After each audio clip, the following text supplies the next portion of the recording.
هستند. دیروز همونطور که صحبت کرده بودیم شمارش معکوس برای آغاز حمله آمریکا دیگه به شمارش ساعت‌ها رسیده بود و در شرایطی که همه قرائن نشون میداد که حمله نظامی آمریکا به زودی آغاز خواهد شد، آقای دونالد ترامپ در یک پستی که در شبکه اجتماعی خودش منتشر کرد اعلام کرد که بنا به درخواست 3 کشور عربستان، قطر و امارات من این حمله رو متوقف میکنم و زمان بیشتری رو میذارم برای مذاکرات. بعدش هم گفته که برای اینها گفتند که شرایط خوبی برای رسیدن به توافق وجود داره، توافقی که هم مطلوب باشه هم مورد قبول آمریکا و منطقه و از این تعارفاتی که آقای ترامپ میکنه. میدونیم، هممون میدونیم در پای میز مذاکره هیچ چیز تغییر نکرده. آمریکایی‌ها قدری انعطاف نشون دادن، یعنی قابل حدسم بود که هر چقدر میرسن بتونن تا اون جایی که امکان داره یعنی عقب‌تر برن. مثلا بحثی از دیروز باز شده بود که آمریکایی‌ها شاید یک ظرفیت کوچکی برای غنی‌سازی روی زمین بدن، شاید اونم نه حالا قطعی، مثلا اجازه بدن که 50 تا سانتریفیوژ در یه ساختمونی محدود کوچک روی زمین غنی‌سازی کنه که هم اونا بگن ما غنی‌سازی داریم، هم چیزی بیشتر از این وجود نداشته باشه و هم هر لحظه هم که آمریکایی‌ها یا اسرائیل خطر کردن این مرکز رو هم نابود کنن. مثلا این چیزی بود که آمریکایی‌ها تا این حد، حالا اگر همه چیز خوب پیش بره میتونن عقب نشینی کنن، اما تمام مراکز مخفی غنی‌سازی باید از بین بره، تمام مراکز مرتبط با برنامه هسته‌ای باید از بین بره. اورانیوم غنی شده، یعنی همون چیزی که میتونه به سلاح هسته‌ای منجر بشه، چه اون 3%، چه 20%، چه 60%، باید از بین بره. یعنی اینا خواسته هایی نیست که آمریکایی‌ها بتونن عقب نشینی کنن و همین دیشب کاخ سفید بعد از این پست آقای ترامپ اعلام کرد که خط قرمز ترامپ همین اورانیوم غنی شده است و این باید از ایران خارج بشه. یعنی اساساً هر چقدر هم اینقدر این فاصله زیاد شده، هر چقدر هم آمریکایی‌ها بخوان عقب نشینی کنن، این فاصله پر نمیشه و سپاه پاسداران بازماندگان جمهوری اسلامی خیلی مصمم هستن همان مسیری که علی خامنه‌ای دنبال کرد رو ادامه بدن، حتی در یک مواردی هم از او تندتر شدن. مثلا در زمان خامنه‌ای دیگه مشکل هرمز که وجود نداشت، یا همین موضوع اورانیوم یک کارت قابل معامله بود.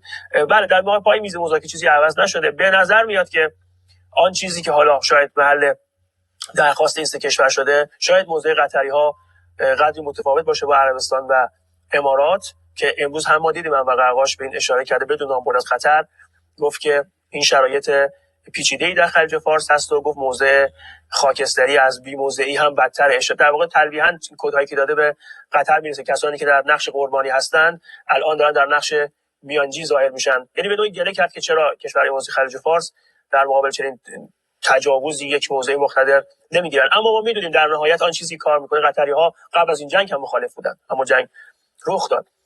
آن چیزی که در نهایت کار میکنه اینه که طرحهای نظامی آمریکا، حالا ابزارهای دفاعی که باید تو منطقه مستقر کنن، بانک اهداف، اگر اینها کامل بشه حمله 1 ساعت هم به عقب نخواهد افتاد. ممکنه اماراتی‌ها برای اینکه آمریکایی‌ها حالا حمله شروع کنن حفاظت بیشتری طلب بکنن، ممکنه عربستان آمادگی بیشتری بخواد، ولی آنچه مسلم هست اینه که آن چیزی که معادله قدرت در خلیج فارس رو تشکیل میده، تنگه هرمز، الان در بنبست کامله. این معادله با یک حمله نظامی تغییر خواهد کرد. با شرایط کنونی پای میز مذاکره آن طرف هیچ امتیاز نخواهد داد. تازه پس از حمله هم اگر آمریکایی‌ها با قدرت و ابزار نظامی بتونن تنگه هرمز رو باز کنن، بتونن کاری بکنن برای اورانیوم غنی شده، یا نه اصلا برن برای ساقط کردن حکومت میسره، و اگر نه، اگر بعد از چند روز حمله دوباره توقف، دوباره میز مذاکره، این حکومت بنا به دلایلی که پیشتر بارها در موردش صحبت کردیم از هیچ کدوم از خواسته‌هاش عقب نشینی نخواهد کرد و مصمم هست همان مسیر گذشته رو تا ویرانی کامل ایران هم پیش ببرن. یعنی کسانی که حتی نتونستن رهبرشون رو، فرماندهانشون رو، نیروهاشون رو حفاظت بکنن، طبیعتاً تعهدی هم به حفظ ایران ندارند و در واقع کل 90 میلیون ایرانی به نوعی گروگان این مجموعه هستند که دارن با کارت ایران انگار بازی میکنن.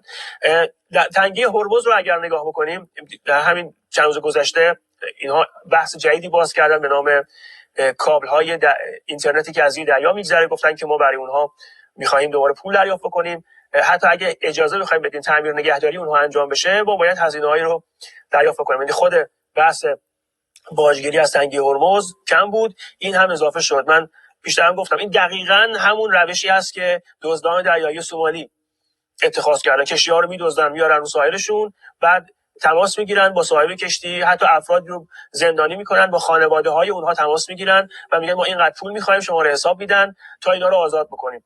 و از اونجایی که سومالی کشور فقیری هست و یک مساحت خیلی زیادی برای این دزدی دریایی ها وجود داره، اساسا مغروم به صرفه نیست که یه ارتش بزرگی در جهان اونجا وقت و انرژی بذاره برای اینکه این دزدان دریایی رو از اونجا پاکسازی کنه. سومالی یک کشوری که دولت نداره، حکومت نداره، هیچی نداره، منزوی تیکه افتادن و کشتی‌های حالا به هر حال پر قیمت بیشتر از اون از سر رد نشن. در واقع تنها کاری که میتونن بکنن این هست.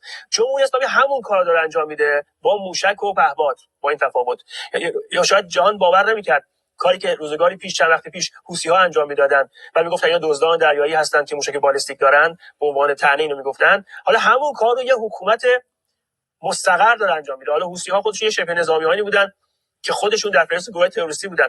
جمهوری اسلامی یه حکومت یک کشور 90 میلیونی، یعنی فکر کنم این جهان هنوز هضم نکرده این همه شرارت یک حکومت رو. در حیرته که چگونه امکان داره که به مثابه دزدان دریایی در یک آبراه مهم جهان رفتار بکنه و اصرار هم میکنه، یعنی چیزی رو درخواست میکنه که حتی یک کشور در جهان باهاش همراهی نمیکنه.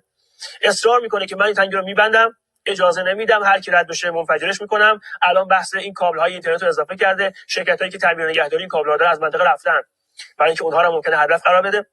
فرق تنگه هرمز با ساحل سومالی اینجاست که اونجا مغروم به صرفه نیست که شما یه ارتش بزرگو بیاری برای اینکه این دزدار از پاکسازی کنید. در تنگه هرمز مغروم به صرفه است. شما هر چقدر که فشار میاری روی معتازه‌تر، مثلا بحث کابل های اینترنت، بحث نمیدونم ادامه عدم اجازه رد شدن مثلا نفتکش ها، هزینه‌ای که تحمیل می‌کنی به منطقه و جهان همینجور ارزش بزرگتر میشه. میلیارد دلار، 10 میلیارد دلار، 100 میلیارد دلار و چه بسا کمی دورتر برسه به نزدیک 1 تریلیون دلار. وقتی بتونی چنین هزینه‌ای رو به منطقه و جهان تحمیل بکنی، طبیعتاً اقدامات نظامی پرهزینه‌تر در مقابل تو موجه میشه، توجیه اقتصادی پیدا میکنه. اگر حمله نخست آمریکا به جمهوری اسلامی براش 29 میلیارد دلار هزینه برداشته، این 29 میلیارد دلار شاید با اون خطر قبلی قابل توجیه بوده. وضعیت کنونی عددی چند برابر این رو موجه میکنه. یعنی چیزی که جمهوری اسلامی بهش فکر نکرده یا اگرم فکر کرده در یک منجلابی گیر کرده که نمیتونه توش در بیاد، اینه که شما برای منطقه و جهان اولا اراده حمله ساختی. شما جهان الان به این نتیجه رسیده که موظفه کاری انجام بده. یعنی اون حمایت سیاسی که آمریکا میخواست، اسرائیل میخواست، امارات میخواست، عربستان میخواست رو الان دارن آماده میکنن، بستر حقوقیش فراهم میکنن، در بیانیه‌هایی که پشت هم صادر میکنن، اسنادی که تولید میکنن، همراهانی رو که هر بار جذب میکنن، هم به لحاظ حقوقی اقدام موجه میکنن، هم حمایت سیاسی جذب میکنن، هم توجیه اقتصادی میسازن که بتونن یک عملیات نظامی پرهزینه رو در مقابل تو انجام بدن. طبیعتاً شما یک کشوری هستی، یک حکومتی هستی با ظرفیت محدود. میگن 1000 تا موشک بالستیک داری، نه 2000 تا، نه 5000 تا. یه تعدادی موشک‌های کوتاه‌برد داری، موشک کروز داری، یه ظرفیت محدود ساخت همزمان داری، یه ظرفیت پهپادی داری. نهایتاً جنگیدن با تو گرانتر از جنگ‌های معمول هست. 29 میلیارد دلار کفایت نکرده، شاید 100 میلیارد کفایت کنه، نه 200 میلیارد. خسارتی که داری به جهان وارد می‌کنی اینقدر بزرگ است که این عددها رو موجه می‌کنه. به خصوص اینکه یک منطقه ثروتمند هست، یک منطقه نفتی هست و پس از این آورده سیاسی که حزب جمهوری اسلامی از منطقه داره اونقدر بالا و بزرگه که اگر امنیت منطقه بیاد شاید تریلیون ها دلار سرمایه به منطقه میاد برای بازسازی خود ایران، بازسازی منطقه و سرمایه گذاری های جدید. یعنی اساساً مسیری که جمهوری اسلامی رفت شاید خواسته یا ناخواسته مرگش رو و نابودیش رو موجه کرد. شاید تا دیروز هزینه فایده می‌کردند، هزینه‌اش گران بود، امروز آن هزینه به فایدهش دیگه نمی‌چربه. ممنون از همراهی شما. تا برنامه دیگر و دومینوی دیگر پیروز باشید و پایدار. اوکی، بعدی گزارش روز مشتاق پورمحسنه که هم چند دقیقه پیش اومده بیرون. بذار اول در مورد آلکاتل و کابل‌های زیردریایی اسم قاضی زاده است دوباره بذار اینم بشنویم. برای بررسی جزئیات بیشتر همکار علی حسین قاضی‌زاده اینجا در استودیو همراه ماست. علی حسین خوش اومدی. بعد از تلاش‌های جمهوری اسلامی برای اخذ عوارض از تنگه هرمز حالا نوبت به کابل‌های اینترنتی در زیر دریا رسیده. فکر می‌کنین با کشورهای جان با این درخواست جمهوری اسلامی همراهی خواهند کرد؟ این روشی که جمهوری اسلامی الان داره در تنگه هرمز در پیش میگیره، همین الان تهدیدش اینه که شرکتایی که الان برای تعمیر نگهداری میان رو احتمالاً بر ناامن می‌کنه که به همین شرکت‌ها الان ترک کردن خلیج فارس. این همون روشی است که دزدان دریایی سومالی در اونجا انجام میدن. کشتی‌ها رو می‌دزدن میبرن اونجا تماس میگیرن با صاحب کشتی، صاحب خانواده های اینها، معرفی میکنن میگن که اینها دست ما هستن و این پول میخوایم تا اینا رو آزاد کنیم. همین کار رو دارن انجام میدن، یه خورده خشن‌تر، و برای اینکه دیگه شلیک هم میکنن بهشون. اینها با موشک میزنن، با پهپاد میزنن و میگن که از اینجا رد میشیم باید به ما پول بدیم وگرنه توقیفتون میکنیم. همون کار رو انجام میدن، شکل مدرن تری داره و خشن‌تر. حالا میگن کابل ها رو تهدید میکنن، یعنی اساسا یه باجگیری هست که میخوان همون جوری که اسرائیلی ها میگفتن حوثی ها یه دزدان دریایی هستن که موشک بالستیک هم دارن، اینا الان یه دزدای دریایی هستن که با پهپاد و مثلا فرض کنید ارتباط ماهواره‌ای موشک‌های بالستیک و خیلی مدرن‌تر، ولی همون کارو انجام میدن. معلومه که جهان قبول نمیکنه، همونجوری که سومالیایی ها رو در جهان منزوی کردن و یک حکومت فاقد هر گونه ارتباط با جهان هست، همین بلا هم سمت جمهوری اسلامی خواهد اومد. حالا اگر اصرار بیشتر بکنه، باجگیری بیشتر بکنه، تهدید بیشتر بکنه، پاسخ قوی تری هم دریافت میکنه. اگر خسارتی که وارد میکنه رقمش بشه میلیاردها دلار، اونگاه طرحهای نظامی که برای مقابله با او اتخاذ میشن توجیه اقتصادی پیدا میکنن. شما الان کاری که حکومت داره میکنه اینه که الان میارزه در جهان شما یک مقابله با این حکومت بکنید که 100 میلیارد دلار هزینه داشته باشه. چرا؟ به خاطر اینکه خسارتی که داره وارد میکنه تو این ابعاد هست. هر تهدیدی هم که میکنه ابعاد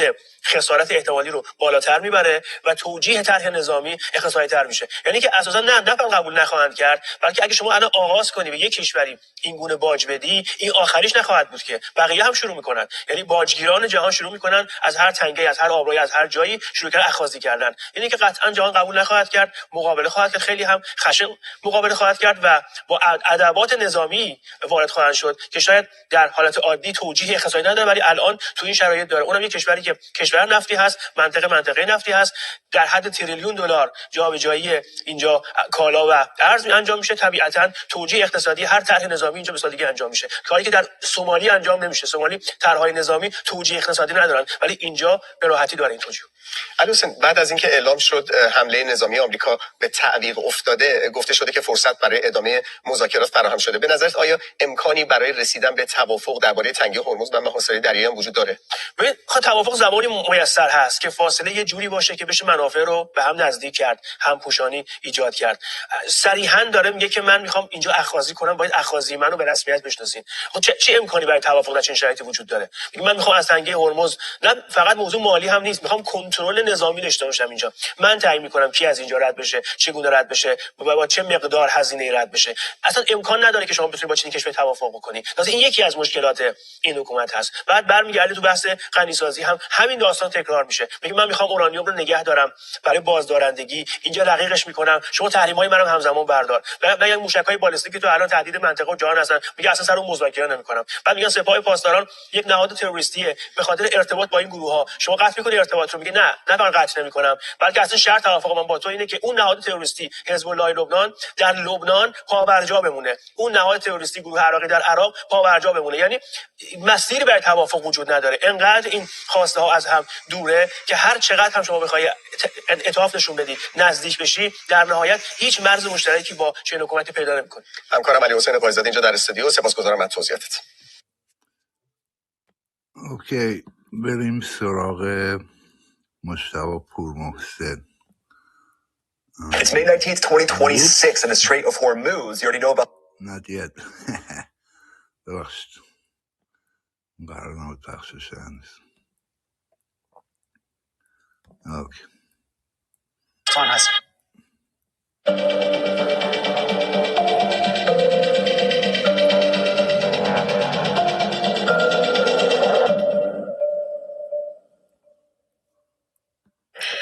که دولت بریتانیا به تازگی 4 عضو یک خانواده ایرانی را به دلیل کمک به فعالیت‌های منجر به ناامنی در خاک این کشور تحریم کرده، بررسی‌های ایران اینترنشنال نشان می‌دهد 8 عضو خانواده زرین قلم مالکان چند صرافی با تشکیل یک شبکه پولشویی به سپاه پاسداران در دور زدن تحریم‌ها کمک می‌کنند. دست کم 3 عضو این خانواده در محله‌های فینچلی و کنری وولف لندن زندگی می‌کنند. مجتبی پورمحسن گزارش می‌دهد.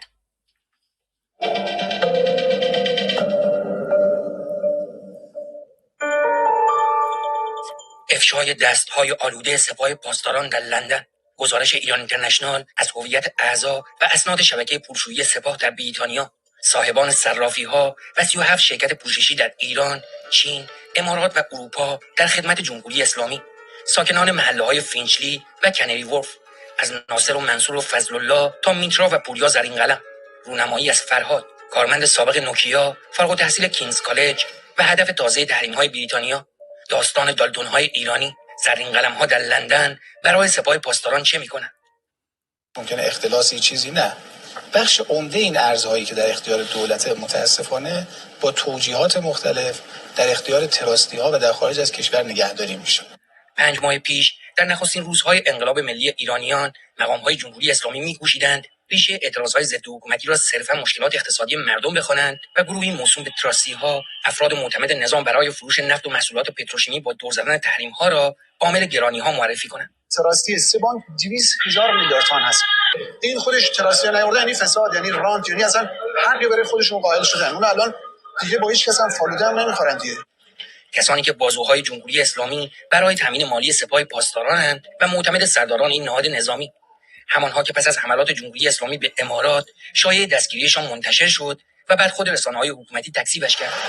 حالا بیش از 4 ماه پس از کشتار دیما، دولت بریتانیا با تحریم 4 عضو خانواده زرین قلم، یکی از قدرتمندترین تراستی‌های نظام، از فعالیتشان در لندن خبر داد.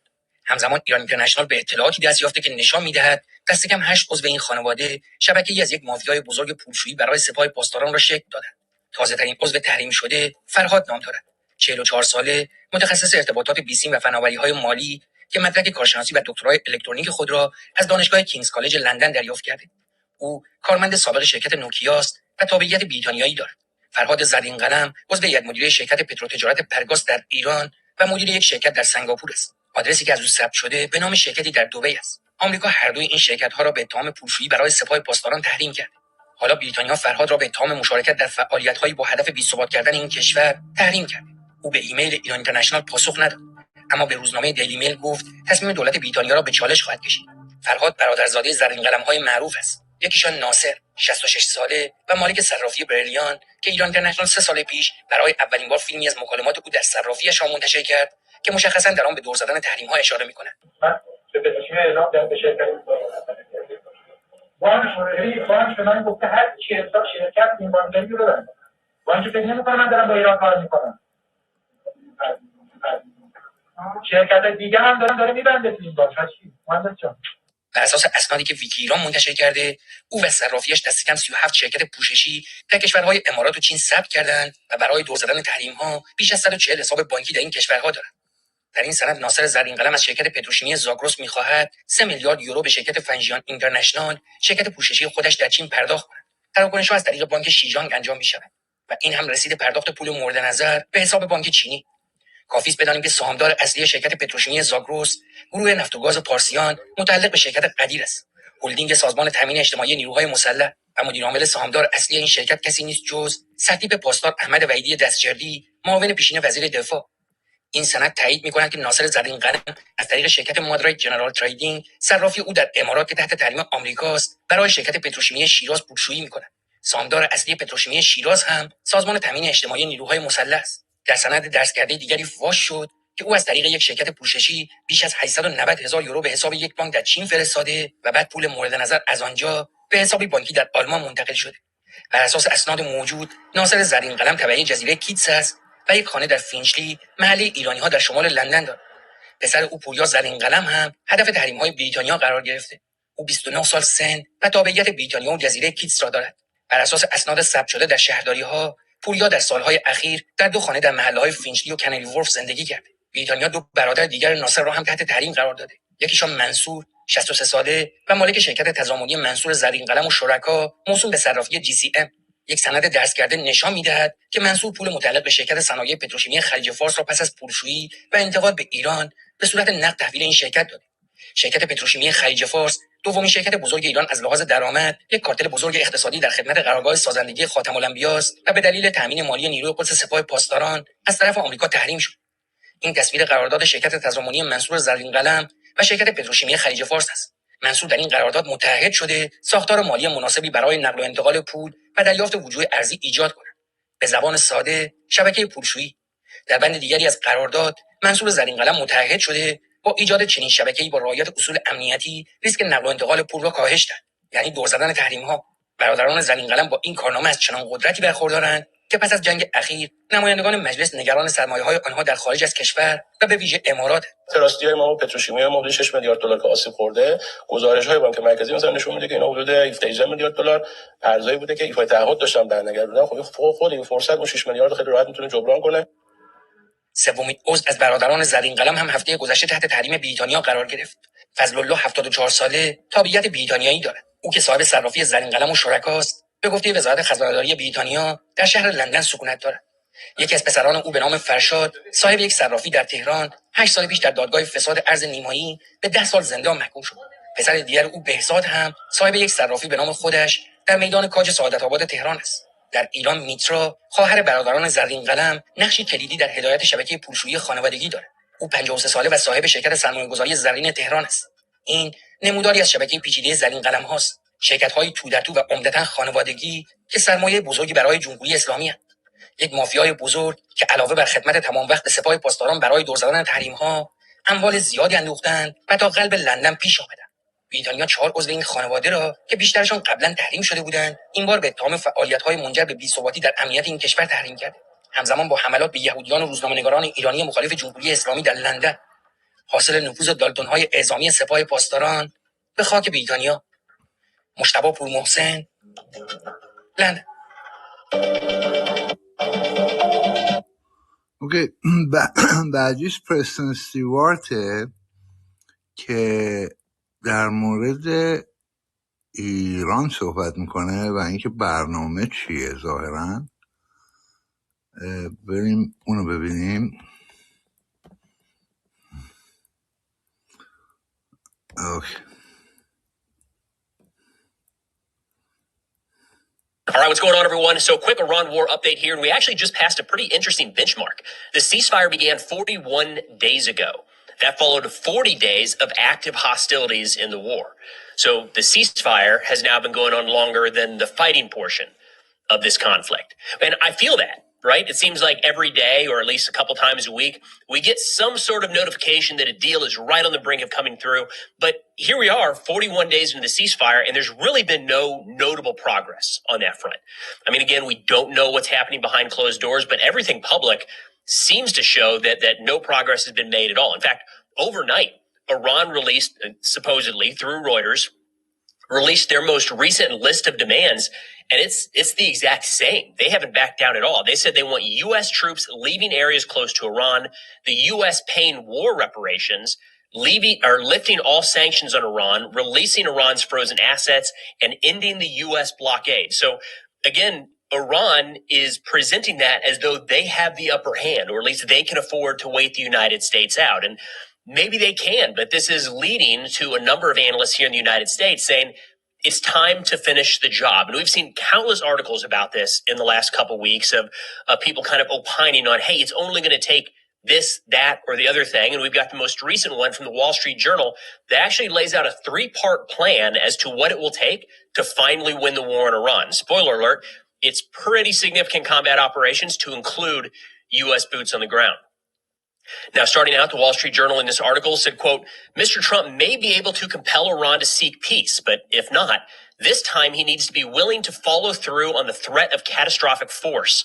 That means preparing for a multi-stage operation, including boots on the ground, that forcibly reopens the Strait of Hormuz to accelerate the collapse of the Iranian state.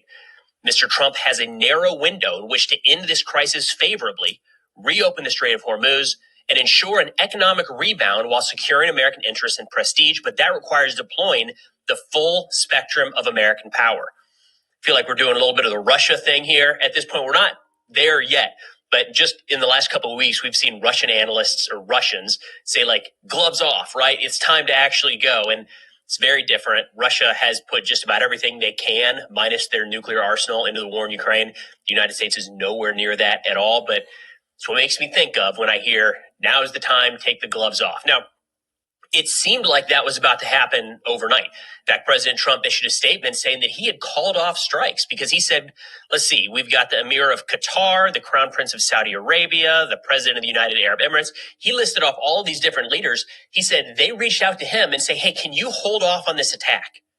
He said there was a major attack coming because no progress had been made.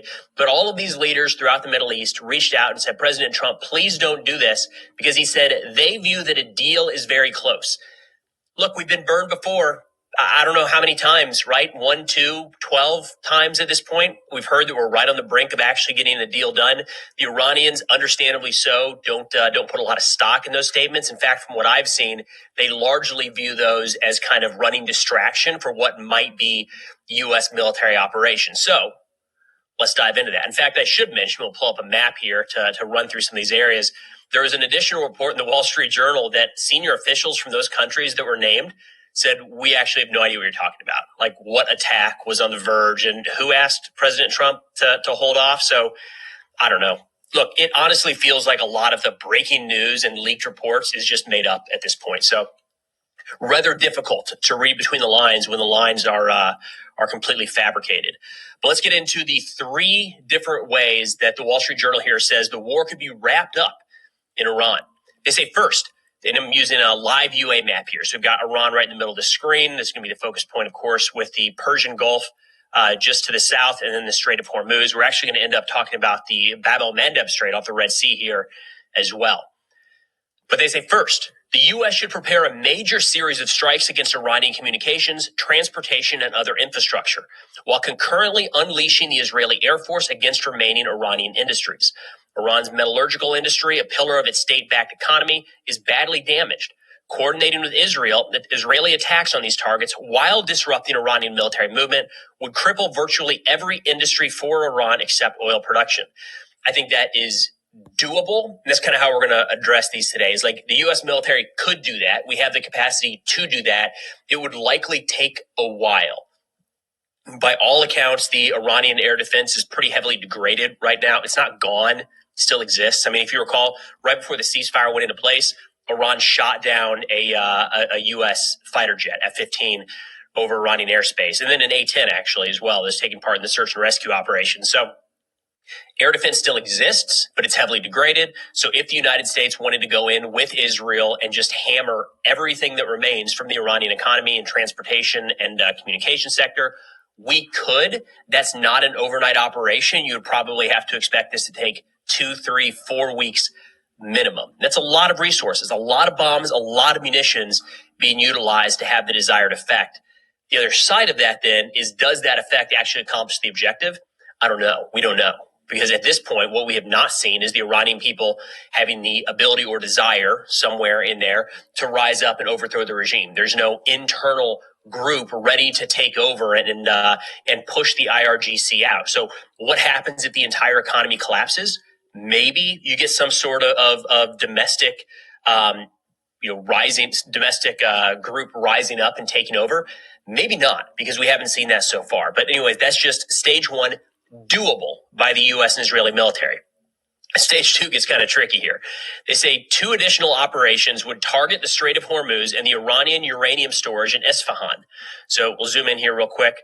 Strait of Hormuz, of course, very challenging sector here with very few ships still moving through today. And then Isfahan, just on the outskirts of, or just here, not outskirts, but south of Tehran a little bit. See if we can get them both on the map here. Isfahan right on the bottom of the screen. Tehran here. Some of the major nuclear facilities are in Isfahan.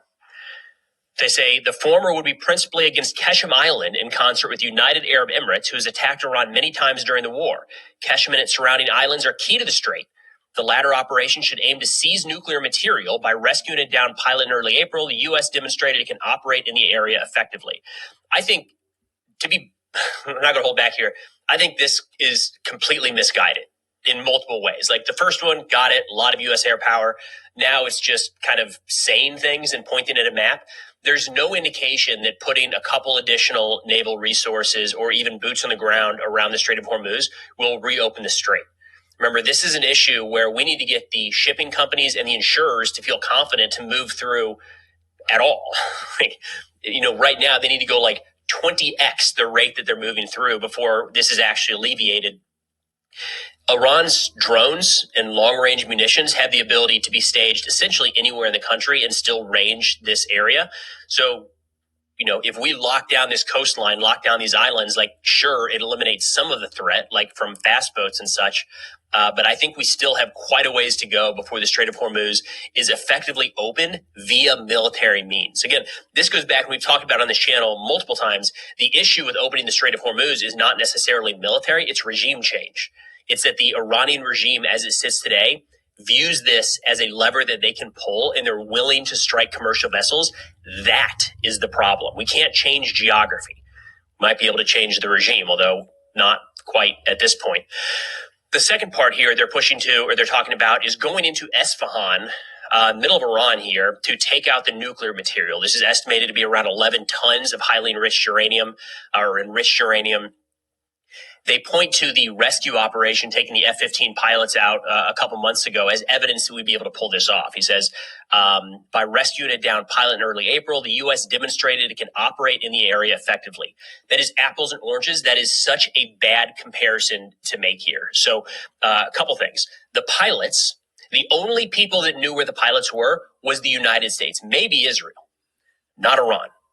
Like, we remember they were looking all over the place, sometimes in the wrong area, trying to figure out where these pilots were. So we were able to put together an operation to sneak into Iran and exfil these two pilots when only we knew where they were. The nuclear material is the exact opposite.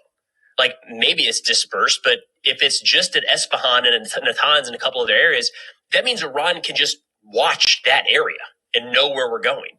It's completely different. On top of that, the rescue operation was, arguably, and I can't wait for more details to come out on this, but it was arguably the most, the most daring special operations mission in our lifetime, if not ever. I mean, it was crazy what went into that. But that was all done very quickly, essentially in one period of darkness. Like, from the time the sun went down one night to the time the sun came up the next day. That was when that operation played out. It might have gone a little bit longer. That's not what you have to do for going into Esfahan or Natanz or something. You're talking about digging into areas that have been buried by U.S. military strikes. So this isn't a matter of like a squad from the Delta or a Ranger platoon jumping on the ground and going and grabbing a couple suitcases full of uranium and getting back on the bird. These areas are going to be heavily protected. Iran is watching them, and we've got to get heavy machinery in there to even get into the underground locations. It is a very, very significant operation. I do think we have the ability to pull that off. However, it would require an understanding that we would probably suffer pretty significant losses. Like, entirely likely we lose aircraft and or aircraft full of our personnel trying to carry that out. And I think it's very unlikely that we'd be able to carry something out like that and with 100% certainty get all of the highly enriched uranium. So to be able to say, like, well, we got the pilots out so we can go get 11 tons of enriched uranium, I think is to be blunt, just not a very good comparison. He says, finally, the United States should attack remaining Iranian tanker capacity inside the Strait of Hormuz. The faster we destroy Iran's floating oil storage, the more the country's economy will feel the squeeze. Like, seize them, maybe. We got a lot of Marines over there at this point, and it seems like that has been somewhat effective, taking over some of these Iranian-flagged vessels. But straight up sinking, like destroying the vessels in the Persian Gulf, like, you're talking about the United States initiating the largest, I would say probably the largest ecological disaster in history. Right now, it's estimated that Iran has around 39 tankers in the Persian Gulf. If we sink 39 vessels, many of them loaded to the brim with oil and other chemicals, are you kidding me? like it would make the Persian Gulf effectively unusable. Like, I don't know how many years or even generations it would destroy this area for. On top of that, you've got the desalination plants that millions of people rely on for their drinking water. If we sink 39 ships full of oil in this small area, those desalination plants are going to get clogged up, and you're risking millions of people possibly not having clean drinking water. So, no, I don't think sinking 39 Iranian oil vessels in the Persian Gulf is necessarily a step towards a accomplishment of this goal. But we're seeing more and more of this, right? This is becoming kind of the norm in the last couple of weeks, is more people popping up saying, what we need to do is just A, B, C, and D. And look, I don't know. It's complicated. there's a lot of things that Iran can still do. We're in a very difficult spot at this point. I don't think it's accurate to throw out one solution and say, this is the thing. We just have to knock it out of the park and we'll be done. In fact, there was some pushback, not directly to this, but the New York Times ran an article talking about how Iran might respond next time should the United States carry out further attacks. And I think it's pretty spot on. Like, it passes the common sense test here, right? So they quoted Hamid Reza Azizi from the German Institute for International Security Affairs. He says, if war breaks out again, Iranian leaders expect fighting to be short but high intensity, including coordinated heavy strikes on Iran's energy infrastructure. They say that is in contrast to the initial phase of the war that they expected to go on for months and months and months. So they were looking at, from day one, they were like, we have to prepare like we're going to get daily strikes or hourly strikes for the next 4 months. This time, however, they're viewing it as this is going to be very short. Days, maybe weeks at most. They say if any new round of fighting, Iran may fire off tens or hundreds of missiles per day to effectively confront the enemy and also change the calculation on the other side. Go back to the map here, show some of the areas that have been on the receiving end of Iranian missiles. Kuwait, Qatar, Bahrain, UAE. I don't know that Oman really took any hits. Saudi Arabia as well. He says this will leave the Gulf Arab nations having to brace for intensified attacks on their energy infrastructure. Striking Gulf oil fields, refineries, and ports is one of the most potent ways for Iran to inflict pain on the global economy and put pressure on Mr. Trump. If the damage is major enough, it could suck countries like the United Arab Emirates, Kuwait, and Saudi Arabia even deeper into a war that many Gulf leaders have sought to avoid. Again, hard to tell how much of this reporting has been genuine or speculation, but it does seem like a lot of these Gulf states have been nervous about the Iranian attacks on their infrastructure. Understandably so. In fact, when we kicked off Project Freedom, now it was like 2 weeks ago, one of the reasons presented as to why we had to call it off was when the UAE, specifically this port here, the Fujairah port, was hit by Iran in response to Project Freedom, General Kane and Secretary Hegseth brushed that off as under the threshold of violating the ceasefire. So the reporting there was that some of our allies in the region were like, wait a second, are you actually not going to be defending us like this? You're not going to be providing the defense while you're carrying out these operations in the region. And again, according to that reporting, Saudi Arabia and Kuwait shut off our ability to utilize their airspace or bases within their country for that operation. So it would seem logical that a lot of our Gulf Arab partners are worried about Iran carrying out further strikes against their infrastructure. On top of that, Azizi says, quote, Iran could also try to exert control over the Bab el-Mandeb Strait, a narrow waterway connecting the Red Sea to the Gulf of Aden, through which 1/10 of global trade passes. Not that far away to the hot spot of a year and a half, 2 years ago. So this is the Bab el-Mandeb Strait off the coast of Yemen. Yemen, of course, home to the Houthis, an Iranian proxy and a group that, you know, at various points over the last couple of years has effectively shut down the Bab el-Mandeb Strait. This is the area that they target. So very similar to the Strait of Hormuz. It's narrow. There's not a lot of room to maneuver. It's very difficult for anyone to put a warship in there to effectively defend against incoming drones, missiles, and fast boats. We've not seen the Houthis directly involved. I think they've fired 2 or 3 times drones at Israel, but essentially they've not done anything down here to try to shut off the flow of shipping. The author here is arguing that Iran may have seen the benefit of shutting off the Strait of Hormuz, and they might say, hey, next time if the United States and Israel ratchet things up, we're just going to sling a drone or 2 via the Houthis. I mean, to be honest, Iran could even range something in this area, not hit a moving target, but they would be able to at least put some drones in this area to make some of the shipping companies and insurers question operations there. And that number is still not recovered. It's still significantly down from where it was before the Houthis started attacking. So just kind of a back pocket is the Bab el-Mandeb Strait, on top of course, Iran carrying out attacks against all of their Gulf neighbors. So we'll see. It does feel to me the constant we're on the verge of making a deal seems made up, for lack of a better term. I don't know if we're trying to posture or what it is, but there's been no indication from the first time that was presented that anything has changed from the Iranian negotiating position. There's been a lot of talk that Iranian oil fields are going to get shut in. They're going to run out of capacity. I'm not an expert in that field. The reading that I've done on that is that it's going to take far longer than we thought, and it might not even be possible, and that Iran has largely dialed back their production to match what they have still remaining in terms of storage capacity. So that's not like a 48-hour fix. It's weeks, months, maybe even longer before kind of shutting off Iranian oil exports has a direct effect on their oil industry. On top of that, it looks like a handful of ships continue to transit the blockade. Tanker Trackers over on X, I think, does a great job. I'll link their work in the description below. But using satellite imagery and the whatever the system is, AIS, I think, to track the actual ship movements. They said there's been a fair number of Iranian ships that have sanctioned Iranian ships that have made it through that blockade so far. So it's hard to see a good solution for the United States in this conflict in the very short term. I think it could take a while, and I'm not certain we have that strategy laid out quite yet. But Wall Street Journal has one. Boots on the ground, kick off operations into Isfahan and secure the Strait of Hormuz. Probably a little easier said than done. But that's all we got for now. Thanks for watching, and I'll see y'all next time. اوکی، بعدیش مال گزارش سنتکام در مورد مدرسه میناب. اینو بشنویم. در همین رابطه همکارم مرضی حسینی از کنگره آمریکا همراه ما شده. مرضی، در نشست کنگره به موضوع حمله به مدرسه میناب اشاره شده. در مورد این نشست و موضوعاتش بیشتر برای ما توضیح بدید.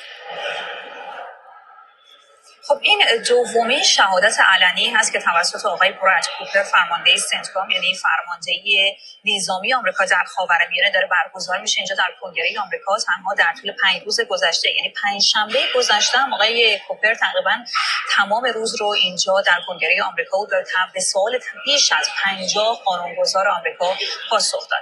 هم در جلسه گذشته و هم در جلسه امروز بخش زیادی از سوالات متمرکز بود در خصوص حمله به مدرسه در میناب. میدونیم که مطبوعات آمریکا، مشخصا نیویورک تایمز و رویترز، گزارش دادن که نه تنها حمله به مدرسه میناب مسئولیت آمریکا بوده، بلکه حملات بیشتر از یک مدرسه در داخل ایران صورت گرفته. وقتی که این گزارش ها منتشر شد، یک ابزار سیاسی رو داد دست دموکرات ها اینجا در کنگره آمریکا و به طور مکرر در خصوص این گزارش ها هم از آقای پیت پرسیدن و هم از آقای براد کوپر، فردی که همین الان در کنگره آمریکا داره به این سوال‌ها پاسخ میده. در جلسه قبلی آقای کوپر گفتش که من به صراحت میتونم بگم هیچ خطایی توسط ما گزارش نشده. یعنی وقتی که قانونگذاران ازش پرسیدن در خصوص حملات به مدرسه ها توضیح بده، براد کوپر گفتش که مدرسه ها نبوده. گفت یک مدرسه بوده که ما اون رو هنوز در دست بررسی هستیم و هنوز من نمیتونم به قاطعیت بگم آیا مسئولیت ما بوده یا خیر. تاکید کرد که شما میتونید بیاید در سنتکام ببینید که ما با چه دقت نظری داریم سعی می‌کنیم این حملات رو مدیریت بکنیم که آسیب به غیر نظامیان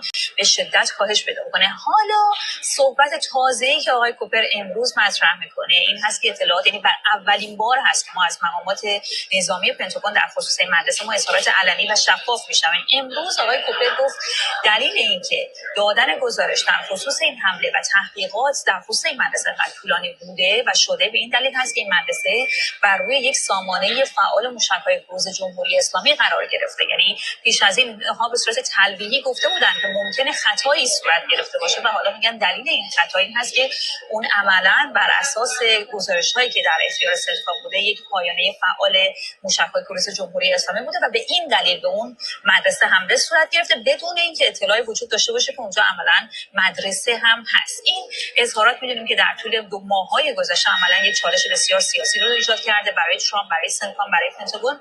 و دلیل دیگری که باعث شده این انتقادها زیاد بشه این هست که بر اساس گزارش‌ها آقای پیت وزیر جنگ آمریکا وقتی که وارد وزارت شد یک تشکیلاتی موسوم به تشکیلات کاهش آسیب به غیر نظامیان که توسط لوید آستین وزیر دفاع پیشین آمریکا ایجاد شده بود این تشکیلات رو منهدم کرد، یعنی در واقع نیروهاش رو وارد بخش‌های دیگه کرد. و بر اساس این اقدام آقای هگزه فقط در سنتکام، یعنی فرماندهی آمریکا در خاورمیانه که 10 افسر مأمور رسیدگی به کاهش تلفات غیر نظامیان بودن، این تعداد کاهش پیدا کرد به 1 نفر و همین باعث شده که سنتکام عملیاً در واقع تحقیقات در خصوص این مدرسه رو واگذار کرده به خود پنتاگون و این پیچیدگی ها باعث شده که دموکرات‌ها بتونن استفاده سیاسی بکنن و عملاً این افراد رو مورد انتقاد قرار بدن. این جلسه احتمالاً تا ساعات آینده ادامه خواهد داشت. در دوره‌های قبلی تا بیش از 6 ساعت طول کشیده. حالا ببینیم امروز چقدر طول خواهد کشید. احتمالاً تمام روز رو آقای کوپر اینجا در کنگره خواهد بود. می‌بینیم از طرف مقابل در کاخ سفید هم پویایی‌های وجود داره. آقای ترامپ اظهارات بسیار مهمی رو مطرح کرد هم روز گذشته و هم امروز. آنچه که همین حدوداً 1-2 ساعت پیش به خبرنگارها گفت در کاخ سفید این بود که روز دوشنبه فقط 1 ساعت زمان داشته، فاصله داشته تا زمانی که دستور حمله رو بده که کشورهای عرب منطقه ازش درخواست کردن که این حملات رو به تعویق بیاندازه. امروز خبرنگارها ازش پرسیدن خب این تعویق تا چند روز هست، چقدر قرار هست طول بکشه؟ ترامپ پاسخ داد ممکنه 2 روز، ممکنه 3 روز، ممکنه یک شنبه، سه شنبه. سعی کرد در واقع لیستی از روزهای پیش رو به عنوان روزهایی که حملات احتمالی آمریکا به ایران قرار هست دوباره شروع بشه در واقع نام ببره. در واقع تلاشی هست که ترامپ داره میکنه که جمهوری اسلامی در میز مذاکره منعطف بکنه، چیزی که در طول ماه‌های گذشته هم شنیدیم و امروز هم شاهدش شدیم. ممنونم از توضیحات شما. اوکی، بعدی در مورد مجتبی مقواست. با همکارانم سمیرا قرایی از کاخ سفید و بابک اسحاقی از تل‌آویو همراه میشیم. سمیرا، با شما شروع کنیم. اظهارات ترامپ مبنی بر درخواست کشورهای عربی برای توقف حمله چه واکنش‌های اونجا داشته؟ اظهارات روز گذشته آقای ترامپ، اون چیزی که در تروث سوشال نوشت و چند ساعت بعد هم در جمع خبرنگاران راجبش صحبت کرد، واکنش‌ها بهش بسیار زیاد بوده. مشخصا سردرگمی هست که در بین کشورهای عربی ایجاد کرده. ما همچنان در 24 ساعت گذشته پرواز یا شلیک پهپادها رو به سمت امارات متحده عربی شاهد بودیم. 6 پهپاد از سمت عراق آمدن به سمت امارات متحده عربی. ما نداریم که این پهپادها از خاک ایران بلند شده باشند و از اون سمت دولت عراق داره محکوم میکنه این اقدامات رو و میگه که به هیچ عنوان برای این دولت پذیرفته نیست که از خاکش، از آسمانش کشور دیگری بخواد استفاده بکنه برای حمله به یک کشور عربی دیگه. اینها رو شاهد هستیم. تماس تلفنی قطری ها با عربستان سعودی ها رو شاهد هستیم. اظهارات هیئت دولت عربستان سعودی رو شاهد هستیم و اظهارات انور قرقاش که اظهارات بسیار مهمی هست. صحبت‌هایی که انور قرقاش کرده، میگه در میان تجاوز ایران به کشورهای عرب منطقه اتفاقی که افتاده اینه که نقش قربانی و میانجی با هم تغییر کرده. یعنی اون کسی که باید اون کسی که قربانی است الان بدل به میانجی شده. اون کسی که باید دوست و حامی باشه بدل به میانجی شده. احتمال میره که این اشاره ها به عربستان سعودی باشه. نقشی که عربستان سعودی الان داره ایفا میکنه این حدس روشن نیست ولی اظهارات مهمی هست. میگه این تجاوز ایران هست به کشورهای عرب منطقه در این خطرناکترین برهه از تاریخ خلیج فارس. این که شما بخواید موضع خاکستری بگیرید در واقع خطرناکترین موضعی است که شما میتونید در این میان بگیرید و اشاره کردم به صحبتی که قطری ها با عربستان سعودی انجام دادند. اونها هم ادامه دادن صحبتاشون رو مبنی بر این که بهترین روش الان برای کنترل بحران ها اینه که بیایم یک توافقی رو بهش دست پیدا بکنیم، یک صلح پایداری بخواد باشه. از اون سمت عربستان سعودی میگه ما برای اینکه جان مردممون حفظ بشه، برای اینکه تمامیت ارضیمون حفظ بشه، برای اینکه عربستان رو کسی جرئت نکنه بهش حمله بکنه، از هر تلاشی، از هر حمله تهاجمی استقبال میکنیم، فروگذار نمیکنیم، این کارا رو انجام میدیم. الان در یک چنین فضایی هست بحث کشورهای عربی از سمت آقای ترامپ. این خبر که دیروز آمد، ما امروز انتظار داشتیم که در اتاق بحران یک جلسه بخواد تشکیل بشه، جلسه آقای ترامپ با شورای امنیت ملی. الان الجزیره داره به نقل از مقام‌های آگاه آمریکایی میگه این جلسه به تعویق افتاده به خاطر اینکه حمله نظامی به جمهوری اسلامی به تعویق افتاده. تازه ترین واکنش ها و تحولات در اسرائیل و منطقه رو از احتمال جنگ یا مذاکره بابک اونجا چه میگذره؟ رسانه‌های اسرائیلی همچنان میگویند که امکان آغاز دوباره جنگ بسیار بیشتر از موفقیت در مذاکره هستش. رسانه‌های اسرائیلی میگویند جمهوری اسلامی داره وقت کشی میکنه، جمهوری اسلامی از پرونده هسته‌ایش دست نمیکشه و شرایط کنونی در حال حاضر نزدیکترین وضعیت به اثرگیری درگیری با جمهوری اسلامی به شمار میره. بر اساس این گزارش در صورت تصمیم دونالد ترامپ برای حمله مجدد به ایران، هماهنگی‌ها با اسرائیل انجام شده و اسرائیل با کشورهای خاورمیانه که از اونها نامی برده نشده هم هماهنگ هستش. همانطوری که گفتی ادی کوهن وزیر انرژی اسرائیل هم میگوید که رهبر جمهوری اسلامی پنهان هستش، تحت فشار هستش، محاصره داره اقتصاد ایران را کاملا خفه میکنه و اگر جمهوری اسلامی برنامه هسته‌ایش را پیش بگیره اسرائیل حمله خواهد کرد. اما سمیرا اگر به من اجازه بدید در مورد ایران صحبت میکنه دونالد ترامپ، بریم و اونجا بشنویم اون چه میگه، باز میگردیم به شما. این بشن که ما به نتیجه برسیم. این فقط انگیزشون سیاسیه. دموکرات هستن، من بهشون میگم دموکرات.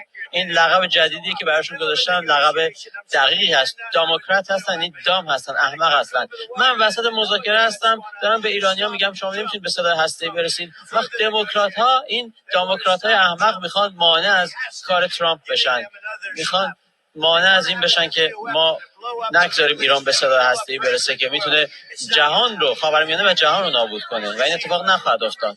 در ضمن خیلی خوشحالم که دوباره میبینمت.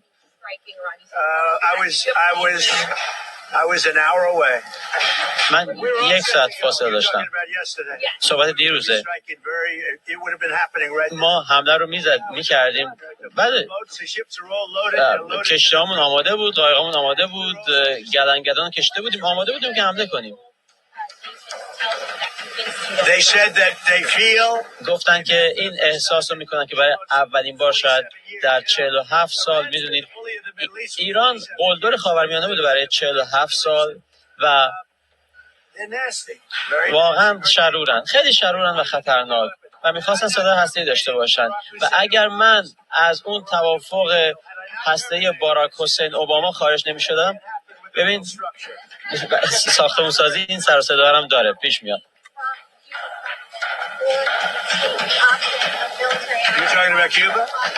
از کوبا دارین صحبت میکنید. ببینید کوبا هم از ما کمک میخواد.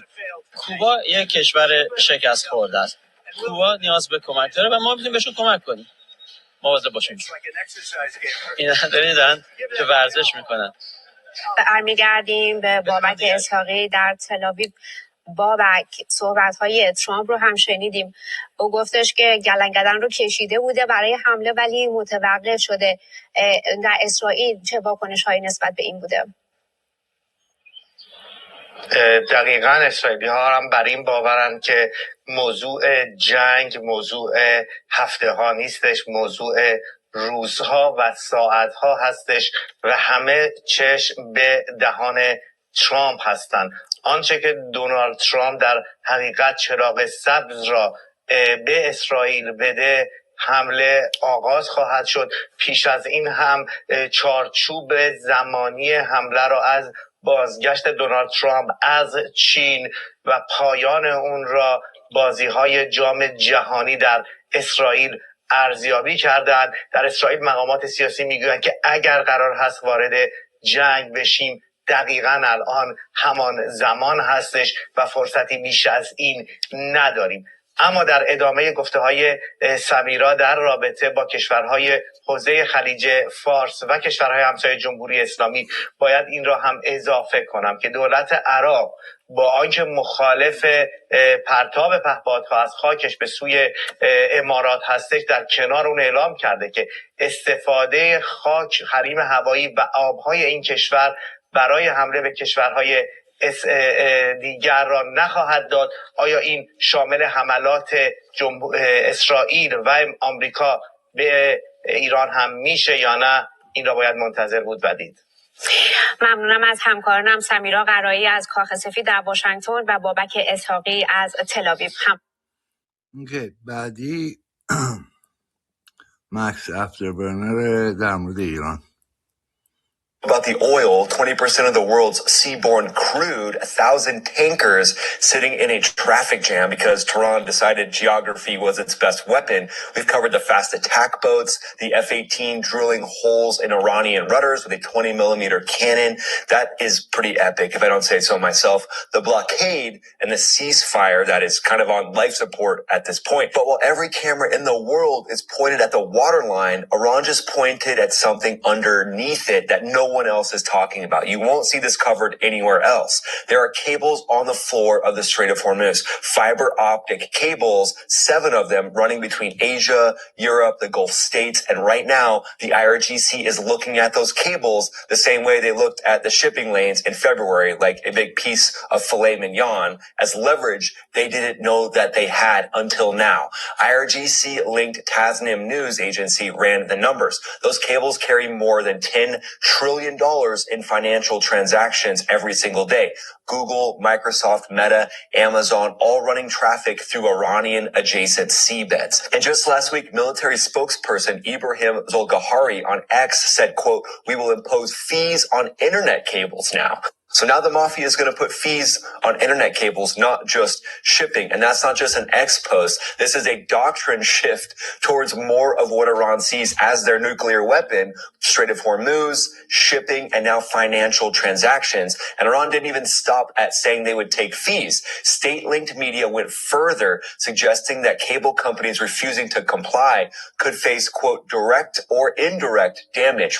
What could that mean? Translation, pay up or go dark with all your financial transactions. And today we're going under the waves. We're going to cover the Gadir class midget sub that Iran still has, likely sitting on the bottom of the Strait of Hormuz. We're going to talk about what would go up against that, like the Lamprey from Lockheed Martin. That's the autonomous undersea leech that latches onto submarines or ships and just waits. Also, DARPA's Manta Ray, we'll cover that as well. And we'll see how these different systems fit into the strategic calculus that makes cutting these cables possibly the most dangerous tool that Iran hasn't used yet, and how do we prevent them from doing that? And then about 3/4 of the way through the video, you guys have loved this section and you've asked me to keep bringing it back, and that is the global roundup. So stay for that. We'll cover the latest breaking news from around the globe that you need to know about 3/4 of the way through the video. So now let's go into the operational picture, because here's exactly what's changed in the last 18 hours and how what happens next in the seabed in the Persian Gulf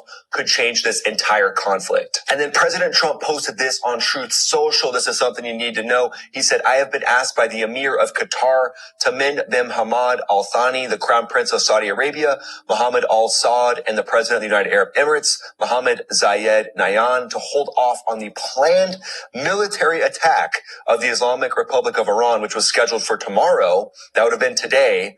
In that serious negotiations are now taking place, and that in their opinion, as the great leaders and allies, a deal will be made, which will be very acceptable to the United States of America, as well as the countries in the Middle East and beyond." And he goes on to say the deal will include, importantly, no nuclear weapons for Iran. So basically, the U.S. is calling off the strikes for now. But President Trump does go on to say that the U.S. military is locked and loaded should those talks break down. But we've seen this happen a couple different times, right? Where we'll threaten the attacks and then the negotiations will happen and then Iran will tap us along. So this is a little different because we've got some other leaders involved, but kind of seems like a snowball's chance in hell that Iran will actually come to the table with something meaningful. So the U.S. military had some major strikes planned. So what could those be? Well, they could involve striking different locations right in and around the Strait of Hormuz, which likely would include striking the different bases of where these mini subs could be, or even where they could potentially be,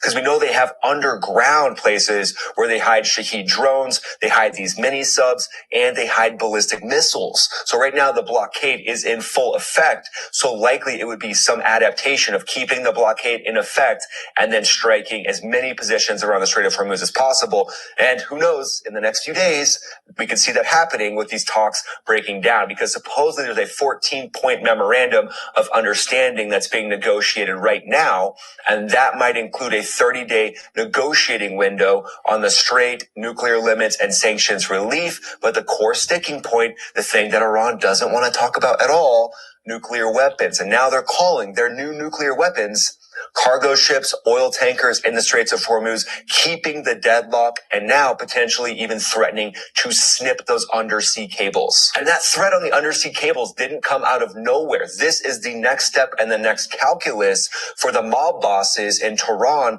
that are holding the world hostage with economic espionage on the Strait of Hormuz. Because again, it's an international waterway. Iran doesn't own the whole 21 miles. You own 13 miles from your coastline, but Iran knows that if they put maximum pressure on stopping the flow of energy and stopping the flow of financial transactions, that might actually get them to stay in power and keep the regime intact. But keep in mind, we've got massive companies now potentially being affected. Google, Meta, Microsoft, Amazon. And when some of these big companies want something to get done, sometimes we see things happen incredibly fast because of how much money is involved. And then Iranian spokesperson Zolf Gagari declared, we will impose fees on internet cables, and basically holding that revolver to the gun of international financial transactions. But the U.S. military has a little something to say about that. But before we get into the U.S. response, remember, we got to know the enemy. Like Sun Tzu says, know the enemy, know yourself, and you'll never lose 100 battles. So let's know this enemy, specifically the fast attack boats that we've talked about a lot, but now enter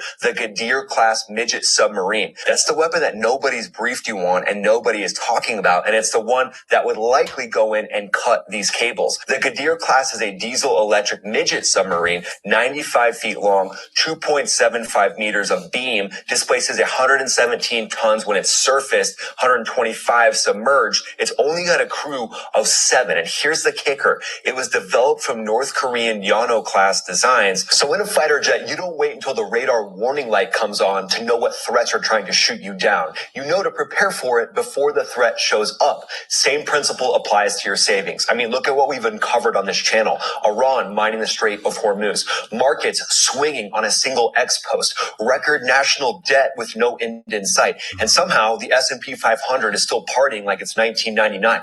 That doesn't physical, you're in complete control.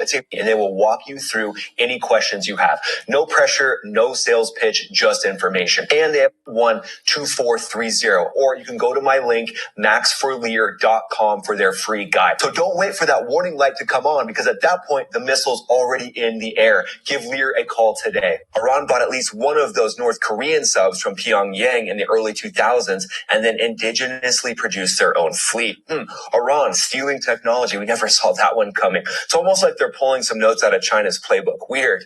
But before this war, Iran had somewhere between 16 and 23 of them. U.S. assessments suggest they may have lost approximately a dozen so far during 2026 operations, which still leaves, let's say, roughly 10 or so of these at the conservative end potentially operational. All of them are likely assigned to the Southern Fleet at Bandar Abbas Port, 5 minutes from the Strait of Hormuz. And here's some ways those subs are actually dangerous and why that carrier strike group has to keep a very tight grip on those subs and know where they are at all times. So we know that the Strait of Hormuz is somewhere between 30 to 60 meters deep across most of its operational area. That's perfect for the Ghadir because with a small submarine like that, the sonar performance systems can be operational and work. They're not going to work in deeper waters because that sub doesn't quite have that capability. And here's the weapons loadout that it has. 2 533 millimeter torpedo tubes capable of firing the Valfajir torpedo. That's a torpedo that travels on a bubble of air at speeds that make evasion relatively impossible at close ranges. The Ghadir has also demonstrated the ability to launch the JASC-2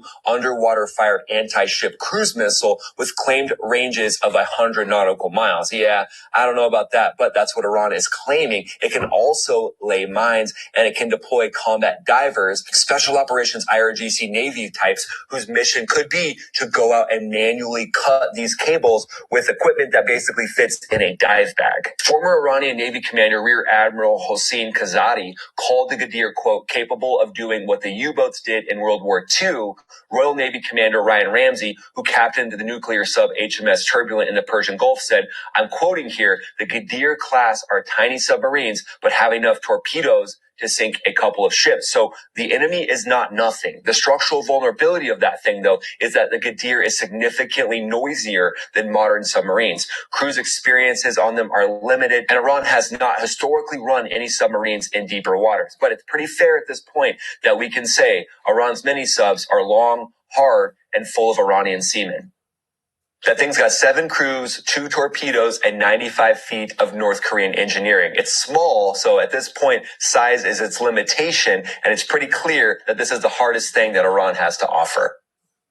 So before we get to the U.S. systems that would take this on, like the advanced lamprey undersea leech, let's get to the global roundup section and let's cover a few hard-hitting stories that you need to know. The first one, China's NATO satellite espionage blitz is taking place right now. So while every camera is on the Strait of Hormuz, Beijing is running a full-court espionage operation against every NATO ally simultaneously. 2 Chinese agents were just caught setting up interception equipment near a French Starlink ground station going after military satellite communications. Norwegian authorities arrested a Chinese national in May for attempting to steal sensitive satellite data. The NSA, National Security Agency for you acronym lovers, and 19 international partner agencies released a joint advisory warning the Chinese Ministry of State. They're warning the Chinese Ministry of State. They're like, stop spying, please. We see what you're doing. They warned that Chinese-linked hackers have been systematically targeting consumer devices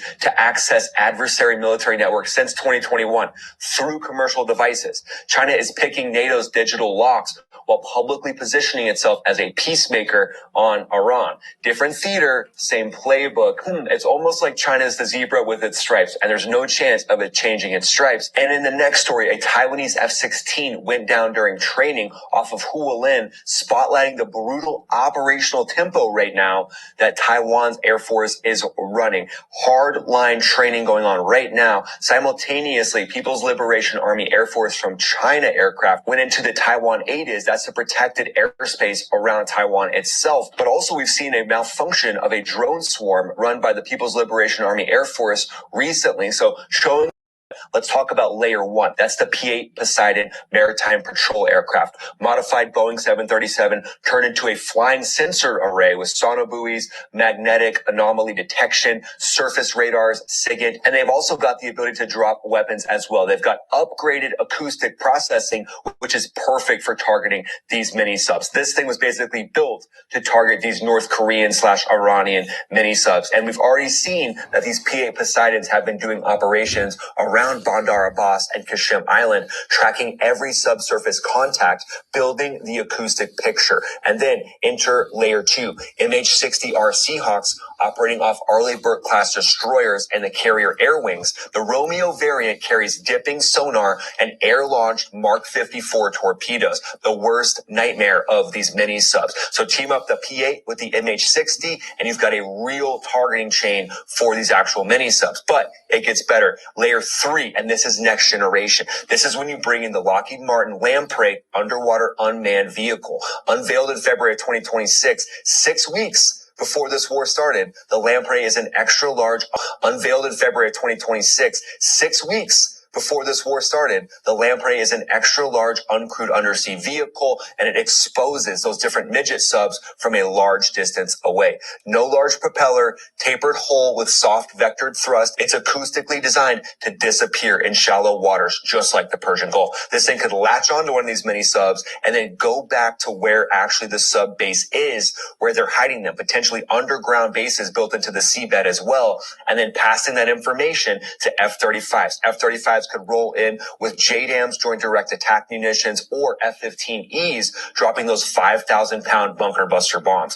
So as you can see, this entire targeting chain, it starts with the P-8 Poseidon, and then it makes its way to the advanced technology, also the underwater unmanned vehicle, which is called the Manta Ray. This thing is great at ISR, intelligence, surveillance, and reconnaissance. So in my opinion, creating that little metal net underneath the ocean to detect and deter exactly what these mini-subs are doing is next level 4D chess. And that brings us to the 4D chess strategic analysis section. So we talked about the different layers to defend against the Iranian mini-subs, but Iran's focus here, layer 1 for them, is revenue. They're trying to get as much revenue as they can while this naval blockade is happening. However, if we bring in this advanced technology, you put Iran in a position where now they're not getting that $500 million a day, and that's going to make the mafia mid-level bosses in Iran specifically, who aren't protected from drains on the economy like this, incredibly nervous. And what they do then might actually make the IRGC even more hardline as different factions fight to get power in Iran. So again, this undersea threat to sever the sea cables is the next level threat that the IRGC is going to focus on. Again, we're seeing them get more hardline. They're getting less able to negotiate. So what do you think happens? Do you think someone actually comes to the table? Or do you think the U.S. will have to unleash this entire targeting chain? Let me know in the comments below. Would love to hear what you have to say. Go ahead and follow me on X, follow me on Instagram. اوکی بعدیش مال در اصل دوارزونه. یه مقاله امروز داره در مورد سلاح‌های جدیدی که روی بیوان استفاده خواهد شد و یک ویدیو هم در موردش دادن. من اول ویدیوشو پخش میکنم و بعد مقالهشو ترجمه میکنم.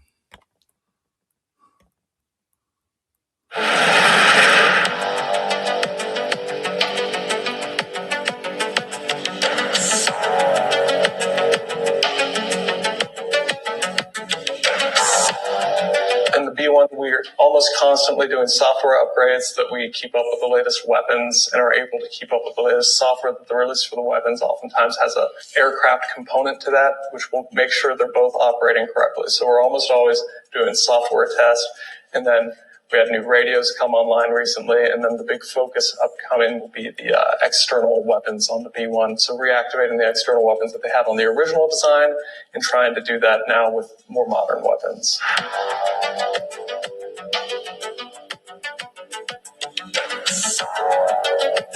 You're in the Air Force Reserve with the 370th Flight Test Squadron, but you're assigned to bomber test at the 419th Flight Test Squadron. So how do you fit into B-1 testing here at Edwards Air Force Base? I graduated test pilot school in the end of 2016, and I've been doing B-1 tests ever since then. So I've had a nice long run where I've gotten through to go through a lot of different programs from end to end. Right now I'm the senior test pilot there at the 419th. So as a reservist, I'm able to stay here in the same unit and really provide the continuity. Some units have that from contractors that they work with who are able to work there for a long time. But at the 419th, there were no other pilots to work with who are able to work there for a long time. But at the 419th, there were no other pilots that were able to stay there for that long. So we have other active duty pilots that cycle through, and just because I've been there longer, I can help mentor them a bit and get them up to speed quickly. And so we all work together. That to me is one of the big things that we bring to a unit is the continuity, because otherwise the active duty cycle tends to move people every 2 to 3 years. So you're able to provide a nice long-term commitment to that unit. You also get to build up the relationships with the program offices and the operational test units that you work with. Right now we have reservists at the 419th, and that's where we do our legacy bomber tests. We have B1s, B-52s, and B-2s. Are you able to say a little bit about what you're doing on that sniper station? We're testing primarily right now, it's a new pylon that we're putting there called the LAM pylon, the Load Adaptable Modular Pylon. And that should enable us to do anything from 500-pound class weapons all the way up to 5,000-pound class weapons. And so the idea is in the future will be both a hypersonic test bed and be able to carry hypersonic missiles, whatever they may be, because they tend to be bigger. And because we have an internal bay, if something gets longer than the internal bay and you can't fit it in, well, it helps to be able to just put it right outside. So the focus right now is we're using things, just traditional weapons that we've used before, like GBU-31s or JASM, and we'll test with those so that in the future we've got the data we need to quickly incorporate those newer weapon types onto that pylon externally. The B-1 was designed from the outset to carry stores on up to 8 external hardpoints, with pylons developed to each carry a pair of nuclear-tipped cruise missiles. When the B-1B lost its nuclear mission at the end of the Cold War, the external pylons were abandoned. One external hardpoint on the B-1 was reactivated to carry the sniper targeting pod, and this has since been expanded to include the carriage of a 5,000-pound class weapon on the new load-adaptable modular pylon.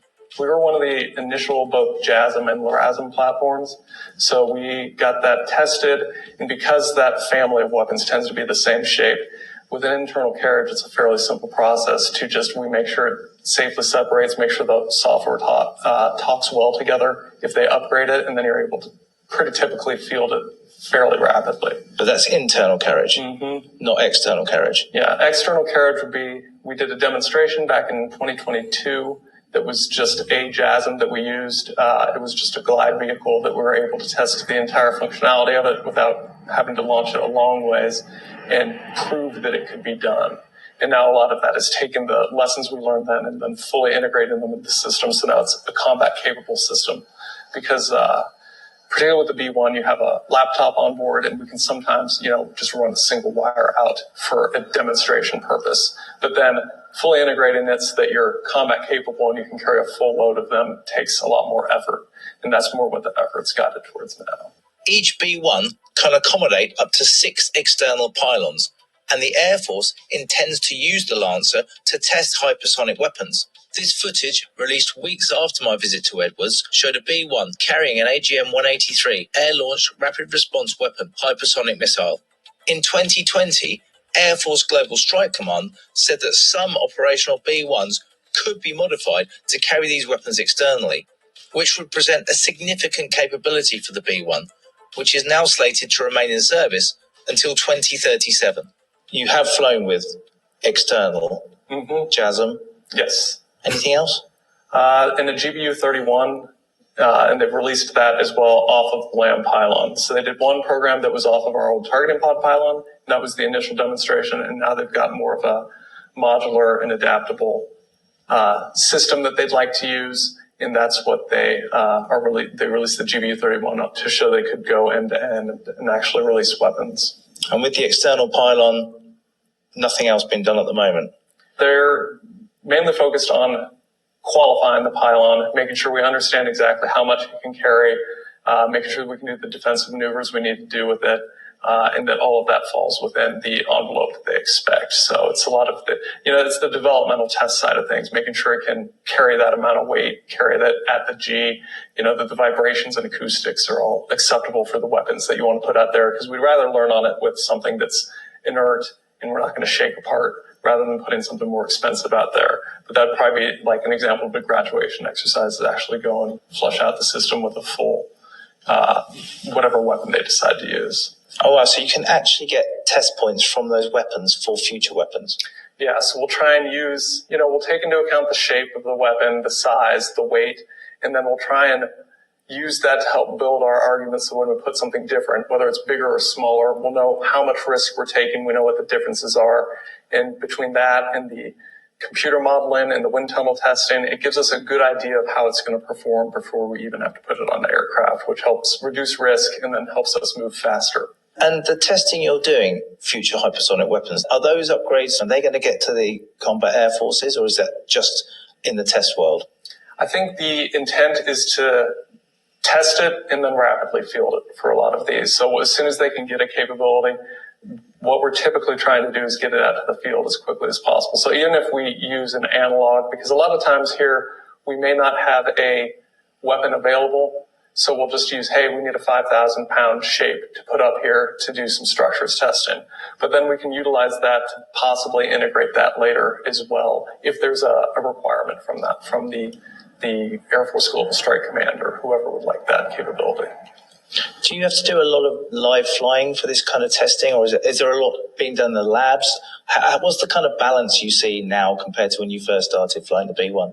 It depends on the sort of program we're doing. We've done both demonstration programs, which the idea is to just show that we can do something, and then they'll do a minimal amount of modeling, whether that be from, the wind tunnels or computer modeling, enough to show that we're going to be safe. Now that we're moving into a more production mindset, we're going to do more envelope expansion. So we're going to take the, if we want to take a GBU-31, we're going to make sure it works in every point of the envelope that it could go to so that we're not restricting the B-1 at all. And that ends up being a lot more flight test to validate those points out there. But that's all fed in from so now they're taking the time to do wind tunnel testing, doing more thorough computer modeling so that we can inform that better. Because as we get to the edges of the envelope, we can differ from the model the most, we'll say. One thing that I didn't bring up earlier with the reserve aspect of this and having our reserve unit in particular, having people from each airframe on base. We have one in almost every squadron on base. So the other thing that it enables us to do is if I have a question about something new that we're doing, like external stores testing, and I go, hey, the fighter guys carry stores externally all the time, I can just go to the guys in my squadron and say, hey, who do you know at your squadron that knows a lot about this? So it's really easy to pull information from across the whole enterprise because you know somebody in almost every squadron. And that's really an aspect that helps make us a little bit more efficient at everything we do. And it's just a unique aspect of our squadron because otherwise, like, I would have been a B-1 pilot my whole career and I might not ever meet the F-22 pilots or the F-35 pilots or anything like that. And you each go through similar challenges when you're testing. So it's great to be able to get their perspective very easily at the squadron level. Just taking to good old B1 missions and stuff you do out of here, I mean, I presume a lot of this work we've just been talking to is out over the ranges off Point Magoo, that kind of thing. Do you still do stuff inland here? Are you still doing sort of low levels and the kind of good old-fashioned bomber work that you've always done? So every software upgrade we do both whatever they want to do that's new. So if we get a new weapon or a new version of that weapon, we'll test that. And then we also go back and test to make sure all the things that we didn't intend to change still work the same way. So we'll do a lot of, we call that regression testing. We'll make sure that all of our legacy weapons still work, our legacy targeting system still works. So we'll test the radar, we test the targeting pod, and then we'll also test the terrain following system. So even though they're not doing that operationally, we make sure that at any time, if they want to, they can go out there and terrain follow or go low level. So we'll do our low level testing out here and ensure that the system's still operating as intended. Because it's Edwards and we have the range for it, we can go supersonic as desired. So if we do have some like external stores, which now you're changing the outer mold line of the aircraft, if you want to bring that supersonic, we can still do that here. So you do supersonic and low level? And low level. So you do the full thing? Yeah, you get to do it all. In a B1? Amazing. Thank you.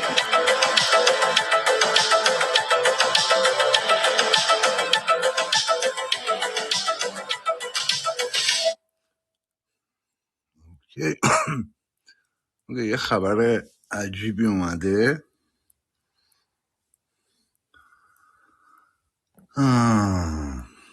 بذارینم توی ایران اینترنشنال در مورد صحبت کردی یا نه.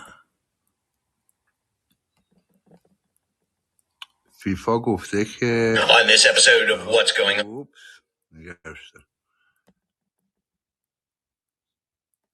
فیفا گفته احتمالاً ورود پرچم شیر خورشید به بازی ها رو خلاف مقررات اعلام خواهد کرد.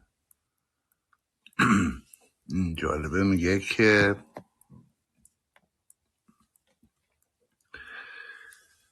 سایت اتلتیک گزارش داده فیفا ممکن است به درخواست فدراسیون فوتبال ایران مانع ورود پرچم شیر خورشید به استادیوم های جام جهانی شد. به گفته منبعی که مستقیما در جریان برنامه‌ریزی فیفا قرار دارد، فیفا قصد دارد حضور این پرچم را در ورزشگاه خود در تابستان امسال ممنوع کند. اتلتیک از فیفا پرسیده آیا به هواداران اجازه خواهد داد پرچم ها را در اندازه‌های مجاز از نظر الزامات امنیتی وارد کند یا پوشاکی با تصویر پرچم پیش از انقلاب بپوشند. فیفا در پاسخ فهرست اقلام ممنوعه خود را بر اساس آیین‌نامه رفتاری ورزشگاه ارسال کرد. ماده 3.1.24 آیین‌نامه رفتاری ورزشگاه تصریح می‌کند هر گونه اقلام از جمله بنرها، پرچم‌ها، تراکتورها، پوشک و دیگر وسایل که ماهیت سیاسی، توهین‌آمیز یا تبعیض‌آمیز داشته باشند و شامل واژه‌ها، نمادها یا ویژگی‌هایی باشند که علیه یک کشور، فرد یا گروهی بر اساس نژاد، رنگ پوست، قومیت، منشأ ملی یا اجتماعی، هویت جنسیتی، معلولیت، زبان، مذهب، عقیده سیاسی یا هر عقیده دیگر، تولد، ثروت، گرایش جنسی یا هر وضعیت دیگری تبعیض ایجاد کند ممنوع است. بعد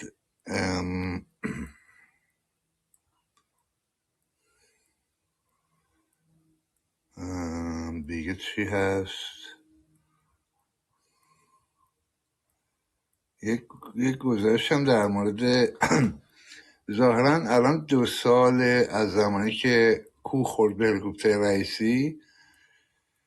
بعد یه نوشته داره، میگه 2 سال پس از سقوط بالگرد رئیسی جمهوری اسلامی دیگر پناهگاه امنی ندارد. 2 سال پس از ناپدید. بذار ببینم اینو من شاید بتونم توی وبسایتشون پیدا کنم که اون خودش بخونه بجای که من بخونمش.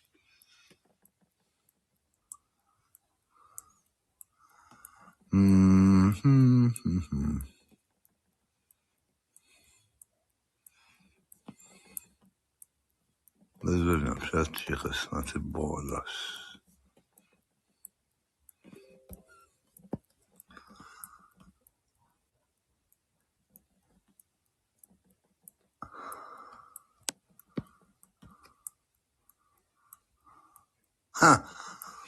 سرپرست تیم ملی ایران گفته اگر ویزای بازیکنان صادر نشود پلنی داریم که بعدا میگوییم. به به، ظاهرا اینا هم دارن از محسن رضایی میرقائد مشاوره میگیره.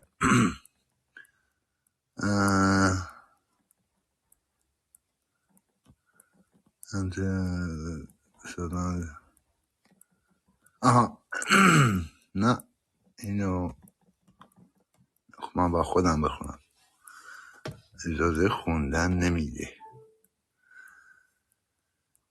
اینجاست. اوکی، بشنویم ببینیم چه میگوید.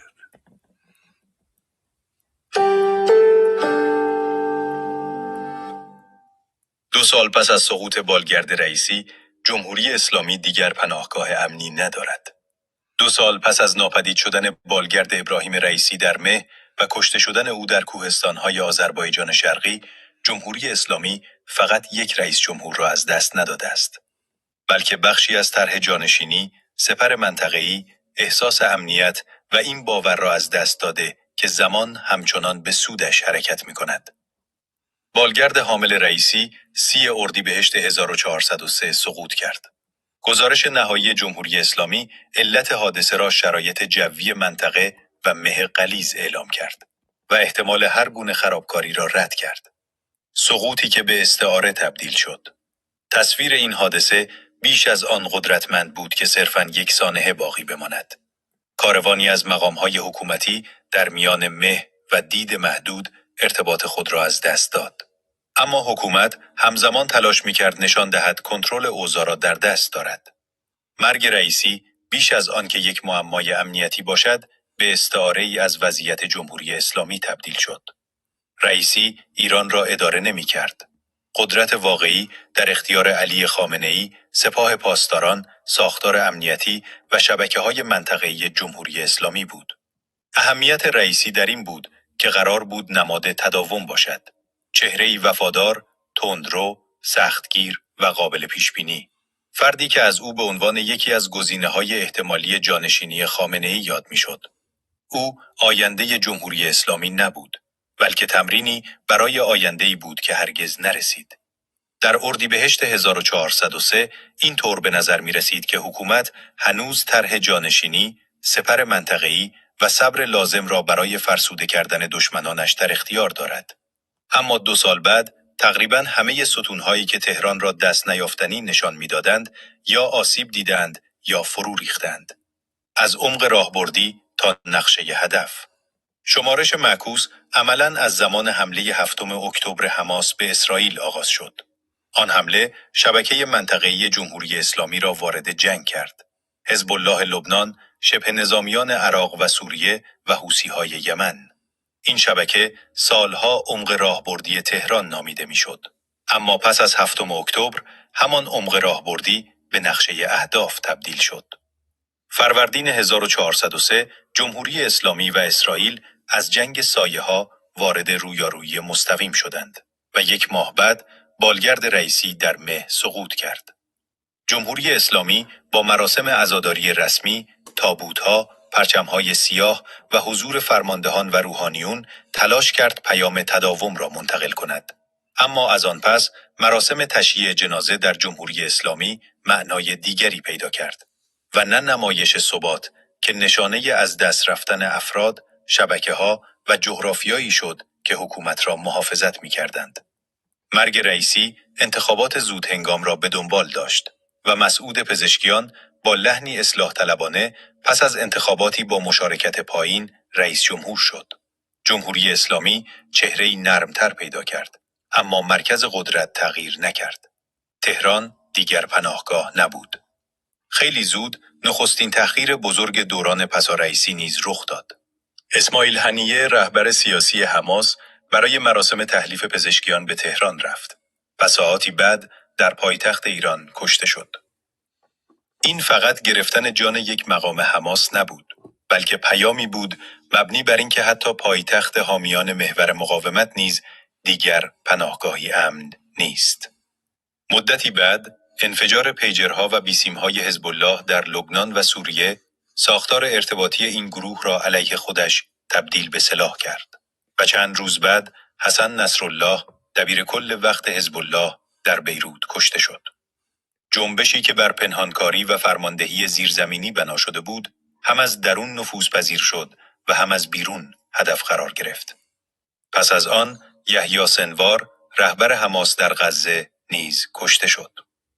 حماس باقی ماند، حزب الله باقی ماند و شعارها همچنان ادامه یافت. اما محور جمهوری اسلامی، رهبران، مسیرها، قلمرو و اعتماد به نفس خود را از دست داد. سقوط اسد و انتقال جنگ به داخل ایران شکاف عمیق‌تر با سقوط بشار اسد در آذر 1403 ایجاد شد. این فقط سقوط یک متحد جمهوری اسلامی نبود، بلکه جغرافیای قدرت ایران را هدف قرار داد. یعنی مسیر ارتباط با حزب الله، دسترسی به مدیترانه و ایده دوران قاسم سلیمانی مبنی بر تبدیل دولت‌های ضعیف به عمق راهبردی ایران. سرانجام خرداد 1404 جنگ به داخل ایران رسید. اسرائیل در جریان جنگ 12 روزه مراکز هسته‌ای و نظامی جمهوری اسلامی را هدف قرار داد و سپس آمریکا به مستحکم‌ترین بخش‌های برنامه هسته‌ای حکومت ایران حمله کرد. سالها ابهام هسته‌ای سپر دفاعی تهران بود، اما در سال 1404 همان سپر به میدان جنگ تبدیل شد. در ادامه فشار خارجی با بحران داخلی پیوند خورد. اعتراضات دیماه 1404 نتیجه بحران اقتصادی، سرکوب و مطالبات قدیمی برای تغییر نظم سیاسی بود که حکومت در 18 و 19 دی با کشتار گسترده، خشونت و قطع اینترنت به آن پاسخ داد. جمهوری اسلامی همچنان توانست سرکوب، زندان و ایجاد رعب را ادامه دهد، اما دیگر قادر نبوده است بخش بزرگی از جامعه را متقاعد کند که آینده‌ای در پیش دارد. مرگ خامنه‌ای و بحران جانشینی. 9 اسفند 1404 جنگ به مهمترین نهاد قدرت در جمهوری اسلامی رسید. رهبری. علی خامنه‌ای در حملات آمریکا و اسرائیل کشته شد. برای نظامی که بر پایه ولایت فقیه بنا شده، این فقط مرگ یک رهبر نبود، بلکه شکسته شدن حاله‌ای بود که سالها پیرامون جایگاه رهبری ساخته شده بود. چند روز بعد مجتبی خامنه‌ای به عنوان رهبر جدید معرفی شد. انتصابی که قرار بود نشانه تداوم باشد، اما جمهوری اسلامی را کوچکتر، بسته‌تر و موروثی‌تر نشان داد. انقلابی که علیه سلطنت شکل گرفته بود، عالی‌ترین مقام خود را در میانه جنگ از پدر به پسر منتقل کرد. جمهوری اسلامی و از دست رفتن مصونیت. حکومت ایران همواره بر 4 لایه تکیه داشته است: سرکوب داخلی، انتخابات به عنوان پوشش غیر نظامی، شبکه‌های نیابتی منطقه‌ای و در سطح راهبردی، موشک‌ها، ابهام هسته‌ای و تنگه هرمز. از زمان سقوط بالگرد رئیسی همه این لایه‌ها آسیب دیدند. سرکوب به شورش منجر شده، انتخابات بیش از مشروعیت خلأ را آشکار کرده، عمق منطقه‌ای نفوذپذیر شده، سوریه از دست رفته، حزب الله و حماس ضربه خوردند و جایگاه رهبری حاله دست نیافتنی بودن خود را از دست داده است. تنگه هرمز همچنان مهمترین ابزار فشار تهران است، اما همین ابزار جمهوری اسلامی را در مرکز بحرانی نگه داشته که به سادگی قادر به پایان دادن به آن نیست. این هنوز روایت سقوط کامل جمهوری اسلامی نیست. حکومت همچنان زندان، موشک، فرمانده و تجربه بقا دارد، اما دیگر نمیتواند همان داستان گذشته را روایت کند.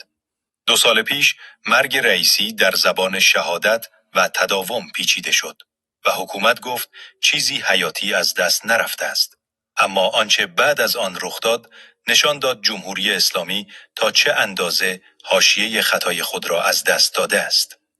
سقوط بالگرد آغاز این زنجیره نبود. 7 اکتبر ساعتها را به حرکت انداخته بود. اما مرگ رئیسی تصویر این دوران شد. دید محدود، کاروانی که ارتباطش را از دست داده و حکومتی که همچنان اصرار دارد مسیر پیش رو روشن است. 2 سال بعد جمهوری اسلامی هنوز در همان حرکت می کند. پرسش دیگر این نیست که آیا حکومت ایران می تواند از بحران دیگری جان سالم به در ببرد یا نه. این نظام بحرانهای زیادی را پشت سر گذاشته است. سوال این است که آیا می تواند بدون چیزهایی که بقای آن را ممکن می کردند دوام بیاورد؟ فاصله امن، ترس، جانشینی، پناهگاه و این باور که زمان به سودش حرکت می کند. این از این من باید برم بیرون و بیام تو که اپ رو ریبوت کنم. یه لحظه من برمیگردم.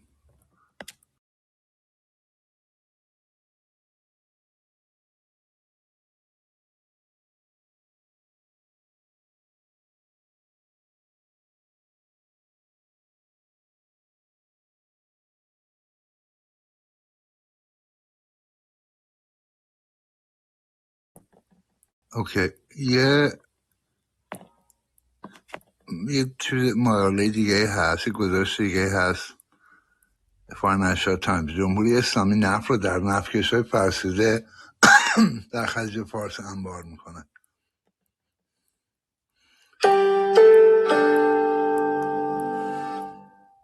فاینانشال تایمز: جمهوری اسلامی نفت را در نفتکش‌های فرسوده در خلیج فارس انبار می‌کند.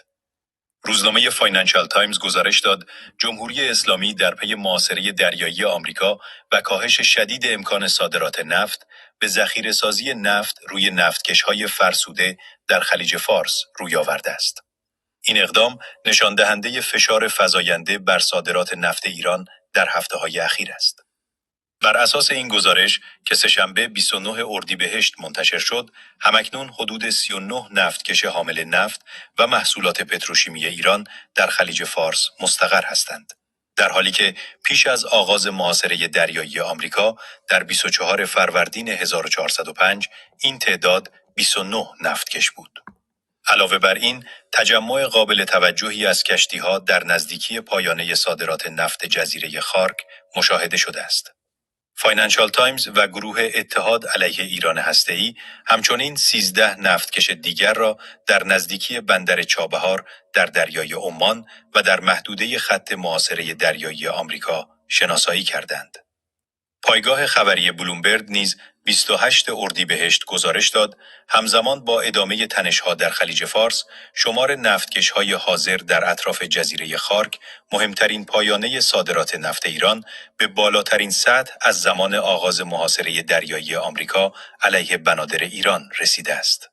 بر اساس این گزارش، تصاویر ماهواره‌ای ثبت شده در 26 اردیبهشت حضور 23 نفتکش را در اطراف جزیره خارک نشان دادند. این نفتکش‌ها یا در لنگرگاه‌های اطراف مستقر بودند یا در اسکله‌های بارگیری نفت خام و گاز مایع پهلو گرفتند. افزایش فشار بر صادرات نفت ایران. به نوشته فاینانشال تایمز، هدف اعلام شده محاصره دریایی آمریکا متوقف کردن درآمدهای نفتی حکومت ایران از طریق بازرسی، توقیف یا بازگرداندن کشتی‌های حامل نفت ایران است. این گزارش افزود، جمهوری اسلامی پیش از آغاز حملات آمریکا و اسرائیل ماهانه بین 40 تا 60 میلیون بشکه نفت صادر می‌کرد که معادل حدود 2% عرضه جهانی نفت است. بخش عمده این صادرات با ناوگانی از نفتکش‌های قدیمی انجام می‌شد که بسیاری از آنها تحت تحریم دولت‌های غربی قرار دارند، اما همچنان به پالایشگاه‌های آسیایی خدمات می‌دهند. با ادامه بسته ماندن تنگه هرمز و تداوم درآمدهای نفتی جمهوری اسلامی، آمریکا در فروردین ماه تصمیم گرفت بنادر جنوب ایران را محاصره و کشتی‌های حامل نفت ایران را توقیف کند. ستاد فرماندهی مرکزی آمریکا سنتکام اعلام کرد از زمان اجرای این محاصره 72 کشتی را به بنادر ایران بازگردانده و 4 کشتی را نیز از کار انداخته است. بازگشت نفتکش‌های قدیمی به چرخه ذخیره‌سازی. فاینانشال تایمز نوشت محدود شدن صادرات نفت جمهوری اسلامی را ناچار کرده برای ذخیره‌سازی شناور نفت از نفتکش‌های قدیمی استفاده کند. در یکی از نمونه‌ها یک ابر نفتکش 30 ساله که به گفته تحلیلگران بیش از 2 سال بلا استفاده بود، از اواخر فروردین دوباره در خلیج فارس مشاهده شده است. شرکت تحلیل داده کپلر اعلام کرد میزان نفت خام ایران ذخیره شده در نفتکش‌های مستقر در خاورمیانه اکنون به بالاترین سطح از آغاز جنگ رسیده و از ابتدای درگیری‌ها تا کنون 65% افزایش یافته است. بر اساس برآورد این شرکت، حدود 42 میلیون بشکه نفت خام ایران اکنون روی نفتکش‌ها ذخیره شده است. شرکت کایروس نیز اعلام کرد ذخایر نفتی زمینی ایران حدود 10 میلیون بشکه افزایش یافته و مخازن داخلی اکنون حدود 64% پر شدند. ظرفیتی که تنها چند هفته دیگر امکان ادامه تولید را فراهم می‌کند. خارک، مرکز تجمع نفتکش‌ها. بر اساس تحلیل تصاویر ماهواره‌ای آژانس فضایی اروپا، تعداد نفتکش‌های متوقف شده در اطراف جزیره خارک، مهمترین پایانه صادرات نفت ایران، از 6 کشتی در یک ماه پیش به 20 کشتی رسیده است. بسیاری از این کشتی‌ها سامانه‌های موقعیتیاب خود را خاموش کردند و در داده‌های معمول کشتیرانی قابل مشاهده نیستند. این گزارش همچنین به وقوع یک لکه بزرگ نفتی در نزدیکی خارک اشاره کرد و نوشت بین 16 تا 24 اردیبهشت هیچ نفتکشی در این پایانه بارگیری نکرده است. تصاویر ماهواره‌ای نشان می‌دهد این لکه نفتی بعداً در آبهای جنوب و جنوب غربی جزیره پراکنده شده است. فاینانشال تایمز در پایان نوشت تنها تعداد محدودی از نفتکش‌های ایرانی موفق شدند از محاصره عبور کنند. یکی از این کشتی‌ها، نفتکش هیوج با پرچم جمهوری اسلامی، پس از بارگیری در خارک در 22 فروردین مسیر طولانی و غیر معمولی را از طریق تنگه لومبوک اندونزی به سمت چین طی کرده تا از رهگیری نیروی دریایی آمریکا جلوگیری کند. اوکی. یکی دیگه هست در مورد این که اینا در طی آتش بس داشتن احیای توان موشکی.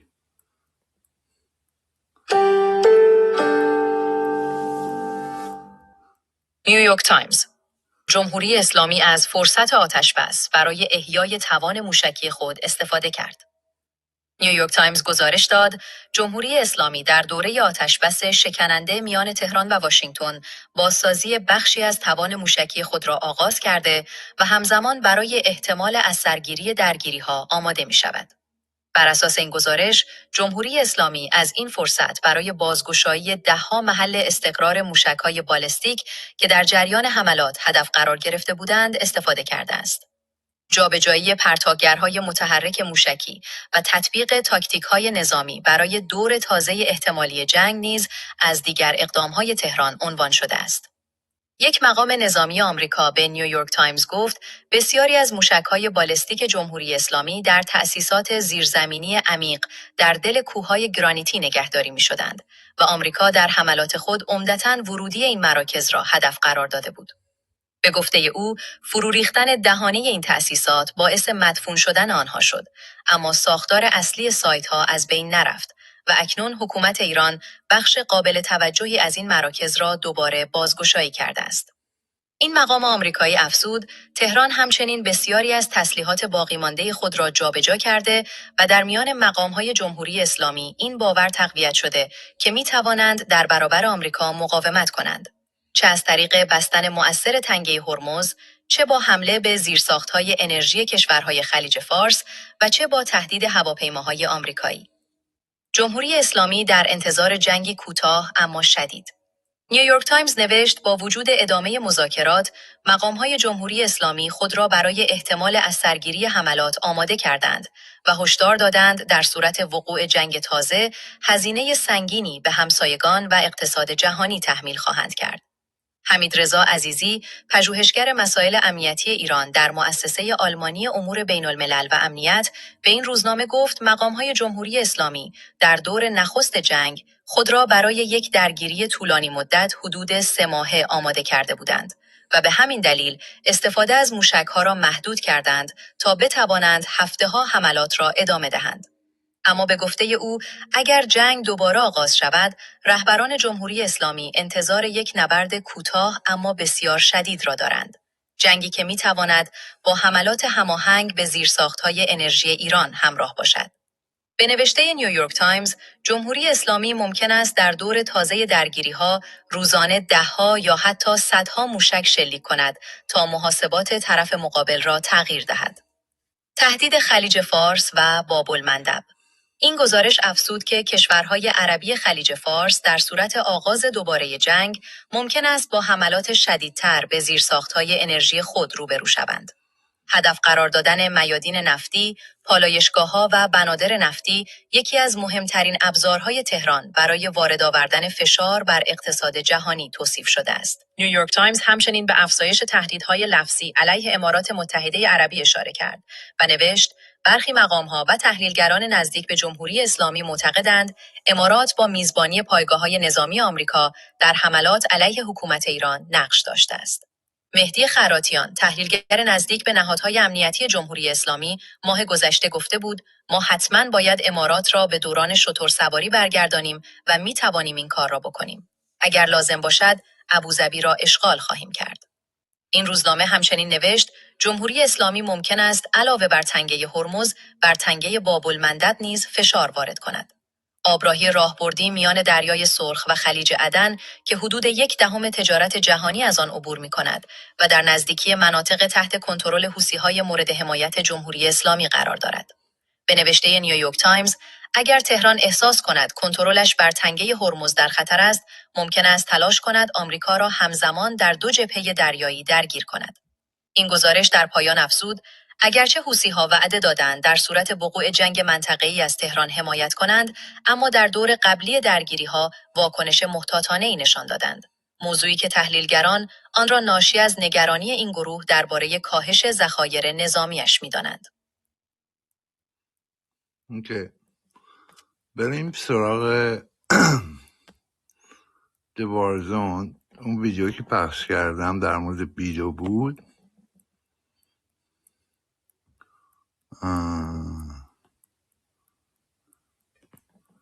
فکر میکنم یه چیز خیلی کوتاهیه، در از فقط معرفی اون ویدیو هست.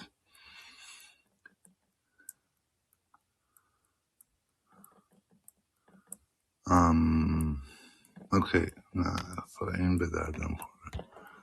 بذار ببینیم ایویشنش چی داره. نه این هم که میدونیم چیه. اوکی، بریم سراغ نیویدی کودت.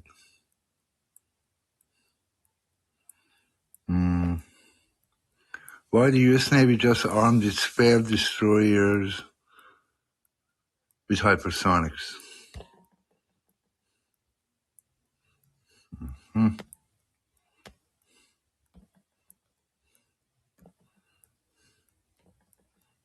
The engineers who designed the ship made a series of choices that no one asked for.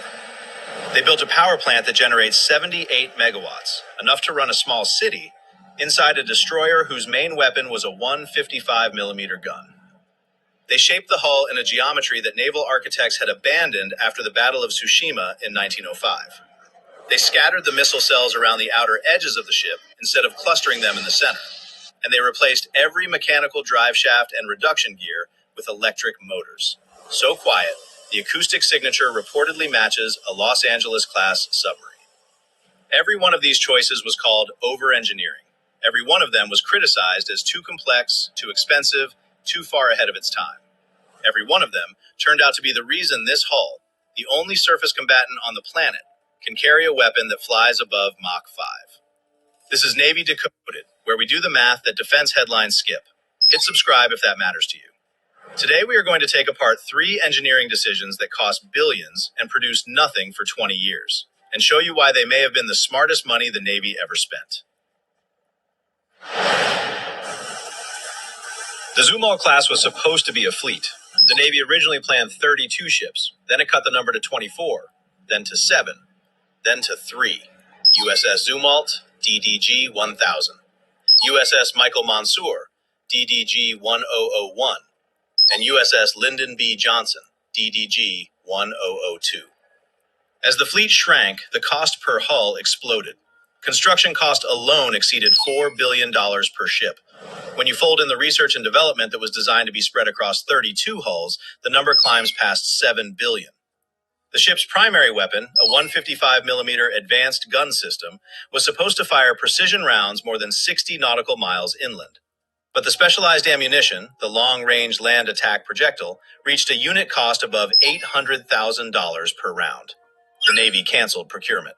2 enormous gun mounts, the entire reason this ship was built, became steel furniture.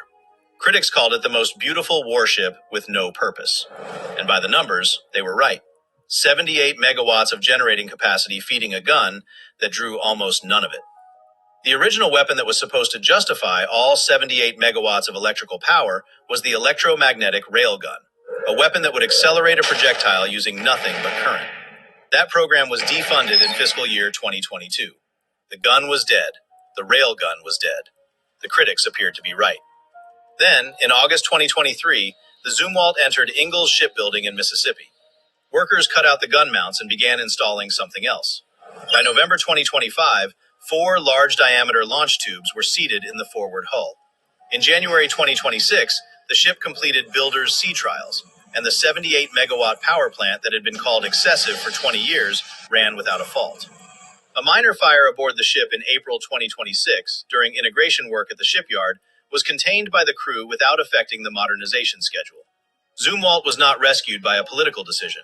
It was rescued by physics, because 3 things the engineers built in excess turned out to be the 3 prerequisites for launching a hypersonic weapon from a surface combatant. Start with the first one, electricity.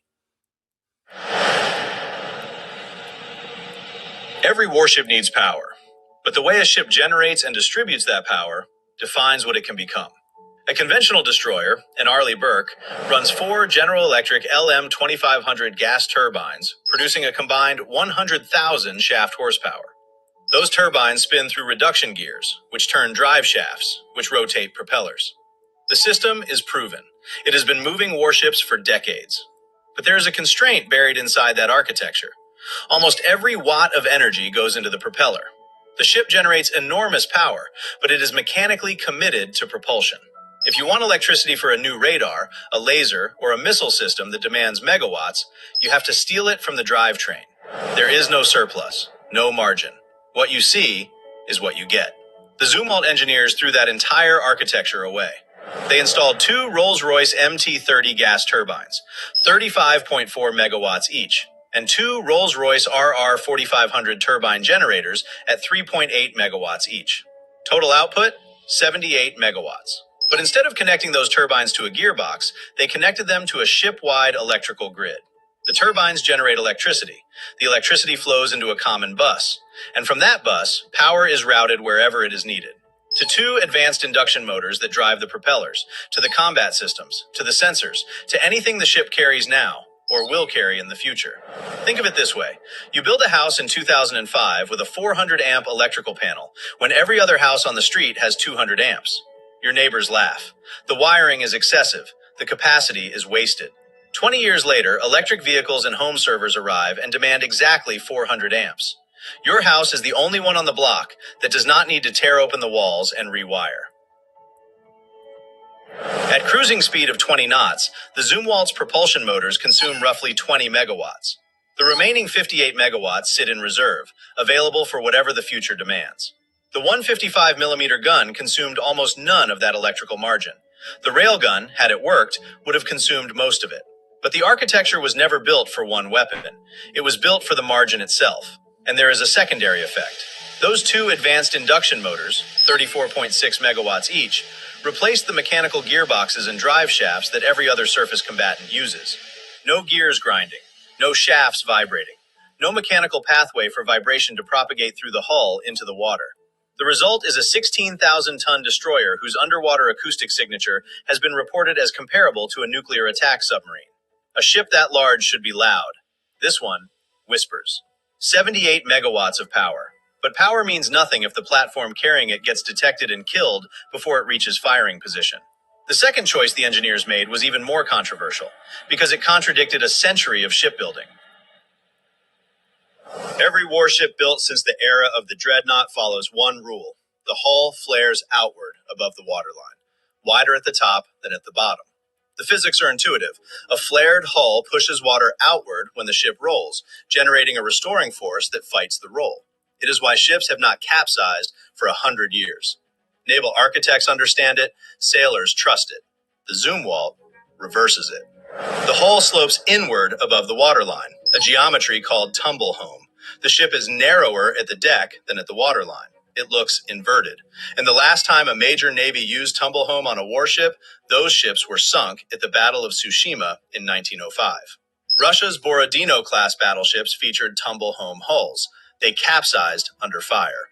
Naval architects spent the next century avoiding the shape entirely. So when the Navy announced that its next destroyer would use tumble home geometry on a 16,000-ton hull, the criticism was immediate. It will roll. It will capsize. It is a physics experiment, not a warship. It did not capsize. Captain Andrew Carlson, the ship's commanding officer, described navigating through Sea State 6, waves 13 to 20 feet high, on a transit toward Alaska. He contacted his executive officer to report the conditions. The XO, inside his cabin, responded that it felt no worse than Sea State 3. The sensors confirmed it. The tumble-home hull, combined with a wave-piercing bow and a center of gravity planted low in the hull, delivered a ride so stable that the crew could not feel the storm. But stability was not the reason for the shape. Stealth was. A conventional destroyer, 610 feet long, 80 feet wide, bristling with rotating radar dishes and antenna masts, reflects radar energy back to the source. That is what radar does.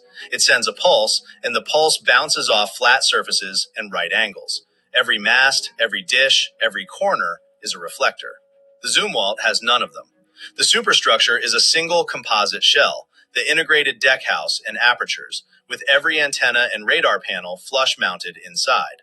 No masts, no rotating dishes, no external reflectors. The inward sloping hull deflects radar energy downward into the water instead of back to the sender. The result? A ship that displaces roughly 16,000 long tons, but returns a radar cross-section reportedly comparable to a small fishing boat. And then the crew. A Burt-class destroyer displaces about 9,800 tons and requires a crew of more than 320. The Zumwalt displaces 16,000 tons and operates with fewer than 150 sailors, enabled by the total ship computing environment, an integrated open architecture network that automates damage control, firefighting, machinery management, and sensor fusion across the entire hull. The autonomic fire suppression system detects fires, isolates damaged piping, and activates water mist suppression without a human touching a valve. None of this, not the stealth, not the automation, not the silent hull, was necessary for the original mission. Firing artillery shells at a beach does not require a radar cross-section the size of a fishing boat. But closing to a launch position within range of a peer adversary's sensor network without triggering a response before the weapon is away requires every decibel of silence, every square inch of stealth, every megawatt of power. Invisible on radar, silent in the water, powered by a grid that could run a small city. For more than a decade, these capabilities had no mission. Then, the mission arrived. The weapon is called Conventional Prompt Strike, CPS. A two-stage solid-fuel rocket booster lifts the payload to the upper atmosphere. At altitude, the booster falls away. What remains is the common hypersonic glide body, an unpowered vehicle that re-enters the atmosphere and rides its own shockwave at speeds exceeding Mach 5. A cruise missile hugs the surface and can be tracked. A ballistic warhead follows a predictable arc and can be intercepted. The glide body does something different. It skips across the upper atmosphere. It banks. it changes heading mid-flight. Every course correction rewrites the intercept equation for the defender, and by the time the math updates, the weapon has moved. No operational missile defense system on Earth has demonstrated the ability to solve that equation in time. That physics problem alone changes what a launch platform must be. The range exceeds 1,500 nautical miles. The glide body is shared with the Army's long-range hypersonic weapon, the system they call Dark Eagle. Same warhead, same physics, different launch platform. On the Zumwalt, the weapon sits in 4 large-diameter tubes installed where the gun mounts used to be, each tube holding 3 missiles for a total of 12 CPS rounds per ship. The tubes use cold gas ejection. Compressed gas pushes the missile clear of the hull before the rocket motor ignites. No flame touches the deck. No exhaust floods the launch bay. It is the same launch concept used in the Virginia-class Block 5 submarine's payload module, and that is not a coincidence. Every round fired from the Zumwalt generates data that reduces risk for the submarine fleet. But the Zumwalt carries more than 12 hypersonic missiles. The rest of the armament sits in the Mark 57 peripheral vertical launch system. 80 cells arranged in 20 modules of 4, distributed along the outer edges of the hull. Each cell can hold a Tomahawk, an SM-6, a quad pack of ESSM for point defense, or a VLAS ROC for anti-submarine warfare. The cells are large, 28 inches wide, 283 inches long, rated to over 9,000 pounds per canister, large enough for missiles that have not been designed yet. And here is the philosophy that separates Mark 57 from every other launch system in the fleet. On a Burt-class destroyer, all 96 VLS cells sit in 2 clusters amidships, in the center of the hull. If a single cell suffers a catastrophic failure, the blast propagates inward, toward the ship's vital spaces. The Mark 57 modules sit against the outer hull. If a cell detonates, the blast vents outboard, into the sea. The ship loses 1 module. It does not lose the ship. But the ship's current radar, the AN Spy-3, was designed for a different era. It can track targets along the coast. It cannot defend the airspace around the ship. The Navy is now evaluating a fix under the Zumwalt Enterprise Upgrade Solution, Zeus.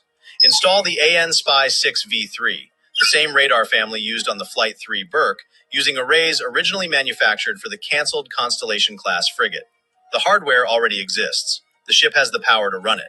The question is whether 3 hulls justify the integration cost.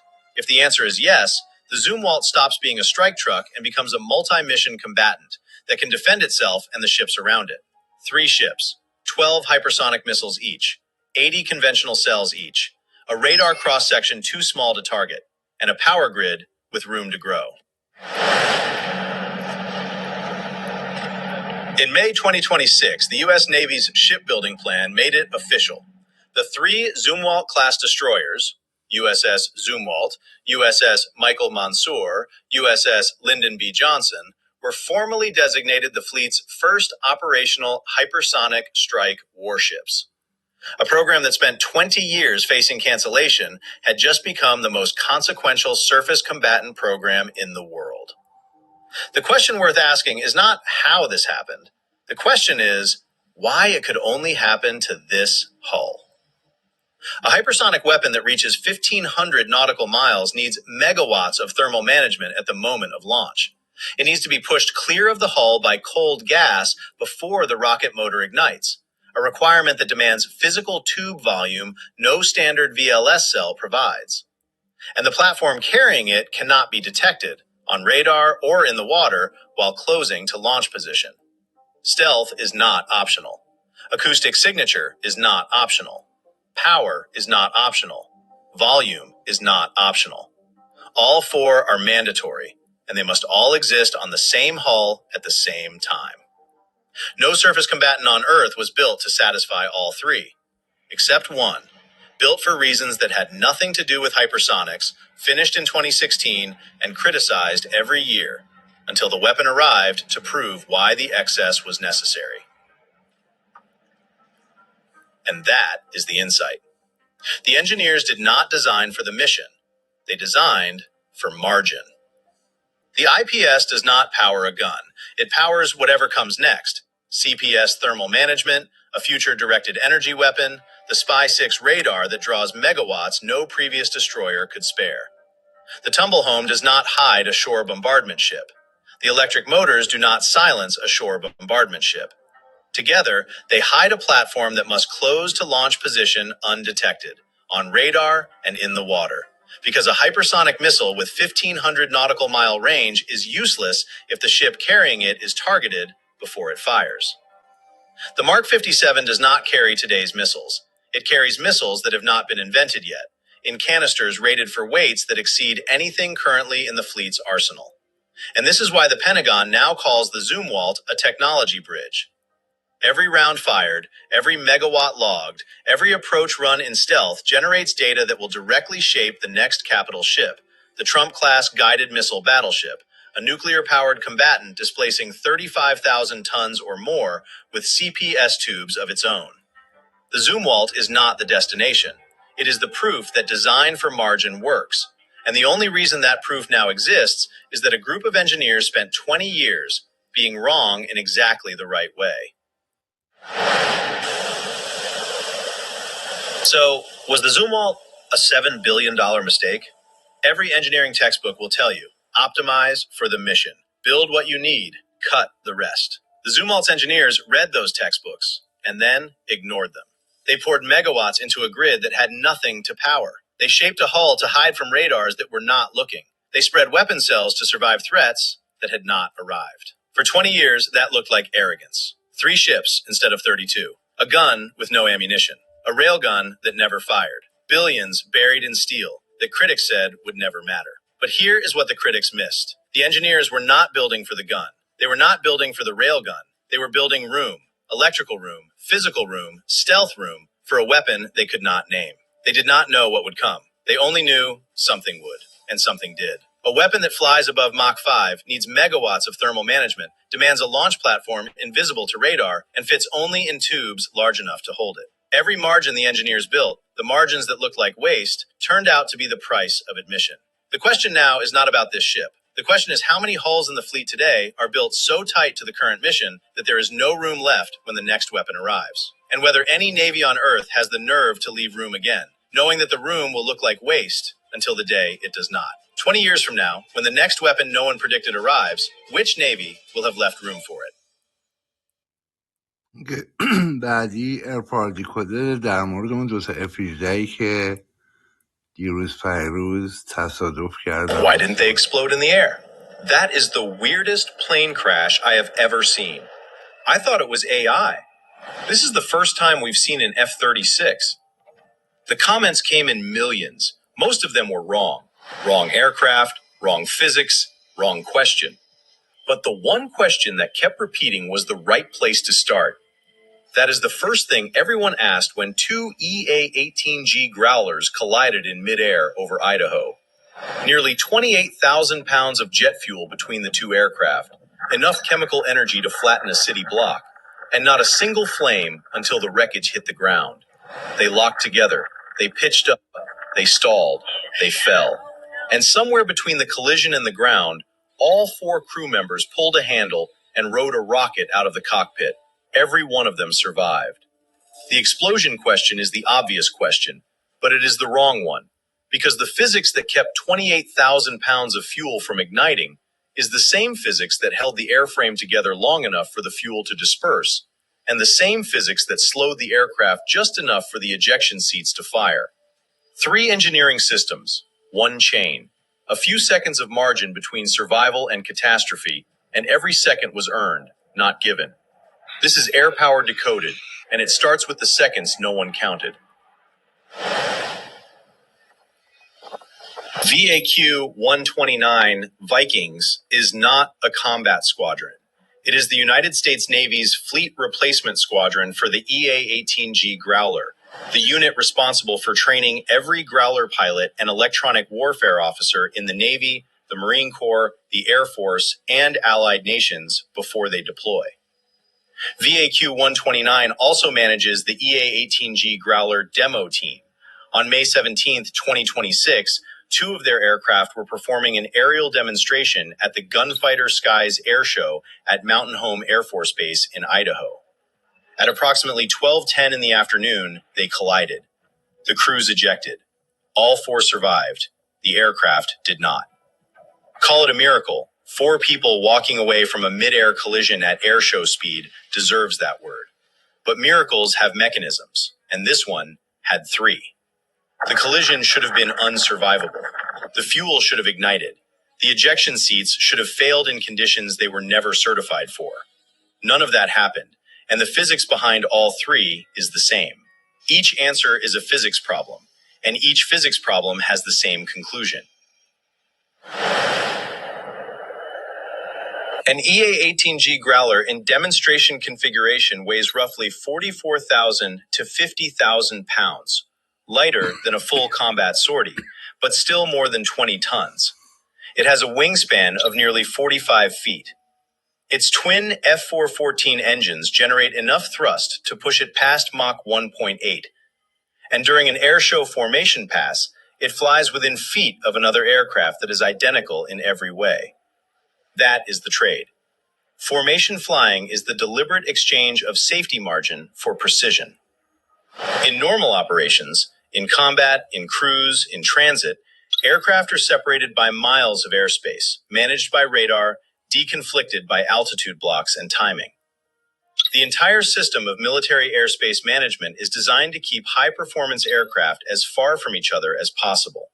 An airshow inverts that system entirely. The entire point is proximity. The cameras need both jets in the frame. The crowd needs to see the formation. The demonstration exists to showcase exactly what these aircraft can do when flown in close coordination.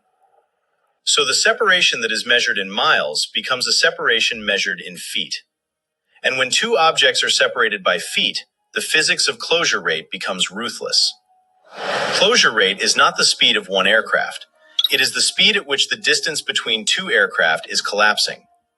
If the trailing jet is approaching the lead aircraft at 10 knots faster than the lead is flying, a difference that would be invisible to any observer on the ground, a difference the trailing pilot might not even register consciously, that gap is shrinking at roughly 17 feet per second.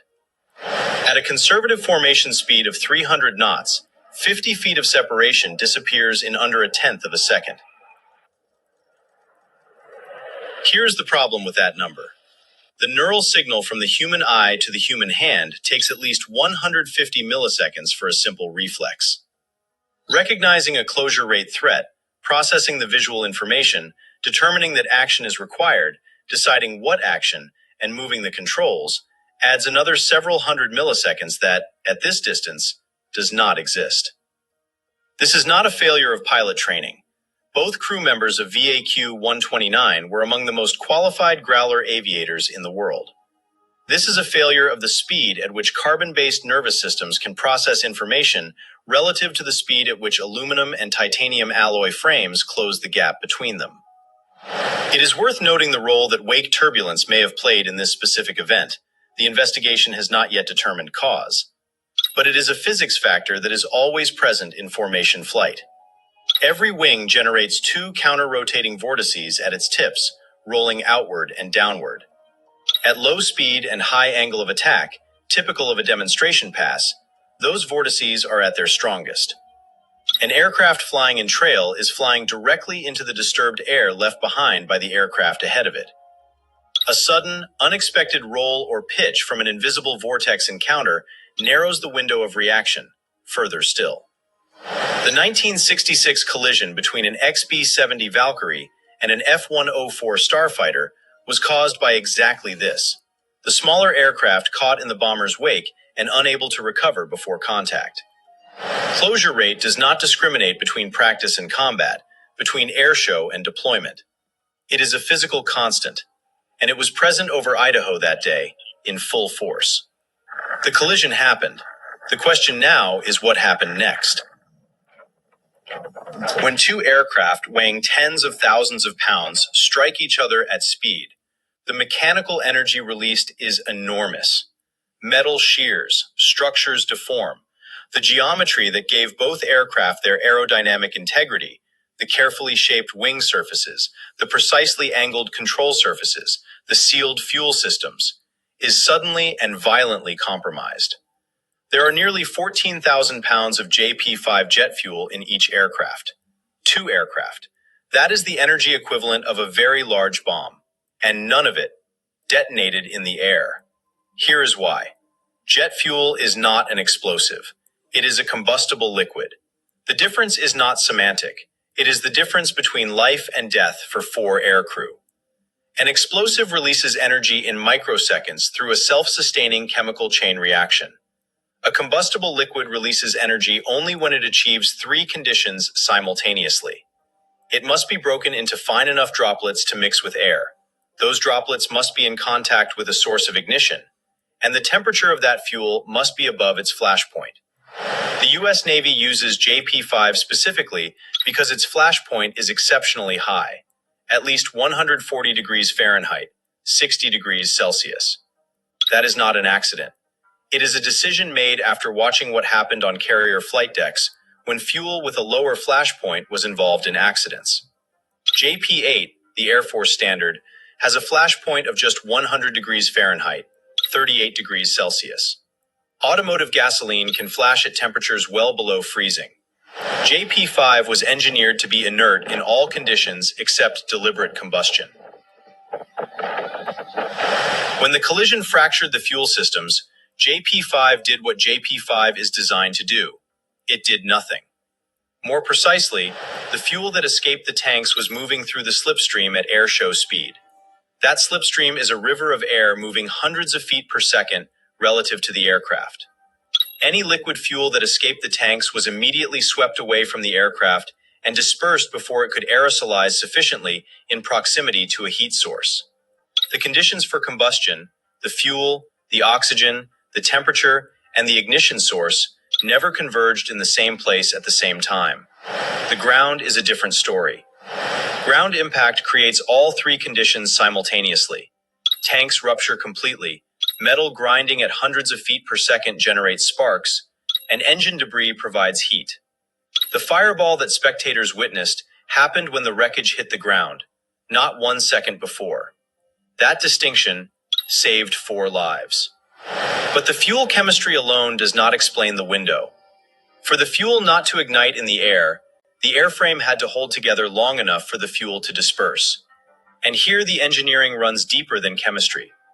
The EA-18G Growler is built on the Super Hornet airframe, a structure designed and certified to withstand 7.5 times the force of gravity, with that limit enforced by a fly-by-wire flight control system. The material choices, titanium alloys, aluminum lithium composites, carbon fiber panels, were made under a design philosophy called damage tolerance. The airframe is not designed to be indestructible. It is designed to fail gradually, rather than catastrophically. The collision damaged the structure. It deformed it. It did not crush the fuel tanks in the first instant. That fraction of a second, the time between structural deformation and structural collapse, is where the next system stepped in. When the 2 growlers made contact, something unexpected happened. Instead of simply disintegrating, they locked together. From what we can see in the footage, the aft section of the trailing aircraft became mechanically entangled with the lead. The exact mechanism is still under investigation, but the physical consequence is unmistakable. The collision introduced a sudden, massive change in the combined center of gravity of the 2 aircraft, while simultaneously destroying the lift distribution across both wing surfaces. The result was a violent pitch-up. A nose-up pitch at low airspeed does only one thing. It kills lift faster. The combined mass of both aircraft, now aerodynamically incoherent, began to bleed airspeed rapidly. The nose rose. The airspeed fell. The aircraft entered a stall. In almost any other scenario, a stall at low altitude is the end of the story. In this specific scenario, it created the window. A stall is the moment when lift collapses. Airspeed approaches 0, and with it, the G-forces that pin a pilot into their seat.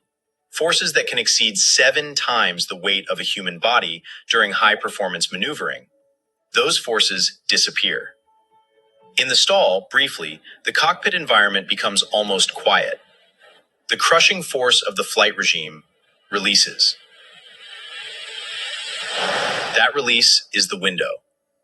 A pilot can move their arms. They can reach a handle. Most fighter pilots will never pull that handle. Across an entire career, thousands of flight hours, hundreds of combat sorties, the ejection seat sits there and does nothing. There is no official limit on how many times a pilot can eject. The limit is biological. Each ejection drives 12 to 20 times the force of gravity through a human spine in under a second. The spine can survive that. Once, maybe twice. After that, the math stops working in your favor. The handle they reached for is connected to the NACES, the Navy Aircrew Common Ejection Seat, designated SJU-17, manufactured by Martin Baker. It is a 0-0 seat, certified to save a pilot at 0 airspeed and 0 altitude, even on a stationary aircraft on the ground, provided the aircraft attitude is near level. The NACES does not work on a fixed timer. It works on a sequencer, an electronic system that reads the environment in the first 60 milliseconds after the handle is pulled, sampling airspeed and altitude, and calculates precisely how much rocket thrust is required to propel the seat occupant to an altitude sufficient for the parachute to fully deploy. It is not guessing. It is solving an equation in real time, with the answer needed in fractions of a second. Canopy jettison, rocket motor, drogue chute, main chute, 4 people, 4 handles pulled, 4 sequencers reading a sky that had just been rearranged by a collision neither aircraft was designed to survive. All 4 chutes opened. All 4 crew members reached the ground alive. The aircraft, no longer carrying the people they were built to protect, continued their fall and struck the ground northwest of the base. The fuel that had remained liquid and dispersed in the air finally met the conditions it needed. The fireball happened then, after the ejection seats had already done their work. The sequencer works in milliseconds. The window existed in seconds. 4 pilots made it in time, not because they were lucky, but because the aircraft was already failing slowly enough for the seat to do its job. Step back from the 3 systems and look at what they share. The airframe was not built to survive a mid-air collision. The JP-5 was not formulated specifically for this altitude and this impact angle. The NACES was not designed with this exact entanglement geometry in mind. And yet all 3 performed exactly as required, in exactly the right sequence, for exactly as long as was necessary. This is not a coincidence. It is the engineering doctrine called defense in depth. The principle that survivability does not come from one unbreakable system, but from multiple systems that each fail slowly enough to give the next one time to activate. Follow the chain. The airframe absorbed the collision without immediately crushing the fuel tanks, and because the tanks held, the fuel had time to disperse into the slipstream instead of pooling around a heat source. Because the fuel dispersed, there was no fireball, and without a fireball, the stall had time to develop, bleeding off the airspeed and the G-forces that would have pinned every crew member into their seat. And because the G-forces released, 4 hands reached 4 handles, and 4 sequencers fired before the ground arrived. No single system saved 4 lives. The chain did, each link holding just long enough to hand the load to the next. Consider what actually started this, not a catastrophic failure, not a mechanical malfunction, just 2 objects moving through the same space at slightly different speeds, and the physics of closing distance doing what it always does, indifferent to the fact that people were inside. But the aircraft were not indifferent. The collision destroyed both machines. That was always the expected outcome. What was also expected, designed for, and engineered into every structural decision from day one was that the people inside would have time to leave. The Growler is not primarily an aircraft. It is a system for keeping its crew alive long enough to complete a mission, or, when the mission goes catastrophically wrong, long enough to escape. The word miracle implies an absence of mechanism. There was no absence of mechanism over Idaho that day. There was a chain of mechanisms, each one doing exactly what it was built to do, in a scenario none of them were told to expect. We build machines to fight. We spend billions engineering speed, stealth, sensors, and weapons. We measure success in range and payload and radar cross-section. But the engineering that matters most is never in the offensive systems. It is in the question that every airframe designer has to answer before any of that. If everything goes wrong at once, how much time do we need to give the crew to escape? VAQ-129 will mourn 2 aircraft. They are irreplaceable. Each EA-18G Growler cost the Navy roughly $67 million apiece, and only 172 were ever built. The 4 people who were inside those aircraft walked away. They are not irreplaceable. No human being is replaceable, but they are alive. And they are alive because 3 engineering systems working in sequence bought enough time. The investigation will determine what caused this collision. The physics has already determined why it did not become the catastrophe it appeared to be. Subscribe to Air Power Decoded.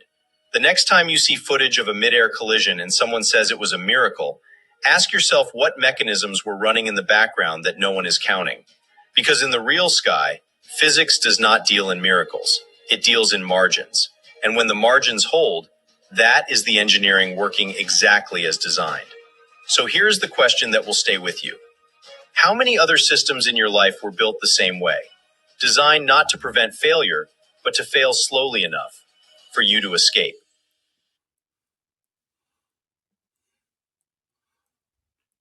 Okay, next میریم سراغ What's going on with shipping.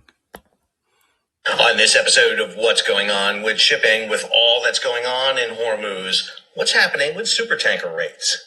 I'm your host, Sal Mercagliano. Welcome to today's episode. You may notice we're on the road. Thought I'd sneak into the hotel room and go ahead and film an episode of What's Going On with Shipping. I have a very sad life. Yes, I do. I want to talk about today supertankers and tanker rates. So, been covering a lot about the Strait of Hormuz. But one of the most interesting things has been the tanker market. But what's been happening both with the stocks of tankers, but also with the rates of the tanker. So tankers kind of break down into 3 general characteristics. One of them is small feeder type vessels that operate very coastally. And because of their limited carrying capacity, you don't want to run them long distances because half the voyage is empty in ballast. The other 2 types are a mixture between crude carriers and refined products. Crude carriers tend to be the big size. Now, the biggest is what is referred to as ultra-large crude carriers. These are 400, 500,000 deadweight ton vessels. I mean, they're behemoths. And to tell you the truth, they don't operate too much anymore. I think there's like 1 or 2 still operating around the planet, but most of them have been converted into floating storage and processing facilities.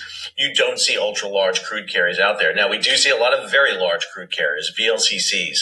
These are typical over 300,000 deadweight tons. They're carrying over 2 million barrels of oil. These are used for long distances, and they get a huge economy of scale by carrying crude oil because crude oil is fairly, believe it or not, the cheapest of the oil products that are out there. So you want to get the large economy of scale. But one of the groups not shown on this chart here are Suezmax tankers. Now, these carry about 150,000 tons of crude oil, maybe about 1 million barrels. They are operating, as it says, through the Suez Canal, but that is kind of the smallest crude carrier you'll find. And then you get into refined crude carriers, and these operate in between the medium range, what are called MR tankers. These are fairly small, 25 to 50,000 deadweight tons. Your LR tankers, which are your long-range tankers, and they come in 2 different categories, 1 and 2. Roughly about 60,000 deadweight tons up to about 100,000 deadweight tons. And then you have your Aframax, which are kind of right in between there. And the Aframax are running right at that 100,000 deadweight tons. LR2s can be a little bit bigger. But that kind of breaks down the different types of tankers that are out there. Now, typically, the LR tankers move refined product over long distances. Medium range tankers operate them over, guess what? Medium range. However, what we saw was because of the shutdown of the Strait of Hormuz, all of a sudden, these medium-range tankers got a lot of money to be able to go long distances. Typically, those ballast voyages, when you're empty, were not profitable. So you couldn't make enough money on a long haul to make it profitable. Well, that kind of got all flipped on its ears.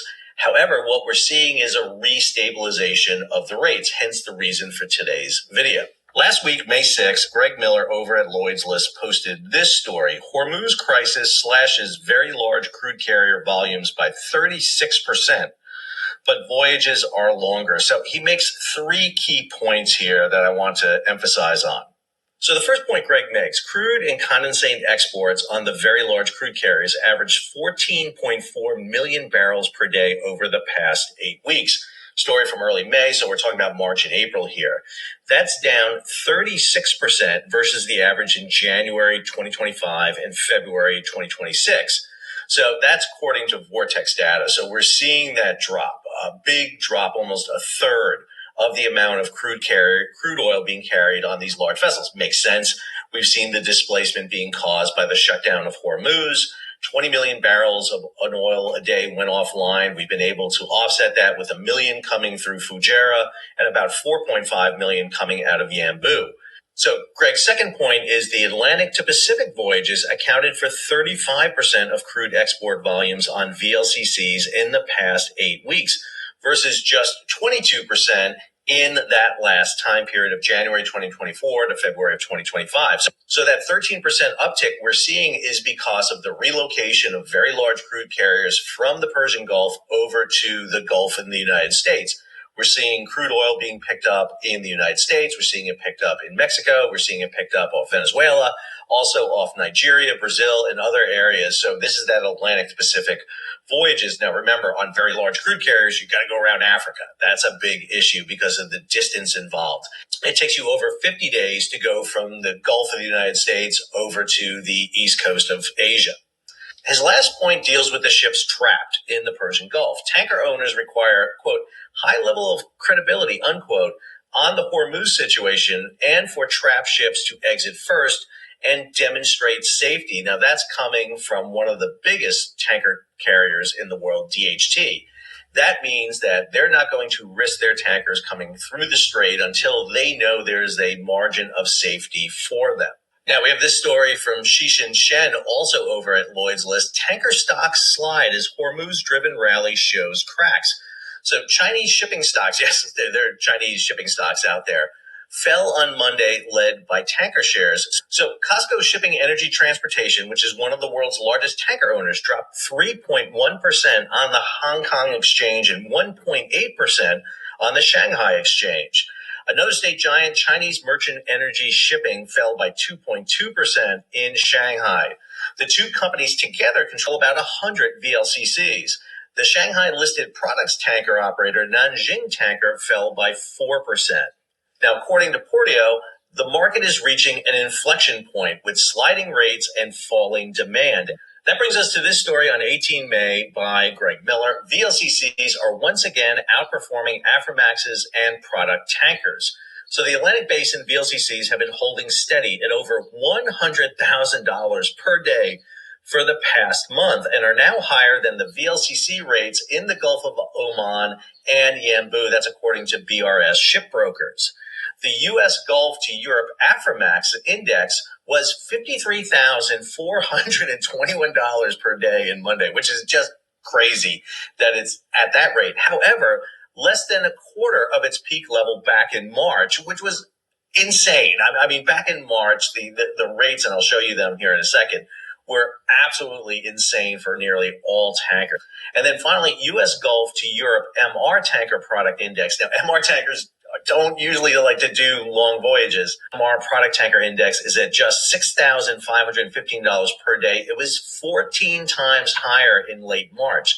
The index recently hit its lowest point in 14 months. All right, let's break down Greg's story there just a little bit on each of those three facts and take a look at some of the data, because Greg always includes data in his reports. So Greg pulled this data from the Baltic Exchange. So this shows you from the beginning of the year up until 18 May, the rates for different tankers. So these are MR tankers. These are those medium range tankers involved in the U.S. to Gulf Europe, you can see how they were banging at a ridiculous rate there of about $100,000 a day. I mean, just absolutely insane until it falls off a cliff here, literally bottoms out. And this has a lot to do with the demand destruction that we're seeing, is that demand is going away because everybody's retooling right now and restructuring in what type of fuel they need, also in how they're getting their fuel. And MR tankers are very smaller tankers. They're on the smaller side, so not very efficient for carrying them. And what we expected to see was MRs were kind of filling in very quickly, kind of, patchwork, bucket brigade type stuff. And now that demand is falling off. What you see is the rise in LR tankers, much larger tankers, still carrying clean product, but they are at a much higher level. And so, again, more efficiency there. You don't have to use smaller tankers. You can use larger, more efficient tankers. And here you see Aframax on that same U.S. Gulf to Europe run. Those LRs were for the Med to the Asia run. But again, you see that massive spike all of a sudden there in March to April, when all of a sudden you needed to get clean product over to Europe, that huge jump up. The next two, the Suezmax and the VLCCs, are dealing with crude oil. So Suezmax kind of follows that route right there. You can see those big spikes that happened in March and into April with rates that are just astronomical compared to where they are. But look at where they've fallen off to. They really haven't come that far down than what they were pre-conflict. So they have basically stabilized. But it's the VLCC, the very large crude carrier, that Greg's making the point here in the story. Here's that chart. I'm going to clean it up here and just show you the very large crude carrier kind of highlighted right there. And you can see that is the U.S. Gulf to China coast. So again, kind of flattening out here back to those levels prior to the U.S.-Israeli attacks on Iran. So a stabilization in it. But there's a couple of factors that are leading to this. So this chart shows you very large crude carriers by basin, and basin means where they're operating out of, the Pacific or the Atlantic. And you can see down here, this is the Atlantic Basin numbers here, where they're at. So Atlantic Basin has been fairly standard. I mean, it hasn't changed too much, a little bit of an uptick. What we're missing here is that Pacific Basin, and that is the loss of the Persian Gulf, and that's having a massive impact. We're seeing a bit of an uptick, as you see there, in the Atlantic Basin. This is in weekly volume in millions of barrels per day. But we haven't seen really the massive uptick yet in the Atlantic Basin because, again, it takes a while to shift tankers over into the Gulf Coast of the United States, load, and start deliveries. It's almost 2 months of a sail.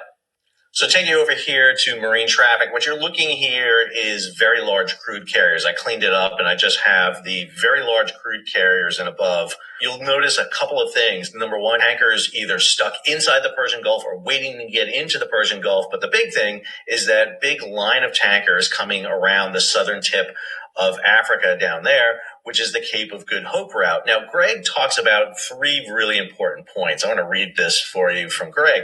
Theoretically, the continued effective closure of the Strait of Hormuz should drive more VLCC tonnage to the Atlantic Basin. And the shortfall of overall cargoes globally should put downward pressure on rates. This hasn't happened yet. He identifies 3 reasons. First, the growing number of cross-basin VLCC voyages around the Cape of Good Hope, again down there, both laden and ballast, is keeping tonnage occupied on longer legs. So we call this ton miles, the longer distance it takes to haul a ton of cargo. And what's interesting about ton miles, you got to be careful about it, because while you add miles, you decrease tonnage because the voyage it takes is much longer. I mentioned this to you before.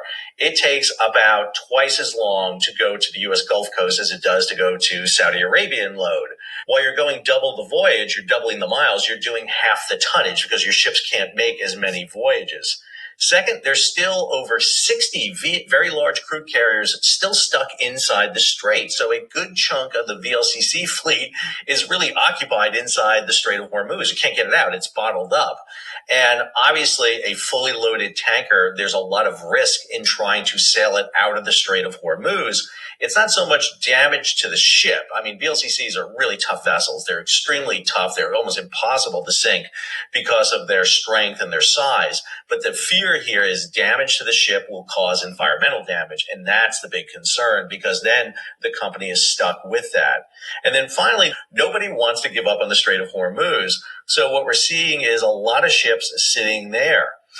Earlier this week, they counted 55 VLCCs in ballast sitting outside the Strait of Hormuz. This figure does not include vessels positioned further afield, like off Sri Lanka, India, and Singapore. When you put it all together, there are 63 laden VLCCs trapped inside the Persian Gulf and over 55 waiting to go in. Add to it, you have about 36 holding at Yanbu. That is the port there off the west coast of Saudi Arabia, where ships are loading. But again, you have restrictions there. You can only load about 4.5 million barrels per day, even though you're moving 7 million barrels by the pipeline. There's just restrictions in the port. That puts about 155 VLCCs effectively locked in or out of spot supply. That's out of a global fleet of 920 VLCCs. So that's 17% of the world fleet. Now, if you take out dark fleet tankers, that brings us down to about 700 VLCCs. So about a fifth of the world's fleet is occupied at this time. And that's what's keeping the VLCC rates artificially high right now. Because of that, you've got a portion of the world's fleet that's not in business. So ship brokers, ship operators are in this really big quandary. Do you send your VLCCs from the Arabian Gulf, Arabian Peninsula area over to the United States, to Brazil, to Nigeria, to Mexico, to Colombia and Venezuela? Because if all of a sudden the Persian Gulf opens back up again, there's going to be a tsunami of ships heading into the Strait of Hormuz to go load and get that oil out. Because again, the only place that can replace that shortage is the Persian Gulf. That is the big issue that we know of. We looked at the IAE report from May. They looked at 5 key points. One of them they looked at is demand, where demand is going to contract. They know of because supply being down, everyone is cutting back. And so refineries are cutting back on the demand into them as they scale back down. Second, supply is going to go down. That's the other big issue. Obviously, if your demand goes down, your supply goes down. Refinery crude throughputs are forecast to plunge down, while oil inventories are continuing to draw down. And then finally, of course, the last thing is going to be price. All these issues play a vital role in understanding what is happening with the tanker market right now. Tankers are operating in a very unique environment. No one has ever seen this sort of demand supply disruption, at least on this scale. You got to go back to February of 2022 when all of a sudden you had Russia invade Ukraine and you had the actions by the G7 and the EU to sanction Russian oil, which, by the way, the U.S. just unsanctioned Russian oil again for another 30 days. So you got to go back to February 2022 to really see anything similar to this. And rates were high then. And what we're seeing is very much a repetition of that. The question right now is uncertainty. Nobody knows if the Persian Gulf is going to open up and when it's going to open up. And that is causing doubt. We saw this when Ever Given got stuck in the Suez. Ships piled up on both sides of the Suez, and nobody wanted to take the gamble and go around Africa because they were worried that at any moment Ever Given would get unstuck. Yes, unstuck, the official word of removing Ever Given from the Strait of Hormuz. They were not sure when it would get unstuck and then open back up. And lo and behold, 6 days in, it opened up, and we had the mass rush through the Suez Canal. Some ships did go around, but those actually found themselves at a disadvantage because they were facing ships coming out of the Suez Canal. So you had this kind of bum rush into ports in Europe and Asia. This is going to be a similar issue. If all of a sudden a deal is brokered between the U.S. and Iran, then all of a sudden this opens up. Although that is not looking very good right now. I'm going to say there seems to be no indication, at least I'm seeing, of any sort of resolution. I mean, you have Iran kind of trying to formalize their control of the Strait of Hormuz. You've got the U.S. and China sitting there saying they're not going to acknowledge any sort of attempt by Iran to set up the Persian Gulf Strait Authority and kind of get administrative fees, tolls from that. This is a mess. It's a huge, huge mess, and it's going to cause massive disruption in the energy sector. Understand, in the United States, in Europe, and a lot of kind of developed countries, they're going to be able to handle this by just increasing costs. That's what they're going to do. It's going to be a burden on customers, but there's not going to be wholesale shortages. It's in underdeveloped and developing countries where you're going to see the greater disruption. That's going to be where you're going to have shortages. We're already seeing that. We're seeing restrictions. That's where you're going to start to see that, because the developed countries will just pay more. And unfortunately, that's the burden that customers will have to handle. I hope you enjoyed this vacation edition of What's Going On with Shipping. If you enjoyed today's episode, hey, take a moment, subscribe to the channel and hit the bell so be alerted about new videos as they come out. Leave a comment, share it across social media, and if you can, support the page. How do you do it? Well, you can give it a big thumbs up. Until the next episode, this is Al. Sign off.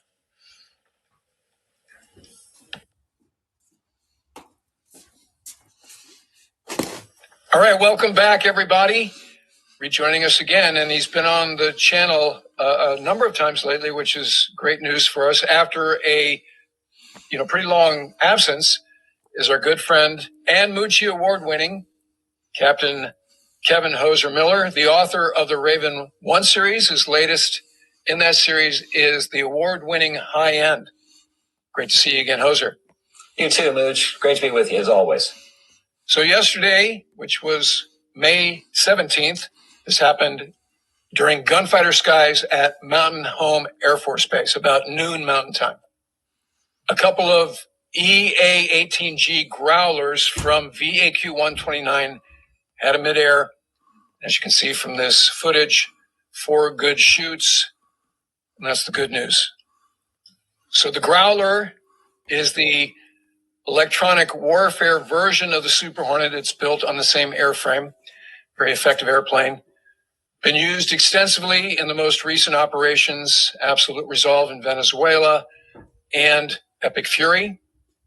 The squadron that did the demo is the RAG, the Fleet Replacement Squadron. You've heard Hoser and I talk about our various type model series RAGs. It's where newly winged pilots, and in this case, electronic warfare officers, learn about the airplane before they go to their fleet squadron. The syllabus is a year or so. The Growler, as most of you probably know, replaced the venerable Prowler, the EA-6B, in the electronic attack mission some years ago. Now, the demo team has an Instagram page, and because of that, we were able to do some digital forensics to try to piece this mishap together. The demo team is comprised of RAG instructors, not students. We'll go into some of the details about how they're selected, etc., as we go forward here. This infographic indicates that they were only going to fly 4 shows this air show season. And as you can see there, the Mountain Home Air Show was their first and most likely the last one of this particular air show season. And maybe the last air power demo that the Growler does, but we'll see. Again, because of social media footprint, we know who the crews that are the designated air show pilots and EWOs are. You can see it's 4 to make 2, so we don't know specifically which 2 pilots and 2 EWOs were in the mishap aircraft. You can see the second pilot there, Abigail Wrecking Ball White, has, in hindsight, a regrettable call sign, but we don't know if Wrecking Ball was one of the pilots here. So we'll wait for the actual mishap report to publicize who was in the airplane. But here are the possibilities based on their own social media posts. I was the air show Rio in my first squadron because Fighter Wing designated every squadron would have 1 crew to sort of divide and conquer that summer. Later, they collapsed that to just a single airplane that was a RAG airplane, an F-14B on either coast. The instruction was put out by Fighter Wing, very much by the numbers. You had to practice the demo at Dare County, which was our practice bombing range and other things down in North Carolina. A prescribed number of times, off the top of my head, I can't remember how many times that was. And then you had to do a graduation run at the field with the Fighter Wing commander observing. And so they actually closed the field down for the half hour that it took to do this air power demo. So until you did all of those things, you were not a qual. This is all to say that the VAQ wing, which is the Growler wing, you can see their electronic attack wing Pacific. Here is the subject line, U.S. Navy Growler Airshow Team Standard Operating Procedures. A bunch of references, a bunch of enclosures. So here's the way that the crews are selected. All nominations for the team, pilots and EWOs, will be submitted to the RAG, that's Fleet Replacement Squadron Commanding Officer, for initial screening. So already you have to have a good reputation, because otherwise, if you're, a known slacker or risk, the RAG CO is going to, eliminate you right out of hand. And within a tight-knit community like the Growler community, who are the goods and others, day in, day out. So the crews who get selected are have good reputations. And as it indicates here, the aircrew must have the ability to positively project a favorable image for the U.S. Navy, because just like the Blue Angels, there's a sort of public affairs element here, while consistently executing a disciplined, precise, and safe airshow flight program. That's what AFP is. All team members should be fully qualified RAG instructors. Airshow pilots nominated must have a minimum of 1,000 flight hours, exceptions at the discretion of the RAG commanding officer. When nominated by the commanding officer, aircrew candidate should, quote unquote, shadow a minimum of one Growler airshow team airshow performance prior to completion of the current airshow season. So there you go. Further, here's the syllabus. So at a glance, 2 simulators. One of them says check ride. And then it looks to me roughly 7 flights, including some that are pilot, what we would call a flip-flop hop, first 2. So the candidate pilot's in the back seat of the first one. The qualified pilot shows him the moves, and then he lets the candidate fly while he watches him. And then after that, you have an EWO in your back seat. This demo team started in 2021 because people are like, what are they doing demos for? It's not a new thing, but they started as what they called a legacy demo team, where they would join up at air shows, a couple of Growlers on a Corsair or Hellcat or Wildcat, and just do a straight and level pass as a commemorative kind of a thing. And then sometime as I'm looking at their Instagram page, it looks like in 2023, they transitioned to a full-up demo. At that point, they had a prescribed sequence. Here is the currency requirements. So you can't be a qual and then you don't have to worry about it again. Very strict requirements. You have to fly 1 flight in 6 days, 2 flights in 14 days. One must have been a dynamic maneuvering flight. So the airshow pilot must be what we call LAT, low altitude training current, having flown in the LAT environment, which is less than 1,500 feet above ground level, for a minimum of 10 minutes within 30 days of a demo. So that's very specific. Paragraph 2 must have flown a practice demo or actual performance within the previous 10 days. If they can't meet that requirement, they can fly a practice at the airshow site as long as it's not with a crowd. So again, these are pretty specific, and I will characterize it as stringent. Here's the basic flow of the demo. And here is the kneeboard card that shows you what that flow is. You can see at the top, Hoser, I just noticed this, they misspelled airshow on the right side of the card. Paragraph 5 does not apply to yesterday's show. There was no legacy flight. Let's describe the moves in this demo as sort of a scene setter, starting with this section takeoff. Yeah, Mooch, a section takeoff, section go, a basic naval aviation way to get 2 tactical aircraft up off the runway. So we'll start with that.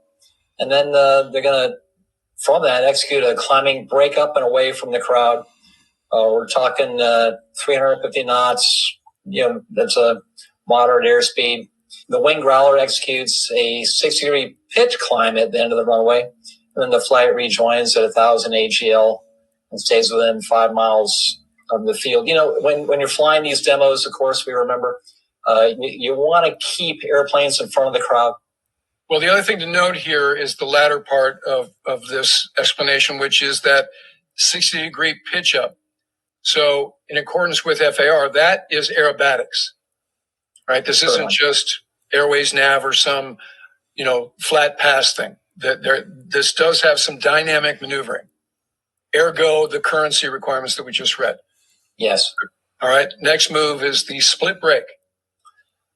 So the section approaches the initial 3 miles on runway center line down to 300 feet above ground level, accelerating to no faster than 0.96. That's just below the number. Break will commence, and that, you're hauling the mail.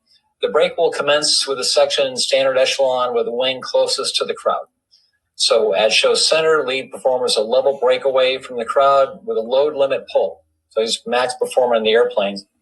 Once the initial pull is made, lead pilot should destage burner, utilize speed brakes as required to slow the aircraft and arrive at the start of the low approach no lower than 200 feet AGL and 200 knots. The wing is going to execute a limit load pull to no greater than 60 degrees pitch up, and at 2,500 feet is going to roll back to reposition maneuver away from the crowd. So again, both of these maneuvers turning away from the crowd. So they've split up and they have not rejoined now. So they're not a section during this split break maneuver. Correct. The third move is what they call the low approach. Out of the break, the lead will slow for a clean 220 knots low approach at show center. The lead will go into max afterburner, pull up no greater than 60 degrees pitch while maintaining 200 knots and less than 22 units of alpha. At 1,500 feet, lead will use a negative 1G unload to level the aircraft, accelerate to no less than 250, execute a reposition maneuver away from the crowd. The wing now is setting up timing to execute a high-speed pass at show center as lead is executing the low approach climb out. So the lead is climbing away, and here comes wing for that high-speed pass down low. The wing is going to offset laterally outside from lead on the 1,000-foot line and maintain sight of lead at all times. Yes, important safety tip, maintain sight of lead at all times. Then D is the LSO, near and dear to your heart, talk down, cross break. So the lead is now coming back. He's at the initial at 1,000 feet. He's going to go down to 500 feet, and he's not going to break the number. Just prior to show center, he's going to level, limit, load, pull, break away from the crowd. So we're coming into the break. You're pulling hard, putting the boards out, slowing down, out of burner, and below 250, you throw down the gear and flap. So he's going to dirty up. And now once he's got himself on speed, he's going to come back around, just flying a standard carrier approach that we're familiar with. And he's going to do a touch and go or a low approach. So following that, the lead is going to execute a standard wave off in max burner with a positive rate of a climb. Lead will retract the gear and flaps, climb to 500 feet, and reposition behind the crowd. The wing now is setting up timing to execute a 90-degree overhead crowd break at show center as lead is executing his level break at show center. So wing is going to maintain 1,000 AGL until lateral deconfliction is ensured. Out of wing's 90-degree break, the aircraft will maneuver to set up a high-speed right-to-left pass at the 1,000-foot line. Post high-speed pass, the wing will execute a climbing 270-degree turn to rejoin on lead. So as we described, this is the instruction, but for yesterday's demo at Mountain Home, there was no legacy flight. So paragraph F does not apply. Paragraph G is head-on split break. This is where the section approaches show center in front of the crowd at 0.4 nautical mile lead trail formation, 310 knots, 300 feet, and wing visually separated above. Approaching the 1,500-foot show line, the lead will command the brake while braking right, and wing will brake left for 180 degrees of turn. And then the final move's right here. Yes, so now the section is going to approach show center from left to right on the 500-foot line, lead trail, no closer than 0.4 nautical miles, 300 feet again. When each jet reaches show center, execute a breakaway from the crowd at 300 knots. Upon reaching 90 degrees off show center, both jets will execute a 60-degree pitch climb for the rejoin. In this case, because they were landing at Mountain Home, what they did was a reaction or a fan brake and just did a normal carrier approach to a full stop, and then waving to the crowd. Did a cool thing on rollout. It's like wings now, so they fold the wings together. Canopies now, canopies come up together, and they're waving as they go past the crowd. So that's a classy plan if they had got that far. Unfortunately, in yesterday's demo, they only made it to this. So paragraph 2, last sentence, post high-speed pass, wing will execute a climbing 270-degree turn to rejoin on lead. Let me play another view of the mishap here. And I'll stop it here. So you can see their hoser. To my eye, it looks like the hooks are down. So what that means, if you go to the footage from a previous demo, this one was, they did a mini dock back in April. That's coming out of this move here, which is they did the high-speed stuff. Now they've rejoined. What you note here, and this is the only time in the demo that this is the case, they're in parade with the hooks down. So level pass, not too awfully fast. I'd say, 300, 350 knots, right past the crowd. And then the other sort of evidence that this is when the mishap happened is it's a right-hand turn going away. Okay, so let's bring up this one again. So there you go, hooks down.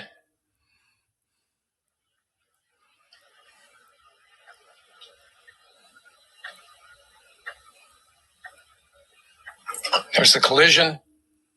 What we can see is the one airplane, pancakes on top of another, and go into a 90-degree right wing down, and then violently they just stop midair. The noses both go up, and what is can only imagine what that is like in the cockpit.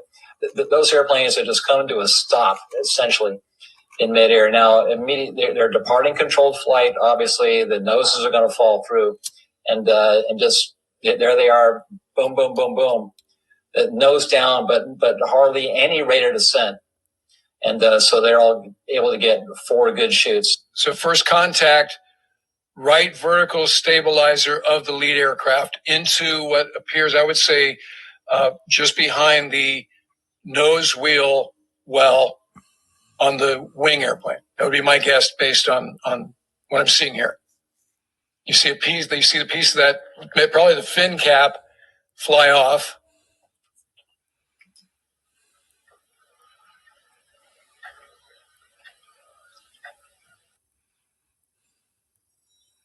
You can see where the vertical stabs are on the bottom airplane, and so my view is that impact happened further aft on the top airplane fuselage, and it could have happened maybe between the engines, but it appears to be further back in the empennage. And as you said, this is really high alpha. Instantly no down range travel. Just imagine how many G's are and they're not that they're going all that fast, but certainly fast enough to just when you stop like that.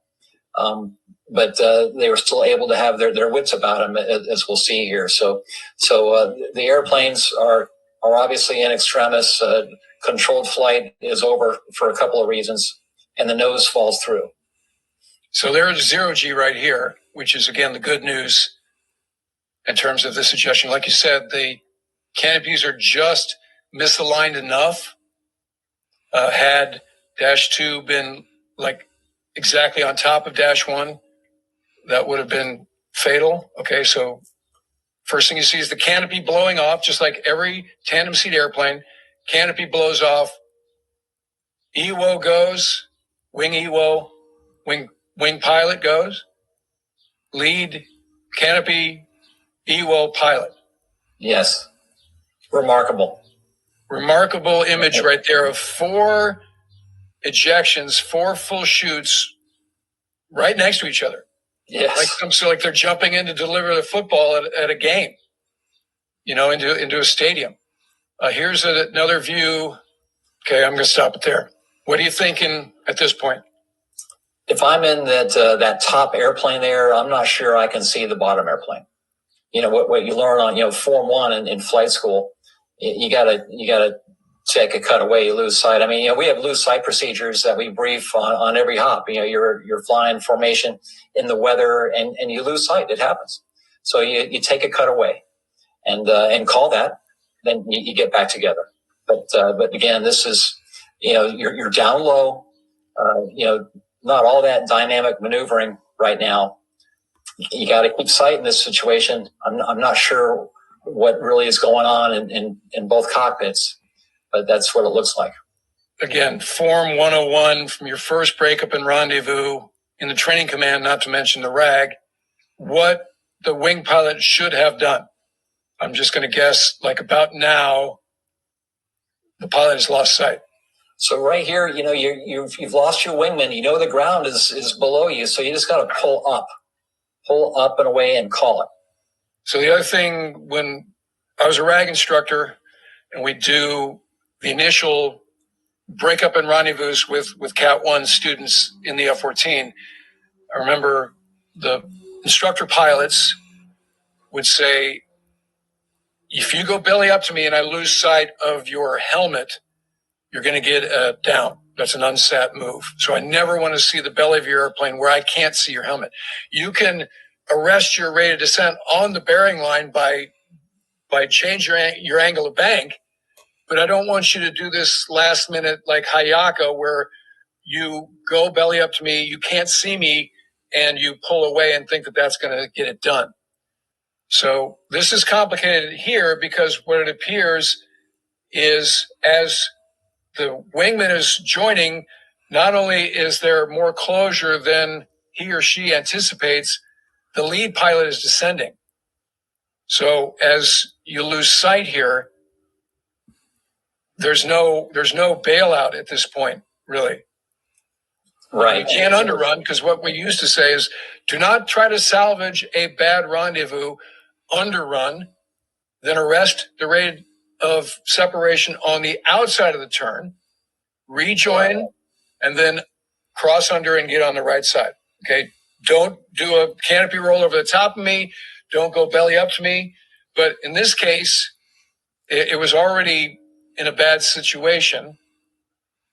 And again, if we look at the B-roll of what this is supposed to look like, you can see when it's controlled, it's not a factor. Meanwhile, here, well, A, you're way out of position. What's going on here? So you're never in parade. That's part A of the problem. You're out of position for the duration, so probably trying to play catch up. As you said, we don't know what's going on in the cockpit. Angles of bank are not matched there either. No.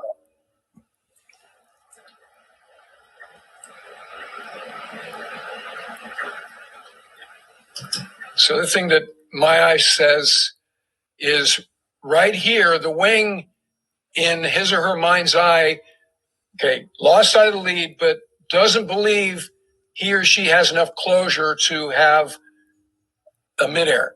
So they're thinking, I'll ease my rate and cross behind the flight lead and then regain sight on the other side. Obviously, that was a miscalculation, to put it mildly. Right. That's not how we train. So the airplanes hit in a farmer's field about 2 miles outside of the field boundary, 4 good shoots, and it starts a brush fire. You can see that farmer there, I'm sure, is not very happy about that circumstance. So what we know from our good friend Sluggo, our favorite KC-135 pilot, who was at the air show, was the base, or the wing commander, shut the bait down for 4 hours. Nobody could leave, nobody could come in because of this brush fire. The high winds, they were afraid it was going to spread. So until they got that thing under control, everybody was stuck on base. The Thunderbirds were going to follow the Growler demo, but they did not fly. I also remind folks that Mountain Home has had sort of a checkered history with demos. They had a hang glider fatal mishap a couple of years ago, and then this is where that really dramatic video of one of the solo Thunderbirds mismanaging his split S and ejecting right before the airplane hits the ground. That happened at Mountain Home as well. So the wing commander put this out. Message from Colonel Gunter, who's the wing commander of the 366th Fighter Wing. He's glad everybody's safe. He commends the professionalism of the emergency response teams, city and county, quick response to the aircrew, securing the scene to ensure the safety of our guests, performers, and the community. Thanks to everybody. Can't tell you how much he appreciates patience, trust, and support. And then Martin Baker put out this infographic, which includes now, this is the total, including the 4 ejections that happened yesterday at the Gunfighter Skies Air Show. So we're up to 7,820 lives saved. Quite an amazing stat. That's the good news. So as you said, mishap investigation will reveal all of the other mitigating things, but at a glance, this was not a good day for naval aviation, sort of a basic bit of airmanship that was mismanaged, to be polite about it.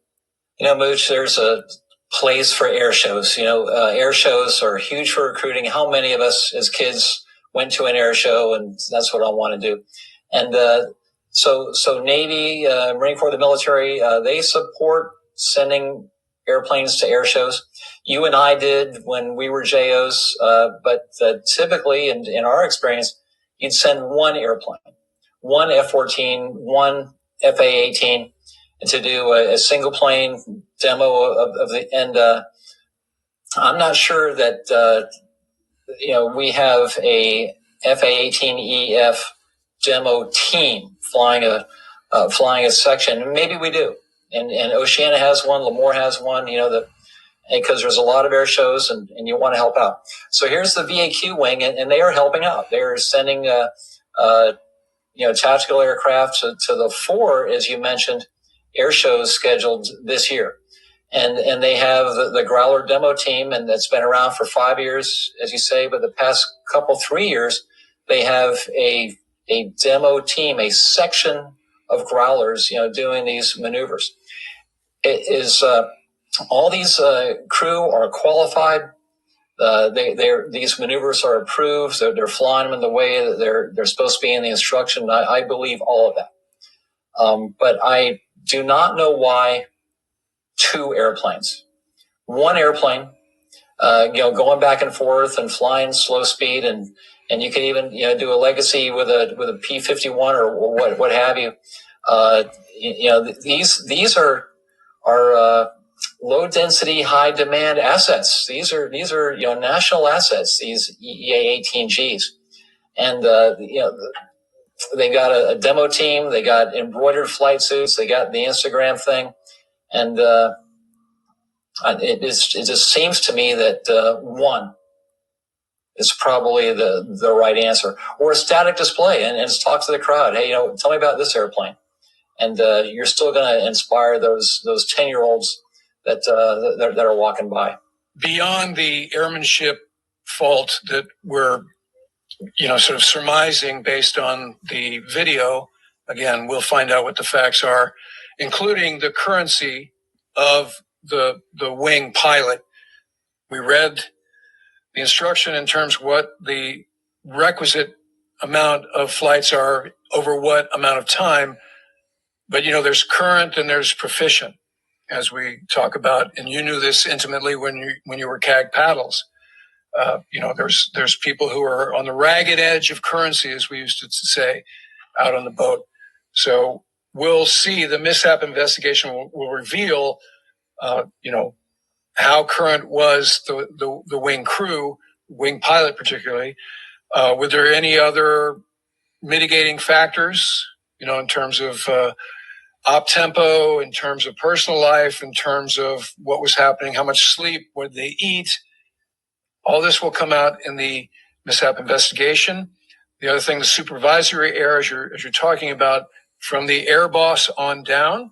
So the wing commander will be scrutinized, the RAG CO, the operations officer, maintenance officer, maintenance master chief, all of these folks are going to come under the microscope here, and we don't want to make any judgment beyond what we already have here until those facts emerge. And it'll be some months, as we've seen in previous mishaps that we've analyzed, starting with the ramp strike of the F-35 on Vincent a few years ago. Last thing to put out here before we end the episode is welcome home, USS Gerald R. Ford. Got home yesterday from an 11.5-month deployment. Carrier Air Wing 8 flew in to their bases on the East and West Coast, including the Growler Squadron a couple of days before that. So welcome home to Gerald R. Ford and CAG 8. Good job. All right, Hoser, thanks again for joining us to offer some of your expertise. And I hope our paths cross in real life before too long. And congratulations again on the success of High End. Thanks, Smooch. Looking forward to seeing you soon. All right, that'll do it for this episode. Okay. یه چیزی که من میخوام پخش کنم، قبلا میخواستم در موردش صحبت کنم، یه روز وقت نشد. الان یه ویدیو در موردش دیدم. این داستان جیمز گودارده، کسی بود که حدود 100 سال پیش موشک In the roaring 20s, the concept of leaving بذار لینکش اول بذارم. این جیمز گودارد کسی بود که حدود 100 و چند سال پیش، فکر کنم 1925 بود، موشک‌های سوخت مایع رو اختراع کرد.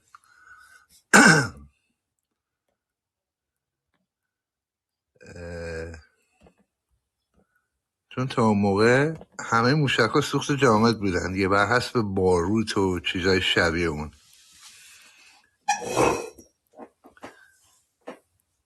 و به نظر من چیز خیلی جالبیه که ما در 100 سال در مسئله موشکی و سوخت مایع به کجا رسیدیم از اونجا. اوکی، بریم و اینو ببینیم. این حدود 1 ساعته.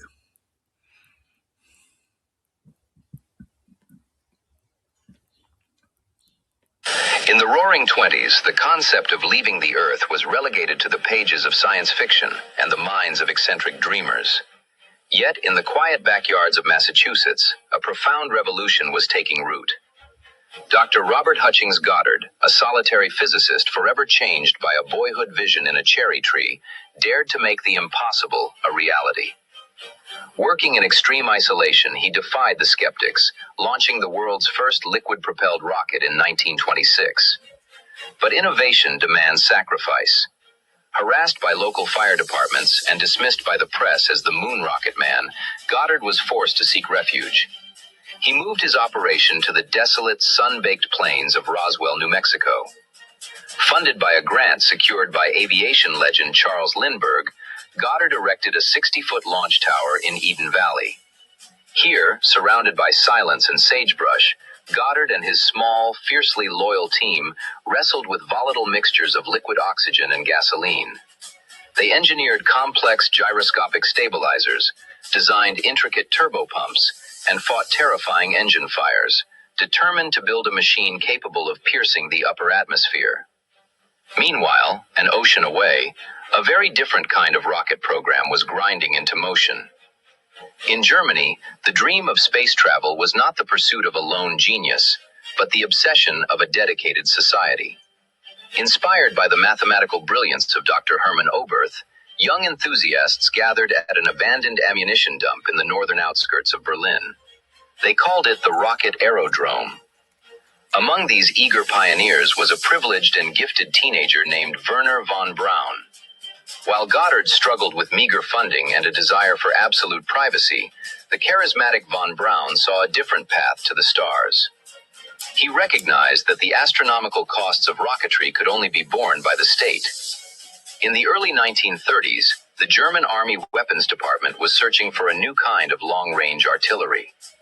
They found their answer in the roaring engines of the Rocket Aerodrome. Von Braun and his colleagues were absorbed into the military machine, establishing a secret testing ground at Kummersdorf, and eventually a massive state-of-the-art facility on the Baltic island of Peenemünde.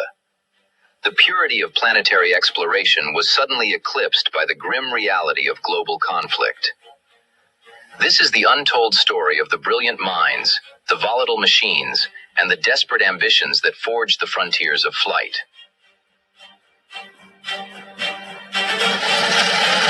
It's early 1943 on an island called Peenemünde, off Germany's Baltic coast. Here, in extreme secrecy, a new weapon has been developed. It's a rocket, theoretically capable of reaching Britain from German soil. When it's perfected, it will wreak havoc in Europe and England. But as a weapon, it will not kill as many people as the number of concentration camp laborers who die in the process of producing it. And when the war is over, it will become a major tool in America's conquest of space.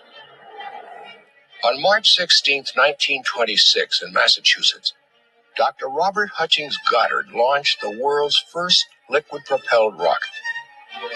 For most of the next 15 years, he developed his designs, building and launching 35 rockets, pursuing his dream of a rocket big and powerful enough to explore outer space.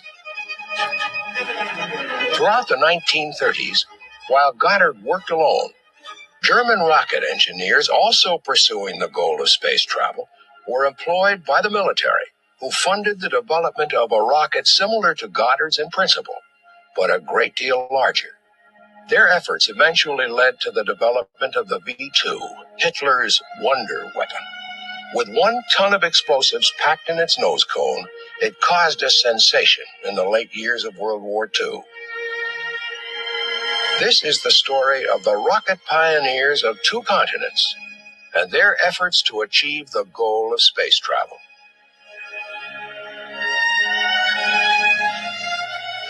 In the late 1920s, experimenters in America and Europe investigated uses for solid fuel rocket power.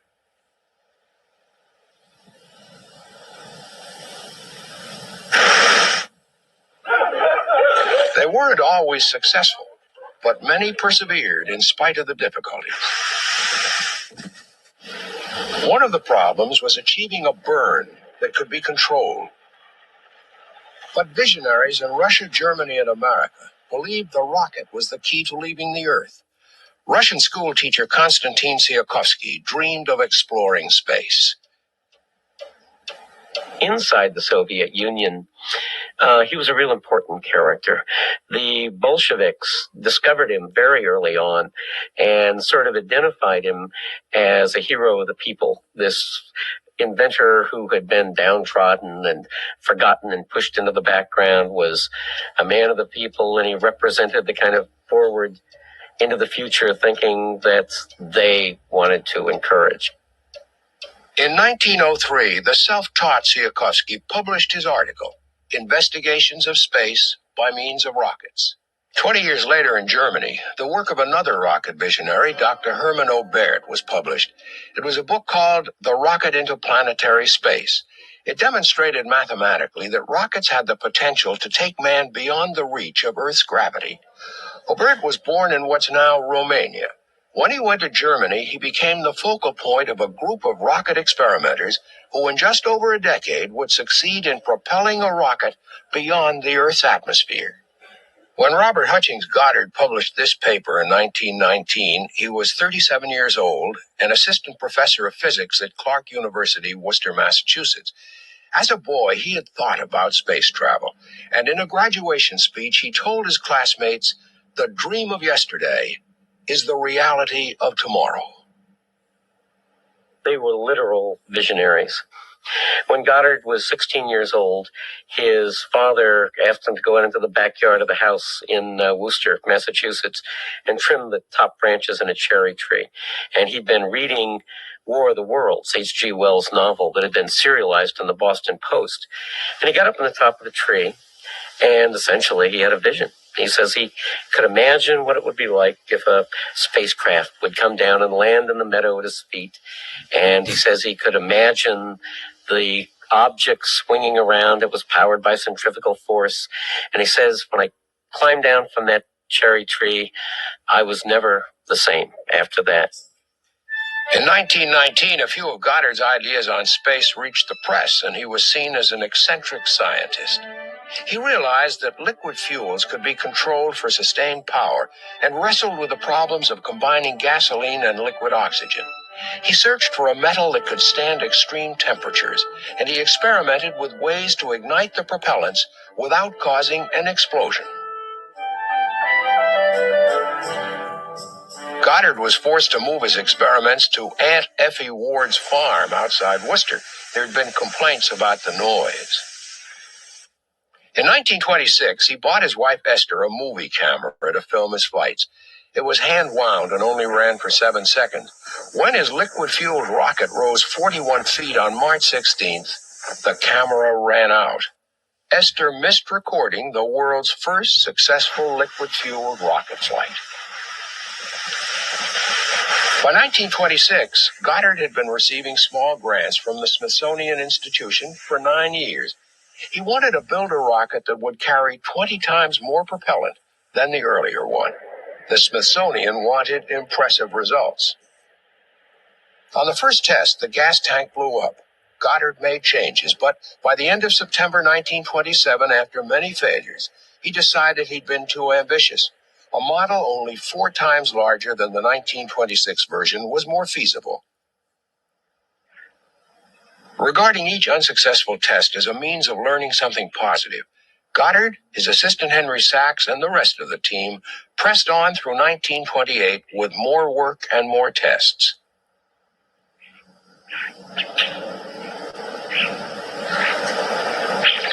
They were working to try and improve combustion, and through the summer achieved some encouraging results.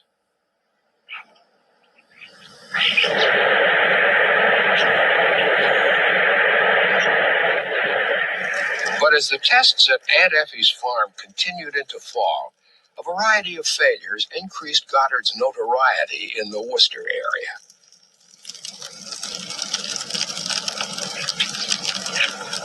It was highly experimental work. No one really knew what would happen next.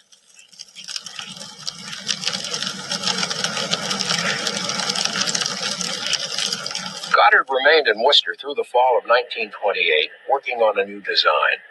As in one of his earlier models, the combustion chamber and nozzle were at the top with the gasoline tanks.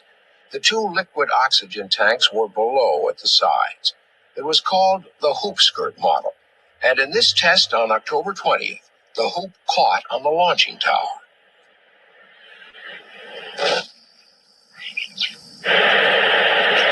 Tests on the new design continued into winter with some small successes.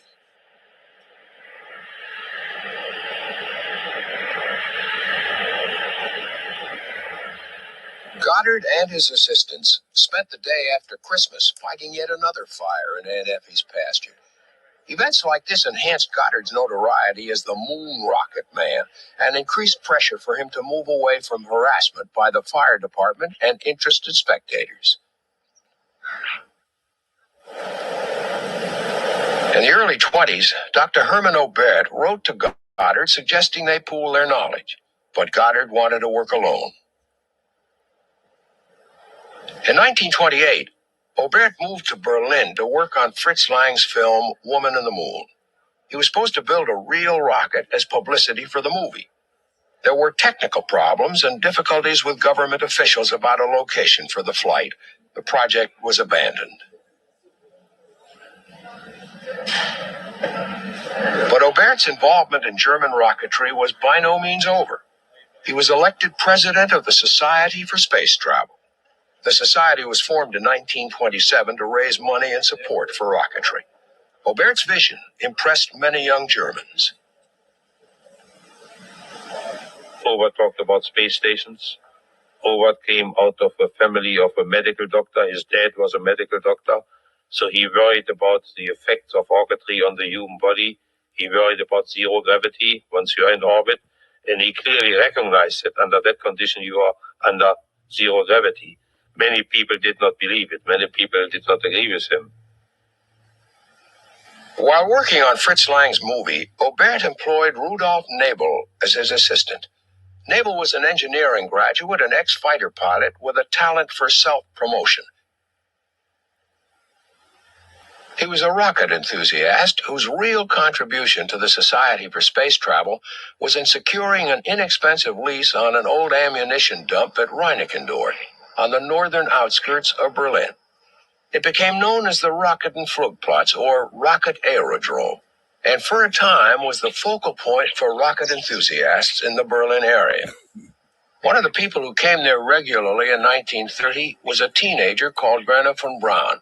He was one of the youngest members of the group, but within 2 years would control its destiny.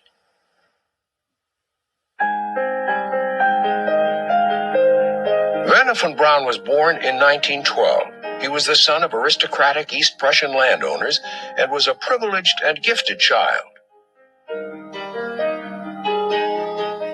He played the piano and composed music. This fantasy was written when he was 16. But music was not his prime passion. From an early age, von Braun's obsession was outer space. This is a school essay on astronomy in the solar system he wrote when he was 15.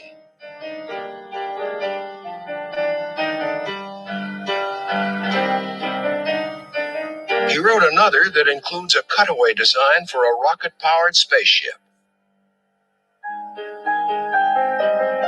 He wanted space travel, he wanted build rockets, and he did that already as a boy. He was 12 years old, and that was all along, and he wanted to put a station in orbit and go to the moon. On July 25, 1930, Robert and Esther Goddard arrived in New Mexico after a 10-day drive across the United States. Their move was made possible by a grant from Daniel Guggenheim. Charles Lindbergh, an admirer of Goddard's work, convinced Guggenheim to give Goddard $25,000 a year for the next 2 years.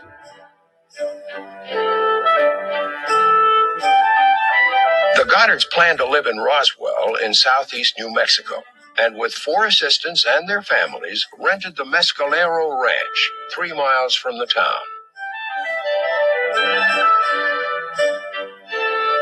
At Eden Valley, 10 miles from the ranch, Goddard found a site from where he could launch his rockets. It gave him the privacy he'd always craved, and it was rent-free. Goddard had chosen Roswell because its climate is suitable for launching rockets at any time of the year.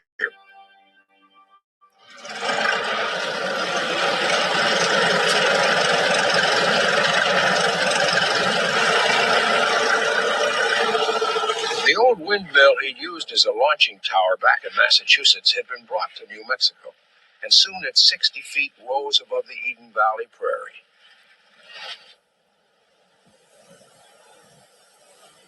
At the Mescalero Ranch, Goddard's 4 assistants built a workshop.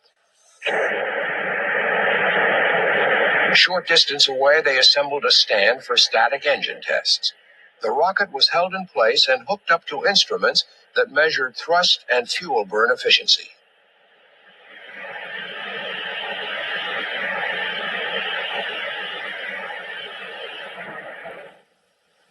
When Dr. Goddard was convinced that all the rocket parts were working properly, it was taken to the launch site and placed in the tower.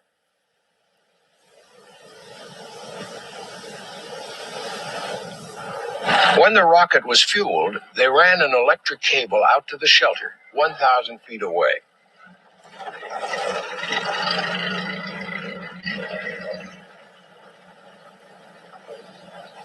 After a final check, the remaining crew members and the doctor himself made the best speed they could to the waiting automobile.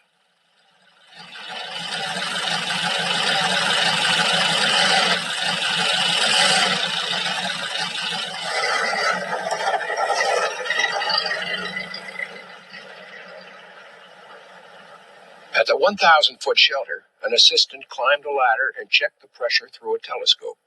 Then, while the doctor watched through binoculars, the rocket was fired.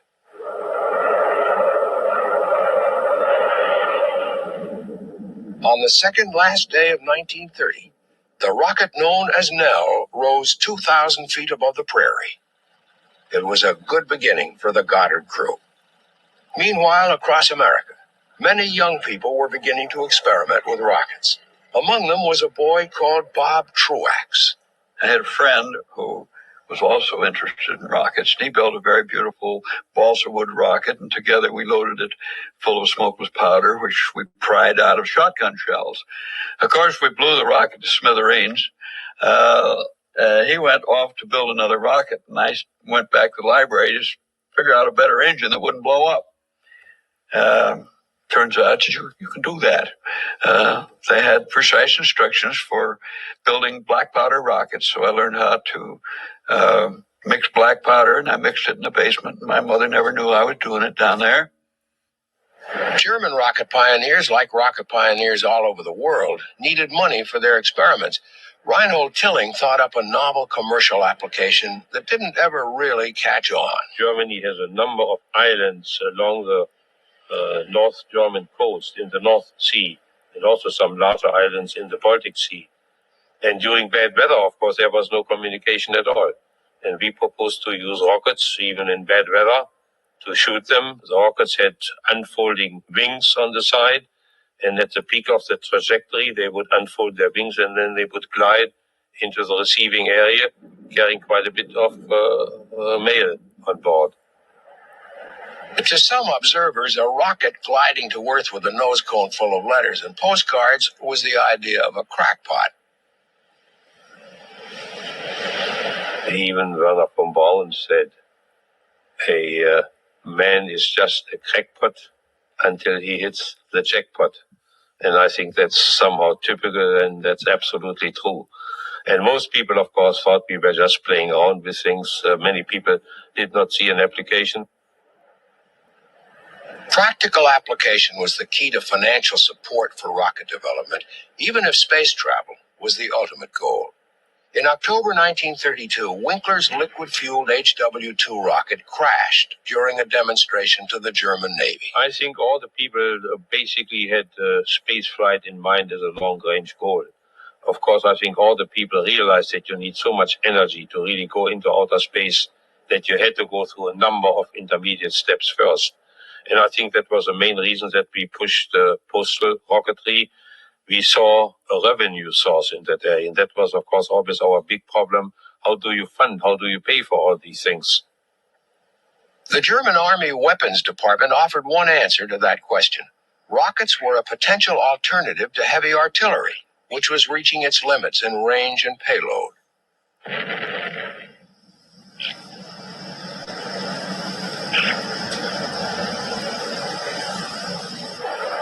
In Berlin, the Rocket and Flugplatz was visited by representatives of the Ballistics and Munitions Branch, including Captain Walter Dornberger. By 1932, they had established an experimental rocket station at Kummersdorf, south of Berlin. He was a doctor engineer.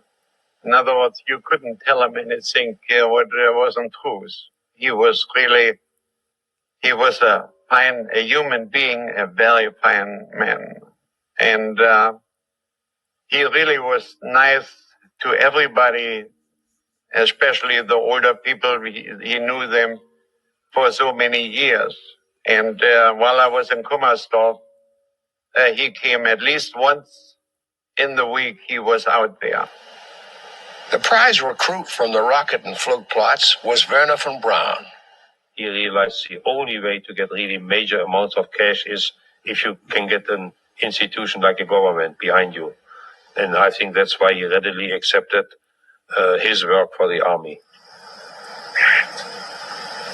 Von Braun was still only 20 years old.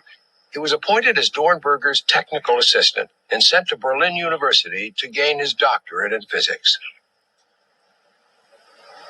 Well, some people agreed with von Braun, and some people, together with von Braun, after he was a first employee working for the German army, he got some other people over. But a number of other people thought, and they probably deducted already, that they really wanted to use a rocket for military purposes. And some people did not go along with it, and some people did not join von Braun in Kummersdorf for that reason. By this time in America, a number of groups were forming to experiment with rockets. In New York, attempts were made to fly this rocket airplane, but other more visionary organizations, like the American Rocket Society, set their sights on space travel. And all the while, boys like Bob Truax continued their own personal experiments. I finally graduated from black powder to smokeless powder because I found that at the University of California, the extension division would clean out their old movies. In those days, movies were based on nitrate film, which is basically smokeless powder. And I could go into the garbage cans out back and get these reels and reels and reels of old nitrate movie film, which made a marvelous rocket propellant. In September 1934, Robert Goddard returned to Roswell after an absence of more than 2 years. The Depression had forced Harry Guggenheim to terminate Goddard's funding in 1932, but he'd just been given a new grant of $18,000 for 1 year of successful full-flight demonstration. The launch tower was updated, and Goddard continued his experiments with gyroscopic control. Here he demonstrates a gyroscope by using a handheld bicycle wheel and a swiveling seat. His objective was to develop a control system for his new A series of rockets that would keep them heading straight up until fuel was exhausted. A gyroscopic stabilizer was designed to fit the rockets. The rocket also used nitrogen gas pressure to operate vanes installed in the path of the rocket exhaust.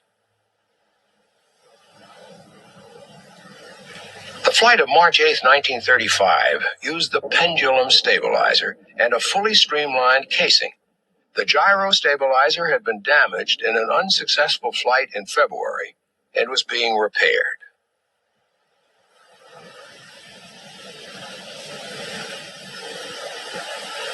It wasn't perfect, but the parachute worked reasonably well, and the results were promising enough to cause excitement among the doctor and his colleagues.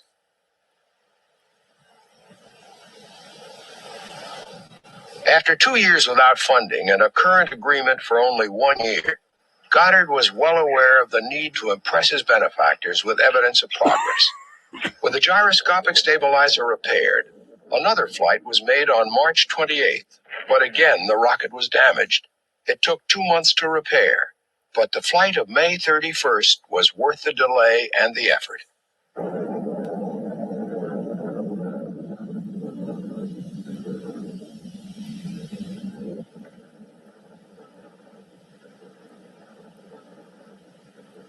Controlled by the stabilizer, the rocket rose straight up to 7,500 feet.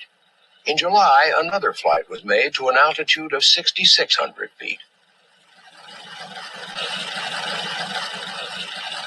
Goddard had a reputation for being secretive about his work.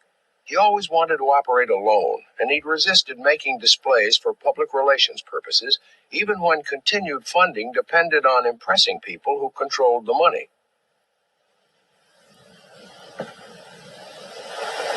But after the successful flights of May and July, he had the opportunity to put on a show for his benefactors. He invited Charles Lindbergh and Harry Guggenheim to visit Mescalero Ranch.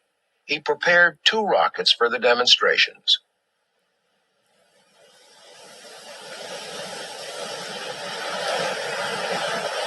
Although Lindbergh had visited Roswell, he had not seen a rocket flight or even a static engine test. Neither had Harry Guggenheim.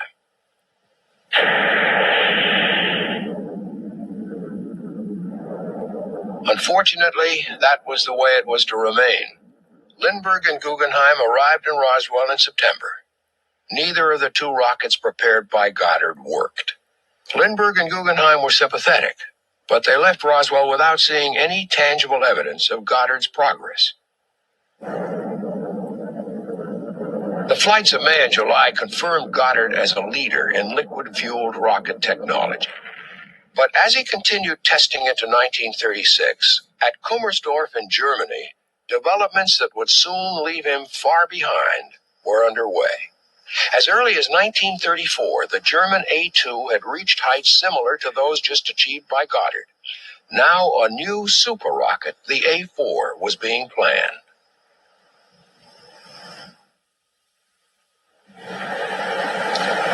In early 1936, Colonel Dornberger and Werner von Braun discussed the design and building of a rocket about 40 feet long. It would be a weapon with a range of at least 160 miles, and its speed at burnout should be 3,600 miles an hour. Before it could be built and tested, a facility very different from Kummersdorf would have to be established.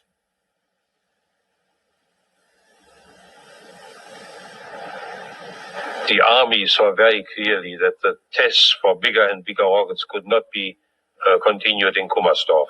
So they were really looking for an area, for a launching area, which firstly was isolated, so that no large amount of people were living close by. And von Braun saw also from the beginning that you really should have a launch site at a major body of water, so that you can launch your rocket over water, where normally not too many people are present all the time. And he also wanted to have it along the coast, so that from the coast you could observe your trajectory by theodolites, by photographic equipment. And that was the basic reason for the selection of Peenemünde.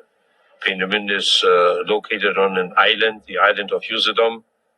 The Peene River separates the island of Usedom from the mainland. And there was a harbor available, so you could, with relatively heavy equipment, get into the area. To develop the A4, as the rocket was initially called, von Braun convinced some old friends and many talented newcomers to join him. Klaus Riedel, his wife Babs, and the brilliant young Walter Thiel and Hans Hoyte were among those who trusted von Braun's vision and leadership and moved to Peenemünde. Von Braun, he was the only one I ever met in my whole life who was a perfect man. There are a lot of times when some people had enough and we had all failures and want to quit, and he always talked them in and that we get there where you think we should go. The A4 was to be a highly complex piece of machinery. As a weapon, it needed to be accurate. It would have a gyroscopic guidance system in the nose cone. Just below that would be the liquid oxygen tank. Unlike Goddard's rockets, which used gasoline, the A4 would use ethyl alcohol. The key to this rocket would be the turbo pump, which would feed a steady stream of propellants into the combustion chamber, producing a thrust of more than 50,000 pounds.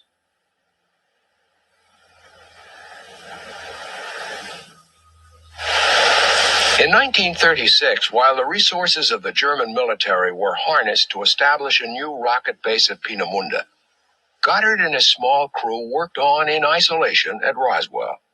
Goddard was beginning what he called his L series of experiments.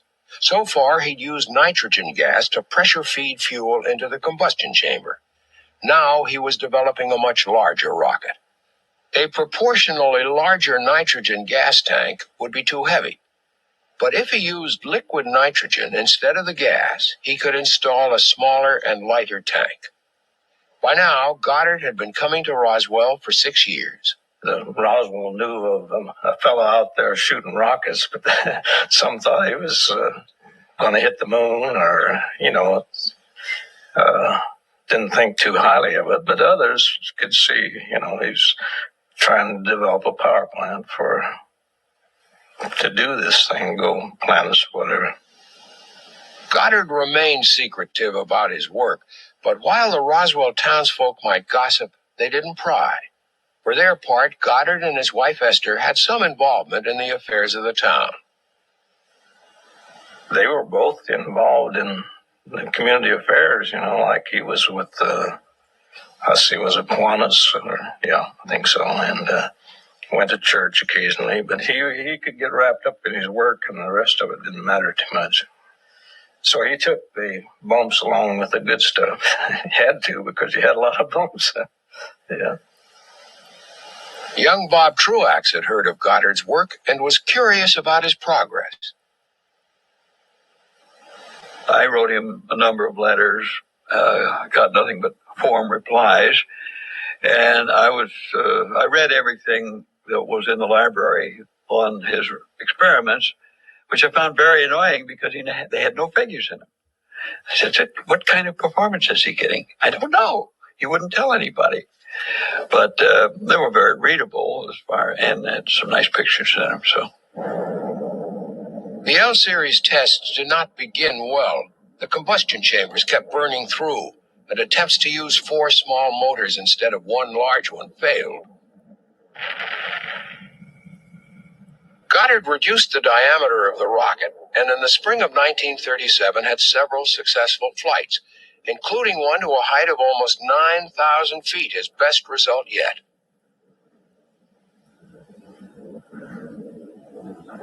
On May 19th, he successfully flew a version with retractable steering vanes at the base of the rocket. Apart from getting his rockets to fly, Goddard's other problem was to get his parachutes to work so they would save damage to the rockets on descent. There were many parachute failures. Charles Lindbergh now suggested that Goddard contact the National Aeronautic Association to have representatives come to Roswell and verify his successes. Goddard reluctantly agreed. 3 military observers were appointed, but on the day in June 1938, when the first demonstration flight was planned, a tornado struck Eden Valley and severely damaged the launch tower. Within 2 months, repairs were made, and a flight to 6,500 feet was officially observed and recorded.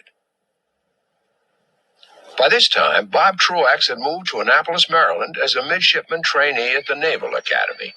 He pressured the officers to allow him to experiment with rockets.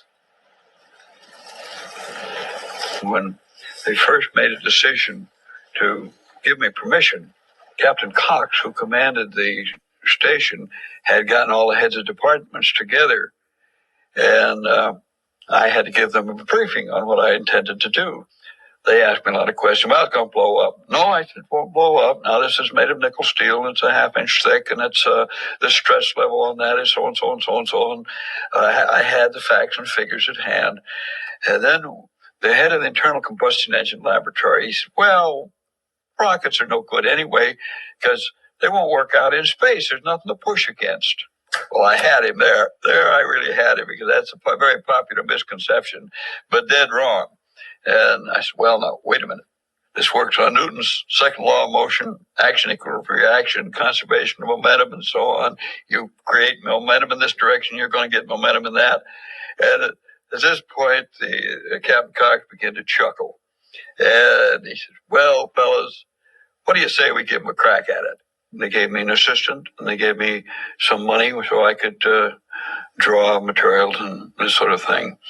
And I realized rather early on you weren't going to design a rocket, build it, and fly it all in one stage. So I built a combustion chamber, nozzle combination, and a stand on which to test it. When he graduated in 1939, Truax was asked to meet with one of the officers. He thought he knew what it was about and went prepared. He said, tell me, could you make a rocket that would help a heavily loaded seaplane off the water? And I said, well, I just happen to have a little analysis of this in my hip pocket. And I said, well, now, if we had about so much propellant, so much and so much, we could get about so much extra payload and so on. Great. In fact, I had a drawing of a rocket that would do that.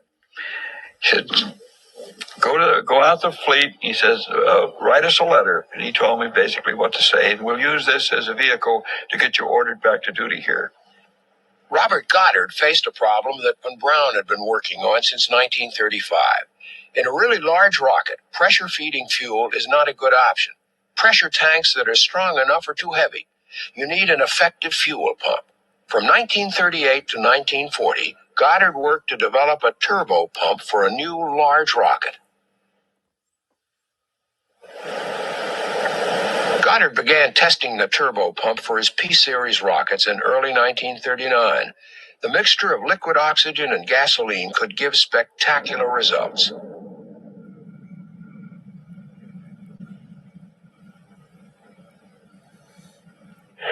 Goddard's turbo pump used a boiler to vaporize some of the liquid oxygen.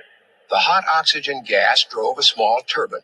The turbine drove pumps that forced liquid oxygen and gasoline into the combustion chamber. The pump for the big P-series rockets took a long time to develop. It was the most difficult technical challenge Goddard had faced throughout his long career. The first P-series rocket wasn't ready to fly until August 1940. On the first test, the fuel tanks burst and ignited. At about this time, a young Roswell man, George Bodie, called on Dr. Goddard and asked for a job. He was put to work in the shop doing a little welding and learning the rocket business. More than 50 years later, at the launch site at Eden Valley, George Bodie recalls his impressions of the time. Mostly it was the excitement of setting it up and then hoping it would go, because that was a big deal. Yeah. Of course, failures were kind of scary too, because you're only about 1,000 feet away from it. One time it went up and it actually circled down and came pretty between the tower and the thing within about 300 feet of them, so that was close enough.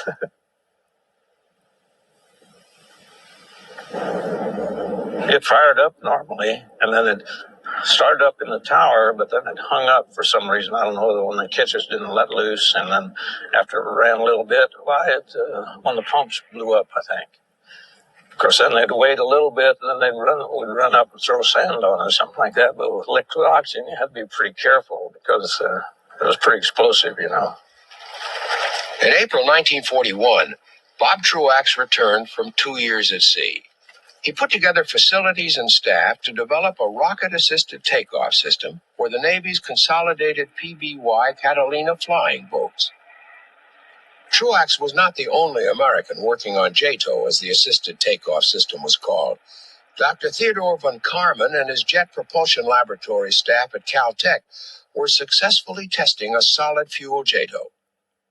While Bob Truax was still at the Navy's Bureau of Aeronautics setting up the Annapolis JATO research facility, Dr. Robert Goddard came to see him.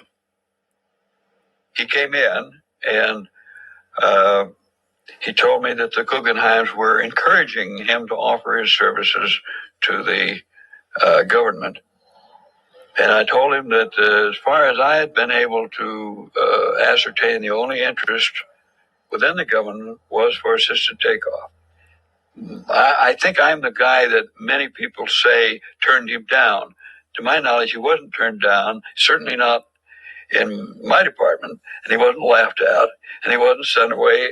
Well, he was sent away empty-handed, but definitely told that in this one area, at least, we had an interest, and give us a proposal.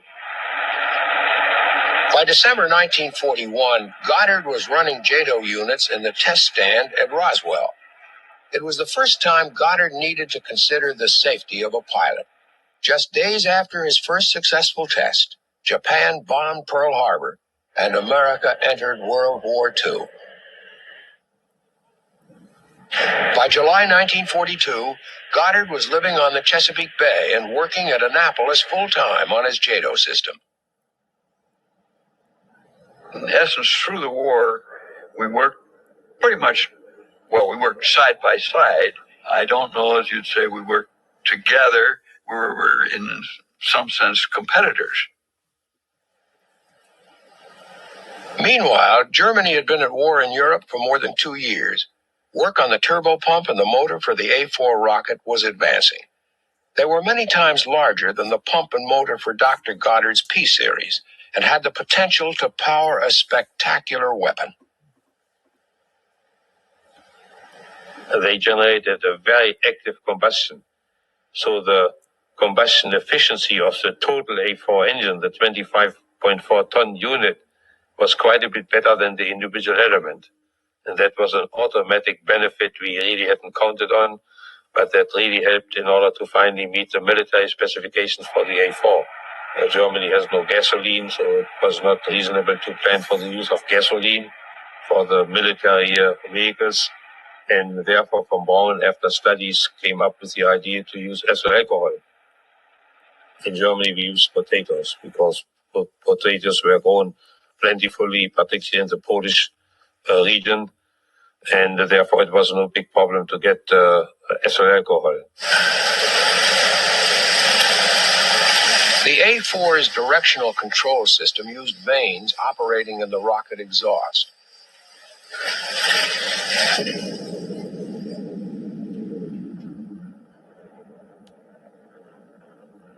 It was similar to Goddard's system, but it had one major improvement. In some versions, the rocket could be cut off from the ground using the best radio technology available to the Germans at the time.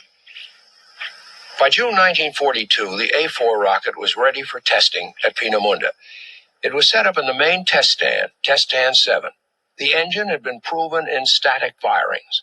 Now many of the people who had first become involved in rocketry back at the Rocket and Flugplatz 12 years before waited for a momentous event. The A4 rocket had enough power to fly to the edge of the Earth's atmosphere.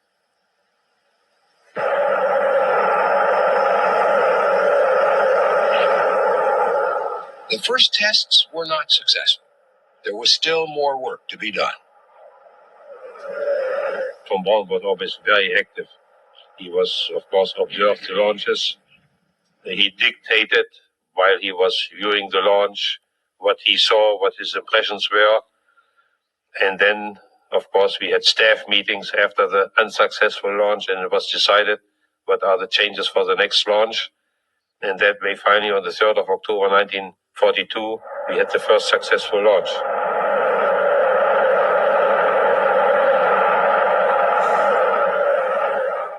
Because the V2 had a thrust which was about twice the weight of the V2. So it took off with the same acceleration that you have when you let a stone fall. Dornberger was present. He was very elated. And maybe that was a little bit uncareful of him, he predicted that this day the space age has been born. We have for the first time had a human-built article which went into outer space. At the top of the trajectory, the V2 is almost 100 kilometers, 60 miles high, and most people agree that that is outer space. Across the Atlantic in Annapolis, Maryland, Dr. Robert Goddard had no idea that one of his great personal dreams was near being realized by someone else in extreme secrecy. The young rocket engineers working with Bob Truax were finding out that Goddard's own reputation for secrecy was well-founded. See, we were a bunch of kids, and Goddard was the grand old man of rocketry, and we would have sat around his knee and learned rockets if he'd been willing to teach us.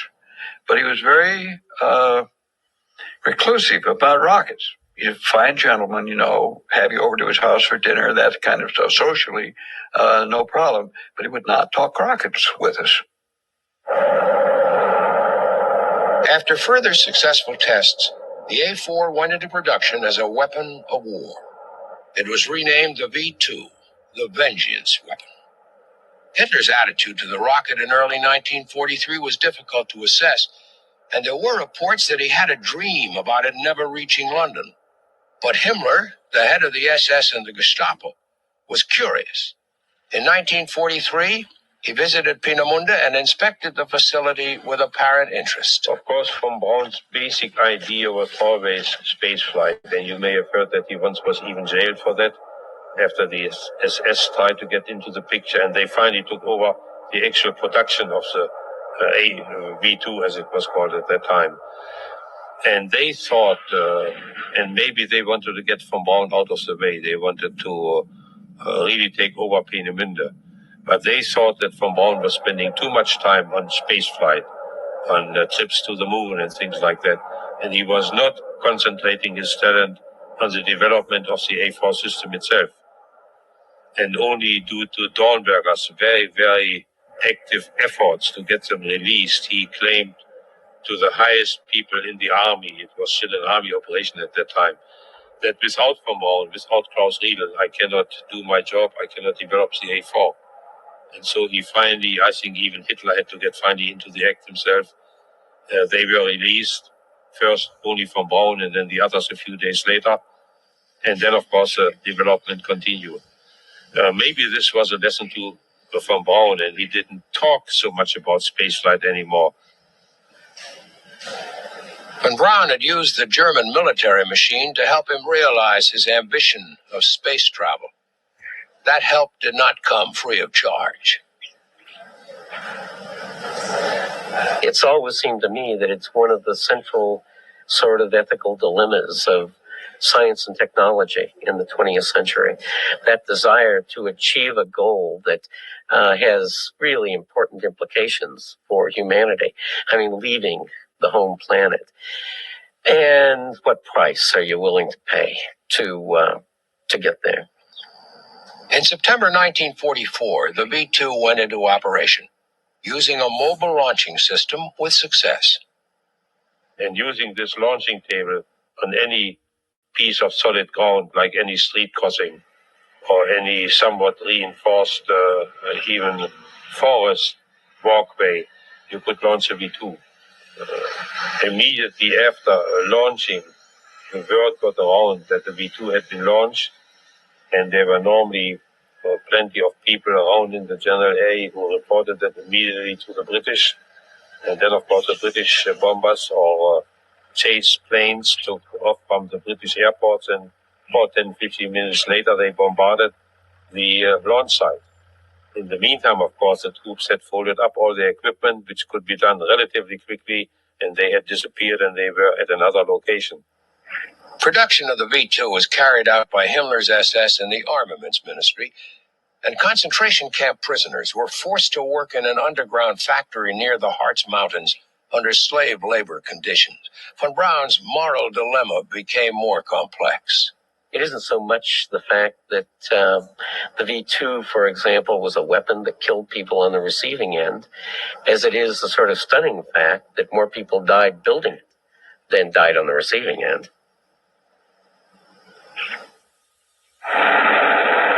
In Annapolis in the fall of 1942, Goddard's JATO experiments were in trouble. This final test, it lifted off about 80 feet, and then it overheated, and then sort of, I guess it opened up the chamber a little bit, sort of caused a lot of confusion in the plane, as you would imagine, and but they set it down. There was nothing other than damage to the little bit of the tail section of the PBY. But that ended it. And then Truax, of course, was promoting his acid and aniline unit, and I think they actually fired that several times. And it was ultimately successful in getting the big PBY, which is underpowered, off the water with not only sizable payloads, we got it off with so much payload that when the rockets quit the engine, the airplane went back down in the water, and it wouldn't stay in the air without it. So we definitely proved the concept was feasible. In 1943 and most of 1944, American rocket engineers had no idea of the existence of the V-2. But slowly, information began to filter through. During the war, we were able to get pieces of V-2s that had fallen either in Sweden or in England. And we shipped them back. And at one time, I had a picture of Goddard staring into the V-2 thrust chamber with open-mouthed amazement. Yet it was so much bigger than any of us had ever built. He really wanted to work by himself. He refused to release information about what he had done until he was ready to release it. Charles Lindbergh, Goddard's staunch supporter, summarized his achievement. Perhaps Goddard's work was a sort of dead end. On the other hand, he was a man who was such a visionary that he didn't have to wait for Apollo to go to the moon. He'd been there in his mind, in his imagination. He had flown into space. He'd lived his life the way he wanted to live his life. And from Lindbergh's point of view, what more can you ask of any human being? In August 1943, the V-2 facility at Peenemünde was bombed by the Allies, with the objective of not only wiping out the facility itself, but destroying as many German rocket experts as possible. Much of the damage to the test facilities was superficial, but there was great destruction in the surrounding villages. By that time, however, Peenemünde had done its job. The V-2 had developed a life beyond the control of Dornberger and von Braun. At the end of World War II, with Germany defeated, America, Britain, and Russia were all very interested in the fate of the B-2 and in Wernher von Braun himself. The Red Army had shown up, with lists of names and photographs of individuals, von Braun, that they wanted to take home with them, and they were gone. They had gone to the Americans, and that really was not the whole foundation for post-war rocketry in America, but it was certainly a key element.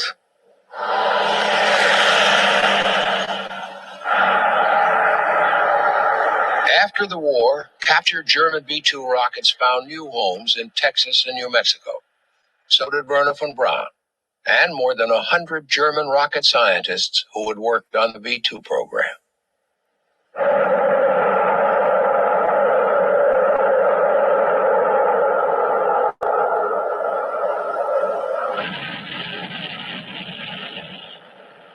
The B-2 contributed a great deal to the American space and missile program. Wernher von Braun directed high-altitude B-2 firings and worked on guided missile development. Dr. Robert Goddard didn't see the B-2 come to America. He died on August 10, 1945. Less than half a year later, Wernher von Braun began work at White Sands, about 100 miles away from the launch site at Roswell, New Mexico, where Goddard had pursued his dream of going to outer space.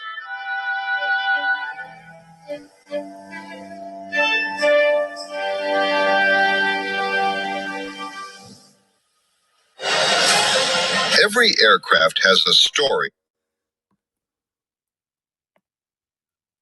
Yeah, that was it. این داستان گودارد رو من موقعی که بچه بودم این گفتم قبلا توی کتاب انسان و فضا توی کانون پرورش فکری کودکان نوجوانان اون کتاب بود، ترجمه فارسیش. من داستان گودارد موقعی که مثلا 10 سالم بود خونده بودم. اوکی، بریم ببینیم چه خبرهای تازه‌ای هست.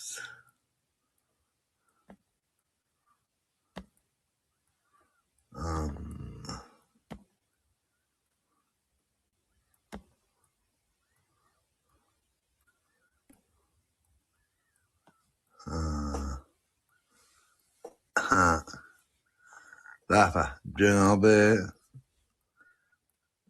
اتاق علمی اینو بشنویم، بعد جالب باشه.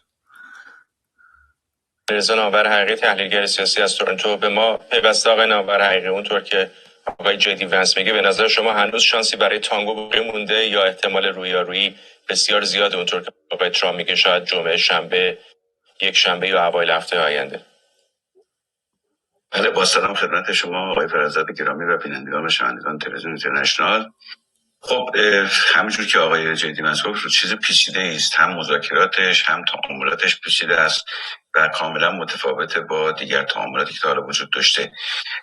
بر روی کاغذ به نظر میرسه که دو طرف فعلا به 70% از موضوعات توافق کردن، ولی مسئله کلیدی همون موضوعاتی است که مربوط به تضمین‌ها و تعاملاتی است که در قبال کارهای ایران باید آمریکا انجام بده. این گیر و پیچی است که الان وجود داره. نکته اولش این است که تضمین‌هایی که آمریکا به ایران بده که دیگه حملات صورت نگیره، این تضمین‌ها باید بره توی سازوکار حقوقی مثل شورای امنیت که یک ضمانت حقوقی داشته باشه و به نظر میرسه هنوز آمریکا چنین ضمانت حقوقی رو قبول نکرده. این یکی از مرد اختلاف هست.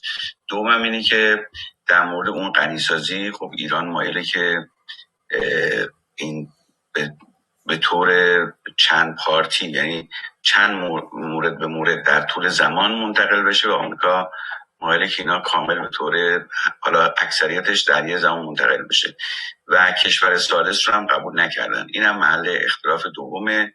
بنابراین اگر بخواد انجام بشه نیازمند این است که بره توی سازوکار حقوقی که حالا شانس ضمانتش بیشتر از عدم ضمانتش باشه، مثل شورای امنیت یا کشورهای مثل روسیه و چین که آمریکا در ارتباط با اونا خب نوع رفتارش متفاوت خواهد بود. این یه نکته دوم در مورد بقیه موارد به نظر میرسه توافق کلی انجام شده.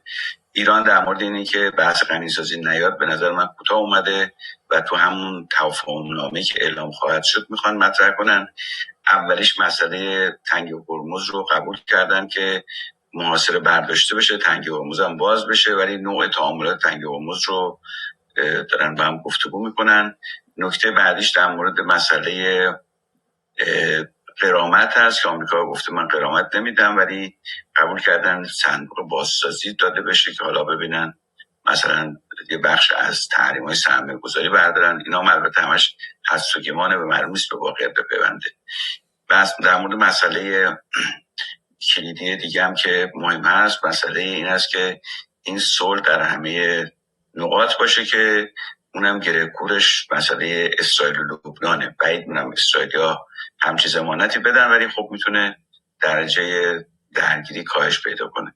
در مجموع اگه بخوایم مقایسه کنیم با هفته پیش، الان علاوه تعاملات دیپلماتیک یه مقدار پیش رفته. اون 5 شرطی که ایران گفته بود ما ایران انجام میدیم برای مذاکره، اونا رو به نظر میرسه که اون شرطا رو این شکلی عوض کردن و آمریکا هم یکم انعطاف پذیریش بیشتر شده و من فکر میکنم تحریق غنیسازی هم اگر ایران قبول کنه 20% و اورانیوم هم حاضر بشه یا منتقل کنه یا که ایران دانگریدشون کنه، برای آقای ترامپ پیروزیه، به معنی که تونسته بدون جنگ و درگیری مجدد تعلیق رو برنامه هسته ایران رو تا 20 سال تعلیق کنه، یعنی تا 2042 میشه، 46 میشه، در برجام 2030 بوده و دوم اینی که اورانیوم ها منتقل شده. بنابراین مطمئناً هیچ سلاح هسته‌ای نمیتونه ساخته بشه.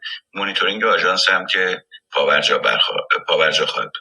این برای آقای ترامپ پیروزیه. برای ایران هم از این بابت که از ادامه جنگ خودداری شده مزایایی داره، برای اینکه اگر جنگ ادامه پیدا کنه به نظر من از جنبه اقتصادی، اجتماعی و سیاسی بعیده که حکومت ظرفیت کشش یه جنگ طولانی مدت رو داشته باشه از لحاظ منابع اقتصادی.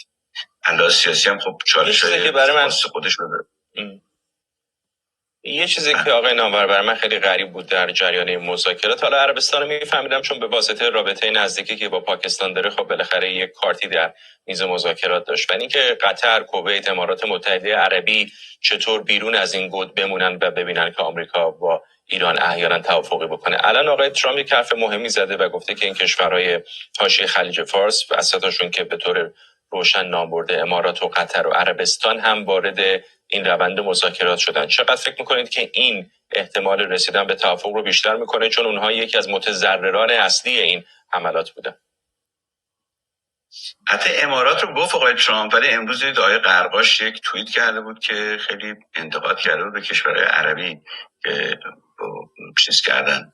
حالا ببینید امارات متحده موضعش خب متفاوته، به این معنی که امارات خب بیشترین حملات رو بهش شده و بیشترین تهدیدام همین الان نه تنها علیه اسرائیل که بیشترین تهدید علیه امارات شده. یعنی مثلا گفتن ما به زیر ساختای ایران حمله میکنیم، اینا تهدید متوجه امارات متحده عربی کردن. بنابراین بیش از هر کسی امارات مایله که توافق اگر چیزی میخواد انجام بشه باید مطمئناً هیچ تهدیدی دیگه علیه امارات صورت نگیره و برای اینم هزینه میکنن. یکی از ثروتمندترین کشورهای دنیاست و تو همه جام لابی داره. اصل قضیه این است که موقع باید آقای ترامپ گفته هر چی که اینا راضی باشن ما هم راضی هستیم، ولی خب این نیازمند یک توافق امنیتی و دفاعی و خیلی سفت و سخت باشه با این مونیتورینگ یه نهاد بین‌المللی که اعراب قبول کنن که تهدیدی از ایران متوجهشون نیست. به هر حال کار پیچیده‌ای است، ولی من فکر کنم عربستان و قطر، حالا عمان که مشکل نداشته، یا کویت، به خصوص عربستان و قطر مایلن که در همین حد این جنگ خاتمه پیدا کنه، ولی این به معنی نیست که اونا مایلن ایران خیلی قدرتمند بشه، برای که میدونن این تهدید میتونه دوباره متوجه اونا بشه، چون اونا تزشون اینه که اگر به شما شلیک شده باشه دوباره ممکنه این اتفاق بیفته و خب تمام اقتصاد اونا در مورد همین است که نشون بدن با ثباتن و آینده دارن. به خصوص عربستان که تو حوزه‌های سرمایه گذاری های غیر نفتی داره کار میکنه، میره به سمت رد فلگ و همجور که امارات رفت و این خب باعث میشه که اون روند توسعه غیر نفتیشون به شدت تغییر کنه. من فکر میکنم فشار اون رو آقای ترامپ این است که به هیچ عنوان تو برنامه غنیسازی کوتاه نیاد و نوع قراردادی هم که امضا میشه به گونه‌ای باشه که ایران نتونه دوباره قدرت هسته خودش رو بازسازی کنه یا تهدیدی متوجه این همسایگان کنه. قطعا یکی از موارد توافق محض منطقه است که ایران و همسایگانش و ایران و متحدان آمریکا چه رابطه داشته باشن. حالا جزئیاتش به نظر من کار حقوقی بسیار زیادی داره، ولی حتما جزء بخشی از همین موضوعات خواهد بود. اگر اتفاق نیفته حتما ما این روابط آتش بس میتونه شکننده باشه و دوباره جنگ درگیر بشه. به خصوص که الان بازیگر ناراضی اسرائیل هم بازیگر ناراضیه و بازیگر ناراضی معمولا تو این موضوعات میتونه آتش بس رو دوباره کامل به هم بزنه. در مورد اسرائیل هم ایران با سیاستش تغییر کنه، وگرنه من بعید میدونم که بتونه هر توافق پایدار بمونه. آقای نامبرداری، تصویر بزرگتر اگه یه قدم بیایم عقب‌تر یکم زومات کنیم به قول غربی ها، به نظر میسه که درست جبهه اصلی جنگ ایرانه، ولی یک جبهه بزرگتری هم ظاهرا در منطقه داره شکل میگیره. یک طرف اسلام سیاسی اخوان المسلمین با کشورهای مثل قطر و ترکیه و نقشی که پاکستان داره بازی میکنه، عربستان هم آرام آرام داره یک سیگنال های نشون میده که شاید به اونها نزدیک بشه. از یک طرف نگاه های دست راستی تر ملی گرایانه سکولار ضد اسلامگرایی مثل امارات متحده عربی که همراهی داره میکنه با هند و اسرائیل. آیا درست هست شکل گرفتن چنین جبهه‌ای؟ خب طبیعتاً برخی از کشورها مثل ترکیه احساس خطر بیشتری میکنن نسبت به اسرائیل و در نتیجه همینجور که شما گفتید اون جبهه سنتی خودشون که قطر بوده وحدت با قطر رو دارن، خب با عربستان هم سعی کردن روابطشون رو ترمیم کنن بعد از اون مسائلی که پیش اومده و پاکستان هم خب طبیعتاً به عنوان یک کشوری که دارای بمب هسته‌ای هست و در ارتباط با چالش با هند هست توی مجموعه داره میاد. اینی که ایران نزدیک بشه به این کشورها، خب ایران با پاکستان، ترکیه و قطر روابط خب نزدیکی داشت قبل از این جنگ. خب پاکستان وقت با عربستان رابطه نظامی داره و حملات ایران به عربستان خب اون ائتلاف نظامی رو میتونست اصلا زیر علامت سوال ببره. الان هم عربستان پاکستان 8000 سرباز برده. این شکلی ائتلاف ها خیلی به نظر من بدون این که با ابرقدرت‌ها بحث بشن نمیتونه پایدار بمونه. یعنی خب ترکیه عضو ناتوه و نمیتونه ائتلاف شکل بده که مخالف اسرائیل و آمریکا باشه. اگر این ائتلاف‌ها بتونه با یک قدرت بزرگ جهانی مثل چین پیوند بخوره میتونه تداوم پیدا کنه. به نظر من اگر نتونه پیوند بخوره بعید میدونم که بتونه خیلی تداوم پیدا کنه. مقطعی ممکنه کشورها با هم در مورد موضوعی نزدیک بشن ولی ائتلاف فراگیر نمیتونن شکل بدن. البته یه چیزی هست که مثلا مسئله اسرائیل و دولت نتانیاهو تو کشور عربی خیلی جاذبه نداره و اگه دقت کرده باشید اماراتی‌ها هم تکذیب کردن که آقای نتانیاهو سفر کرده به اونجا و عربستان هم خب این سطح از نزدیکی رو فعلا نمیخواد انجام بده. این هم یک چالش دومی است که وجود داره، ولی در مجموع اگه من فکر میکنم در آینده نزدیک ائتلاف‌های اینجا بر مبنای چین و روسیه و آمریکا که هر کدومشون یارگیری کنن شکل خواهد گرفت. چینی‌ها زیر پوستی دارن موقعیت خودشون رو تثبیت میکنن، نخستین شریک تجاری همه این کشورها هستن و از همه مهمتر این است که در ارتباط با یعنی اولین کشوری است در این تاریخ خلیج فارس که با همه کشورهای عربی و اسرائیل نخستین شریک تجاریشونه. من فکر میکنم چین داره خودش رو موقعیتش رو ارتقا میده تو منطقه و در آینده باید بین کشورهایی که به چین نزدیکترن یا آمریکا این چالش رو ببینیم. همونجور که چالش در سطح بین‌المللی هم بین همین دو قطب شکل بگیره. ممنونم. علیرضا نامور حقیقی، تحلیلگر سیاسی. علی سعدزاده، تحلیلگر مسائل خاورمیانه از فرانکفورت به ما پیوسته. آقای سعدزاده، حرفای مقامات قطری رو شنیدیم. سعودی ها، کویتی ها، بحرینی ها هم هر از گاهی انتقاد میکنن. حتی الجزیره قطر که موضعی معمولاً اسلامگرایانه و چپی داره، میبینیم یکی به نعل یکی به میخ میزنه در مورد جمهوری اسلامی. ولی مشخصه که هیچ کدام از این کشورهای شورای همکاری خلیج فارس به جدیت امارات در مقابل جمهوری اسلامی نایستادن. چه هست؟ دلیلش چه هست؟ من میفهمم که در لیبی، در سودان، در سومالی، در نقاط دیگر دنیا، در یمن ممکنه چون فاصله اتفاق بسیار دورتر از مرزهای خودشون هست اختلافات درونی داشته باشن، اما این یک موضوع بقایی هست برای کشورهای حاشیه خلیج فارس. تصور شاید بر این باید باشه که همه در همین واگونی باشن که امارات الان درش هست. کاملا درسته، ولی امارات داره میبینه که برای بیرون رفتن از این بنبست 2 جناح درست شده. یک جناح قطر و عربستان سعودی و ترکیه و پاکستان به عنوان به اصطلاح چتر اتمی دارن اون راه رو میرن. اینکه آقای انور قرقاش صحبت از این کرده که مواضع خاکستریه، یعنی در حقیقت شما در این سخنان وزیر خارجه قطر هم دیدید که یکی این به نعل میزنن، یکی به میخ و در این حال در پی مصالحه و میانجیگری هم هستن و درست از کلمه میانجیگری استفاده کرده، گفته قربانی هستن میرن میانجیگری میشن، منظورش قطر بوده. عربستان هم همینطوره، موازش خیلی نرمتره نسبت به امارات به جای اینکه با پاکستان بره با هندوستان رفته و رفته با اسرائیل. یعنی در حقیقت میبینه که خلیج فارس درست از شورای همکاری داره، ولی این شورای همکاری برای حفظ تمام کشورهای خلیج فارس متحدانه عمل نمیکنه. همونطور که گفتم شما از یه طرف اتحاد پاکستان و قطر و ترکیه و عربستان دارید که یک برخورد دیگه ای نسبت به اسلام سیاسی دارن و این طرف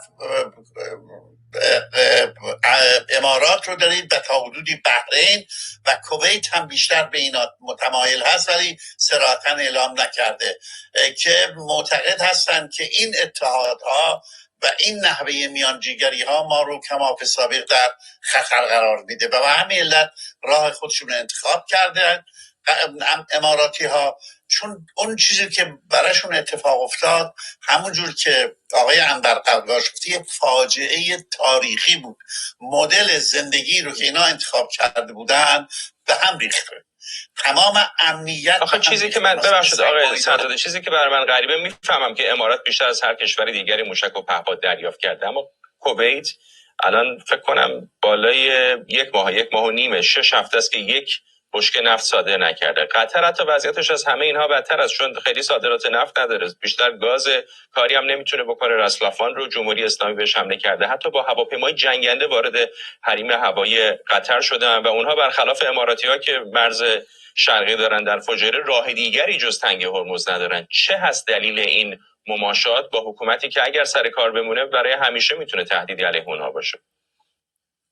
برای اینکه این حکومت غیر قابل محاسبه هست و نحوه برخورد با این حکومت رو نمیبینن. از یه طرف میبینن که متحد واقعیشون آمریکا که در حقیقت پایگاه‌های نظامی هم اونجا داره، در حقیقت اونم در پی مذاکره هست، اون هم کار رو نمیخواد به خاتمه برسونه و میخواد دست آخر یک جوری سازش بکنه با جمهوری اسلامی. و این داستانی است که اینها میبینن از طرف متحدینشون، از طرف دیگه اون موضع سیاسی بسیار رادیکالی رو هم که امارات داره ندارن که برن به طرف اون چیزی که یه وقتی آقای ترامپ گفتش که پیمان ابراهیم، برن به طرف پیمان ابراهیم با اسرائیل و صحنه کاملا عوض بشه. ولی رفتن اینها به پیمان ابراهیم منوط شده به این که راه حلی پیدا بشه برای فلسطینی ها. نتانیاهو هم اشتباهات عظیمی میکنه، برای فلسطینی ها راه حلی پیدا نمیکنه، ولی امارات صرف نظر از اینا چون راجع به مسئله اسلام سیاسی امارات یک موضع بسیار بسیار صریحی داره، برخلاف قطر همونطوری گفتید و ترکیه و پاکستان. این است که این دو بلوکی که تشکیل شده که این دارن خلایی که در اثر کمکاری آمریکا ایجاد شده و ناامید شدن نسبت به اینکه آمریکا بهشون کاملا کمک کنه، در این خلای ایجاد شده یه اتفاق دیگه هم داره میفته. مناقشه تاریخی هند و پاکستان هم کشیده شده به خلیج فارس، یعنی امارات رفته سخت با هندوستان و اسرائیل، در حالی که عربستان رو و قطر با پاکستان رفتن. ترکیه هم با اسلام سیاسیش وارد این بلوک شده. اینی که اینها رو فلج کرده و به همین علت هم آقای انور قرقاش امروز گفته به جای اینکه و گفت این فاجعه هست، این خطر هست، این حتی در نسخه عربی که من خوندم صحبت از خیانت میکنه که ما نتونستیم همکاری بکنیم و این بزرگترین فاجعه تاریخی بوده که به سر ما آمده. این اختلاف به وجود اومده و من فکر میکنم این راه ادامه پیدا میکنه. اون اتحاد پاکستان و قطر و عربستان هم چندان دوام نخواهد آورد، چون من فکر میکنم پاکستان بتواند اون خلایی رو پر بکنه که آمریکا گذاشته یا یک روزی وارد جنگ با جمهوری اسلامی باشه. میرن در پی مماشات، راهشون هم مماشات هست، راهشون هم مصالحه هست و شاید از این طریق بخوان یک کاری انجام بدن. ولی مشکل این هست که ایران قابل محاسبه نیست. یعنی شما نمیدونید که چه کسی سرنوشت آینده این منطقه رو تعیین میکنه و الا برای ارزیابی بمبی رو که راکتی رو که انداختن به پایگاه اتمی امارات یک سوال عجیب برانگیزه که این چه کسی هست که چنین دستوری میده و چنین کاری رو انجام میده، اونم در لحظه‌ای که تازه میخواستن به توافق برسن. بنابراین شما با یه نیروهایی طرف هستید که نمیدونید اونا با چه محاسباتی دست به این کارها میزنن. ولی پاکستانی ها و عربستانی ها و قطری ها این به اصطلاح به دوگانگی رو میخوان ادامه بدن، چون از برخورد مستقیم ابا دارن. ممنونم از شما. علی سعدزاده، تحلیلگر مسائل خاورمیانه از فرانکفورت. جمشید برزگر، روزنامه‌نگار و تحلیلگر سیاسی از تورنتو به ما پیوسته. آقای برزگر، آقای ترامپ گفته شاید جمعه، شنبه، یک شنبه، شاید اوایل هفته آینده، این در حالی که فعلا به گفته او 1 ساعت مانده بود به شروع حملات به درخواست قطر و امارات و عربستان سعودی این حملات رو متوقف کرده. ولی من نمیدونم پشت صحنه های چانه زنی در جریان هست یا نه، اما اگر همین اتفاقاتی که در رسانه ها داره منعکس میشه رو معیار قرار بدیم، به نظر تحول خاصی رو زمین صورت نگرفته. با سلام به شما آقای فرزاد و بینندگان محترم شما. ببینید، مجموعه صحبت‌های دونالد ترامپ و همینطور معاون او آقای ونس نشون میده که به هر حال از نگاه واشنگتن این وضعیت قابل تداوم نیست. یعنی به هر حال باید این تکلیف یکسره بشه. این مذاکرات یا این آتش بس به صورت نامحدود و تا ابد نمیتونه ادامه پیدا بکنه به دلایل مختلف. هم مسائل داخلی در داخل آمریکا از قیمت سوخت و انرژی گرفته تا مخالفت‌هایی که خود شما به اون اشاره کرد، مخالفت‌های حزبی از طرف دموکرات‌ها، چه آنچه که در درون منطقه داره اتفاق میفته، اختلاف‌هایی که بین کشورهای حاشیه جنوبی خلیج فارس هر روز داره آشکارتر و علنی‌تر میشه، مثل انتقادهایی که امروز امارات متوجه کشورهای دیگر شورای همکاری خلیج فارس کرد که به طور مشخص متوجه عربستان سعودی و قطر میشه که بیشتر به دنبال یک نوع در واقع معامله یا توافق از راه دیپلماتیک هستند، برخلاف امارات که خواستار واکنش‌های جدی‌تر هست. به هر حال مجموعه مسائل دست به دست هم داده، تصمیم گیری قطعی رو تا الان دست کم به تعویق انداخته. اما این معناش این نیست که این در واقع سکون یا رکود یا این شکل انفعالی، رفتار انفعالی تا زمان طولانی ادامه پیدا خواهد کرد. طرف مقابل یعنی جمهوری اسلامی همه اینها رو به این شکل داره تفسیر میکنه، دست کم اون طیفی از نیروهای سیاسی در جمهوری اسلامی که قدرت رو در دست دارن، سپاه پاسداران، که فکر میکنن جنگ 40 روزه به نتیجه برای آمریکا و اسرائیل نداشته، موقعیت جمهوری اسلامی اکنون قوی‌تر هست و به همین دلیل میتونه از اختلافات کشورهای حاشیه جنوب خلیج فارس، اختلافات و مسائل داخلی آمریکا و همینطور حمایت‌های احتمالی چین و روسیه در واقع برخوردار بشه و بتونه امتیازات کمتری به ویژه در زمینه هسته‌ای بده. اما همونطور که عرض کردم این وضعیت واقعا قابل تداوم نیست. یعنی اگر ترامپ به هر حال روز سه‌شنبه امروز این حمله رو به تعویق انداخت، این معناش این نیست که در روزهای آینده چنین اتفاقی نخواهد افتاد. به ویژه این که اقدامات جمهوری اسلامی هم تحریک میکنه، این وضعیت رو تشدید میکنه. حمله به نیروگاه هسته‌ای امارات متحده عربی اقدام بسیار خطرناک و جدی است، تهدیدی است که در واقع نمیشه از کنار اون به سادگی گذشت. به ویژه این که خود ایران از این جهت آسیب پذیر هست. چند صد کیلومتر آنسوتر در آن سوی آب نیروگاه اتمی بوشهر هست. اگر چنین روالی در واقع در منطقه شکل بگیره، اون وقت ممکن هست که نیروگاه اتمی یا نیروگاه‌های انرژی ایران هم و زیرساخت‌های ایران هم مورد حمله قرار بگیرن. به هر حال در مجموع به نظر میرسه که دیپلماسی امروز در واقع به یک بنبست رسیده و در چنین شرایطی حتما احتمال اقدام نظامی افزایش پیدا خواهد کرد. یعنی بحث فقط زمان هست، این که دیر یا زود داره، اما ظاهرا سوخت و سوز نداره در شرایطی که جمهوری اسلامی در واقع ایجاد کرد. آقای برزگر، بسیاری از حامیان آقای ترامپ همیشه میگفتن که جمهوری اسلامی هنرش خریدن وقت هست و بازی دادن طرف مقابل در جریان دیپلماسی با طولانی کردن روند چانه زنی. به خصوص این انتقاد رو از دولت بایدن داشتن، ولی الان می‌بینیم در مورد آقای ترامپ هم دست کم بعد از جنگ این اتفاق چندین بار افتاده. به آستانه رویارویی میرسن، دوباره طرف جمهوری اسلامی یک سیگنالی میده، حرف رو دوباره از سر میگیرن و ادامه میدن چانه زنی رو، مستقیم غیر مستقیم. به واسطه همین یک ساعت پیش آقای ونس وقتی داشت حرف میزد یک اصطلاح انگلیسی به کار برد، گفتش که برای تانگو رقصیدن به 2 نفر نیاز هست و طرف ایرانی هم باید همراهی بکنه. مثلا چیزی که دشوار تصورش اینه که تانگو مجتبی خامنه‌ای با دونالد ترامپ چه شکلی خواهد بود. اصلا آیا تصویر درستی دارن آمریکایی‌ها از طرف ایرانی؟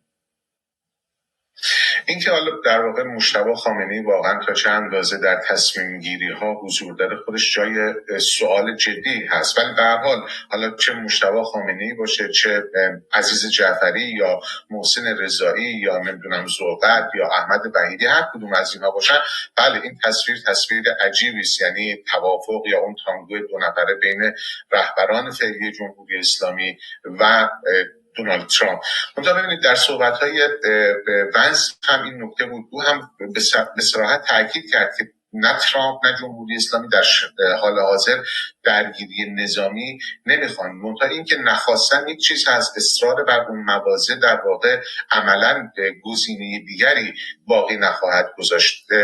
ونس میگه که وضعیت ایران کشور بسیار پیچیده است و مذاکره کنندگان ایرانی سختگیری‌های فراوانی دارن. من فکر می‌کنم یکی از دلایل این پیچیدگی این هستش که در واقع ما شاهد این هستیم که یک گروهی مثلا حماس یا مثل حزب الله لبنان در واقع سرنوشت یک کشور رو در دست گرفته. یعنی ما با یک ترکیب تناقض‌آمیزی از گروهی که به دنبال منافع خودش و هم عقیده های خودش مثل گروه های نیابتی در کشورهای دیگه هست و یک کشور عرفی، یعنی اگر یک حکومت عرفی مثل هر کشور دیگری بر سر کار بود، طبیعتاً حفظ منافع اون سرزمین، حفظ منافع اون کشور و مردمان اون کشور رو در اولویت خودش قرار میداد. جمهوری اسلامی چون این کاری نمیکنه. بنابراین این وضعیت رو برای طرف مقابل، یعنی طرف آمریکایی، دشوار و پیچیده میکنه. هرچند که به نظر میرسه که دست کم بعد از اون جنگ 40 روزه تمایل کمتری برای اقدام نظامی وجود داره، ولی مواضع جمهوری اسلامی ممکنه که اساساً گزینه دیگری رو باقی نگذاره و در واقع آمریکا رو در مقابل یک عمل انجام شده قرار بده برای اینکه بتونه به این وضعیت در واقع بحرانی تمام مونده پایان ببخشه. ممنونم از شما. جمشید برزگر، روزنامه‌نگار و تحلیلگر سیاسی. آقای فرزاد، باوری سخته که حمله به تأسیسات هسته‌ای مدنی تبدیل به یک اتفاق عادی یا نسبتاً عادی شده در خاورمیانه. به نظر میسه که این خطوط قرمزی است که کمتر کسی تصورش رو می‌کرد هیچ کشوری حاضر باشه ازش عبور بکنه و اینها تأسیسات هسته‌ای نظامی نیستن که نسبتاً کم خطرن. اینها اگر بهش حمله بشه میتونه فاجعه مثل چرنوبیل به همراه داشته باشه. چه هست به نظرتون که جمهوری اسلامی به جای رسیده که حاضر چنین سیگنالی رو به منطقه بفرسته؟ درود من بر شما و بینندگانتون و سپاس از دعوت به برنامه. ببینید مسئله اینه که اگر به سخنان نماینده روسیه خوب دقت کنید، اون تلاش کرد ضمن اینکه این حرکت رو محکوم کرد و گفت این کار رو نباید انجام داد، برد به این حاشیه که اون چه که آمریکا و اسرائیل علیه تأسیسات اتمی ایران در فردو و نتنز و اصفهان و عراق حتی انجام دادن، نه یک بار بلکه چند بار این کار رو انجام دادن، خود به خود دریچه‌ای رو باز کرده برای اینکه نتوان این کارها رو جلوشو گرفت. به این حتی اشاره کرد به این که تأسیساتی که در بوشهر هست و کارمندا و همکارای ما اونجا هستن رو مورد هدف قرار دادن و ممکنه بیشتر ضایعه به بار بیاد. اینجاست که یعنی جهان داره با یک بام و دو هوا بازی میکنه، یعنی از یک طرف میگه محکومه ولی از طرف دیگه میگه نباید محکوم بکنیم برای اینکه اونها قبلا شروع کردن. اینجا توپ رو در اسب زمین آمریکا میندازه که شما ببینید چی کار کردین و چه اتفاقی افتاده. باید منتظر این بود که دید که آیا اصلا از این نشست یک قطعنامه بیرون میاد یا نمیاد، چون اگر بخواد بیرون بیاد مسئله اینه که اون وقت مسئله وتوی روسیه و چین اهمیت پیدا میکنه. نشانه‌های وجود داشت که کشورهای عربی حاشیه خلیج فارس در دفعات گذشته متن‌های قطعنامه‌شون رو کلی تغییر دادن تا شاید رضایت چین و روسیه رو بتونن به دست بیارن. کشورهای خنثی هم نیستن، خب روابط خیلی حسنه هم با فدراسیون روسیه دارن هم با چین دارن. صادرات انرژی این کشورها بسیار مهم هست، واردات کالا از چین خیلی مهم هست. روس‌ها به خصوص از امارات بسیار استفاده کردن در جریان جنگ برای دور زدن تحریم‌ها. همه اینها رو کنار هم می‌ذارید، چقدر محتمل می‌بینید که در این شرایط آشفته اتفاقاً چینی‌ها و روس‌ها حالا اگه نه رأی مثبت حداقل رأی ندن و اجازه بدن قطعنامه تصویب بشه و بعد کشورهای حاشیه خلیج فارس یک کارت جدیدی داشته باشن در صورت شروع رویارویی؟ من احتمالش رو بسیار ضعیف میدونم، برای اینکه هنگامی که آقای ترامپ تشریف برده بودن به چین و بحث این بود که چین چه امتیازی داره سر این مسئله به آمریکا میده، وقتی بحث این مطرح بود که چین داره نفت از ایران میگیره و این امتیازگیری که داره میکنه به یه نوعی میخواد از اونجا امتیاز، به قول این فرنگی ها conflict of interest داره، چون خودش نفت رو نیاز داره، الان داره یک نوعی به چانه زنی و کمک کردن میپردازه. ولی مسئله مهم این هستش که چین و روسیه اجازه نخواهند داد که قطعنامه‌ای تصویب بشه و این کارت برنده در دست کشورهای عضو اتحادیه عرب، عضو خلیج فارس بیفته و اونها بتونن از این بهره برداری کنن. فراموش نکنیم که اون قطعنامه‌ای هم که شما اشاره کردین اومدن تلطیفش کردن برای این بود که بحرین و دیگر کشورها درخواست غرامت کرده بودن، آمدن گفتن این دو تا مسئله رو از هم جدا کنی تا بشه رأی داد و اون مسئله این بود که غرامت رو با خود حمله کردن رو باید از هم جدا کرد و کلی تو این مسئله در 6 آپریل بازی درآمد در درون سازمان ملل و این بازی درآمدها کمک کرد که این مسائل عقب بیفته. حالا هم که بحرین به عنوان عضو دوره‌ای این شورای امنیت میاد این درخواست رو میاره، در اصل به نوعی داره کمک میکنه به کشور امارات که اون نمیتوانست درخواست رو بیاره، ولی محکم کاری میکنه در مورد درخواست غرامت خودش که عقب افتاد و بهش رسیدگی نشد. ممنونم از شما. رضا گوهرزاد، روزنامه‌نگار و تحلیلگر سیاسی از اوکی.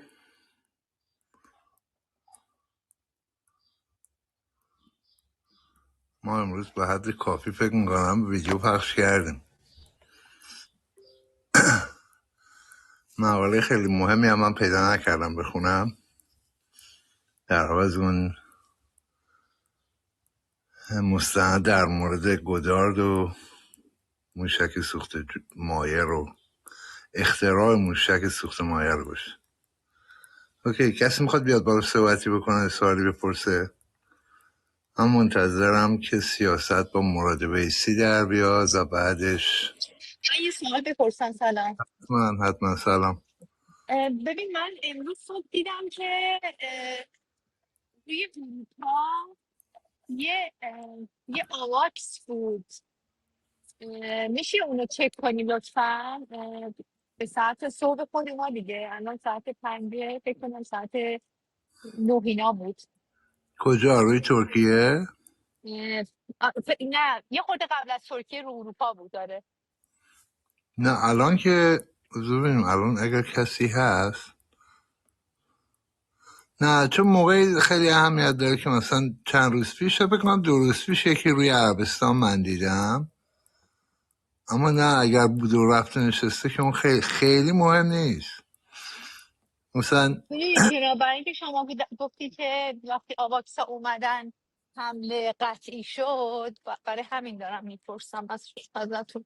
نه در طی مثلا در طی همین 40 روز گذشته که هیچ خبری نبود آواکسا، چون روی منطقه خیلی مهمتره.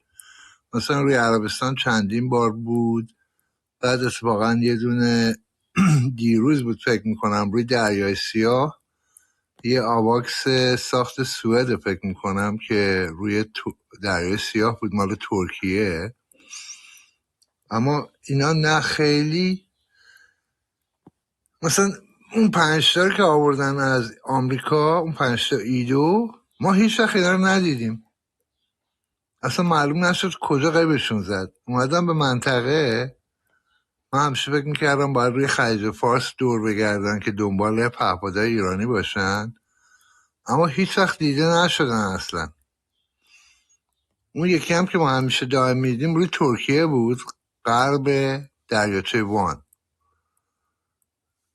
این خیلی میگم خیلی نمیشه از روی فلایت ریدار چیزی در آوردم. مثلا پریشب مثلا بذار الان من فیلتر رو خاموش کنم، پریشب کل آسمان ایران و عراق خالی بود. خب بعد که بچه هم گفت اگه اینجوریه پس حتما یه خبریه. مثلا الان که من همه فیلتر رو روشن خاموش میکنم خیلی بازم خبر زیادی نیست. 4 تا هواپیما 3 تا هواپیما اربیل و موسل. آره یه چند تایی مثلا مسافربری روی عراق هستن. ایران که کلا خالیه. خیلی نمیشه حتی فلایت ریدار چیزی رو کشف کرد. گاهی وقتا ممکنه مثلا، اما مثلا الان میبینم 2 تا تانکر روی عراقن، یکیشون داره سرکت میزنه، بعد یه جای دیگه هم تو روی عمان همون هواپیما سرکت میزده، بعد اون یکی به نظر میاد همکار این یکیه چون توی همون مسیر پرواز میکنه. اما خیلی نمیشه چیزی از توشون در آورد. یعنی من کلی نگاه، اون چیزی که برای من جالبه مثلا گاهی وقتا هواپیمای خیلی عجیب غریبی پیدا میشن. مثلا دیروز اون H330J کماندو که مال کار جستجو نجات رزمیه، کامبت سرچ اند رسکیو. دیروز روی نظر میومد از اسرائیل اومده و دیروز روی عربستان بود. اما خب از پیش اینا رو میارم تو منطقه. موقعی که شما در حال پرواز میبینیش احتمالا خبری نیست و اگر جایی بخوام بزننش تو عربستان نمیزننش، مثل اون دفعه تو کویت میزننش که نزدیکتر باشه به منطقه، به محل رزم. آره متاسفانه همین. مثلا هم بچه دیروز هم تو دیشب تو اتاق دودکش با رضا صحبت میکردم، چون اصلا دفعه اول که من با رضا آشنا شدم تو اتاق تحقیق علمی بود. بعد این آمار میداد در مورد این که مثلا چقدر هواپیماها اومدن رفتن به منطقه و فلان، هواپیمای ترابری. اما آخرش هم چیز زیادی در نمیاد، چون فقط میتونی ترافیک انالیسیس بکنی که مثلا این ماه بیشتر از اون ماه هواپیما اومده رفته، اما که توش چیه که نمیتونی بفهمی. من اگه سر چهارراه پایین تر خونم وایسم به قطارهایی که میاد نگاه کنم، قطار باری هم بیشتر از توشون چیز میفهمم که دارن چی میارن چی میبرن، تا اینکه مثلا رو فلایت ریدار بخوام کشف کنم که اوکی حالا مثلا بیشتر هواپیما اومده. اصلا من نمیدونم اینا خالی اومدن یا خالی رفتن یا پر اومدن یا پر رفتن.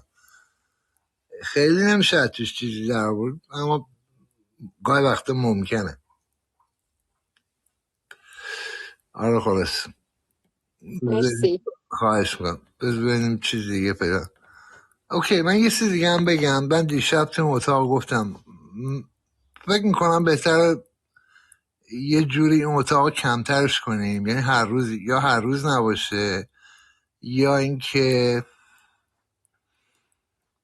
ساعتش رو کمتر کنیم، چون 10:30 صبح به وقت من فکر میکنم شاید روزی 2 ساعت بیشتر لازم نباشه. اونم اگه چیز واقعا، چون واقعا چیزا که من پخش میکنم یه سری سرنخ به بچه ها میدم که مثلا این کانالای به درد بخوری اگه علاقمند هستیم به این مسائل. باقیش هم که اکثرا خبر و ایران اینترنشناله که بچه همه خودشون دسترسی دارن.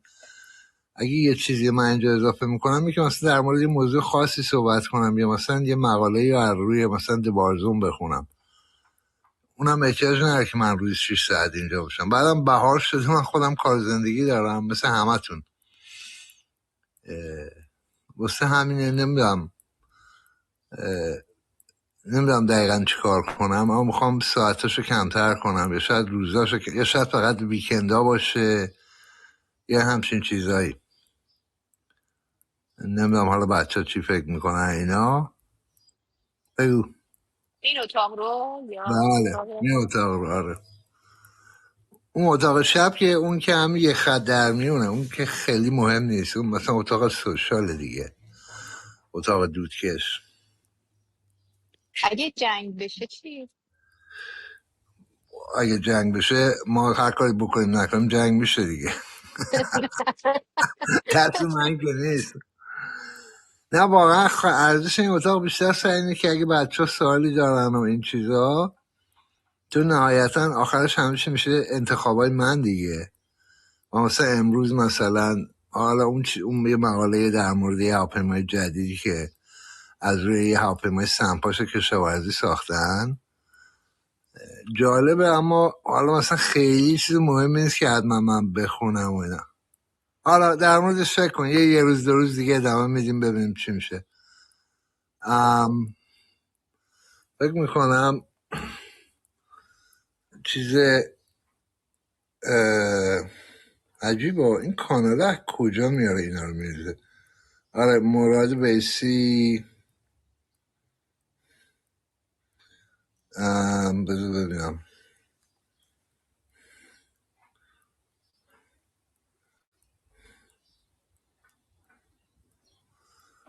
ترامپ جلسه بررسی حمله نظامی با رژیم را برگزار کرد، سرانجام چه خواهد شد؟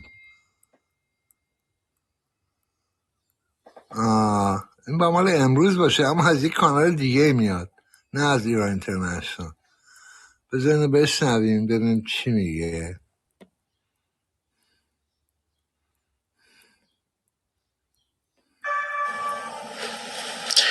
درود بر ملت نجیب، فهیم، شجاع و به پاخواسته ایران. احتمال وقوع 2 ابربحران بنزین و برق در ایران در صورت وقوع جنگی که میتونه نزدیک باشه و ترامپ گفته فقط چند روز دیگه به جمهوری اسلامی برای توافق مهلت میده. اگر جنگ دوباره شروع بشه به احتمال زیاد هم یک ابربحران بنزین خواهیم داشت، هم یک ابربحران برق، طوری که تا حالا در ایران دیده نشده، طوری که بحران‌های گرانی و تورم و بیکاری و قطع اینترنت رو که خودشون همین حالا بحران‌های بزرگی هستن پشت سر خواهد گذاشت. اگر جنگ بشه این احتمال به طور جدی وجود داره که مسئله اول کشور تبدیل به ابربحران‌های بنزین و برق بشه. کمبود بنزین تا قبل از جنگ اخیر فقط کمبود بود و کسری، ولی الان در حال تبدیل شدن به بحران و احتمالاً ابربحرانه، یعنی احتمال فروپاشی شبکه تامین بنزین در ایران. چرا؟ تا قبل از محاصره اخیر آمریکا و قطع صادرات نفت ایران و درآمدهای نفتی، جمهوری اسلامی حدود 100 میلیون لیتر بنزین تولید می‌کرد و حدود 20 تا 30 میلیون لیتر کمبود داشت، وارد می‌کرد. سالانه 5-6 میلیارد دلار اونطور که دولت میگه برای واردات بنزین خرج می‌کردن. ولی تبدیل به بحران نمی‌شد. چون هر چند وقت یه بار یا قیمت بنزین رو افزایش میدادن یا با سهمیه‌ها بازی می‌کردن کمش می‌کردن. تا هم جلوی بحرانی شدن وضع بنزین رو بگیرن، هم مانع قیام مردم بشن که یه بار در آبان 98 این کارو کردن. این وضعیت تا قبل از محاصره اخیر جواب میداد، الان دیگه جواب نمیده. وقوع یه ابربحران بنزین و فروپاشی شبکه تولید و توزیع بنزین کشور محتمله. به چند دلیل. اول اینی که درآمدهای نفتی جمهوری اسلامی با محاصره آمریکا به شدت کاهش پیدا کرده و دیگه درآمدی برای واردات بنزین نیست.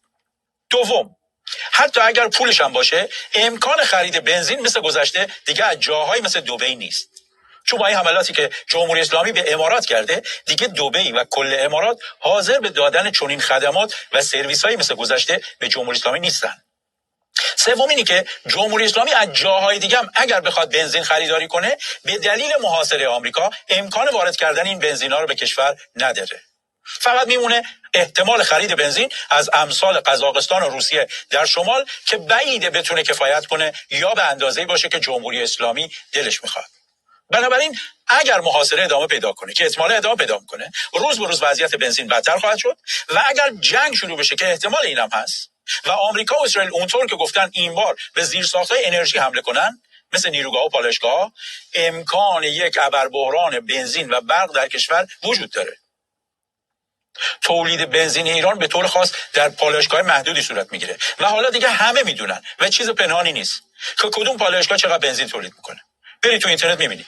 با اطمینان میشه گفت اگر به دلیل این سیاست‌های جنگ طلبانه جمهوری اسلامی و حملاتی که سپاه داره به امارات و عربستان و کویت میکنه جنگ شروع بشه و کار به حملات متقابل اونا به زیر ساخت‌ها برسه، با این وضعیت پدافند ضعیفی هم که وجود داره نیروگاه و پالایشگاه بسیاری در ایران بمباران میشن و به احتمال زیاد کشور به سمت فروپاشی شبکه توزیع بنزین و فروپاشی شبکه برق میره و کشور به زودی میتونه شاهد 2 تا ابربحران باشه، ابربحران بنزین، ابربحران برق. و این فقط و فقط محصول سیاست‌های جنگ طلبانه جمهوری اسلامیه که داره کشور رو و مردم رو به سمت سومین جنگ در عمر ننگین خودش میبره. اولین وظیفه حاکمان در هر کشور اینه که امنیت رو برقرار کنن، مانع جنگ بشن. و جمهوری اسلامی مهمترین ضربه‌ای که به زندگی ایرانی‌ها زده اینه که امنیت رو در همه ابعاد زندگی اونها از بین برده. اینکه یک کشور مثل ایران ظرف 1 سال 2 بار وارد جنگ بشه و جون مردمش و زیرساخت‌های کشور در معرض نابودی قرار بگیره، حتما از بی‌کفایتی حاکمان کشور. توی بندر عباس هر گالن 20 لیتری بنزین در کنار بلوار ساحلی شهر بین 600 تا 800 هزار تومان و بعضی وقتا تا 1 میلیون تومان فروخته میشه.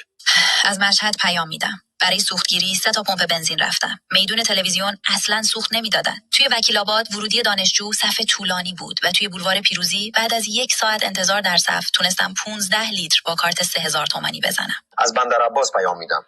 اینجا قیمت همه کالاها به شدت گرون شده و در جایگاه‌های سوخت صف‌های کیلومتری هستش. متاسفانه در شهری که قطب تجارت و صنعت و نفت و گاز هستش، زندگی روزمره مردم مختل شده. بحران بنزین و برنامه دولت برای جیره‌بندی شدیدتر بنزین از ابتدای خرداد، همین امروز و فردا، به نظرم فقط آماده شدن حکومت برای مقابله با کمبود بنزین نیست. موضوع بالاتر و مهمتر و بحرانی‌تر از این حرفاست.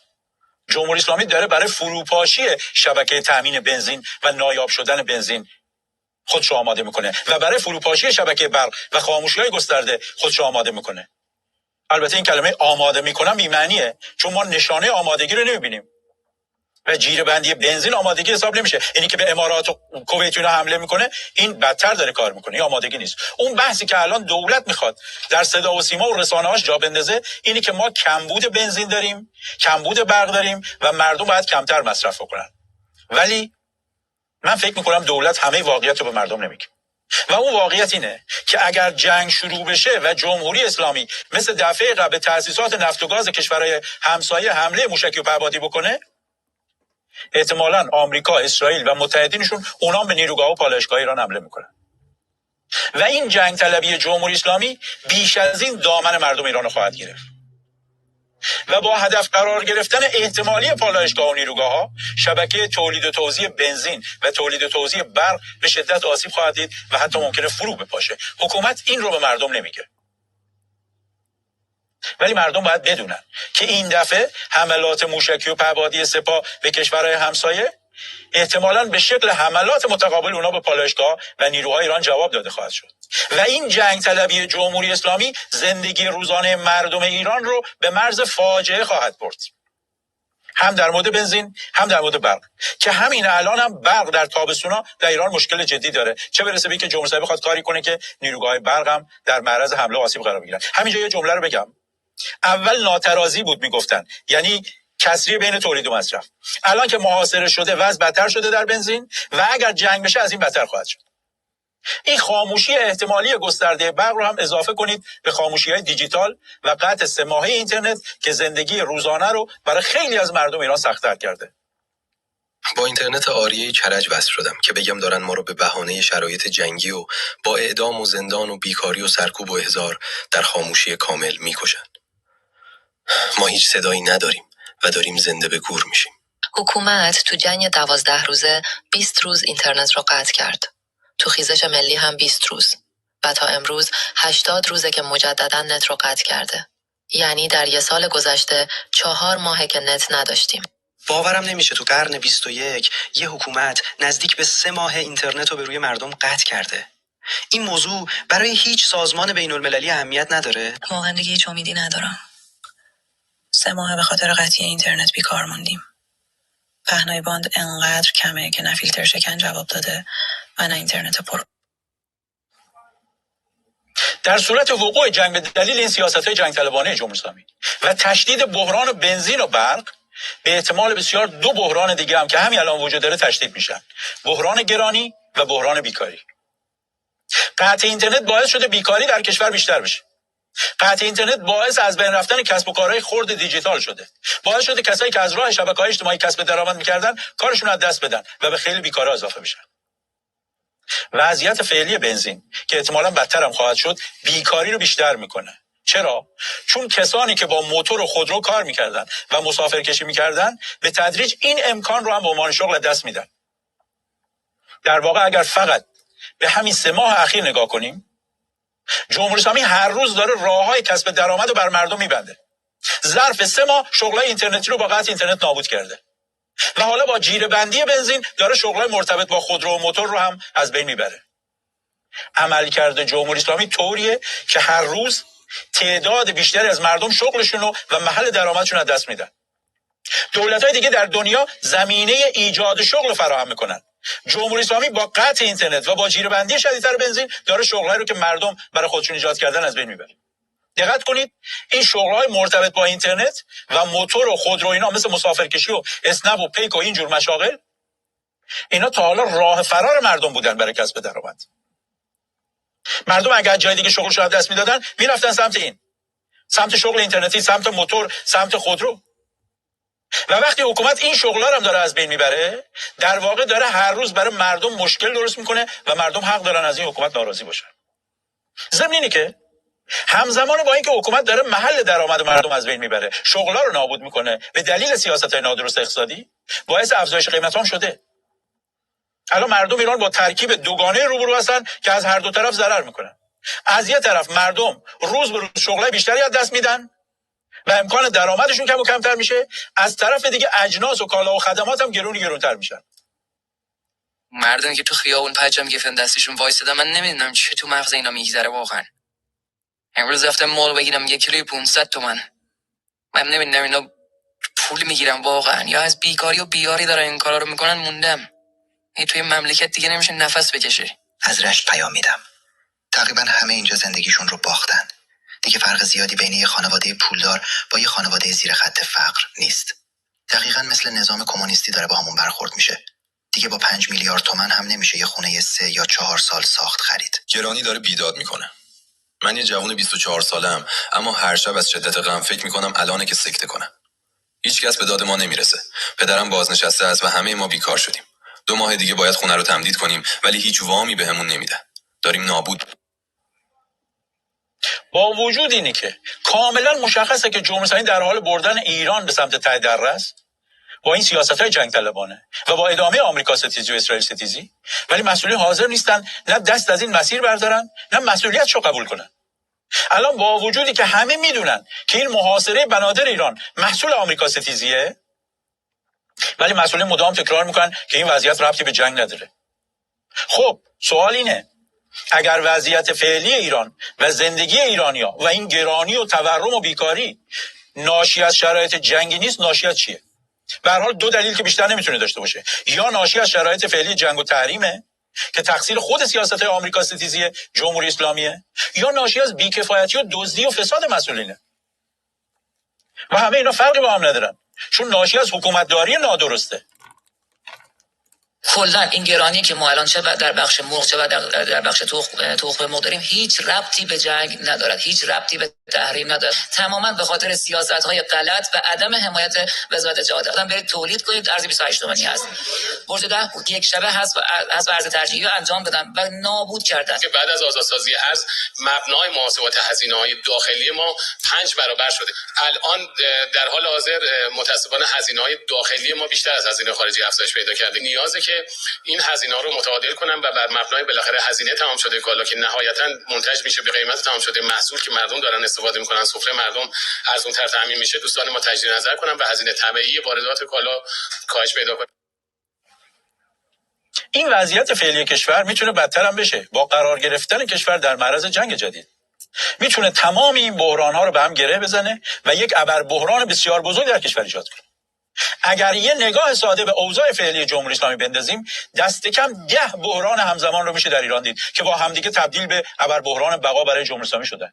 بحران بنزین، بحران رو به تشدید کمبود برق، بحران افزایش روزمره قیمت‌ها و گرانی و تورم، بحران رو به تشدید بیکاری، بحران قطع اینترنت و نارضایتی که ازش ایجاد شده، بحران تکراری آب در تابستان در کنار بحران برق، بحران گاز در زمستان، بحران ناشی از جنگ و خطر اثرگیریش، و مهمتر از همه بحران و خطر اثرگیری قیام مردم علیه حکومت که در نهایت همه اینا رو به ابر بحران بقا تبدیل کرده برای جمهوری اسلامی. جمهوری اسلامی در شرایطی که با ترکیبی از این بحران‌ها به شدت شکننده شده، تاب‌آوریش به شدت زیر سوال رفته و الان مهمترین نگرانی حکومت نگرانی بقاست.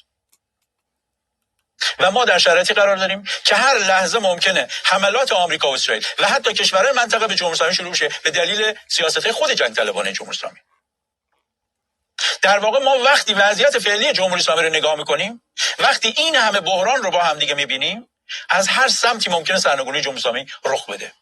هر کدوم از این بحران‌ها ظرفیت این رو دارن که جرقه سرنگونی جمهوری اسلامی بشن. الان وضعیت پمپ بنزینای ایران کاملا این ظرفیت رو داره که فروپاشی حکومت از اونجا شروع بشه. نیروگاه‌های ایران و احتمال خاموشی گسترده در صورت حمله به اونا یه جای دیگه است که میتونه منجر به نارضایتی شدید و قیام گسترده مردم بشه. تمام فروشگاه‌های فروش مرغ و گوشت تخم مرغ که روزانه شاهد مردم به شدت ناراضی و خشمگینه که قدرت خریدشون داره از دست میره و به شدت خشمگین عصبانیان، این مثل انبار باروت میمونن که میتونن کانون قیام علیه حکومت بشن. این بیکارایی که روز به روز داره تعدادشون بیشتر میشه و درآمدی ندارن برای ادامه زندگی، و این قطع اینترنت که الان 3 ماه ادامه داره، اینا کانونهای احتمالی قیام علیه حکومتن، مثل انبار باروتن. و شروع یه جنگ دیگه علیه حکومت میتونه تمامی انبار باروت رو منفجر کنه و بقای جمهوری اسلامی رو بیشتر از این به خطر بندازه. تو واشنگتن میخوان ما رو، دموکرات‌ها میخوان مانع از این بشن که ما به نتیجه برسیم. این فقط انگیزشون سیاسیه. دموکرات هستن، من بهشون میگم دموکرات. این لقب جدیدی که براشون گذاشتن لقب دقیقی هست. دموکرات هستن، این دام هستن، احمق هستن. من وسط مذاکره هستم دارم به ایرانی‌ها میگم شما نمیتونید به صدر هسته‌ای برسید. وقت دموکرات‌ها، این دموکرات‌های احمق میخوان مانع از کار ترامپ بشن، مانع از این بشن که ما نگذاریم ایران به صدر هسته‌ای برسه که میتونه جهان رو، خاورمیانه و جهان رو نابود کنه. و این اتفاق نخواهد افتاد. صحبت دیروزه، کشتیامون آماده بود، قایقامون آماده بود، گردن کشیده بودیم، آماده بودیم که حمله کنیم. قبل از اینی که طبق روال این برنامه اسامی جاویدنامه رو بخونم، یه نکته‌ای به بحثم اضافه کنم و جمع‌بندیش کنم. تمام این وضعیتی که در ایران می‌بینید فقط به یه دلیله. یه حکومتی که مردم نمیخوانش نمیخواد بره کنار. در تمام دنیا وقتی که مردم یه حکومت رو نمیخوان میره کنار. جمهوری اسلامی در 48 سال گذشته 12 تا 4 سال فرصت داشته. 48 سال. در دنیا این یعنی 12 تا دولت بیاد و بره. نتونسته ایران رو اداره کنه. به این فاجعه منجر شده. نمیره کنار.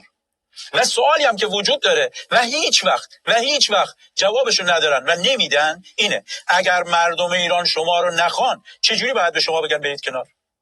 انتخابات که ندارید، همه پرسی که ندارید، مردم هم که میان خیابون مردم میکشید، چجوری مردم باید به شما بگن که شما رو نمیخوان؟ چه شمایی که ایران رو به این وضعیت در آوردید. و این سوالیه که جوابشو ندارن و مردم در نهایت جواب این سوال رو به شکل سرنگونی اینا خواهند داد. و اما در اینجا طبق روال این برنامه میخوام اسامی تعداد دیگه از فرزندان ایران و جانفداهای وطن رو براتون بخونم که توسط حکومت جنایتکار جمهوری اسلامی در انقلاب ملی شیر و خورشید کشته شدند. از شما هم خواهش میکنم اگه براتون ممکنه و مایلید به نشانه احترام بلند شید موقعی که اسامی رو میخونم، یا هر طور دیگه که دوست دارید ادای احترام کنید. اسامی رو میخونم: فرزند ایران و جانفدای میهن: جاویدنام آوا رحمانی راد، 20 ساله، 18 دی، 7 حوض تهران عزیز. فرزند ایران و جانفدای میهن: جاویدنام مهیار کاکازاده، 17 ساله، دانش آموز کلاس 11م، آرزو داشت مهندس مکانیک بشه، 18 دی، پرند عزیز. فرزند ایران و جانفدای میهن: جاویدنام نوشین طاهره عرب نژاد، 38 ساله، دانش آموخته مدیریت و فعال در حوزه فیلمسازی، 19 دی، جانفدا شده. فرزند ایران و جانفدای میهن: جاویدنام بنیامین قدیمی، 21 ساله، 18 دی مجروح شده، 24 دی جانفدا شده، شهرک بعثت فردیس کرج عزیز. فرزند ایران و جانفدای میهن: جاویدنام حسن قادری، 19 دی، شازند عزیز. فرزند ایران و جانفدای میهن: جاویدنام محمد قابضی، طلا فروش، 18 دی، تهران پارس تهران عزیز. در نزدیکی مغازه خودش کشته شده این جاویدنام عزیز ما. فرزند ایران و جانفدای میهن: جاویدنام وحید فیروزی، 30 ساله، 18 دی، نسیم شهر تهران عزیز. فرزند ایران و جانفدای میهن: جاویدنام حمید رضا فیروز مکان، 47 ساله، اهل آباده، 18 دی، تهران عزیز. فرزند ایران و جانفدای میهن: جاویدنام حمید فیضی، 33 ساله، 18 دی، کیانشهر کرج عزیز. فرزند ایران و جانفدای میهن: جاویدنام منیژه فهیمی، 53 ساله، آرایشگر، 20 دی، ستارخان تهران عزیز. 2 سال بعد از ازدواجش کشته شده. فرزند ایران و جانفدای میهن: جاویدنام شهاب فلاحپور، 19 ساله، کشتیگیر، 19 دی، اندیمشک عزیز. فرزند ایران و جانفدای میهن: جاویدنام میثم ستاری، 37 ساله، گل فروش، پدر یک پسر 7 ساله، 19 دی، اسلام شهر تهران عزیز. فرزند ایران و جانفدای میهن: جاویدنام مازیار مودت، 51 ساله، اهل شاهین ویلای کرج، مترجم رسمی دادگستری، 18 دی، کرج عزیز. فرزند ایران و جانفدای میهن: جاویدنام حسن ملکی، 18 دی، نازی آباد تهران عزیز. فرزند ایران و جانفدای میهن: جاویدنام آرمین معتمد امینی، 33 ساله، 19 دی، تهران عزیز. فرزند ایران و جانفدای میهن: جاویدنام حمید رضا مجیدی، 30 ساله، هنرجوی بازیگری، نوازنده گیتار، عاشق بازیگری و دنبال رویای بازیگری. 19 دی تهران عزیز. فرزند ایران و جانفدای میهن، جاویدنام مهدی محمدی، 18 ساله، اهل ابهر عزیز، 18 دی سراسیاب کرج عزیز. و نفر آخر امشب، فرزند ایران و جانفدای میهن، جاویدنام لیا لطفالیان، 67 ساله، 19 دی تهران عزیز. یاد همشون گرامی. ممنون از توجهتون و مواظب خودتون و اطرافیانتون باشید. Over the past 70 years, military weapons.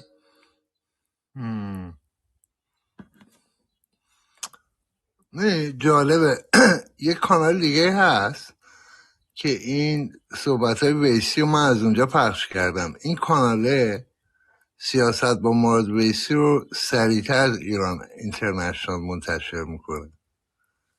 عجب چیز عجیبی ها. من چجوری کار میکنه؟ برای اینکه حالا که من اینو پخش کردم 2 دقیقه پیش ایران اینترنشنال همین رو که من الان پخشش رو تمام کردم همین رو تازه الان منتشر کرده. من نمیدونم چجوری کار میکنم. اوکی، من دیگه چیزی ندارم پخش کنم برای امروز و البته چیزای زیادی از پخش کنم مثلا مجتبی واحدی. میخوایم مجتبی واحدی رو بشنوین یا نه؟ کسی اشاره‌ای بکنه، علامتی بزنین، یه کاری بکنین. یه دونه سلام یه دونه چیز خبر گذاشته، داشتم اونو میخوندم بکنم بخون اینترنشنال گذاشته، نوشته که اسماعیل بقایی سخنگوی وزارت امور خارجه جمهوری اسلامی سخنگوی فرمانده نیروی مرکز ایالات متحده سنتکام در مورد مدرسه طیبه شجره طیب در مینا در جنوب ایران را بی اساس و دروغ تکان دهنده نامید. براد کوپر فرمانده سنتکام سه‌شنبه در کنگره آمریکا گفت که تحقیقات نظامی ایالات متحده درباره انفجار در این مدرسه پیچیده است. زیرا این مدرسه در یک سایت فعال موشک‌های کروز ایران قرار داشته. بقایی در ایکس نوشت این تحریف بیشرمانه تلاشی آشکار برای پنهان کردن واقعیت تلخ حملات موشکی 9 اسفند است. حملاتی که به کشته شدن تراژیک بیش از 170 دانش آموز و معلمشان انجامید. اینقدر عصبی میشم وقتی این مزخرفات رو میخونم. او هدف قرار دادن این مرکز آموزشی را نقض جدی حقوق بشردوستانه بین‌المللی و جنایت جنگی آشکار نامید و نوشت ماهیت غیر نظامی این محل را نمیتوان با تحریف‌های فنی پنهان کرد. فرماندهان نظامی و مقام‌های آمریکایی مسئول صدور و اجرای این حمله فاجعه بار باید طبق حقوق بین‌الملل و به طور کامل پاسخگو باشند. چقدر بیشوره. والا اینا خودشون مستقیم شهرها رو، یعنی هدفهای غیر نظامی و با موشک با کلاهک به قول خودشون بارشی هدف قرار میدن. بعد اینکه ادعای مظلوما رو در میارن خیلی بعد خیلی ادعای حقوق بشر و اینکه باید در دادگاه حاضر بشن و من واقعا خیلی چقدر اینو پرروان شیعه اصلا زاده شده برای اینکه پررو باشه. نه آخه فاصله اون مدرسه با اون پایگاه یه تیغ دیوار آجوریه. اینو نمیفهمم. آخه کشوری که این همه نه آخه این همه وسط اعدام و در هیچ کشتار داره از حقوق بشر واقعا مسخره است. نه در کجای دنیا وسط شهر قاطی مراکز مسکونی و همه چیز معمولی شما پایگاه نظامی داری؟ آخه اشکال سر همینه دیگه. اینا مثلا بهش بگیم به طور جنرال بهش بگیم معبد. در کجای دنیا یک معبد، مسجد، کلیسا، کنیسه، آتشکده، عبادتگاه کجا محل استقرار نیروی نظامیه؟ هیچ کجا بجز ایران. مثلا میگن همون اول میگفتن چه بچه ها مسجد آتیش زدن. شما فکر میکنین اینا مسجدن؟ مثلا کانال کلش ریپورت که مال ترکیه هست میگفت مسجد آتیش زدن، مسجد آتیش زدن.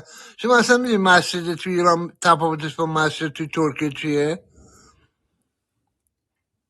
نه هم کارهایی که اینا که میکنن هیچ بعید نیست اونجا هم پای موشک بوده، انبار موشک بوده. مگه هم کارهایی نبود که با حماس میکردن؟ مگه نه خود سنتکام هم گفته، خود مردم هم دیدن که اینا از وسط شهر از جای مختلف از تو خونه‌های مردم موشک شلیک کردن، نیروهای سرکوب گشتن توی مدارس. ما اون حرفا خودشون میزنن. بعد که اینا رو این حرفا باید تایید بشه دیگه. و حسب حرفای تنهای جمهوری اسلامی که نیست. کدوم کارشناس، کدوم مرجع بی‌طرفی اومده اینا رو صحبت کرده؟ هیچ دیده یا چیزی گفته؟ هیچ کس. اینا رو که میدونیم دیگه. ما اینکه اینا وقاحت اینا که بی اندازه است، اینکه واقعا نمیدونم چه جدیدی توش نیست. سلام فیروز، بگو بشنویم.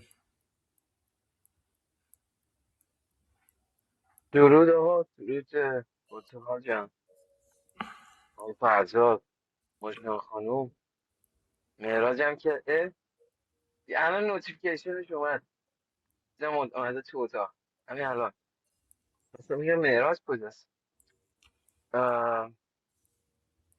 والا خرج خیلی زیادی نداشتم، یا چند روزی اصلا مریض بودم، پرتقال صدام در نمیاد. نمیدونم چه ویروسی، حالا خورده هنوز هم البته هست، ادامه داره. بعضی دوستای ما گرفتن، 2-3 هفته هم درگیرش بودم. از به حضورت که میگم زیاد هم این روزا درگیر، یعنی متمرکز رو خبرها نبودم که بگم چیزه. ولی دیشب همینجور توییتر داشتم چیز میکردم، این صحبت جنرال چی بود؟ جنرال کین، جکین توی فاکس بیزینس، یکی از بچه ها ترجمهش گذاشته بود توی توییتر. جالب بود. من چند روزی هم بود زیاد گوش نکرده بودم. میخوای اگه چیزه بذارم لینکشو، تصاویرش هم هست، ولی منظورم که مستند ترجمه کرده بود. جالب بود دیگه. یعنی تا به حال اینقدر صراحتا دیگه مثلا اینجوری صحبت نمی‌کرد، ولی دیگه کاشف به عمل میاد این خودش یکی از این به اصطلاح تئوریسین‌های پشت این داستان بوده، مثل اینکه ظاهرا یعنی حداقل این چیزو، این برنامه‌ای که اینا دارن رو خوب میدونه، میشناسه. حالا نمیدونم اگر که میخوای یه قسمت لینکشو بذار. من الان یکی دارم میبینم مال 9 ساعت پیشه. General Jack King, we will systematically destroy Iran's oil capabilities. این همونه یا؟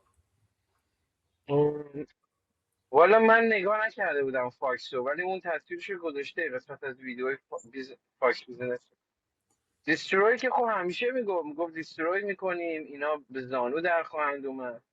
ولی اساسا الان داره فلسفه این به اصطلاح چیزو داره میگه، فلسفه این چی میگن، این مکسی که ایجاد کردن رو داره میگه، و اساسا داره میگه که این بار دیگه تتمه است، این بار دیگه واقعا یه چیز جدیه، طوری که این داره میگه. یکی دیگه هم هست مال 20 دقیقه پیشه. General King, Iran is trying to break our will.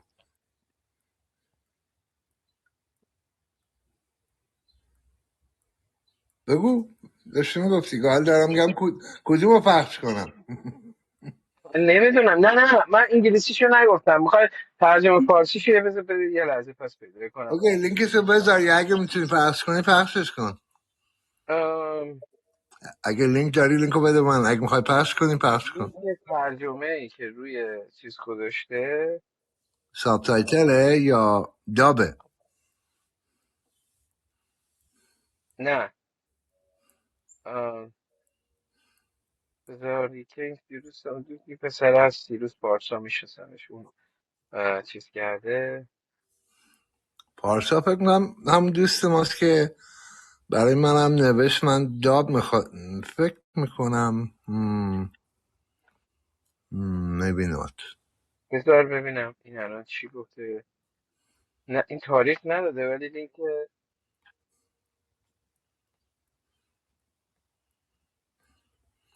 خلاصه گفته ما برمیگردیم تا کار رو تمام کنیم، چرا که رئیس جمهور به خوبی موضع ایرانی‌ها رو درک کرده و می‌داند آنها تنهایی توافق اساسی نخواهند داد. در این مدت نزدیک به 6 هفته اشراف اطلاعاتی ما روی بانک اهداف به وضوح بهبود یافته و انبارها از مهمات پر شده است. زمانی که عملیات را متوقف کردیم حدود 2 هفته از کارزار باقی مانده بود و نزدیک به 30% از اهداف همچنان باقی است. ما باید کار رو تمام کنیم. البته این فینیش جابو که همشون دارن میگن دیگه. هم این میگه، هم مارک لوین گفته، لینزی گرام گفته، کاتن گفته، همشون هی دارن میگن. این مین به قول معروف مین لیدرهای این طرف، اینه که با ترامپ هم دارن میگن. حالا در حال آدم یه حال احوالی بکنم، یه خسته نباشید بهت بگم و اینم گفتم دیدم بگم. حالا مثل که دیروز زود داره سوخت و سوز نداره. من فکر میکنم دیروزم هم اینجا گفتم، هم تو اتاق دودکش. اول بگم برای بچه ها که اینجا هستن، من یه هاوس دیگه دارم مال 5 سال پیشه به اسم دقت اتفاقی. فردا شب دوباره یه اتاق دودکش خواهیم داشت. اسم اتاق رو من همیشه میذارم دودکش. فردا شب راجع به این که این هاوس رو چیکار کنیم صحبت کنیم. اگر میخواین تشریف بیارین ساعت 9 شب به وقت سنترال استاندارد تایم که میشه 6:30 صبح به وقت ایران، بریم چیکار کنیم. چون بعد من این روزی 6 ساعت 8 ساعت این اتاق رو باید کمترش کنم، یا ساعتاشو یا روزاشو. فردا میتونیم فردا شب یا در اصل میشه پس فردا صبح به وقت تهران در مورد اون صحبت کنیم. بعد دیگه میخواستم چی بگم یادم رفت. بگو سامان. فیروز حالا تو که نداشتی، حالا من اینو میخواستم بگم. من فکر میکنم اینا در این که هنوز حمله نکردن، مثل جنگ 12 روزه و همین جنگ 40 روزه شروع حملات کشتن یه سری از آدمای رژیمی و تا اونا رو به دست نیارن مثلا اینا شروع نمیکنن با حمله کردن به پایگاه موشکی و نمیدونم فلان و بهمان. پس اگر عقب افتاده برای اینکه اسرائیل باید اون آدما رو مثلا قالیباف و امیدوارم عراقچی رو وحیدی و رادان و اجرایی رو پیدا کنن که اینا رو هدف بگیرن. یعنی شروع جنگ دوباره من فکر میکنم باید با کشتن آدما باشه. واسه همین عقب افتاده. عراق پیداشون کنن، من فکر میکنم دوباره اونجا شروع بشه، نه جور دیگری.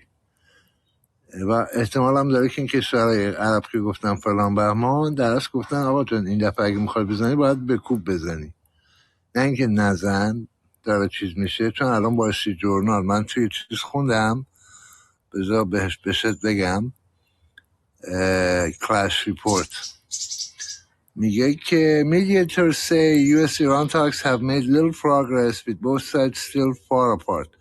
نقل قول از وال استریت جورنال. میگه Iran continues demanding an end to hostilities, financial relief and a role in the Strait of Hormuz while rejecting key US demands to shut down or suspend its nuclear program. این آخرین پست کلاش ریپورت نقل قول از وال استریت جورنال. آره من فکر میکنم. من یه سوالم ازت داشتم. بگو. ببین تو وضعیتی که مثلا های ریسکه یا لو ریسکه یا میده یا هرچی نمیدونم قرمز و نارنجی و این حرفا هست، بحث امنیت و نظامی و این حرفا، خب اینا هر کدوم یه جور چیز میکنن. این بازگشت جرال فورد خب اساسا یک مثلا برنامه روتینی بوده که تو هر حالتی که حتی های ریسک هم باشه انجام میشده.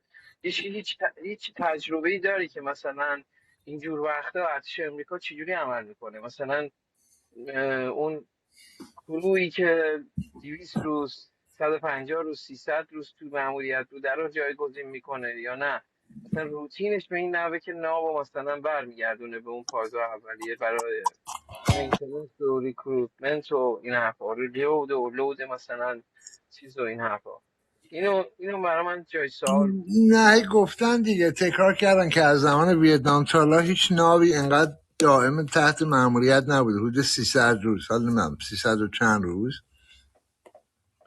آره این یه چیز خیلی، و حتی موقعی که میخواستم بفرستنش به سنتکام، به منطقه سنتکام، یکی از تو دوارزون با یکی از مقامات نیروی دریایی صحبت کرد، مصاحبه کردن، بعد یارو گفت نه من همچین کار نمی‌کردم، من این کار اشتباهیه که ما انقدر اینو کشش بدیم مأموریت اینا رو.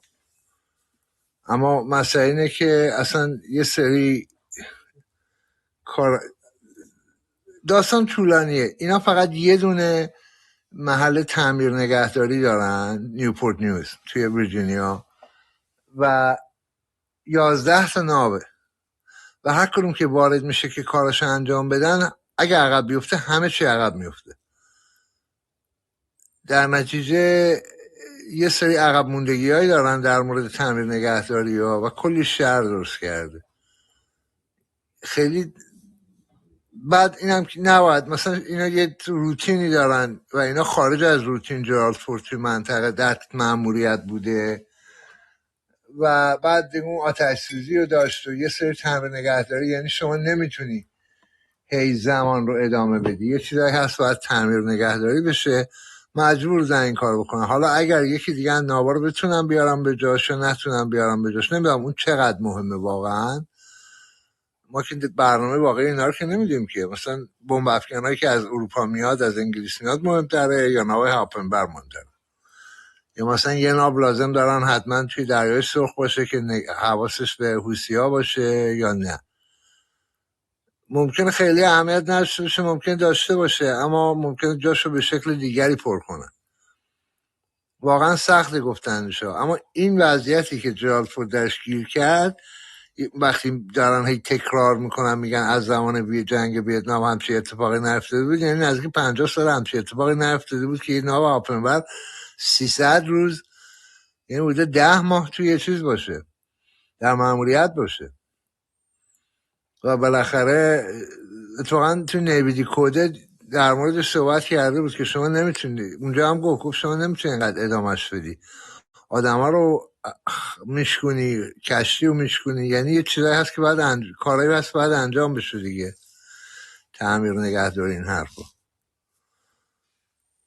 آره نه اونو کار منطقش بودی که این کار بکنن، اما خب یه سری عقب موندگاهایی دارن در مورد تعمیر نگهداری و اینجور چیزا. اون داستان خیلی طولانیه. مثلا همین که نیمیتسا قرار بود بازنشسته‌اش کنن، به جای اینکه بازنشسته‌اش کنن فرستنش یک تور غیر عملیاتی به آمریکای جنوبی، با خاطر اینکه بر طبق قانون که کنگره رد کرده شما همیشه باید 11 تا ناو هاپنبرگ اکتیو داشته باشی. و اگر اینو برده بودن که اسقاطش کنن نیمیتس رو، چون نیمیتس الان به 50 سالگی رسیده، 1975 آخرین مأموریت رو از نیشو دسامبر 23 انجام داد، اما به جای اینکه بره تازه عقب هم هست واسه اسقاط شدن ها، و اما اسقاط کردنش مثلا حدود 1 یا 2 بیلیون دلار هزینه داره، اما نشد که اسقاطش کنن، بلکه اگه اسقاطش میکردن جایگزینش که جان اف کندیه که از کلاس جرالد فورد هنوز عملیاتی نشده، هنوز داره سی ترایل انجام میده. در نتیجه با اینکه کار رزمی انجام نمیده، نیمیتون نتونستن شروع کنن به اسقاط کردنش. آره خلاصه داستان خیلی پیچیده است، یعنی یه صفیه پشت این شیپیارد که 11 تا ناو هاپنبرگ اکتیو و یکی دو تا که دارن میسازن، اینا هم اونجا گیرن. یکی اشکال اصلا میدونی یکی از مشکلات دیگه همینه که مثل زمان دهه 70 تعداد شیپیاردها خیلی کم شده برعکس اون زمان. آره خلاصه این مسائل هستی که یکی از دلایلی که مثلا برای یه چیز نبرد آینده با چین صحبت میکنن در مورد این که از جاهای دیگه کمک بگیرن برای اینکه بتونن به سرعت کشتی بسازن. کشتی سازی اوضاعش خیته در آمریکا. آره خلاصه این مسائل هست دیگه، یه جوری باید حلش کنم. بریم سراغ سامان. مرسی فیروز، اگه میخوای چیزی دیگه بگی بگو، وگرنه بریم سراغ سامان. نه مرسی دیگه، این توضیحی که دادی مشخص خود همینم اوورریتد بوده دیگه، یعنی اینجور اتاف روتینه دیگه.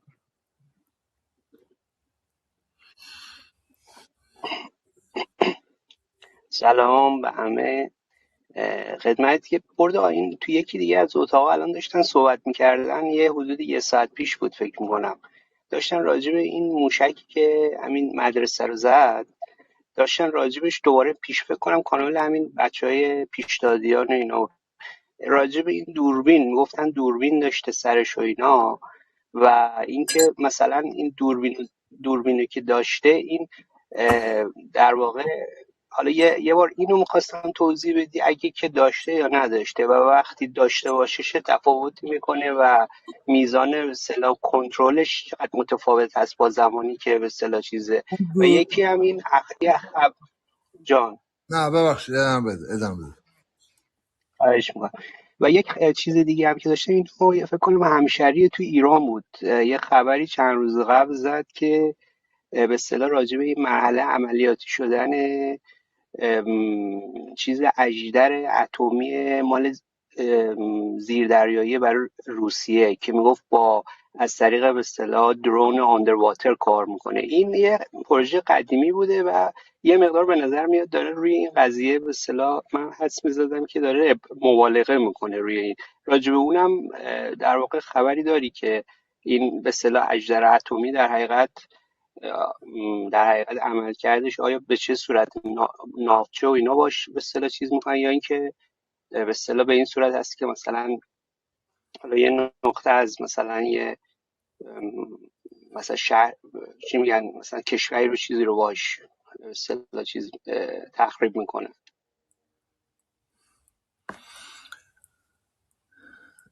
این دومیه رو بعدا دوباره از اول بپرس. اما در مورد موشک توماهاک با دوربینی که داره، اشکال کار اینه که حالا من دقیقش نمیدونم، اما مثلا این که یکی از کارهایی که میکنه اینه که از محلی که داره عبور میکنه و ویدیو عکس میگیره، اما با اون سرعتی که اون داره میره وقتی که شما هدف اشتباه، حالا فرض میکنیم هدف اشتباه بوده دیگه، اصلا اول مسئله اینه که کی این هدفگیری رو تایید کرده، بر حسب چه اطلاعاتی این هدفگیری تایید شده. مثلا فقط دوربین نیست بعد مثلا اینکه با سرعتی که اون داره میره مثلا 700-800 کیلومتر در ساعت، فاصله هدف اشتباهی یعنی اون مدرسه و اون هدف واقعی یعنی اون پایگاه چقدره؟ 0.5 متره. شما در اون آخرین لحظه میخوای جلوشو بگیری؟ چجوری؟ هدف یعنی اون اینکه شما تصمیم گرفتی اونجا رو بزنی، اشکال از اونجا شروع میشه. اگه واقعا حالا این بابا گفته که نه اونجا زیرش مثلا پایگاه موشکی بوده یا انبار موشک بوده، اصلا اصل مسئله برمیگرده که شما فاصله بین یک پایگاه نظامی وسط شهر و یک مدرسه بغل دستش یه تیغه دیوار آجریه.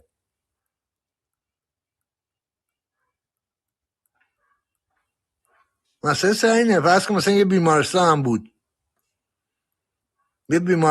یه پایگاه موشکی هم بغل دستش بود، یا حالا پایگاه نظامی.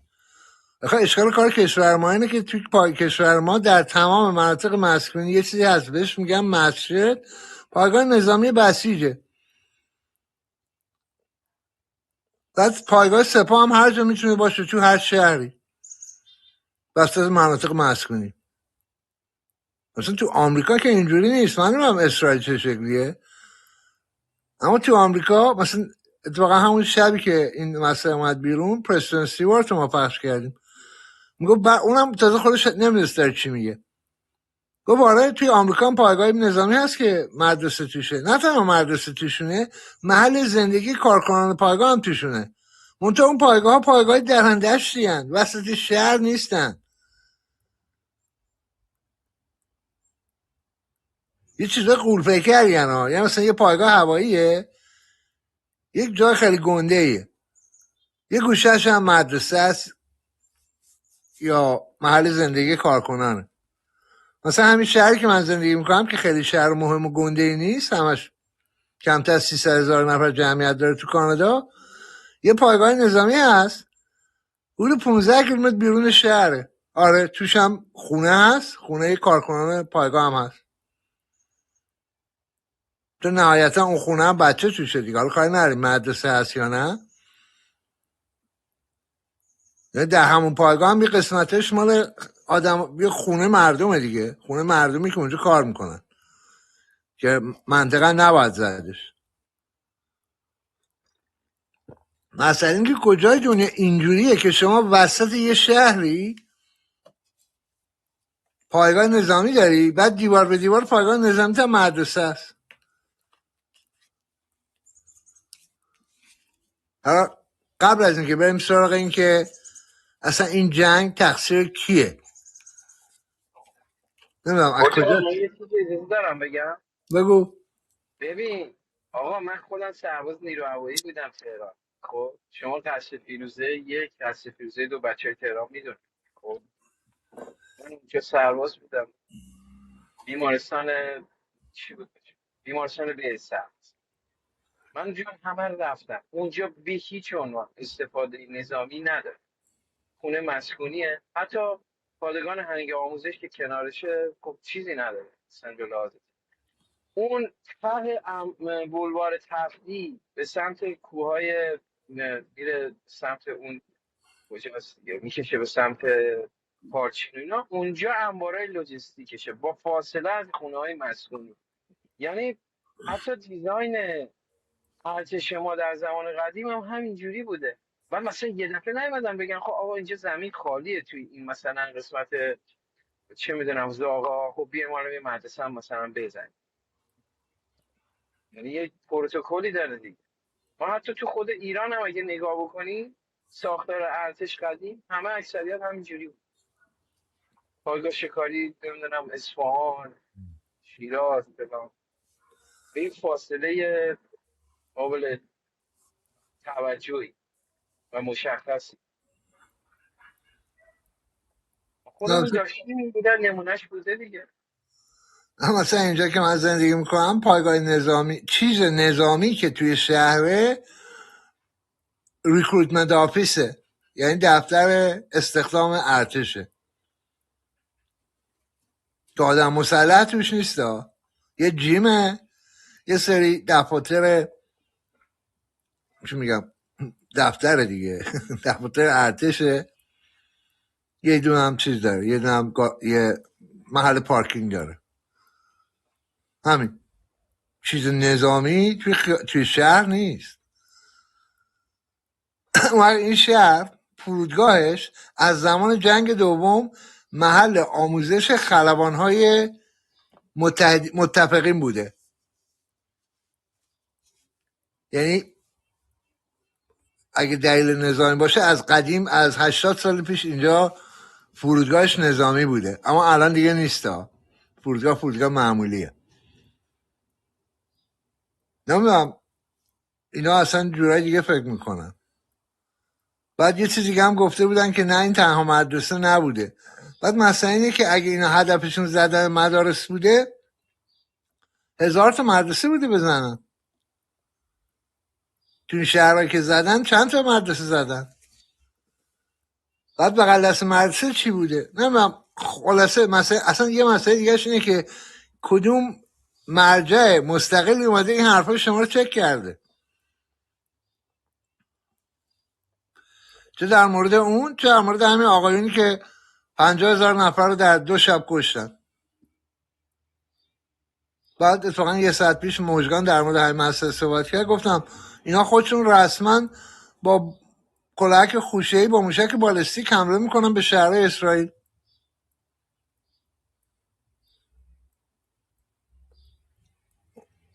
اینجوریه دیگه. جنگ هم جنگ خودتونه. 47 سال داشتین ویولون میزنین، بعد 47 سال صدای ویولونتون در اومد. فرض کن 47 سال شما گفته بودین مرگ بر پاکستان، آخرش چی میشد؟ آخرش جنگ میشد با پاکستان دیگه، که شما شلیک هم کردین به پاکستان.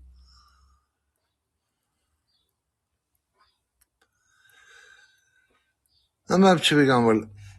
اوکی، سامان سوال دیگه چی بود در مورد منظور من این بود وقتی که وقتی موشک کروز داره با سرعت 600 700 میگن 0.8 یا 0.8 ماخ. خب وقتی که فاصله این حد، مثلا این که فاصله این هدف چقدر با اون هدف لژیتیمت و ایلژیتیمت، یه تیغه دیوار. مثلا این که از اول اون کسی که هدف گیری کرد احتمال زیاد اگه مستقیم هم نخورده بود به اون، خب بغلش مدرسه بود دیگه، تولید کلاترال دمیج میشد دیگه. مثلا اینکه شماها احمقین که بغل دست مدرسه یا بغل دست پایگاه مدرسه میسازین یا بغل دست مدرسه پایگاه، یا پایگاه رو بغل مدرسه ساختین، یه کدومش اول اومده دیگه. چرا این کار کردین؟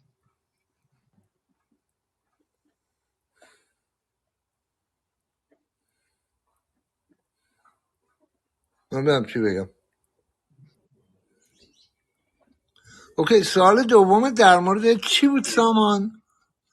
سوال دوممو که روزنامه فکر کنم همین مال همشهری زده بود، به نظر می اومد بزرگ نمایی شده راجع به خبر به اصطلاح آندر واتر درون روسیه که در واقع داره به مرحله عملیاتی میرسه. البته یه تایتل خب یه مقدار احمقانه هم زده بود که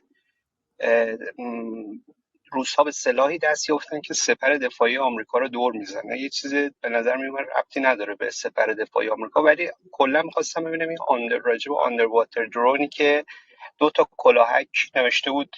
من البته روی ویکی‌پدیا انگلیسی شد نگاه کردم، نوشته بود دو تا کلاهک کانونشنال و نوکلیر میتونه روش سوار بشه و این مثلا می‌خواستم ببینم از نظر تو قدرت تخریبش و اینکه تو چه زمینه‌هایی ممکن ازش استفاده بشه، مثلا یه توضیح در موردش اگه دوست داشته باشی بدی برامون. خیلی ممنون. آقا مثلا اینه که ببینم اندازه سر جنگ میگه 2 مگاتون likely carries a 2 megaton to 100 megaton nuclear payload. از زمان جنگ سرد دلیل اینکه بمبای موشک‌های مگاتونی، کلک‌های هسته‌ای مگاتونی گذاشتن رو موشک‌های بالستیک به خاطر این بود که دقت نداشتن. موشک کروز رو آمریکا اختراع کرد، درست کرد که یک وارهد، یک سر جنگی کوچیکو بذاره روش که دقیق بزنه هدف رو. خب حالا شما می‌خوای با بمب مگاتونی کجا رو می‌خوای بزنی؟ مثلا یه پایگاه نظامی رو؟ و خود این موشک حالا آندر واتر یا هرچی، این همونه که میگفتن آره اگر بخوره به یه جایی نمیدونم یه سونامی درست میکنه 500 متر فلان میکنه. به نظر نمیاد واقعی باشه.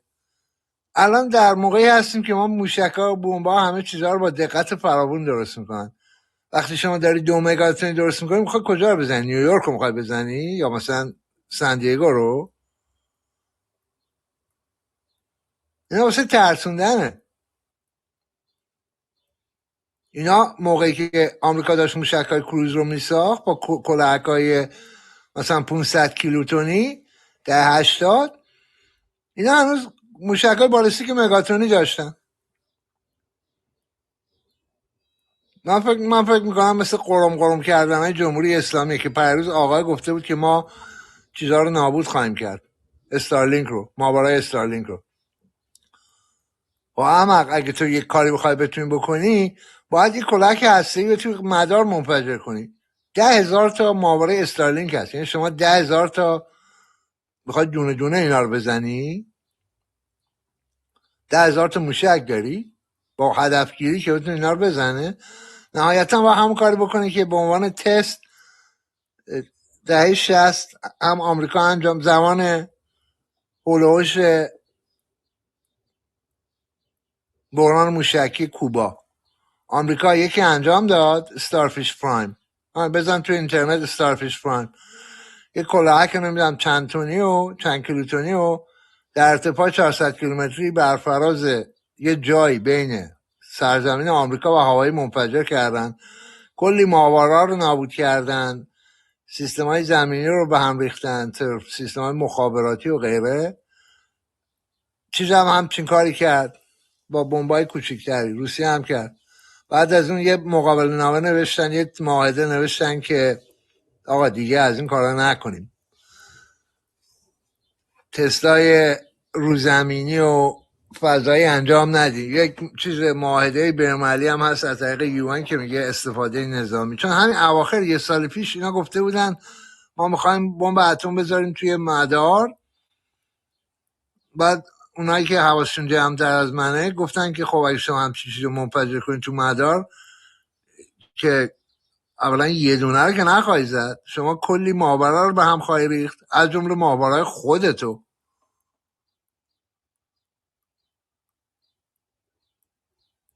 یعنی اصلا شما بذاری میخوای باش چیکار بکنی دقیقا و چجوری میخوای ازش استفاده کنی. شما یه چیز تو مدار منفجر کنی، اگه میخوای یه محوره خاص رو بزنی، انتای سرلاید میسایل رو آمریکا اختراع کرد و تست کرد، اگه F-15 شلیکش کرد دهه 80.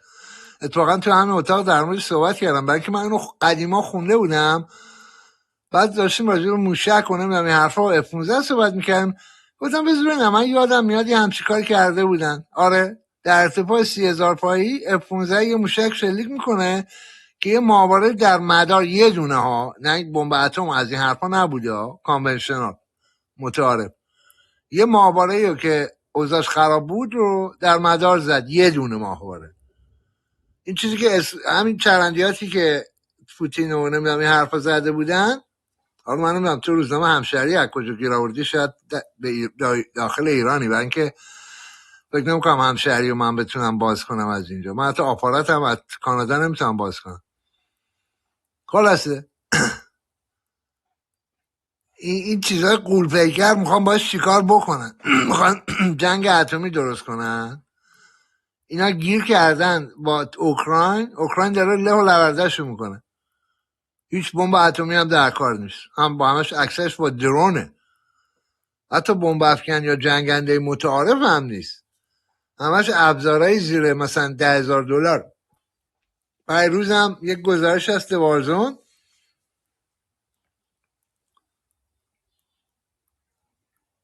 آره اون زباله هم بهش میرسیم، اتفاقا مسئله زباله هم شبیه همونه. شما اگر این حرفا که میزن شما با ابزارهای ارزان، پیروز یک گزارش اومده دوارزون یا نه اون یکی دیابیشن نیست، اینا هم خودشون بمب بالدار با اوکراینیا رو میگم ها، بمب بالدار با موشک جت ساخت، با موتور جت ساختن. همین کاری که یکی دو هفته پیش آمریکا هم کرده، همین کاری که 6 ماه پیش روسیه هم کرده بود. حالا زدن چیز، ببینم اون آدمی که این حرف رو زد که ما با زباله فضایی ماهوارا رو میزنیم، مگه زباله فضایی هدفگیری داره؟ اگه شماره تلفن راه داری یه زنگ بهش بزن، ازش بپرس. اگه شما یه چیزی رو ببری در مدار منفجر کنی، فرض کن یه اتوبوس رو، مثلا اتوبوس مدرسه رو تو مدار منفجر کنی که کلی زباله فضایی درست کنه، خب این زباله فضایی به چی خواهد خورد؟ به هر چی تو اون مدار هست. حالا اینا گفته بودن میخوایم چیزو بزنیم، ماهواره استارلینک رو بزنیم. نگاه کن ببینم مدار لو ارث اوربیت از کجاست تا کجا. بذار یه نگاهی بکنیم. شما چقدر ابزار داری که چقدر میخوای زباله تولید کنی؟ بین 160 کیلومتر تا 2000 کیلومتر لوئرس اوربیته، دور تا دور کره زمین. شما چقدر زباله میخوای پخش کنی اون بالا؟ بعد زباله که پخش کردی اون بالا یه سری ترکوندی که شد تبدیل شد به زباله، حالا نه که کم از زباله، از کجا میدونی چی رو میخوای باش بزنی؟ مثل اینکه مثلا روی نقشه نگاه کنی بگی خب ایران اینجاست، آمریکا اونجاست، آمریکا میشه شمال غربی ایران، بعد ما زباله پرت کنیم به شمال غربی ایران بگیم که خب حالا بالاخره میرسه به آمریکا. هدفگیری هم لازم داریم یا نه؟ دهه 80 که آمریکا این F-15 رو کار کرد، الان برای که روشونو کم کنم بذار مقالهشو در بیارم،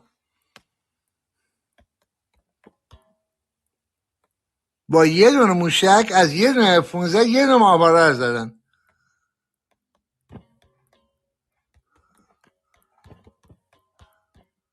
اسمش بود ASAT Anti Satellite Missile ASAT.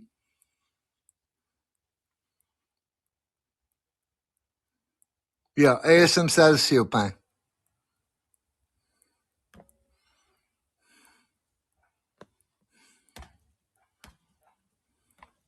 سال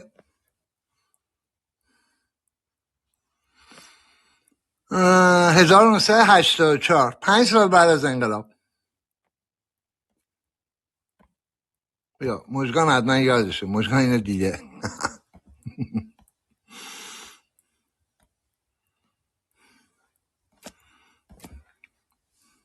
یا مقاله بالا رو بخون.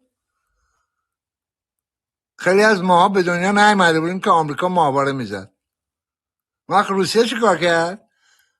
نه شما اسم ماهواره‌های کاسموس روسیه یادتون میاد؟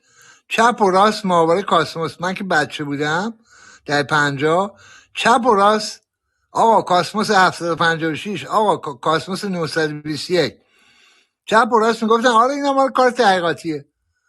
بعد یکی از کارهایی که میکردن این بود که این کاسموس‌ها خیلی عمرشون اصلا یه چیزای مهم ماهواره عمرشونه، منتها اکثر مواقع ما نمیدونیم که عمر ماهواره چقدره. مثلا اولی ماهواره دنیا اسپوتنیک که روسا فرستادن بالا، اتحاد جماهیر شوروی نه روسیه، نمیدونم یه ما دو ماه بیشتر عمر نکرد، اما خب اولی ماهواره دنیا بود دیگه. که چیزای خیلی مهم، پارامتر خیلی مهم ماهواره اینه که عمرشون چقدره. خلاصه کاری که نمی‌کردن، یه ماهواره رو که خراب بود دیگه کار نمی‌کرد، که در اصل وقتی کار نمی‌کنه دیگه میشه زباله فضایی، یه ماهواره دیگر رو میفرستادن، بعد یواش یواش مدارش رو جمع میکردن نزدیک میکردن که بیاد بخوره به اون ماهواره که خراب شده. سیستم ضد ماهواره روسیه اینجوری بود. بعد آمریکا این کارو کرد. تازه اینو میگم دیگه، این مال 1984 میشه، میشه 42 سال پیش اگه اشتباه نکنم. موشکی ساختن که تازه احتیاج نبود F-15 بره ارتفاع خیلی بالاها، مثلا 70,000 پایی. بعد طبق همین مقاله از 30,000 در 30 و چند هزار پایی یه موشک شلیک کرد، ماهواره رو زد. یعنی قشنگ حساب کتابشو بلدن ها که از این غلطا میکنن. وقتی این آقایون که خیلی ادعای نقطه زنیشون میشه، بعد از اینکه 30 تا موشک، دوباره اینو باید بگم، ببخشید مژگان تو اینو 1000 دفعه شنیدی، اینا 30 تا موشک بالستیک شلیک کردن به پایگاه نواتیم، 28 تاش خورد به تو خاک و خل، یکیش خورد به یه باند فرود، یکیش خورد به باشانه خالی. و معلومه دیگه کسانی که کلاهک بارشی میسازن که در اصل اسمش عوض کردن، یعنی کلاهک چی بود؟ خوشه‌ای. آره چون اسم خوشه‌ای اسمش بعد در رفته در معاهدات بین‌المللی. حالا میخوان یه خوشه‌ای پرت کنن توی فضا. خب بعد از آمریکا کی بیشترین تعداد ماهواره در دنیا رو داره؟ چین، کشور دوست و برادر و مسلمان چین. آخه اینا اینقدر زر مفت میزنن. همین شما به من بگو این آقایی که این حرف رو زده مگه ایشون به امام زمان معتقد نیست؟ مگه 800 سال نیست دارن میگن امام زمان داره میاد؟ کو امام زمان؟ مگه همینا نبودن پارسال میگفتن ما سلاح پلازما درست کردیم؟ من رفتم توی اتاقی آقایون نشسته بودن داشتن جربست میگن سر پلاسما. گفتم بردش چقدره؟ هیچی نداشت بگه. گفتم سلاحی که بردش معلوم نیست به دردش چی میخوره پس؟ مثلا من بخوام یه پرتقال پرت کنم چند متر میتونم پرتش کنم؟ با چه دقتی؟ از تهران میتونم یه پرتقال پرت کنم به بغداد؟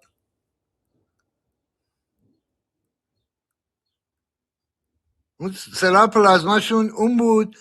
بریدن کابلای اینترنتی هم شنیدیم. زدن یه سی حدود 10,000 بیشتر از 10,000 تا ماهواره استارلینک در مداره بین بر طبق اگر دقیقشو میشه پیدا کرده، اما در یک جایی بین همون تو مدار لوئرت اوربیت بین مثلا 200 کیلومتری تا 2000 کیلومتری. شما چند تا موشک داری که میخوای اینا رو بزنی؟ میخوای حالا موشکایی که قرار بود بزنی به اسرائیل حالا میخوای بزنی به این ماهواره ها؟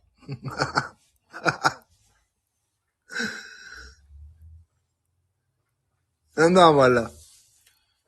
من بجن که از این ببین چیزا اینا که ببین اینا وقتی که یه کاری رو انجام میدن دنبال موفقیت با ضریب و درصد بالا که نیستن که. مثلا مگه به دیگو گارسیا موشک ننداختن؟ چرا؟ اونا هم زدنش. نه اسمشو میذارن موفقیت برای خودشون دیگه، برای خودشون موفقیت تعریف میکنن، میگن ما این کارو کردیم. خب باز دقیقا در مورد جنگ 12 روزه همین بود. گفتیم که خب شما پیروزیتون چی بود؟ گفت ما موشکامون از گنبد آهنین رد شدن و در خاک اسرائیل افتادن پایین. این تعریف پیروزیه. ببینم متفقین در جنگ دوم جهانی اینجوری بر آلمانیا پیروز شدن؟ این تعریف خودتون از پیروزی دیگه. این که نشد پیروزی که. نه اینجا ما رعد و برق داریم، نمیدونم میشنوی یا نه.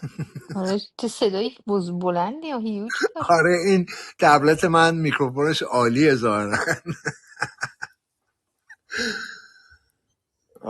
آره خلاصه نه از این حرفای مفت. چی بگم واقعا؟ آخه تعریف پیروزی چیه؟ بعد تازه گنبد آهنین کی بود میخواست بیاد بالا؟ اوکی رفت. اصلا گنبد آهنین کدوم؟ گنبد آهنین بردش 70 کیلومتره. یعنی اون گنبد آهنین اولی ها، این لیزریه که پرتو آهنین بردش 10 کیلومتره. بعد میگفتن نه مثلا اسرائیل گفته که ما خودشون قول اسرائیل دروغ میگن، بعد خودشون میگن نه اسرائیل دروغ گفته. موقعی که پرتو آهنین اومد اصلا اهمیت پرتو آهنین این بود که بعد از زمان کودکی من که هی میگفتن لیزر سر پیچ بعدی لیزر سر پیچ بعدی لیزر، اولین لیزر عملیاتی دنیا پرتو آهنینه. یعنی از دهه 70 میلادی تا حالا طول کشیده تا ما رسیدیم به اولین لیزر عملیاتی. اینا در دهه 90 انجام دادن این کار رو، آمریکا و اسرائیل با هم دیگه. منتها لیزرهای سالید استیت نبودن، لیزرهای شیمیایی بودن. یه سری کاتیوشا و گوله توپ و گوله خمپاره باش زدن تو تستاشون تو آمریکا. بعد دیدن نه این قابلیت عملیاتی کردن نداره. خلاص این عملیاتی شد. بعد گفتن آره اینو الان دارن اسرائیل اعلام میکنه برای اینکه میخواد بگه این پاسخ موشک‌های بالستیکه. اصلا پاسخ موشک‌های بالستیک نیست. موشک بالستیک رو در ارتفاع خیلی بالاتری میزنن. مثلا موشک SM6 که روی ناوهاست و تاد و پاتریوت ارتفاعات خیلی بالاتری میرن. پرتو آهنین و گنبد آهنین واسه زدن خمپاره گوله توپ پهپاد و موشک‌های کروزه که همشون زیر سرعت صوت سرعتشون. اصلا به موشک‌های بالستیک کار نداره. اجازه هست من یه مطلبی اضافه کنم؟ پرتقال سلام جان، سلام عادل درود بگو. درود بر شما. فقط اومدم یه کامنتی رو این حرف بانو مرجان بگم که این پیروزی که میگن، ببین الان اینایی که الان یعنی بعد از موج حمله دومی که زدن تار و مار کردن اینا رو، الان جبهه این تندروها پایداری ها الان سر کارن دیگه. اینا تو همین داشتی میگفتی 300 روز رو آب بود، فورد بود دیگه، اونو داشتی میگفتی. آره آره اینا یه کانال تلگرام دارن، اینایی که الان دیگه رأس قدرتن، اونا اونجا جمعن. حالا طرفداراشون، من کامنت ها رو میخوندم، یعنی تو افق من محو میشدم. ببین پیروزی چجوریه، اینا اینجوری فکر میکنن پرتقال یا بانو مرجان، ما حالا نشستیم اینا رو داریم مسخره میکنیم، ولی این اینجوری داره فکر میکنه. یعنی یه تفکری اینجوری الان اونجا حاکمه. اینجوری میکردن پیروزی. ببین دیدی ما پیروز شدیم، سربازه فهمید که نمیتونه با ما بجنگه، یه چیزای انداختن اون توالتاش گرفته شد، بعد اینا مجبور شدن دیگه فورد برگرده بره آمریکا. بعد یکیشون اینجوری میکرد تو نمیدونم تو خوشویی یا حالا ما میگیم لندری، اونجا یارو اومد اونجا رو آتیش زد که این رو در رو با ما نجنگه، چون ما موشک نقطه زن داریم، یارو برگرد. اینا دارن میفروشن به طرفداراشون که آقا مثلا اینا دخیل بستن به توالت های جرالد فورد که اونا گرفته شده، دیدی رفتن تو یونان تخلیهش کنن اینا، بس ما پیروزیم. یعنی شما هر چیزی بگی اینا پیروزن. حالا میگی نه بذار حالا دوباره جنگ شروع میشه دیگه، تا آخر این هفته دوباره. ببین کی اینا دیگه تسلیم میشن، یعنی دیگه نمیگن ما پیروزیم. زمانی که مردم مراکز قدرت رو تو تهران بگیرن، تو تلویزیون اعلام کنن آقا رژیم تبهکار سقوط کرد، اونجا دیگه تمامه. البته اینا میگن ما برای بعد از اونم برنامه داریم یعنی میگن آقا ما اسلحه‌ای مخفی کردیم که اگر حکومت ما سقوط کنه ما انقدر این اصلاح استفاده میکنیم تا حکومت بگیریم. اینو خواستم بگه بانو مرجان اضافه کنم که اون توالت های جرالفورد هم رو اون پیروزی که میگفتم موشکای ما اینجوری شد اونم اضافه کنید. همین، مرسی.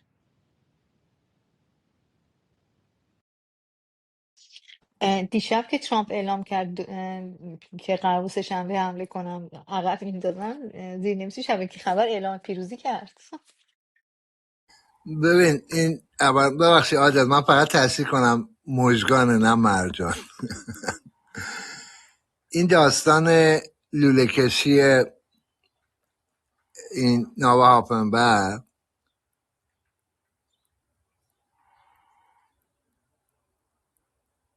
اینه که یه سیستمی درست کردن، چون تو سیستم های معمولی مثل خونه های ما شما به عنوان پراپلند، یعنی چیزی که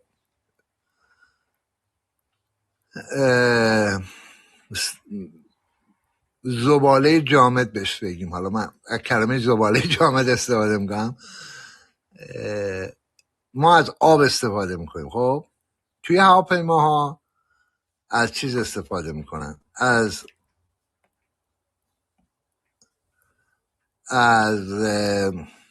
دست به شکلی از خلا استفاده میکنن.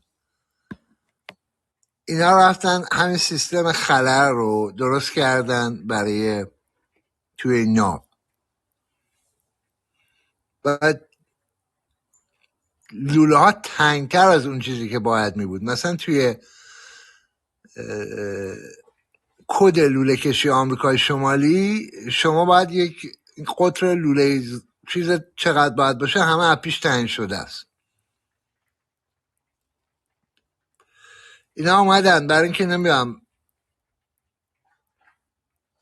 جا کمتر بگیره یا به چه دلیلی این کار کردن، که البته معمولا همیشه اولین ناو هر خانواده‌ای که به اسم همون اسم خانواده همونه، مثلا نیمیتس که الان قرار بود بازنشسته بشه بازنشسته نشد، اولین نام کلاس خودش بود و این جالفورد هم اولین نام کلاس جالفورد دیگه و همیشه از این مسائل هست.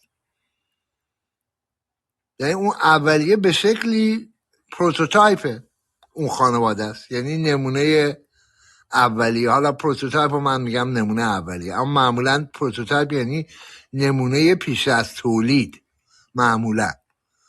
و اشتباهاتی که میشه بعد توی کشتای دیگه اون خانواده تکرار نمیشه که دومیش الان که دارن میسازن جان اف کندیه، اسم هم تکرار میشه توی نیروی دریایی آمریکایی ها. قبلا یه ناب هواپیما جان اف کندی دیگه بود، اتمی نبود، قبل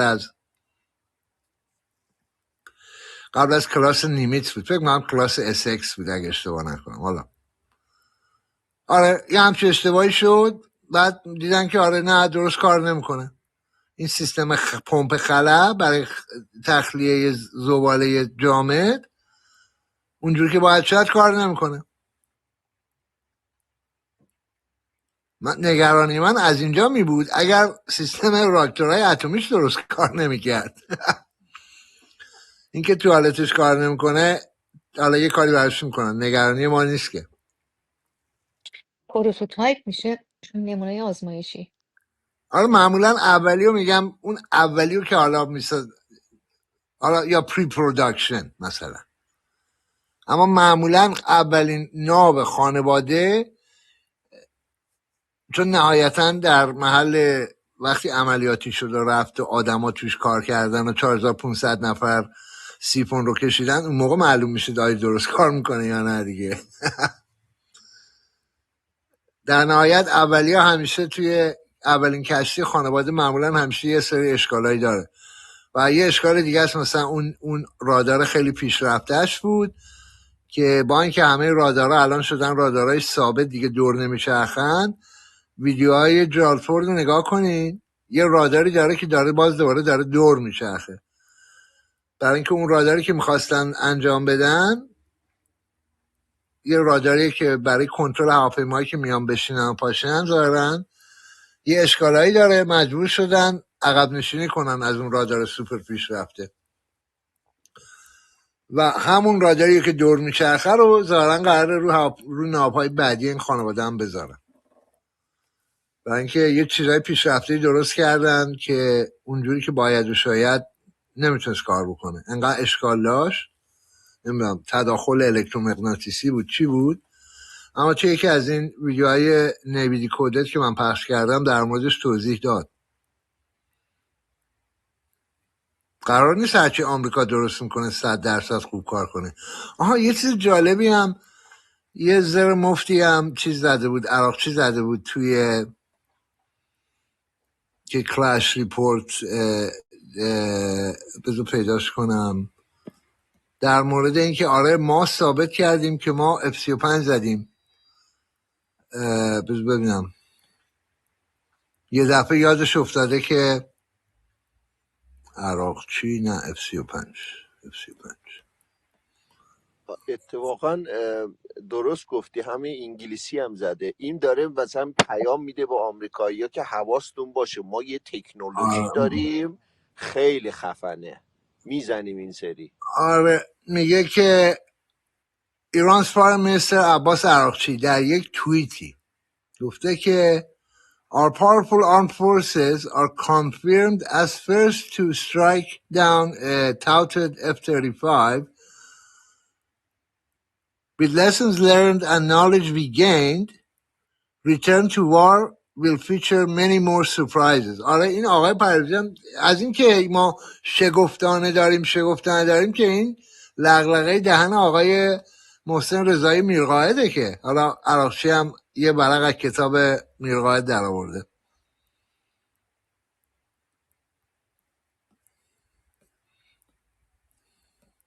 آره چی بگم والا. اوکی ببینیم آقای انتیتی چی داره بگه. سلام انتیتی بفرمایید.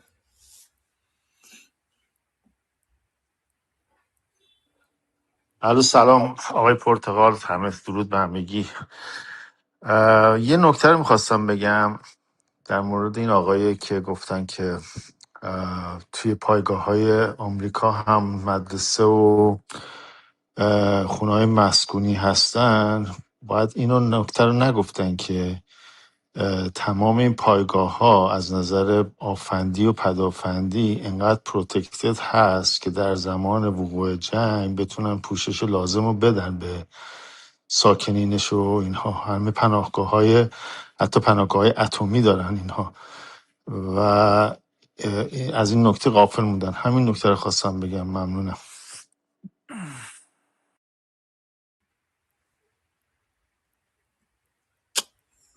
نمیدونم چی بگم والا. آره من گفتم پایگاه اونا انقدر بزرگن، اصلا مسئله پایگاه بودن نیست.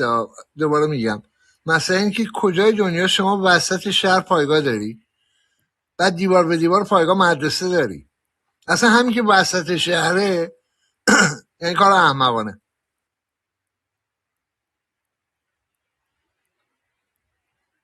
معمولا پایگاه یه جاهای خیلی بزرگی هستن و بیرون شهر هستن.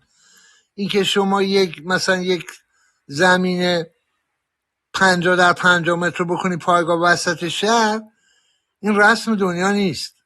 نمیدونم، شاید تو پاکستان که خیلی جمعیت زیادی اینجوری باشه، نمیدونم تو افغانستان ممکن باشه، اما کشور ما که به این بزرگی چه اینجوریه. فیروز هم اومد بالا میگفت زمانش اینجوری نبود پایگاه.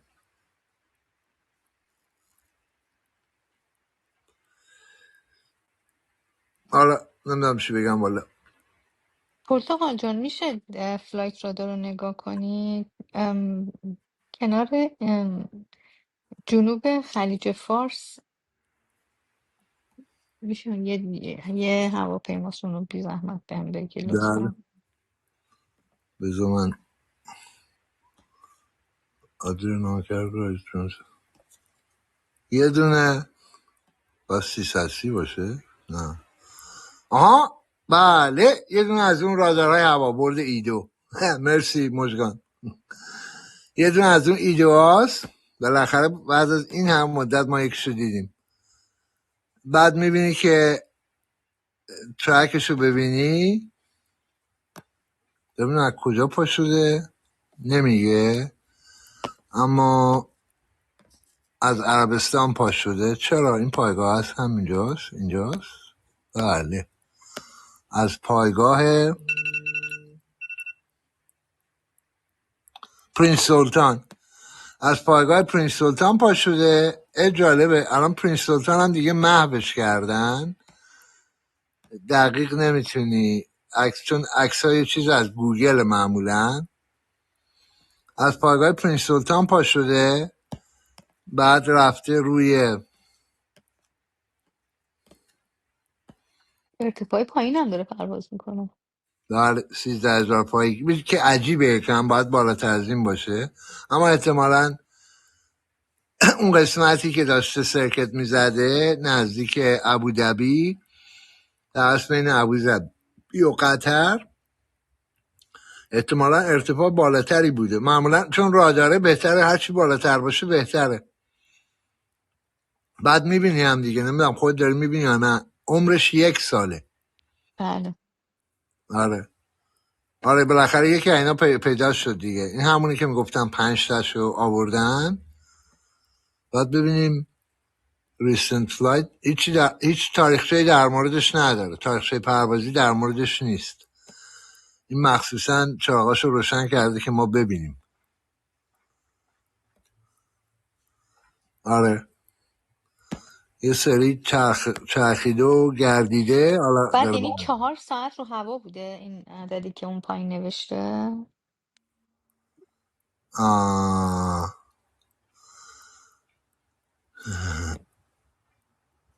کجا نوشته 4 ساعت؟ ببین یا من دارم اشتباه میگم، میگه که دیپارت 4:39 پیش. نه دیگه این 4:39 دقیقه پیش پرواز کرده، درسته؟ چیزی که نه، من دارم اون میبینم. جایی که نوشته actual، زیر اونجایی که محل شروع پرواز میگه not available، زیر آره اونجا یه تایم هست. آره 18 و 22. ببینیم الان اونجای دنیا ساعت چنده. الان چیزی که من دارم میبینم نوشته 4 و 39 دقیقه پیش.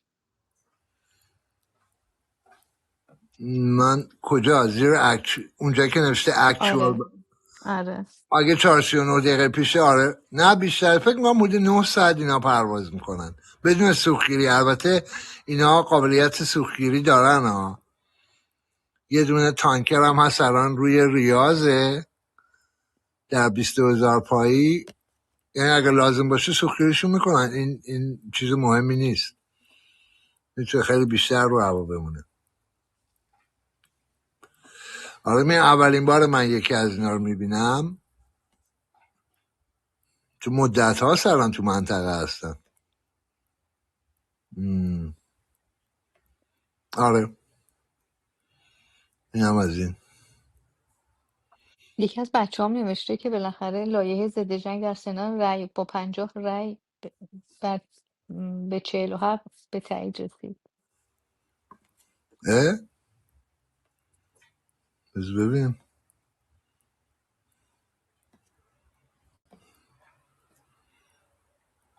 در چی یعنی اجازه، یعنی برای اینکه جنگ رو شروع کنه باید اجازه بگیره، منظور از اینه؟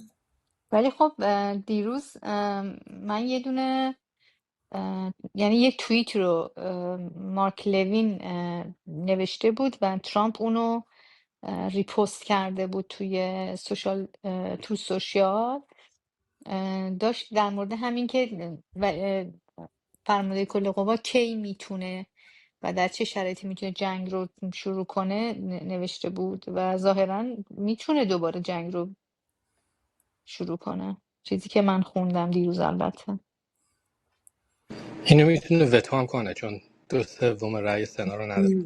نه ببین اول بذار من خبر رو ببینیم. من خبر رو ندیدم، منم میام مثلا چی بگم در مورد این. خبر کجاست؟ یه جای بذارینش ما هم ببینیم. همین تو چت روم گذاشتن دوست بچه ها. اوکی.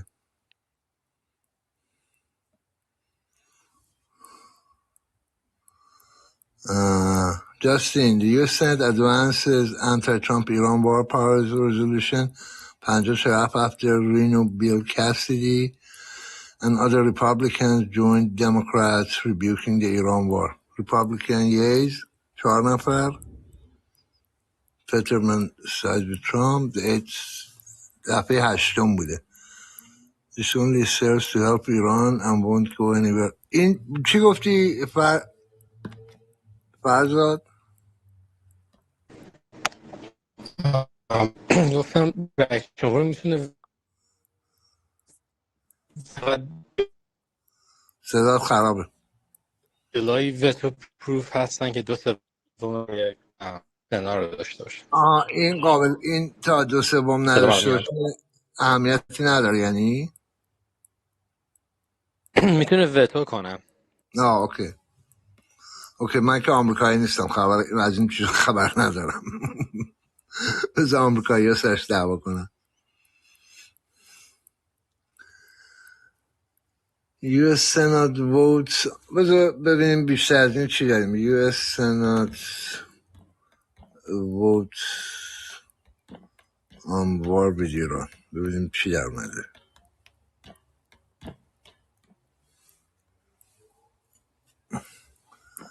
میگه US Senate votes to advance resolution to curb Trump's Iran war powers. این از The Guardian.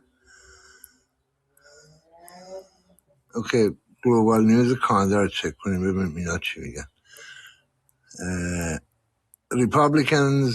Republican votes advance US Senate bill that would force end to Iran war.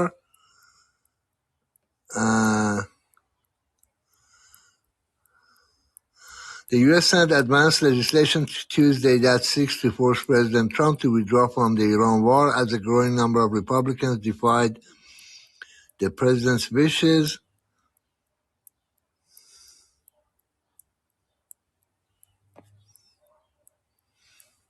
The 50-47 vote tally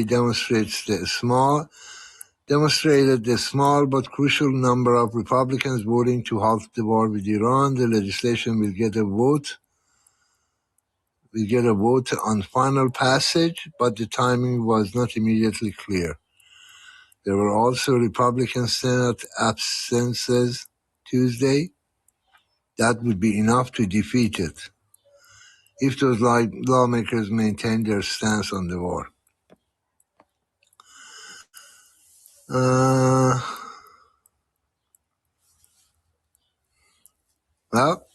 ببینیم تا فردا چی از تو این در میاد.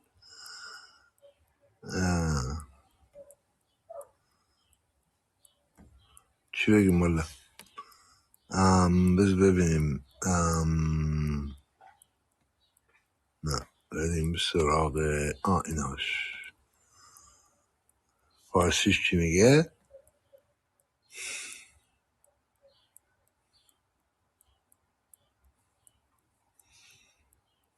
نه. خب ببین من الان یه سوال پرسیدم، بعد یعنی همین توییتی که بود رو گذاشت، چیز کردم از چت جی پی تی. حالا نمیدونم چقدر درسته، یعنی حالا فرزاد نه درسته منم چندین جا دیدم. ببین مثلا میگه که در سیستم حقوقی امریکا چند نکته مهم وجود دارد. اول اینکه طبق قانون اساسی آمریکا فرماندهی کل نیروهای مسلح با رئیس جمهور است، یعنی او در شرایط مشخص میتواند عملیات نظامی محدود یا فوری را بدون اعلام جنگ رسمی انجام دهد. دوم، قانون اختیارات جنگی 1973 تلاش می‌کند این قدرت را محدود کند، اما در عمل بیشتر یک ابزار نظارتی است. اگر کنگره قطعنامه تصویب کند، معمولا باید از مجلس نمایندگان هم عبور کند. سپس رئیس جمهور میتواند آن را وتو کند. برای جلوگیری از وتو نیاز به رأی دو سوم هر دو مجلس را به دست آورد که بسیار سخت است. پس حتی اگر سنا چنین قطعنامه‌ای را پیش ببرد، به تنهایی جلوی حمله را نمیگیرد، بیشتر یک پیام سیاسی تا یک معنی قانونی قطعی. در عمل رئیس جمهور هنوز میتواند اقدام نظامی محدود انجام دهد، ولی برای جنگ گسترده و طولانی معمولا به حمایت کنگره نیاز دارد. این همون 60 روزه. بله، برای همین اسمشو جنگ نمیذاره دیگه، عملیات ویژه. آره دیگه اینجوری هست. نه این ظاهرا تفاوتی نخواهد کرد، چون اعلام جنگی که نخواهد بود. اعلام جنگ نمیکنه، برای همین میتونه. من یه سوالی دیگه هم داشتم. میشه یه بار دیگه حالا با توجه به شرایط امروز به ما بگی که احتمال اینکه سرباز پیاده وارد کشور بکنه یا حتی جزایر چرا نیست؟ بالا من که برنامه اونا رو نمیدونم که چجوری بگم. یا نه با ممکنه توجه به باش. اطلاعاتی که داریم الان. نه خب آره اینا رو دارم میارم، پس ممکنه برنامه‌ای داشته باشه، اما اینکه کجا باشه بیشتر اما آخه مثلا این که فرض کن شما برای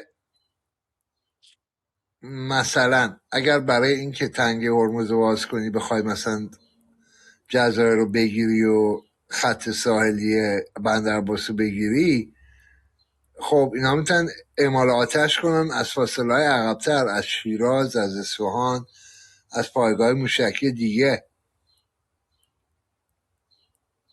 خب در نتیجه گرفتن جزایر خیلی نمیتونه کمک بکنه. شما از عقب‌تر به شما شلیک میکنه به اون کشتی ها. ما بخواه هدفگیری کنن، مثلا هدفگیریشو اگر با کمک مثلا ماهواره انجام بدن، ماهواره روسی یا چینی، یا اینکه هدفگیری به واسه پهپادهای خودشون پهپاد بگردونن که ببینن کشتی ها که میخوان بزنن کجان مثلا. خب اگه اینا میتونن مثلا مشهد پهپاد 2000 کیلومتر بردشه دیگه، شما از مشهد میتونید پهپاد شلیک کنید که یک کشتی رو توی، اگه قدرت هدفگیری داشته باشی، که یک کشتی رو توی خلیج فارس بزنی مثلا. کشتی های تجاری ها، کشتی آمریکایی که کشتی جنگی آمریکا رو که نمیتونید بزنی، اما کشتی تجاری میخوام بزنن دیگه. مثلا اینکه تا رژیم وجود داره تمام این تهدیدات وجود داره. اشکال سر اینه، واسه همینه که باید تکلیف رژیم رو تعیین کنن، وگرنه این مسائل همجوری ادامه داره دیگه. باید همین کمکشون به، حالا مثلا یکی از خواص بلوکه منطقه اینه که اینا نمیتونن از راه دریایی سلاح به حوثی‌ها بفرستن مثلا، یه خوبیش اینه. و اون موقع هم که همه میگفتن، اینو بارها گفتم، همه میگفتن خارک رو بگیرن برای اینکه نفت ایران رو کنترل کنن، نذارن نفت خارج بشه. احتیاج به گرفتن خارک نبود. حالا اینکه یه سری میگن کشتی نفتکش ایران دارن در میرن از دست بلوکه، ممکنه یه سریشون در برن. آره ولی خب تو حجمی که مثل سابق بوده که نیست، آره قاعدتا دیگه، پس همون. همون دیگه. مثلا اینکه شما چقدر میخوای وقت طلب کنی یا وقت بگذره تا رژیم سقوط کنه، مثلا سر اینه دیگه. اما این تهدیداتی که ایران داره، مثلا نه تهدیدات ماهواره یا از این چرندیات ها، اما مثلا حتی تهدید کابلای زیر دریایی هم خیلی تهدید عملی نیست، مگه که اینا پاشن برن لنگر بندازن یه جایی، بعد لنگر رو کشون کف دریا بگردونن تا بالاخره یه کابلی یه جایی ببرن. اونم محتمل نیست خیلی. اما اینکه مثلا همین برد پهبادا، شما هم مشهد هم میتونی امارات رو بزنی، اما مشهد میتونی عربستان هم بزنی. پس با این حساب نیروی زمینی محتمله. آره منتها کجا؟ سوال سر اینه که کجا میخواد باز نیروی زمینی دقیقا چیکار بکنی؟ مثلا اونجاست. آره مثلا این که مثلا بیای اورانیوم رو برداری ببری، یا مثلا یکی میگه او نه برم تهران رو بگیرن، نمیدونم، یه صحبت هایی میشه که من که نمیدونم، ما که خبر نداریم برنامه آمریکایی ها چیه. یکی از دوستان یه توییت گذاشته، خواستن که اون رو هم من بخونم، با اجازهتون رو هم من میخونم. آره بفهم. ایندیپندنت فارسی گذاشته 20 دقیقه پیش، نوشته به دنبال چندین تلاش ناموفق دموکرات‌های سنا برای تصویب قطعنامه محدود کردن اختیارات جنگی رئیس جمهوری آمریکا، آنها توانستند این آیین‌نامه‌ای را در این زمینه به تصویب برسانند که به نوشته رویترز در پیشبرد قطعنامه مورد نظر مؤثر است. به گزارش این خبرگزاری بریتانیایی، این آیین‌نامه با 50 رأی موافق در برابر 47 رأی مخالف تصویب شد، به طوری که 4 جمهوریخواه همحزبی ترامپ همراه با همه دموکرات‌ها به جز یک نفر به آن رأی مثبت دادند. 3 سناتور جمهوریخواه نیز در رأیگیری غایب بودند. با وجود تصویب این آیین‌نامه، حتی اگر قطعنامه‌ای در سنا با 100 عضو هم به تایید برسد، کار دشواری در مجلس نمایندگان خواهد داشت که تحت کنترل جمهوریخواهان است و پس از آن نیز باید به 2/3 رأی کنگره و سنا را داشته باشد تا بتواند گزینه وتوی احتمالی رئیس جمهور را دور بزند. طبق قانون اختیارات جنگی آمریکا مصوب 1973 که در واکنش به جنگ ویتنام تصویب شد، رئیس جمهور آمریکا تنها 60 روز میتواند بدون مجوز کنگره عملیات نظامی انجام دهد و پس از آن باید یا جنگ را متوقف یا از کنگره مجوز بگیرد، یا برای خروج نیروها به دلیل ضرورت اجتناب ناپذیر نظامی برای حفظ امنیت نیروهای مسلح امریکا درخواست تمدید 30 روزه بدهد. ترامپ اول می اعلام کرده بود که آتشبس به خصومت‌ها علیه ایران پایان داده است. یعنی از اول می، یعنی قاعدتا میتونه دوباره 60 روز دیگه اپلای کنه دیگه. من چیزی بگم، این رأی نهایی نبوده، این مثل حالت این که رأی بدن که بیاد بره تو صحن علنی رأی بهش داده بشه. الان من دارم میخونم NBC نیوز میگه که هنوز فاینال ووت رو ندادن. تازه اونم میگه که چون عددهایی که میگن درست در نمیاد، الان داره میگه که اگه فاینال ووت رو بدن، این یه نفرم که میگن فلیپ کرده 50-50 میشه آخر سر که میشه تای بریکر. 3 نفرم که میگه نه غایب بودن که.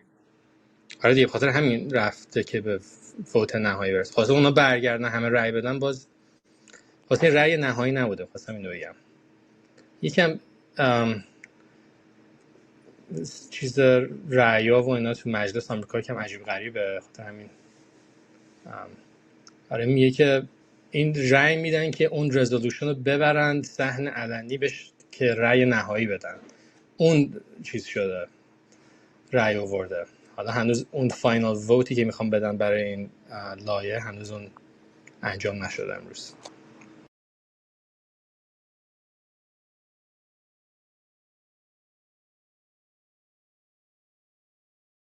خب پس یعنی هنوز جلوییم.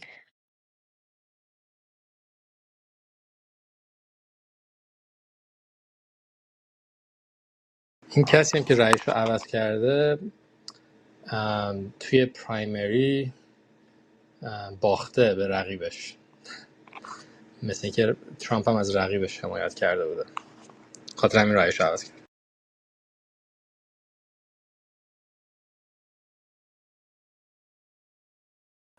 یه خبر دیگه هست که میگه که در مورد من میگفتم این معلوم نیست این مینا کجا هن.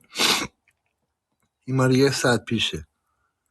میگه آمریکا دست کم 10 مین دریایی را در تنگه هرمز شناسایی کرده. شبکه CBS نیوز به نقل از مقام‌های آمریکایی که نامشان اعلام نشد گزارش داد که نیروهای ایالات متحده دست کم 10 مین دریایی را در تنگه هرمز شناسایی کردند. این شبکه پیشتر در ماه مارس نیز گزارش داده بود که بر اساس ارزیابی‌های اطلاعاتی آمریکا در آن زمان دست کم 12 مین زیرآبی در تنگه هرمز وجود دارد. مقام‌ها گفته بودند مین‌های مورد استفاده جمهوری اسلامی در این تنگه از نوع مهام 3 و مهام 7 هستند که در ایران تولید می‌شوند. یک مقام دیگر آمریکایی نیز گفته بود کمتر از 12 مین در تنگه هرمز کار گذاشته شده است. CBS نیوز در گزارش خود تاکید کرد که مشخص نیست مین‌های شناسایی شده در ارزیابی اخیر از چه نوعی هستند. در اوایل همین ماه از ارتش آمریکا هدایت کشتی‌های تجاری را به مسیری در تنگه هرمز آغاز کرد که فاصله بیشتری از ایران دارد و نیروی دریایی طی هفته‌ها آن را پاکسازی کرده است. که فاصله بیشتری از ایران دارد. ایالات متحده هشدار داده است که عبور از مسیر معمول در این تنگه به دلیل مین‌هایی که جمهوری اسلامی کار گذاشته می‌تواند بسیار خطرناک باشد. پنتاگون نیز در همین ماه با انتشار یک تصویر گرافیکی اعلام کرد که حکومت ایران در تاریخ 23 آوریل مین‌های جدیدی در تنگه هرمز کار گذاشته است.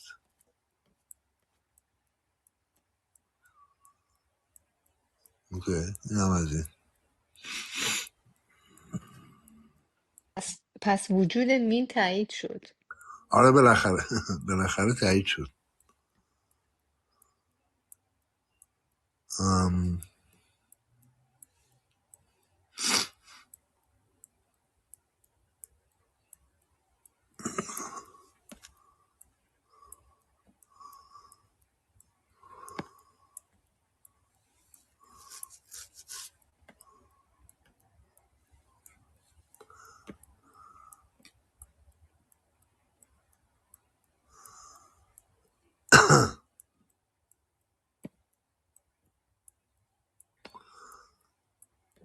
اوکی بذار من اینو بخونه برامون.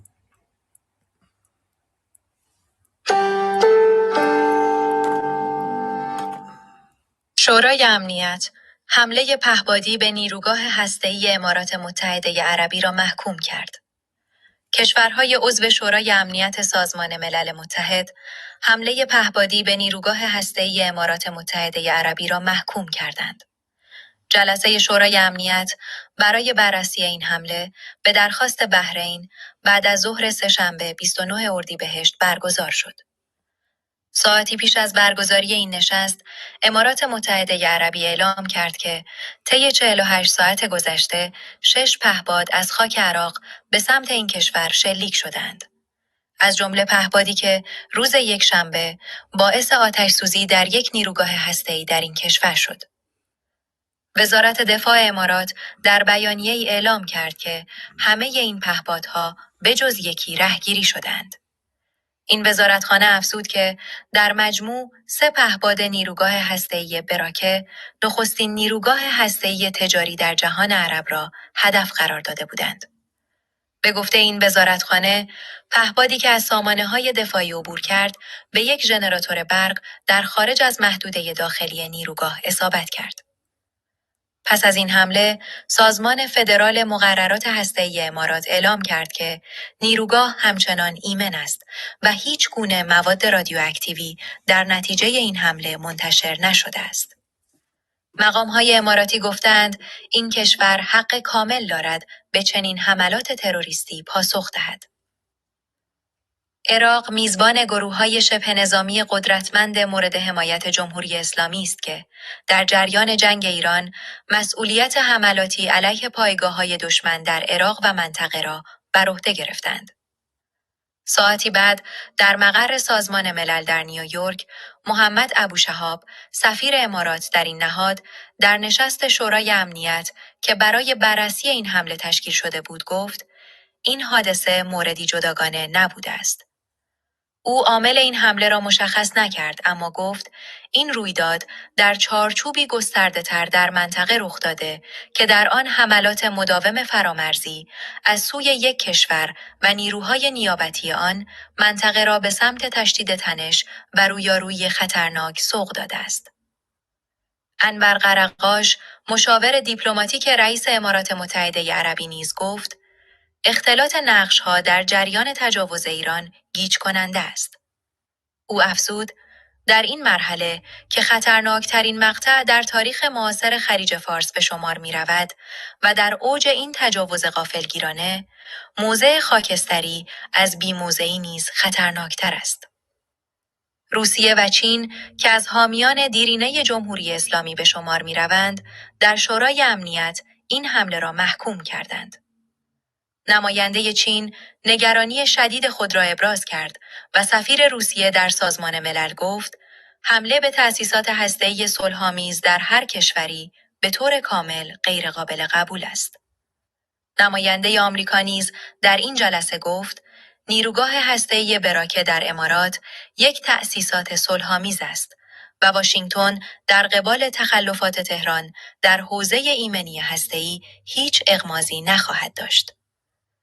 او همچنین خواستار توقف حملات نیروهای نیابتی جمهوری اسلامی به کشورهای همسایه شد. رافائل گروسی، مدیر کل آژانس بین‌المللی انرژی اتمی سازمان ملل نیز در این نشست گفت این حمله ایمنی هسته‌ای امارات را تهدید کرده و موجب نگرانی گسترده در سراسر خلیج فارس شده است.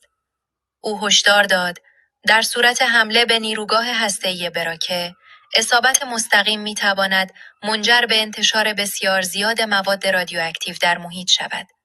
وی افزود حمله‌ای که خطوط تأمین برق نیروگاه را از کار بیاندازد می‌تواند احتمال ذوب شدن هسته راکتورها را افزایش دهد که این نیز می‌تواند به انتشار گسترده مواد رادیواکتیو منجر شود. با وجود کاهش درگیری‌ها پس از برقراری آتش‌بس در ماه آوریل، همچنان پهپادهایی از عراق به سمت کشورهای حوزه خلیج فارس از جمله عربستان سعودی و کویت شلیک شدند. عربستان سعودی یکشنبه اعلام کرد 3 پهپاد را که از حریم هوایی عراق وارد شده بودند رهگیری کرده است. ریاض تأکید کرد برای مقابله با هر گونه تهدید علیه حاکمیت و امنیت خود اقدامات لازم را انجام خواهد داد. با این حال عراق اعلام کرده است سامانه‌های پدافند هوایی این کشور هیچ گونه پرتاب پهپادی از حریم هوایی خود را شناسایی نکردند. همزمان مقامات جمهوری اسلامی همچنان به تهدید امارات متحده عربی ادامه می‌دهند. اسماعیل کوثری، عضو کمیسیون امنیت ملی و سیاست خارجی مجلس، دوشنبه 28 اردیبهشت گفت: اگر امارات متحده عربی به همکاری با آمریکا و اسرائیل علیه ما ادامه دهد، با شدت بیشتری با آنها برخورد خواهیم کرد. کوثری اضافه کرد: امارات متحده عربی به خودی خود عددی نیست و تنها به پشتوانه آمریکا و اسرائیل توانسته است توطئه‌هایی را علیه جمهوری اسلامی رقم بزند. عضو کمیسیون امنیت ملی و سیاست خارجی مجلس گفت: اینها همسایگان ما هستند. همیشه رعایت حال آنها را کرده ایم و می‌خواهیم آنها را از دامن اسرائیل نجات دهیم.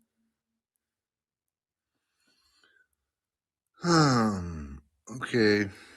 بذار ببینم. کارشون کلا نجات دادنه دیگه، فقط آره اینا مملکت ما رو نجات دادن، حالا میخوان. به زور میخوام ببرنت بهشت. آره چی بگم بالا. بذار ببینم من چی پیدا میکنم.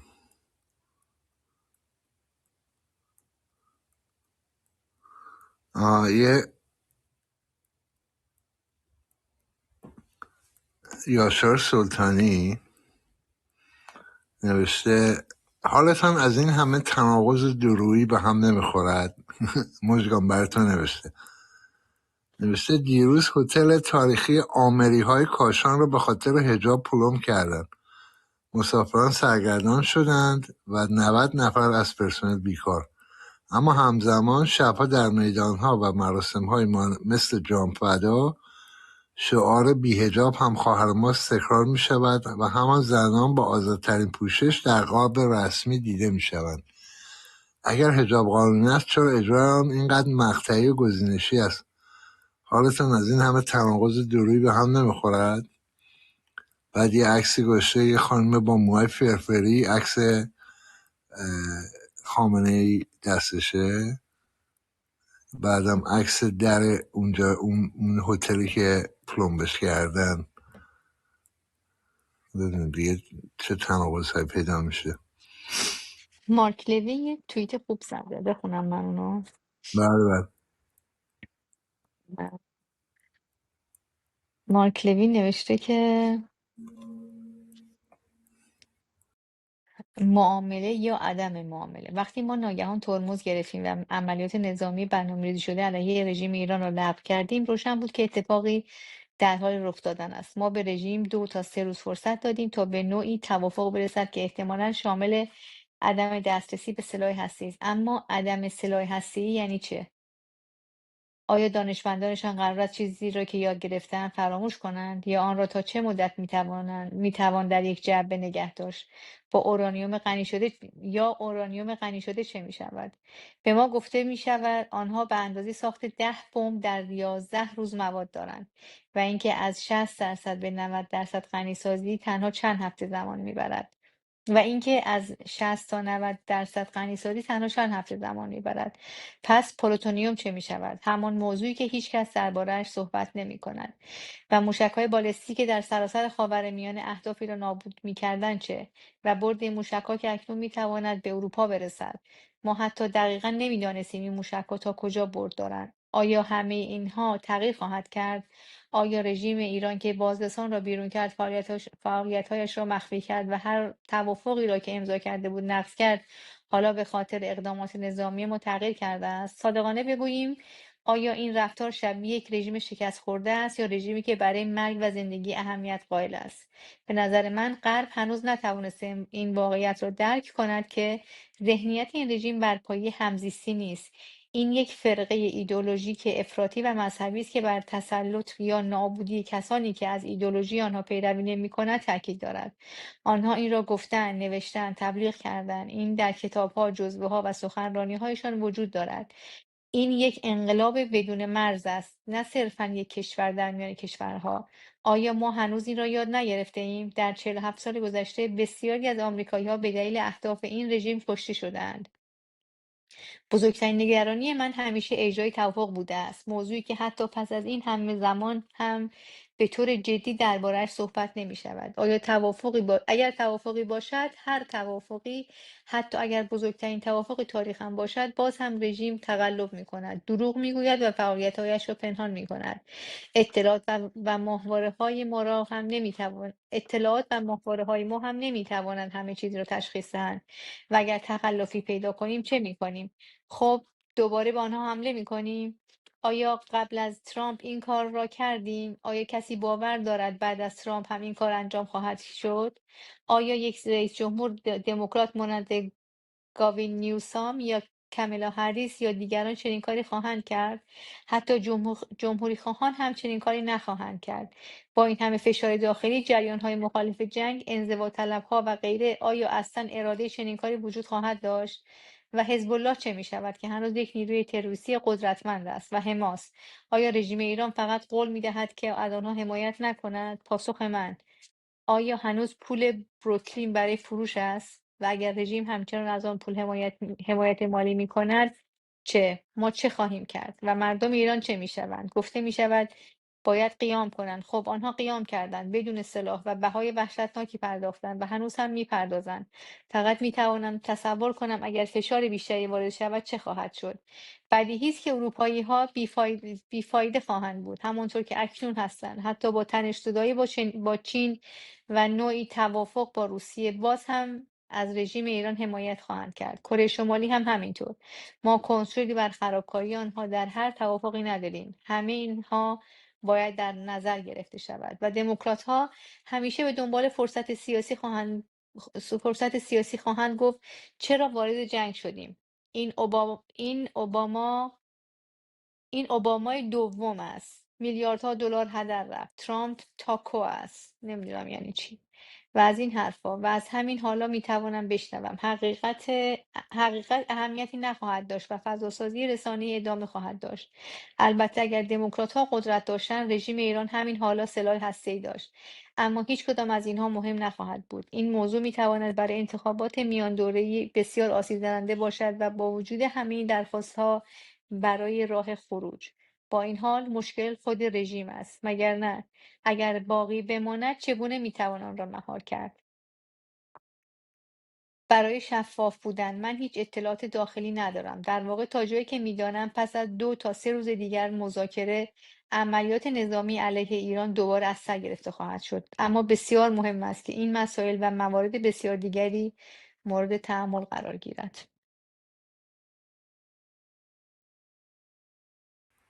این توییت کاملی بود. این در مورد آیا پل بروکلین هنوز برای فروش هست، این یه ضرب المثل تقریبا. آها پل من اشتباه خوندم. این که میگن اگه یه کسی که احمقانه رفتار میکنه بهش میگن من یه پول بروکلین دارم که میتونم بهت بپوشم. چون یه بابایی بود در زمان قدیمی همچین کار کرده بود، به چندین نفر پول بروکلین رو فروخته بود. بعد تاکو هم یعنی ترامپ always chickens out، یعنی ترامپ نهایتا آخرش عقب نشینی میکنه. یه چیزی که در موردش گفته میشه. حالا مثلا که ما که نمیدونیم اینا بر حسب چه معادلاتی و چه چیزهایی چجوری تصمیم میگیرن. اما من فکر میکنم تا آدمی مثل میگم بودی قالیباف و غیره پیدا نکنم بکشن جنگ شروع نمیشه، چون جنگ باید با یه همچین چیزی شروع بشه. بعد بهنام به طالبلو در چی صحبت کرده؟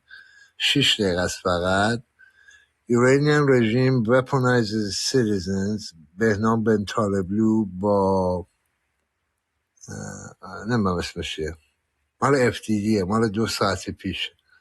اینو بشنویم به انگلیسیه. Please signal Jared Stepman with us. He's also the author of a fantastic book. It's called The War in History, The Conspiracy to Rewrite America's Past.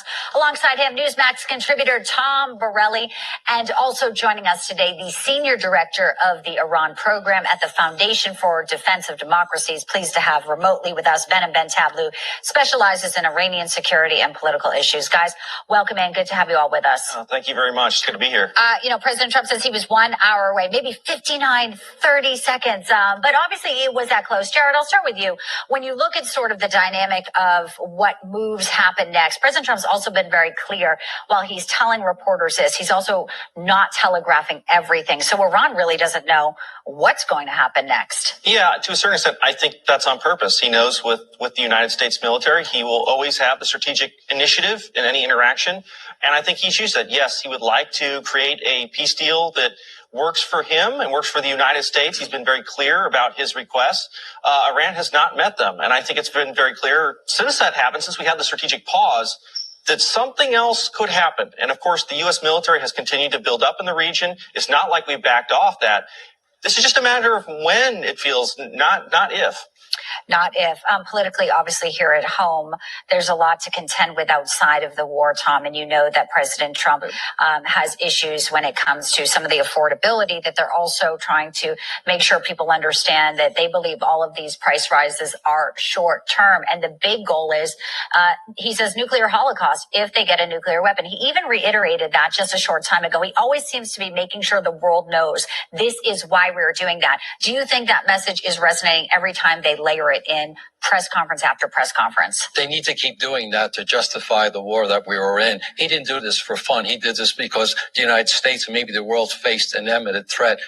To challenge President Trump has his time. Iran knows that the American people are getting frustrated with high gasoline prices. I have Trump supportive friends who are saying he's got to get the gasoline prices down soon. They know that going back over 2,500 years, the Art of War was written, the oldest military book, and it was said back then, a prolonged war never does a country any good. Unfortunately, Iran knows that. I think Trump was hoping China would weigh in and try to expedite. It doesn't look like China is going to be do anything other than sitting on hands. It's up to President Trump to clean up the mess. And G coming in September, though, ahead of the midterms. So still some action ahead for that.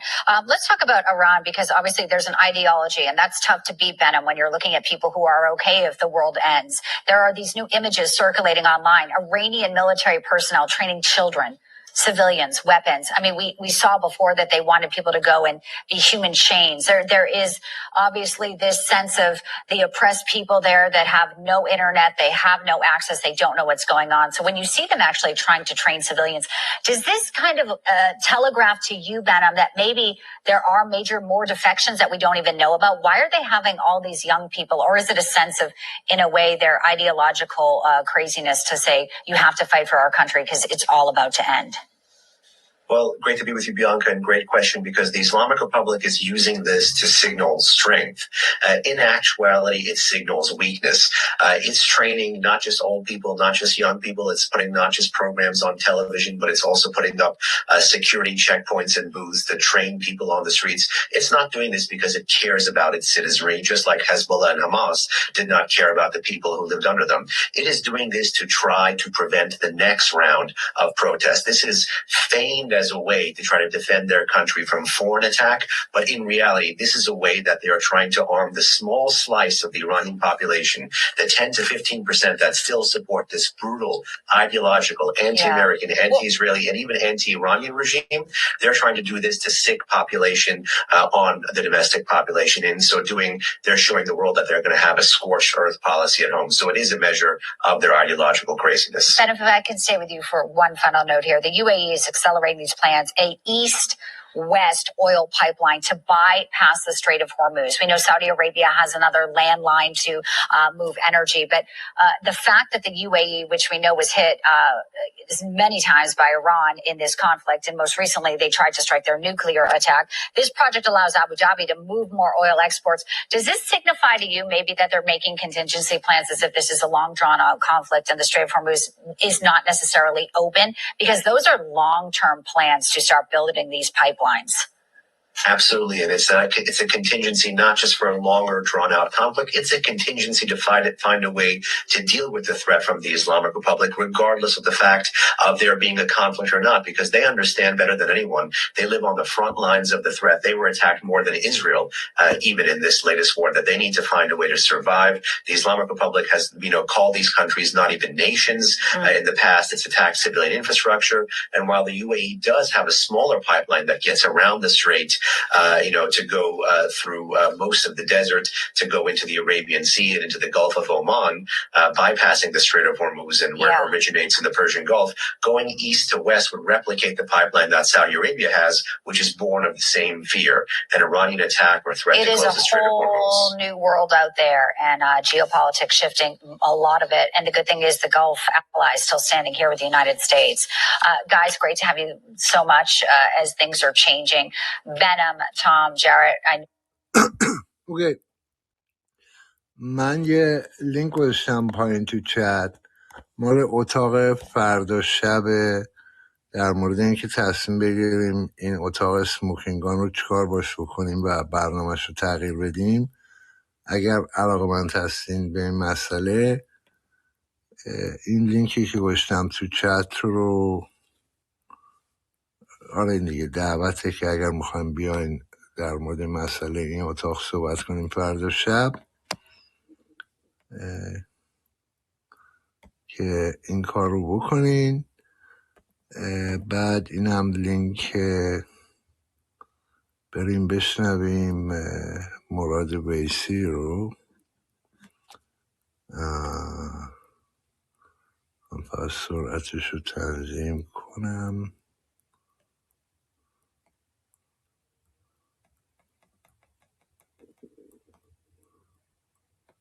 اوکی.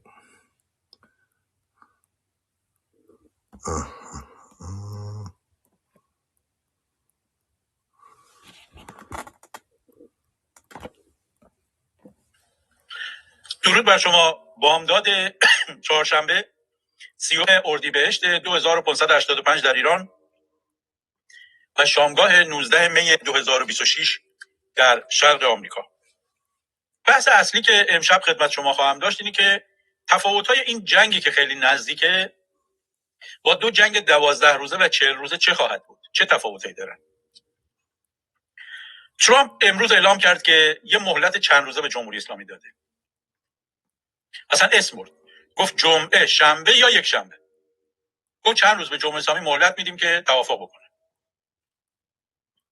و گفت شاید مجبور بشیم طی هفته پیش رو دوباره به جمهوری اسلامی حمله بکنیم. یه نکته که اینجا وجود داره، اگر ترامپ همینجوری این چیزایی که اعلام میکنه بندازه عقب، یواش یواش اعتبار حرفاش میره زیر سوال. دفعه قبل گفت که پروژه آزادی رو اجرا میکنه، بعد گفت به خاطر پاکستانی کار نکردم. چندین بار مهلت داده، الان هم دوباره میگه که جمعه، شنبه، یک شنبه. اگر بخواد خیلی اینجوری برخورد بکنه، جمهوری اسلامی جسورتر میشه. و واقعیت اینه که امکان بازی طولانی تری وجود نداره، نه برای جمهوری اسلامی نه برای ترامپ. ترامپ موقعی که میگه جمعه، شنبه، یک شنبه، موقعی که میگه قرار بوده سه شنبه حمله کنیم چند روز انداخته عقب، خیلی نمیتونه از این فاصله بگیره. جمهوری اسلامی هم خیلی نمیتونه مذاکراتو طولانی بکنه. این بار دیگه خیلی امکانش براش وجود نداره. اصولا هر دو طرف، هم آمریکا هم جمهوری اسلامی، دیگه خیلی امکان طولانی کردن این معادله رو ندارن. یا توافق میکنن یا میرن به جنگ دوباره با هم. و ظرف این چند روز این تعیین میشه. نکتهش در اینه. جدی ونس گفته که، معاون ترامپ گفته که ما پیشرفتایی داشتیم ولی عقب نشینی نمی‌کنیم. گفته ترامپ به من گفته امتیاز بهشون ندید. گفته آماده هستیم حمله کنیم اگه لازم شد. بنابراین ظرف همین چند روز منطقاً باید تعیین تکلیف بشه، توافق یا جنگ. ترامپ دیشب هم با اعضای شورای امنیت ملی آمریکا صحبت کرده. با پیت هگزت وزیر جنگ، مارکو روبیو وزیر خارجه، مشاور امنیت ملی، جان رادکلیف رئیس CIA و معمولا در این جلسات سوزی وایلز رئیس دفترش هم هست. ممکنه ژنرال دنکن رئیس ستاد ارتش بوده باشه. دیشب تصمیم گرفته. در اسرائیل هم بنیامین نتانیاهو برای چهارشنبه جلسه دادگاه داشته. از دادگاه تقاضا کرده که من کار مهم دارم، کنسل کنیم. دادگاه هم قبول کرده. جلسه چهارشنبه دادگاه نتانیاهو کنسل شده. در این شرایط احتمال اینی که ظرف همین یکی دو روز جنگ دوباره از سر گرفته بشه خیلی بالاست. اما چه نوع حمله‌ای اگر صورت بگیره، چه نوع حمله‌ای اتفاق خواهد افتاد؟ به نظرم از زوایای مختلف این جنگ متفاوتی خواهد بود با جنگ 12 روزه و 40 روزه. یکی از مهمترین حوزه‌هایی که در این جنگ متفاوت خواهد بود بحث اهدافی که در این جنگ پیشرو احتمالاً مورد حمله قرار بگیرن خیلی بیشتر از اون اهدافی که در گذشته بوده. از نظر نوع اهداف هم تفاوت جدی خواهد کرد. به نظرم این خطر وجود داره اگر جنگ از سر گرفته بشه، این خطر وجود داره که پالایشگاه‌ها و نیروگاه‌ها و پل‌ها در ایران بمباران میشه. تا حالا نشده بود، ولی اگر جنگ از سر گرفته بشه احتمالش بالاست. چرا؟ اولا جنگ قبلی اینجا تمام شد. یعنی جایی که آمریکا و اسرائیل داشتن حمله می‌کردن به نیروگاه‌ها و پالایشگاه‌ها، اینا به پالایشگاه پتروشیمی حمله کردن، صنایع پتروشیمی، به صنایع فولاد حمله کردن، به یه پل حمله کردن. بحث این بود که نیروگاه‌ها رو بزنن. که پاکستان اومد وسط دیگه. پاکستان موقع اومد وسط همون شبی بود که می‌خواستن نیروگاها رو بزنن. اگر جنگ از سر گرفته بشه به احتمال زیاد از همون جای اثر گرفته میشه که جنگ قبلی تموم شد، یعنی حمله به نیروگاه و پالایشگاه. من امروز در ایران تشال عرض کردم اگر چون این اتفاقی بیفته محصول سیاست جنگ طلبانه جمهوری اسلامی، محصول اینه که جمهوری اسلامی مدام به پالایشگاه و نیروگاه و تأسیسات نفت و گاز و حتی نیروگاه اتمی کشور همسایه حمله کرد. همین دیروز به نیروگاه اتمی امارات حمله کرد. اماراتی‌ها امروز بیانیه دادن که ما ظرف 48 ساعت گذشته 6 تا پهپاد رو سرنگون کردیم که عمدتاً هم از عراق میومدن، یعنی نیابتی‌های جمهوری اسلامی، یعنی همونایی که قانی موقعی که رفت عراق و برگشت نیابتی‌ها به امارات حمله کردن. که همون چند روز پیش که قانی رفت عراق خدمتتون عرض کردم که این رفته که نیابتی‌ها رو تحریک کنه که به عربستان و امارات حمله کنن و اگر جنگ شروع بشه در مقابل اون حملاتی که به جمهوری اسلامی میشه به احتمال زیاد جمهوری اسلامی از عراق بیشتر به کویت و عربستان و امارات حمله خواهد کرد. این هم یه فرق جنگ جدید خواهد. جمهوری اسلامی شروع کرده، دیده میتونه با پهپاد از عراق به کویت و امارات و عربستان حمله کنه. ظرف 2 روز گذشته به امارات حمله کرده، قبلش هم به کویت حمله کرده بود، قبلش هم به عربستان، اخیراً هم عربستان که گفت که 3 تا پهپاد رو سرنگون کرد. یعنی اون حملات پهپادی از عراق به کویت و امارات و عربستان راهش باز شده و اونها احتمالاً بمباران میکنن. برگردم به بحث اول، بعد به این جغرافیای عراق و اینا میپردازم. من احتمال میدم جنگ اگر شروع بشه ما بلافاصله ایران وارد ابربحران بنزین و ابربحران برق خواهد شد. آیا الان ابربحران نیست؟ نه، الان ابربحران نیست. موقعی که پزشکان اومد سر کار گفت ما ناترازی بنزین داریم، ناترازی برق داریم. یعنی چی؟ یعنی اون میزانی که تولید میشه با میزانی که مصرف میشه نمیخونه. مصرف بیشتره، کمبود برق داریم، کمبود بنزین داریم. این مال 2 سال اول دولت پزشکیان. الان حتی قبل از جنگ یه مرحله اومده جلوتر. ما بحران بنزین و برق داریم الان. بحران بنزین امروز الان 30 اردیبهشت در ایران، 2 روز دیگه اول خرداد جیره‌بندی شدیدتر بنزین شروع خواهد شد که اون سهمیه 5000 تومانی رو بنزین 5000 تومانی حذف می‌کنن، بنزین آزاد اون 5000 تومانی میشه 40 50000 تومان، به هر کیم 15 لیتر میدن، بیشتر نمیدن. اون سهمیه هم که بنزین 1500 تومانی بود که 6 ماه میشد در کارت نگهداری، الان دیگه 3 ماه میتونید نگهداری. اینا دارن جیره‌بندی رو شدیدتر میکنن. چرا جیره‌بندی رو شدیدتر میکنن؟ چون اون 30 میلیون لیتری که کسری دارن نمیتونن وارد کنن. درآمد نفتی دیگه ندارن، درآمد نفتشون قطع شده، نمیتونن، دلار ندارن برن بنزین بخرن بیارن.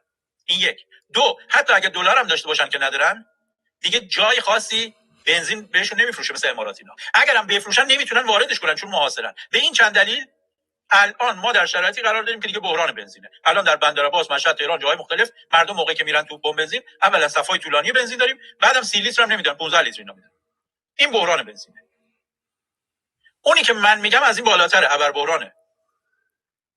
یعنی ما اگر جنگ شروع بشه به احتمال زیاد به دلیل سیاست جنگ طلبانه جمهوری اسلامی به زودی ایران میتونه وارد ابر بحران بنزین و برق بشه. از اینم بالاتر، یعنی از اینی که 2 روز دیگه میخوان جیره‌بندی رو تشدید کنن، از اون بدتر. چیه اون؟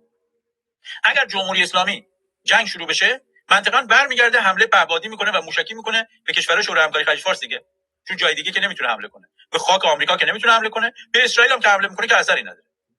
اون کارتی که دست جمهوری اسلامی مونده اینی که حملات موشکی و پهپادی بکنه به کشورهای حوزه خلیج فارس. اونا چی کار میکنن؟ احتمال زیاد اسرائیل و آمریکا و اون کشورها از خودشون دفاع میکنن، حمله میکنن به پالایشگاه و نیروگاه جمهوری اسلامی. این یکی از تفاوت‌های اصلی این جنگ با جنگ قبلی خواهد بود. کشوری به اسم ایران که توسط یک حکومت بد مثل جمهوری اسلامی اداره میشه و الان بحران بنزین داره، 2 روز دیگه قراره حتی بدون جنگ جیره‌بندی بنزین بشه، اگر اونا حمله کنن به پالایشگاه‌ها وارد ابر بحران بنزین میشه. یعنی کار از بحران دیگه بالاتر میگیره.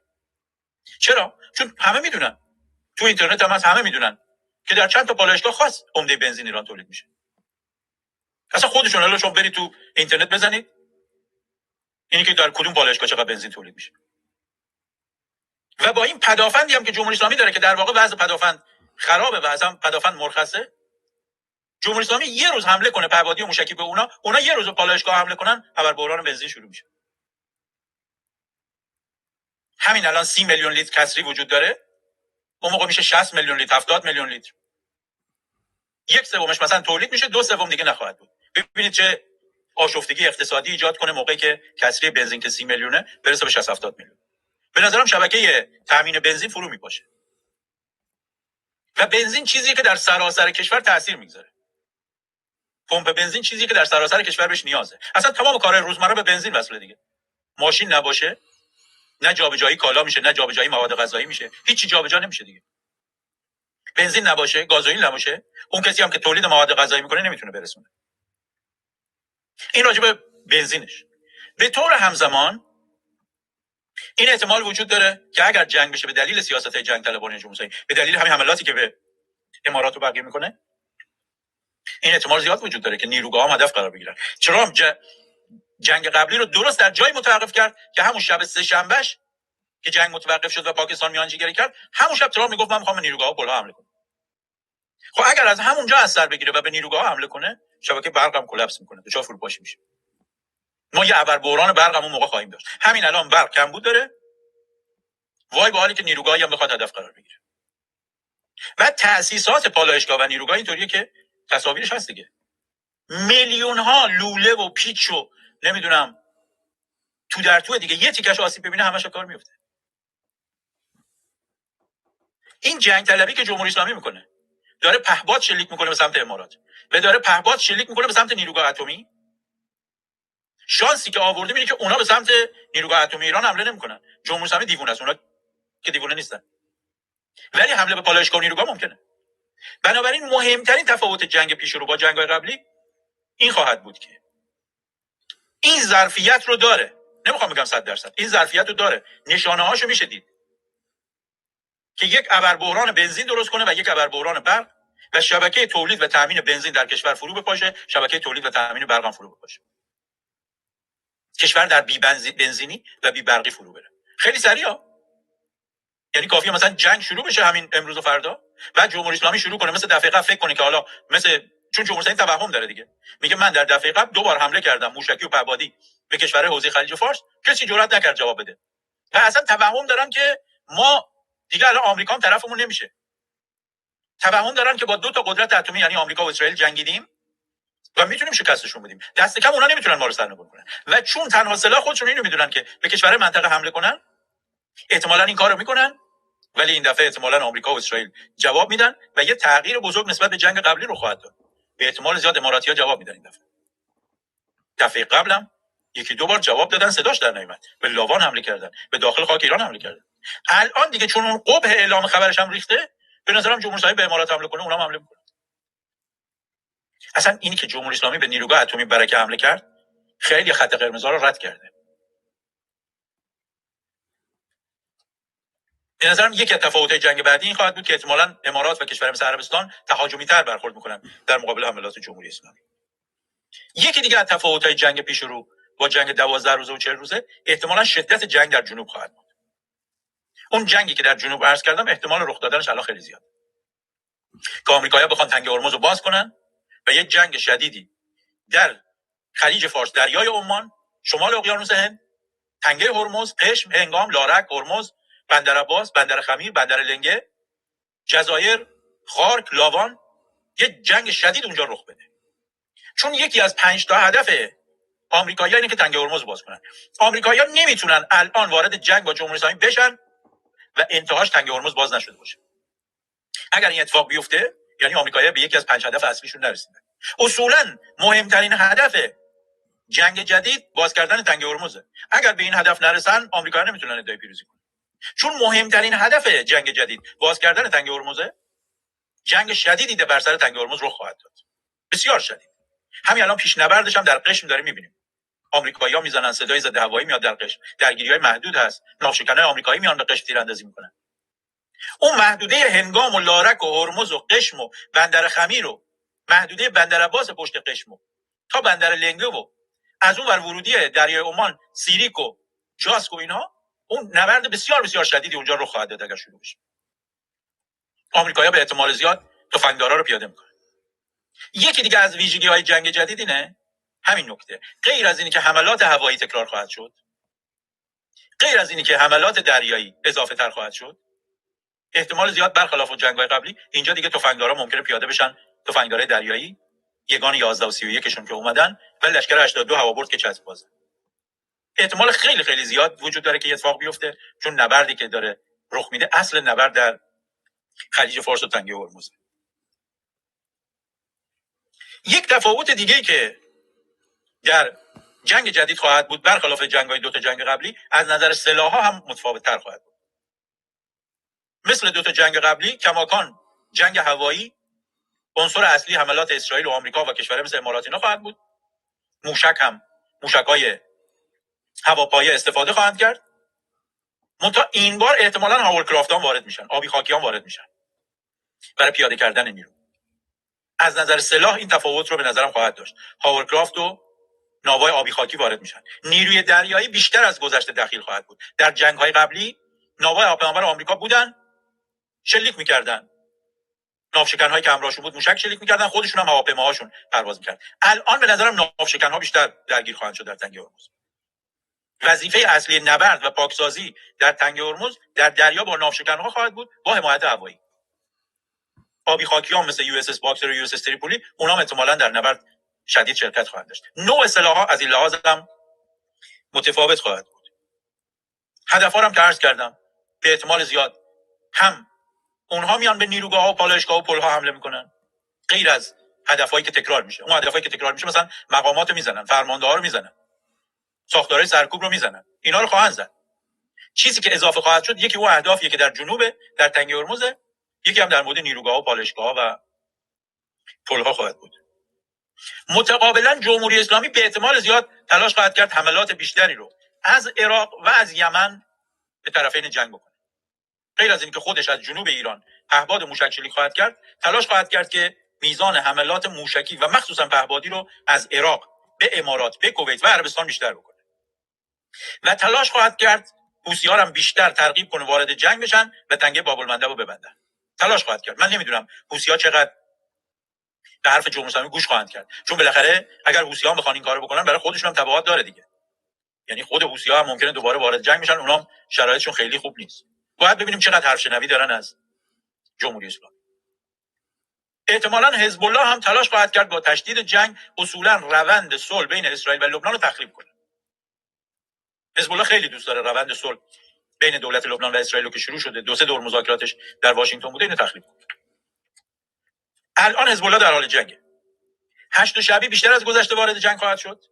تلاش خواهند کرد که حوثی‌ها هم وارد جنگ کنن، معلوم نیست، ولی اونی که مثل جنگ قبل غایب احتمالاً خواهد بود حماس و جهاد اسلامی هست. چون حماس و جهاد اسلامی در غزه به حدی آسیب دیدن، بعید میدونم دیگه بتونن به نبرد مسلحانه برگردن.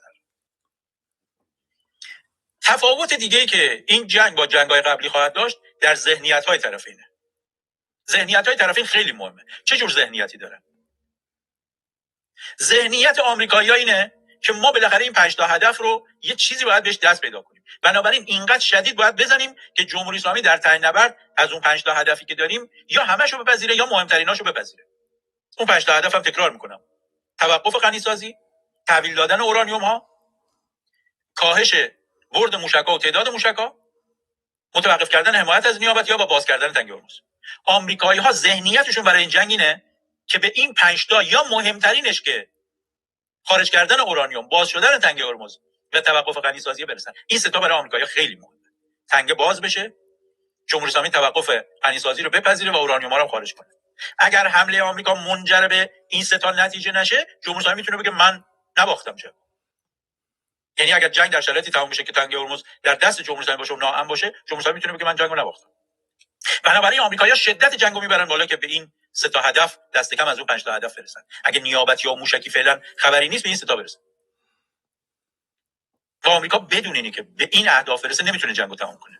اگر یه بار دیگه با جمهوری اسلامی بجنگه و هیچ کدوم از این 5 تا هدف محقق نشه، اعتبار جهانی ایالات متحده میره زیر سوال. که 3 بار با جمهوری اسلامی جنگیدید نتونست. بنابراین شدت میدن جنگو که به این نتایج برسه. این از نظر ذهنیت آمریکایی‌ها. و ذهنیت آمریکایی‌ها اینه که ما جنگ رو میبریم جلو، شدید میبریم جلو. به اسرائیل هم میگیم مقاماتو بزن، یه لایه دیگه از مقامات جمهوری اسلامی رو بزنه، با این هدف که در نهایت با جمهوری اسلامی توافق کنیم سر اون 5 تا هدف. هدف آمریکایی‌ها توافقه.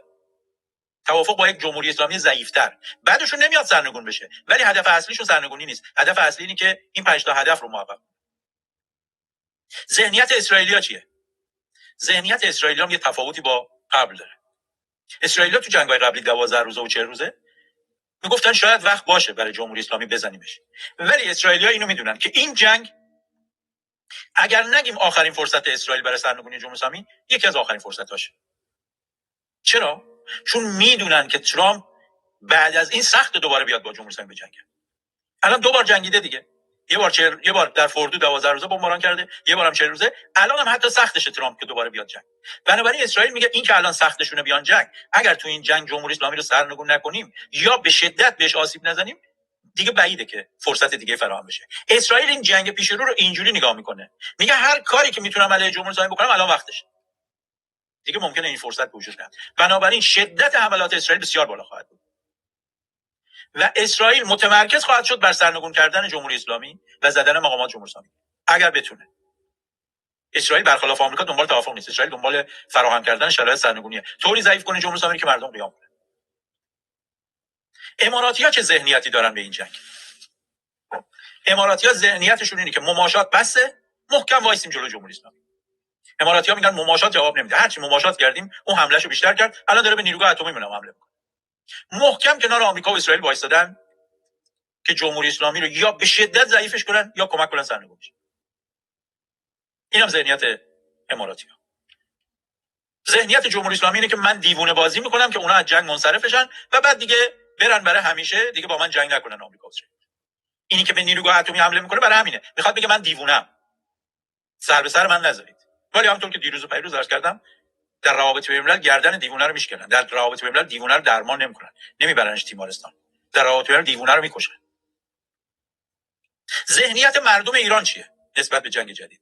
ذهنیت مردم ایران اینه که این میتونه یکی از آخرین فرصت‌ها باشه برای استفاده از کمک بین‌المللی در جهت سرنگونی جمهوری اسلامی، چون ممکنه بعد از این دیگه فرصتی نباشه. مردم ایران امیدوارن حملات متمرکز بشه بر ساختار سرکوب، مقامات و فرمانده‌های سرکوب، طوری تضعیف بشه که فرصت برای فراخوان نهایی فراهم بشه و فراخوان نهایی صادر بشه که مردم بتونن جمهوری اسلامی سرنگون کنن. یکی از خواسته‌های اصلی مردم ایران اینه که این حملات متمرکز بر ساختار سرکوب، مقامات و مسئولین سرکوب بشه. مردم با زیر ساخت و نمیدونم نیروگاه پالایشگاهی موافق نیستن زده بشه. مردم میگن رو ساختار سرکوب و مقامات و مسئولین سرکوب متمرکز بشید.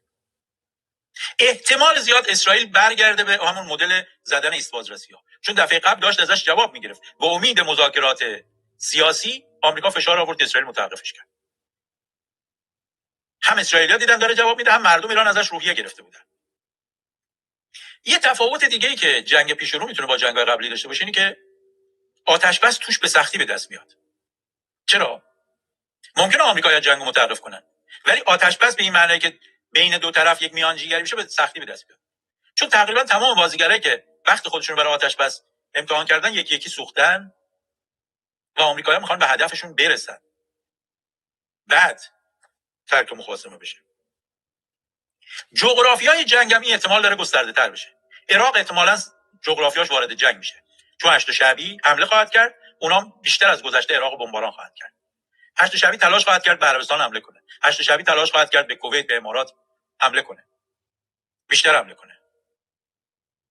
علاوه بر اینکه مثل قبل شهرهای مختلف از جمله تهران درگیر جنگ خواهند شد، جنگ در جنوب بسیار بسیار شدید خواهد بود اگر رخ بده. مخصوصاً کانون درگیری در جنوب در قشم و لارک و هنگام و بندر خمیر و بندر لنگه و بندر عباس و سیریک خواهد بود و طرف اماراتیش خورفکان و اون منطقه. اونجا خیلی نبرد شدید خواهد بود اگر جنگ شروع بشه.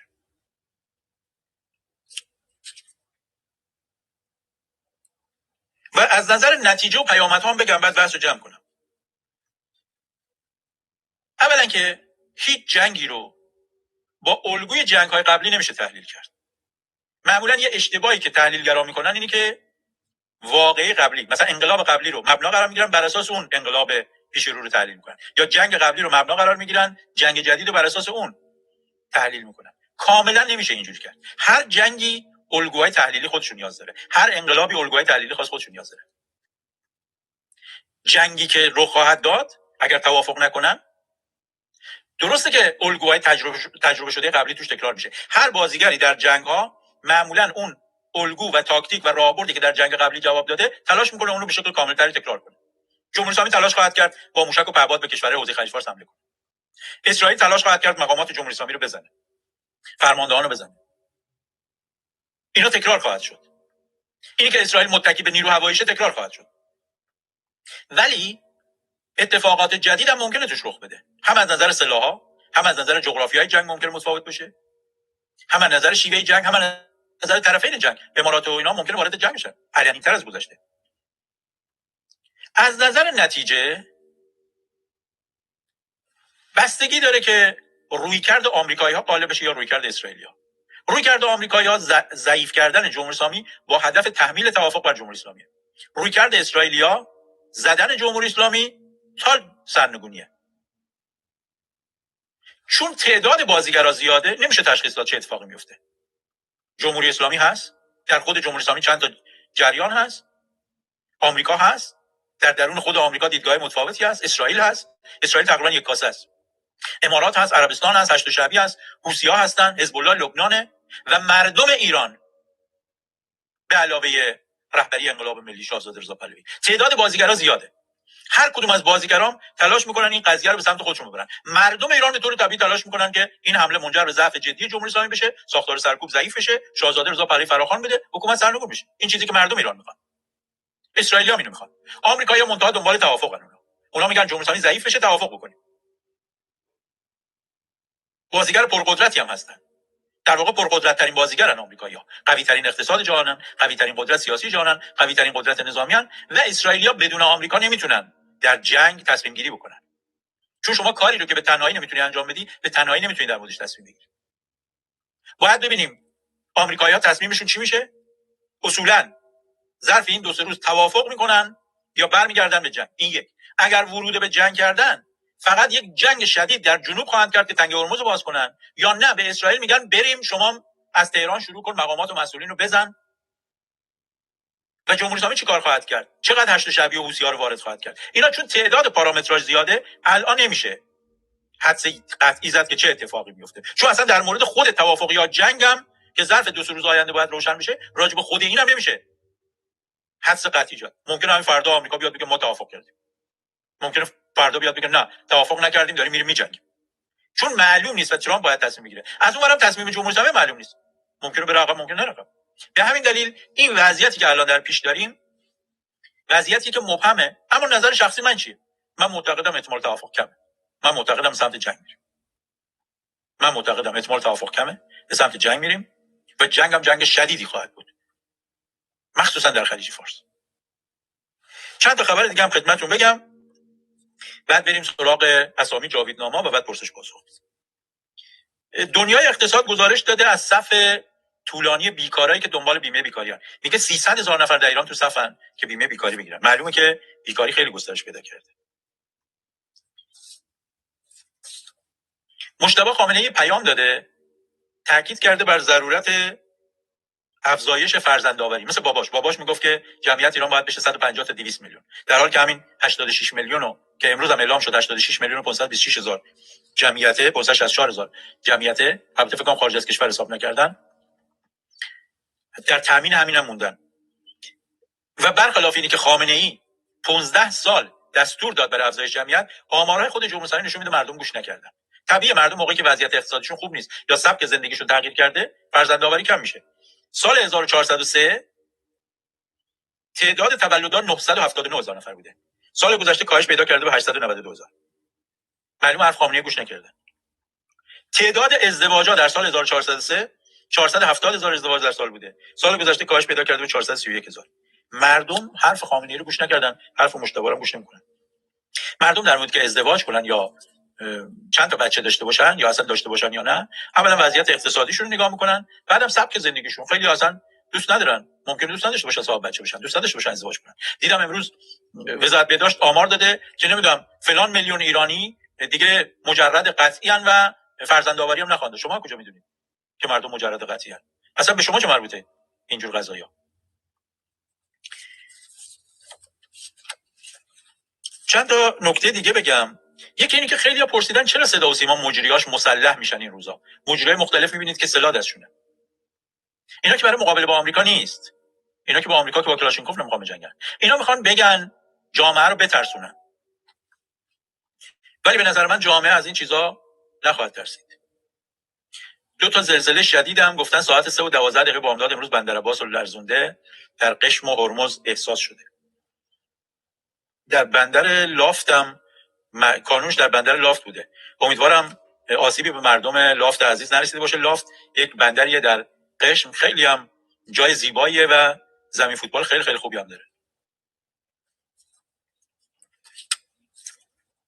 یک نکته دیگه که خدمتتون می‌خواستم بگم، در ایران این هفته مراسم هفته ارتباطات بوده. مسئولین و استادای دانشگاه در حوزه ارتباطات کلی جلسه رفتن راجع به ارتباطات صحبت کردن. باور میکنید که این کارو در شرایطی کردن که 3 ماه اینترنت در ایران قطعه؟ یعنی آدم از احمقانه بودن مراسم هر چی که وقت بگه دیگه کمه. کلی مراسم در سراسر کشور برگزار کردن به اسم هفته ارتباطات، بعد اینترنت در کشور قطعه. من نمیدونم راجع به چی صحبت کردن. مثلا که ارتباطات خوب است، ارتباطات در دنیای امروزه به بشر کمک میکند. استاد ارتباطات هم حتما اومدن تئوری ارتباطات رو گفتن، در حالی که ساده ترین کار که اینترنت که ارتباط مردم رو برقرار میکنه خودشون قطع کردن. واقعا خجالت هم نمیکشن که برای هفته ارتباطات مراسم برگزار کنن. و استادای دانشگاه چقدر خودشونو گول میزنن که میرن در این مراسم ها راجع به نظریه‌های ارتباطات صحبت میکنن، در حالی که اصلا خود اینترنت که ساده ترین ارتباط قطع. 2 نکته دیگه هم خدمتتون بگم بعد بریم سراغ پرسش و پاسخ. یکی اینه که چین، خیلی کوتاه بگم و رد شم بعداً مفصل‌تر خدمتتون میگم. چین کانون تحولات جهان شده. ترامپ که برگشت، پوتین بلافاصله رفته اونجا. چین خیلی موقعیت مهمی در دنیا پیدا کرده. ترامپ، خبر جدید. ترامپ در یک سخنرانی در کاخ سفید گفت ما جنگ ایران را خیلی سریع پایان خواهیم داد. آنها به شدت میخواهند توافق کنند. از این وضعیت خسته شدند. این موضوع باید 47 سال پیش حل میشد. کسی باید درباره آن کاری انجام میداد و این اتفاق خواهد افتاد و سریع هم خواهد افتاد. خواهید دید که قیمت نفت سقوط خواهد کرد. گفته ما جنگ رو خیلی سریع پایان خواهیم داد. این قضیه چین. یه نکته دیگه که فقط تر موضوع کنم بعداً یه جایی راجبش صحبت کنیم. از زمانی که خامنه‌ای مرده 9 اسفند که هنوزم نتونستن دفنش کنن، 3 پسر دیگه‌ش معلوم نیست کجا. مصطفی و مسعود و میثم، نه خبری ازشون منتشر شده، نه عکسی، نه تصویری، غیر از مجتبی که رهبر شده و اونم کسی ندیده پیام به اسمش دادن. اون 3 پسر دیگه‌ش هم معلوم نیست چه اتفاقی براشون افتاده. گفتم که یه خبر، اجازه بدید یه خبر دیگه هم بگم خدمتتون، یادداشت کردم حیفه چون ادعا کرده بودن میگم. رسانه‌های جمهوری اسلامی ادعا کردن که جمهوری اسلامی داره از جاسک نفت صادر میکنه جایگزین خاک، چون خط لوله گوره بوشهر به جاسک وجود داره که تنگه هرمز رو دور میزنه، از اونجا میتونه نفت صادر کنه. این کاملا دروغه، کاملا دروغه. این خط لوله از گوره بوشهر نفت رو میبره به جاسک در دریای عمان و طرح این بوده که 1 میلیون بشکه نفت بدونه که نیاز داشته باشه از تنگه هرمز عبور کنه، با یه خط لوله روزانه 1 میلیون بشکه نفت بره جاسک، از اونجا صادر بشه. این طرح بوده. الان هم 1/3 فکر کنم فعاله، مثلا 350,000 بشکه در روزش فعاله و نفت هم به اونجا رسیده. ولی چرا دروغه؟ محاصره اونور این جاسکه. یعنی این جاسک که میخوان نفت صادر کنه توی محاصره است. اونورش ناوشکن‌ها و ناوهای هواپیمابر آمریکا وایسادن. همونطوری که تنگه هرمز در محاصره آمریکاست، جاسک هم در محاصره آمریکاست. خارک هم در محاصره آمریکاست. اینا که نمیتونن نفت صادر کنن. دروغی که دارن میگن اینی که ما تنگه هرمز رو دور زدیم نفت صادر میکنیم. اون جایی که جاسک میخوان نفت صادر کنن در دریای عمانه و اون ورش ناوشکنه آمریکا وایسادن. اصلا این نفتی که از جاسک قرار صادر بشه یه گوی‌های شناوری داره در درون آب که این از زیر زمین لوله میکشن از بستر دریا، میره به این گوی‌های شناور مخزن‌های شناور. بعد نفتکشا میان کنار اون لنگر میندازن، وای میسن، متصل میشن و نفت میگیرن و میرن. خب این درست قبل از محاصره است. اینی که جمهوری اسلامی گفته از طریق جاس میخوایم نفت صادر میکنیم، دروغ میگن، باور نکنید. اصلا نزدیک سیریک اونجا، سیریک همین 4-5 روز پیش آمریکایی‌ها حمله کردن اونجا، بمباران کردن. ابدا اصلا ممکن نیست در این محاصره از اونجا کاری صورت بده. بریم سراغ اسامی جاویدنام ها و بعدش هم بریم سراغ پرسش و پاسخ. طبق معمولم از شما خواهش میکنم اگه براتون ممکنه و مایلید به نشانه احترام بلند شید یا هر طور دیگه‌ای که دوست دارید ادا احترام کنید. اسامی رو میخونم. فرزند ایران و جانفدای میهن: جاویدنام علی اکبر محمد آقایی، 17 ساله 17 ساله 17 ساله 19 دی، نصیرآباد شهریار عزیز.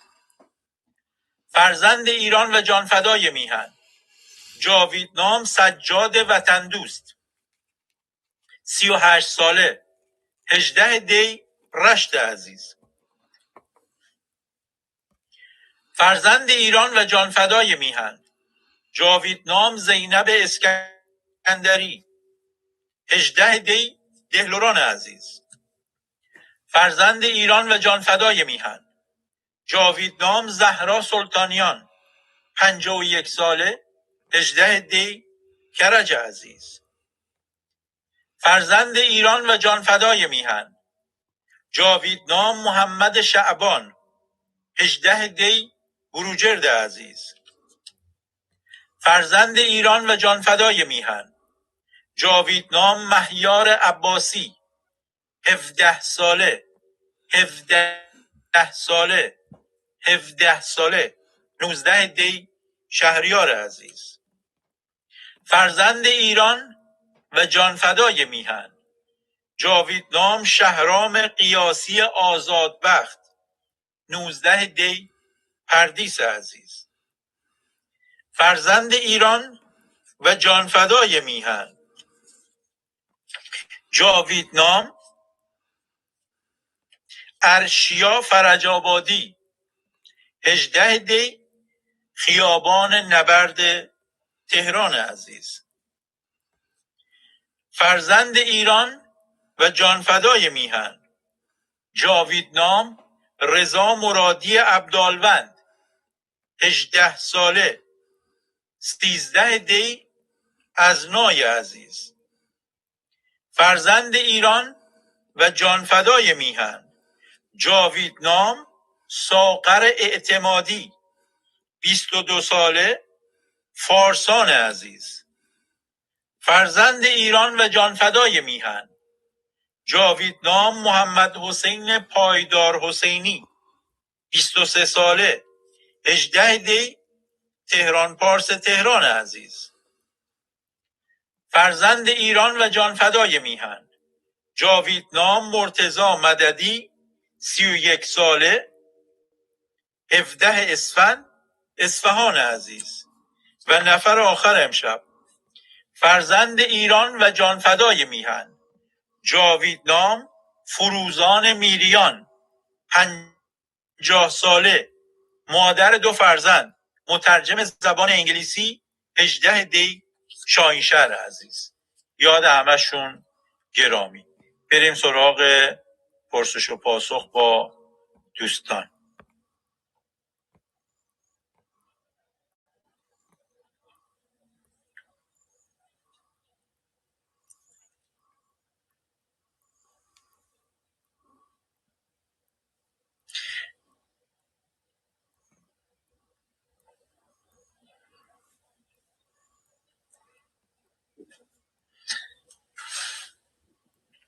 خیلی از عزیزان میگن بعد از 80 روز تونستن به اینترنت وصل بشن. واقعا خیلی دردناکه. امیدوارم که سریعتر شرایطی فراهم بشه که مردم عزیز ایران به اینترنت که حقشونه دسترسی پیدا کنن. از قشم هستم و سوالم اینه، به نظرتون باید به فکر رفتن از قشم باشیم قبل از اینکه شروع بشه یا بمونیم؟ من در موقعیتی نیستم که این توصیه رو به مردم بکنم که برن یا بمونن، ولی اون چه که میتونم در جهت حفظ جان هموطنامون عرض کنم، قشم خیلی به منطقه درگیری نزدیک، اگر نگم که در کانون درگیری خیلی نزدیکه. سنای آمریکا با پیشبرد طرح محدود کردن اختیارات جنگی ترامپ در جنگ علیه جمهوری اسلامی موافقت کرد. ظاهرا دموکرات‌ها به قدر کافی رأی به دست آوردن، ولی ترامپ میتونه وتو بکنه و اگر وتو کنه اونها باید 2/3 دوباره تصویب کنن و 2/3 ندارن که این کارو بکنن. در نهایت نمیتونن جلوی ترامپ رو بگیرن.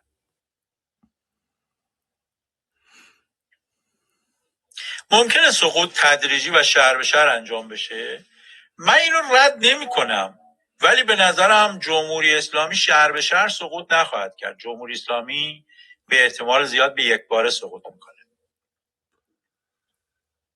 کاش یه روانشناس بود مثل شما صحبت میکرد و به سوالات جواب میداد. اوضاع روانی جمعیمون خرابه. بله، اگر دوستان روانشناس واقعا میتونن به مردم کمک کنن و حرفشون هم در مردم تاثیر داره، خوبه که این کارو بکنن. الان که کنگره رای داد به قانون محدود کردن جنگ، ترامپ میتونه حمله کنه؟ بله، میتونه حمله کنه. میتونه اونو ندید بگیره حمله کنه. به توصیه شما تاریخ شفاهی دکتر عالیخانی رو گوش دادم، بسیار مفید بود. من واقعا موقعی که تاریخ شفاهی دکتر عالیخانی رو دارم گوش میدم، به خودم میگم که چقدر یه آدم میتونه ذهنش منسجم باشه و چقدر میتونه برنامه محور باشه مثل آقای دکتر عالیخانی. من خاطرات خیلی دیگر رو گوش کردم، همش اینی که مثلا کی پسر عموی فلانی بود، نمیدونم پسر عمش چی بود، دختر عمش چی بود، خیلی خاطره اینجوری گفتن. ولی آقای دکتر عالیخانی از لحظه اولی که تاریخشو میگه که 18 قسمته، 18 قسمت رو داره راجع به برنامه صحبت میکنه، راجع به اینکه اقتصاد ایران چی بود و چطور با هدایت شاه تونست در دهه 40 رشد بکنه. احتمال حمله به تأسیسات هسته‌ای بوشهر چقدره؟ من احتمالش رو زیاد نمیدونم که بخوان به بوشهر حمله بکنن، چون اونا مثل جمهوری اسلامی دیوونه نیستن.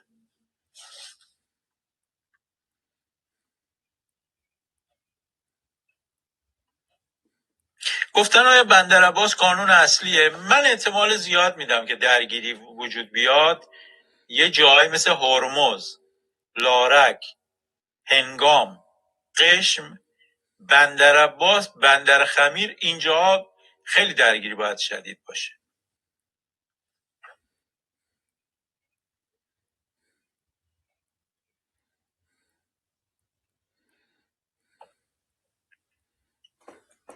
ممکنه اصلا جنگ نشه و محاصره شدیدتر بشه. این احتمالش کمه. الان دیگه اون احتمال اصلی توافق و جنگه.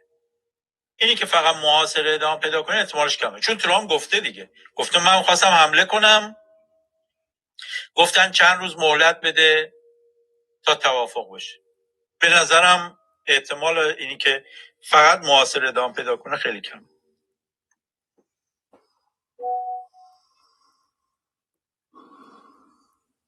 چقدر هشت شعبی از داخل عراق قابل کنترل؟ قابل کنترل نیست. هشت شعبی قابل کنترل توسط دولت عراق نیست، چون اصلا دولت عراق هم خودش بعضی از این هشت شعبی هاست و جمهوری اسلامی روی هشت شعبی عراق سواره و احتمالاً اگر جنگ بشه جمهوری اسلامی همونطور که لبنان رو وارد جنگ کرد، عراق رو هم وارد جنگ خواهد کرد.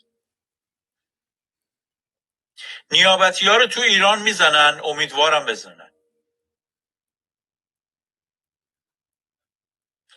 بعد از زدن زیر ساخت‌ها چه اتفاقی برای جمهوری اسلامی میفته؟ اگر اون که گفتن و به نیروگاه و پالایشگاه حمله کنن، وضعیت بنزین و برق بسیار بسیار آشفته خواهد شد و اگر وضعیت برق و بنزین آشفته بشه، خیلی از حوزه‌های دیگه اقتصادی و حوزه‌های زندگی مردم متاسفانه به دلیل این سیاست‌های جنگ طلبانه جمهوری اسلامی آسیب خواهد. کجا میشه گوش داد تاریخ شفاهی دکتر عالیخانی رو؟ در تلگرام یک اکانتی هست به اسم پروژه تاریخ شفاهی ایران. اونجا میتونید برید و این رو ببینید. خیلی چیزایی که اونجا وجود داره خیلی آموزنده است. ببینید این اکانتشه. امیدوارم که نمیدونم میتونید ببینید یا نه. من نشون بدم به دوربین. دانشگاه هاوارد پروژه تاریخ شفاهی. من الان دارم مصاحبه با اردشیر زاهدی رو گوش میدم که اینم خیلی خوبه که خاطرات اردشیر زاهدیه.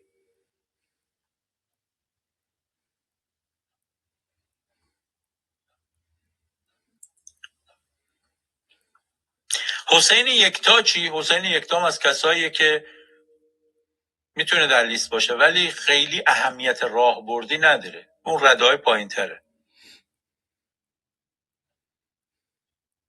یه چیزی هم دوستان راجع به این گفته بودن که مثل که جام جهانی اجازه نمیده پرچم ملی ایرانو ببرن. خب پرچم ملی ایرانه که مردم باید اصرار کنن ببرن. ولی راههای دیگه هم که میشه چیز کرد اینی که کسانی که در لس آنجلس و جاهای دیگه هستن، کسایی که امکان مالیشو دارن، میتونن پیراهنایی با پرچم ملی ایران تولید کنن و با اون پیرانا وارد استادیوم بشن. یا میتونن سرود ملی هم، اگه اونا سرود ملی ما رو قبول ندارن و مال جمهوری اسلامی میخوان پخش کنن، ایرانی‌ها میتونن با موبایلاشون همزمان سرود ملی ایران رو پخش کنن. موقعی که قرار سرود جمهوری اسلامی پخش بشه، کل ایرانیایی که در استادیومن میتونن سرود ملی ایران از موبایلاشون پخش کنن و کسی هم بعیده بتونه جلوشو بگیره.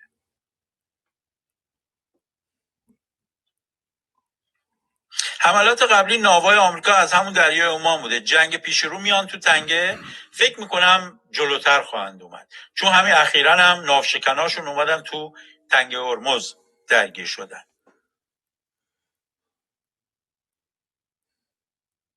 آیا امکانش هست آمریکا و اسرائیل از طریق هوایی مردم ایران رو مسلح کنن؟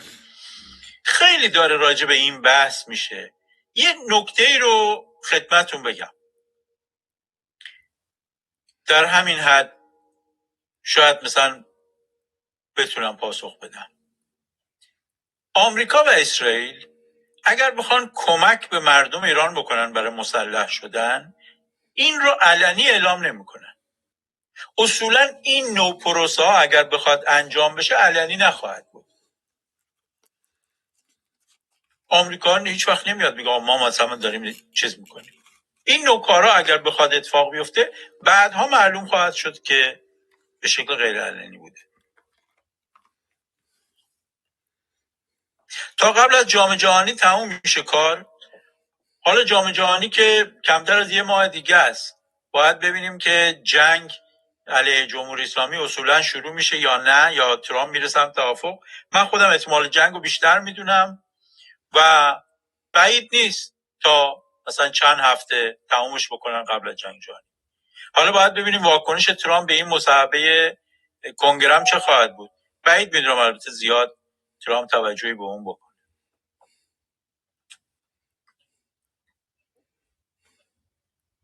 اگر بخواد توافق بشه امضای مجتبی لازمه؟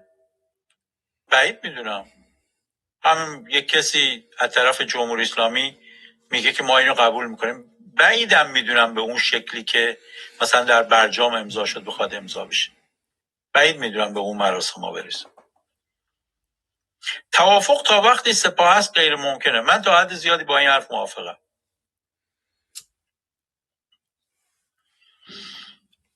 آیا حسن حسنزاده فرمانده سپاه تهران کشته شده؟ نشنیدم. بود، زنده بود تا فعلا. از بندر خمیر هستم. اون روز که خمیر رو زده همش صدای انفجار از سمت کو می اومد. این دفعه امکانش هست که بسیج و قرارگاه بندر خمیر حمله کنن. بله، اون منطقه‌ای که درگیری کوه ها هم بیشتر به این دلیل میزنن که پایگاه موشکی و پهپادیه.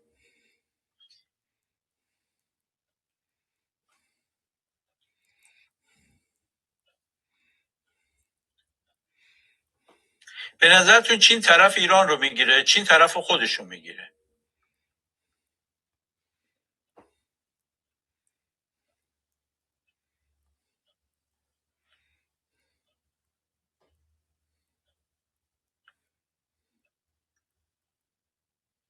زدن نیروگاه دقیقا چه تأثیری رو حکومت میذاره؟ اگر منجر به قطع گسترده برق بشه خیلی آسیب میزنه، خیلی از کارها رو از کار میندازه، موجب نارضایتی شدید میشه، موجب آشفتگی اقتصادی میشه. بنزین و برق چون چیزیه که در سراسر کشور مصرف میشه، اگر جنگ بشه و اونا به نیروگاه و پالایشگاه حمله کنن، 2 تا ابر بحران ایجاد میکنه و حسابی برای جمهوری اسلامی مسئله زا خواهد بود. خیلی ممنون و متشکر از این 1 ساعتی که در خدمت شما بودیم. فردا شب هم ساعت 7:30 شب به وقت شرق آمریکا، 1:30 بامداد اروپای مرکزی و 3 بامداد ایران در خدمتتون خواهم بود. مواظب خودتون و اطرافیاتون باشید.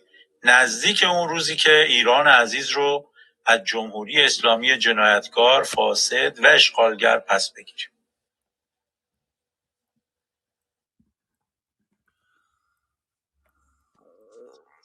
اوکی دوستان، رسیم با آخر اتاق. قبل از اینکه بریم من یه سوال بپرسم پرتقال.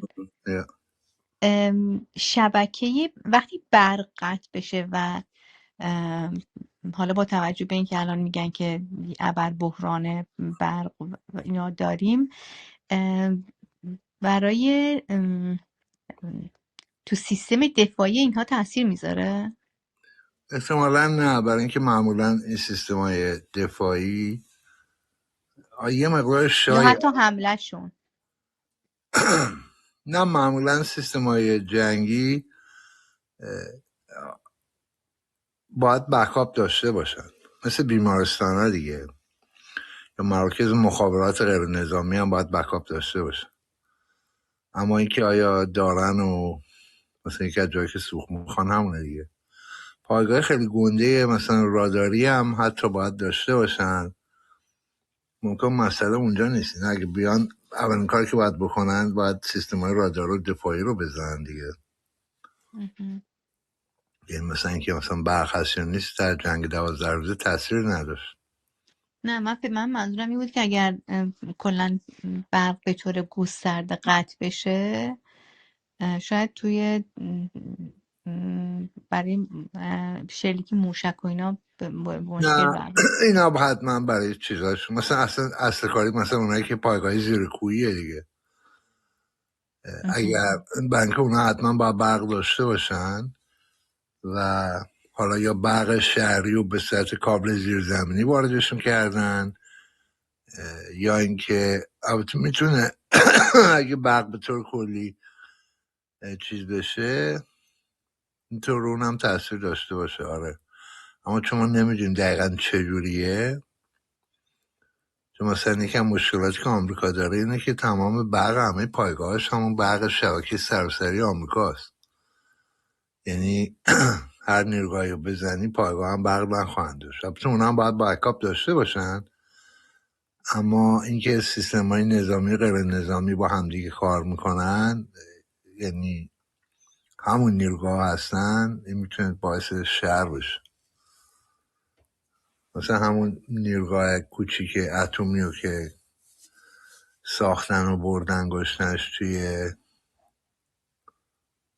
کلرادو، از مقالهش رو خوندیم، ساختنش توی کالیفرنیا بعد بردنش کلرادو. یکی از چیزا واسه اینه که مثلا نیروگاه اتمی کوچیک داشته باشن برای یه سری جاهایی که میتونه نظامی باشه، یا حتی جایی که سوخت بردن خیلی پاس صرفه نیست. مثلا زمان جنگ سرد پایگاه های رادار آمریکا و کانادا توی شمال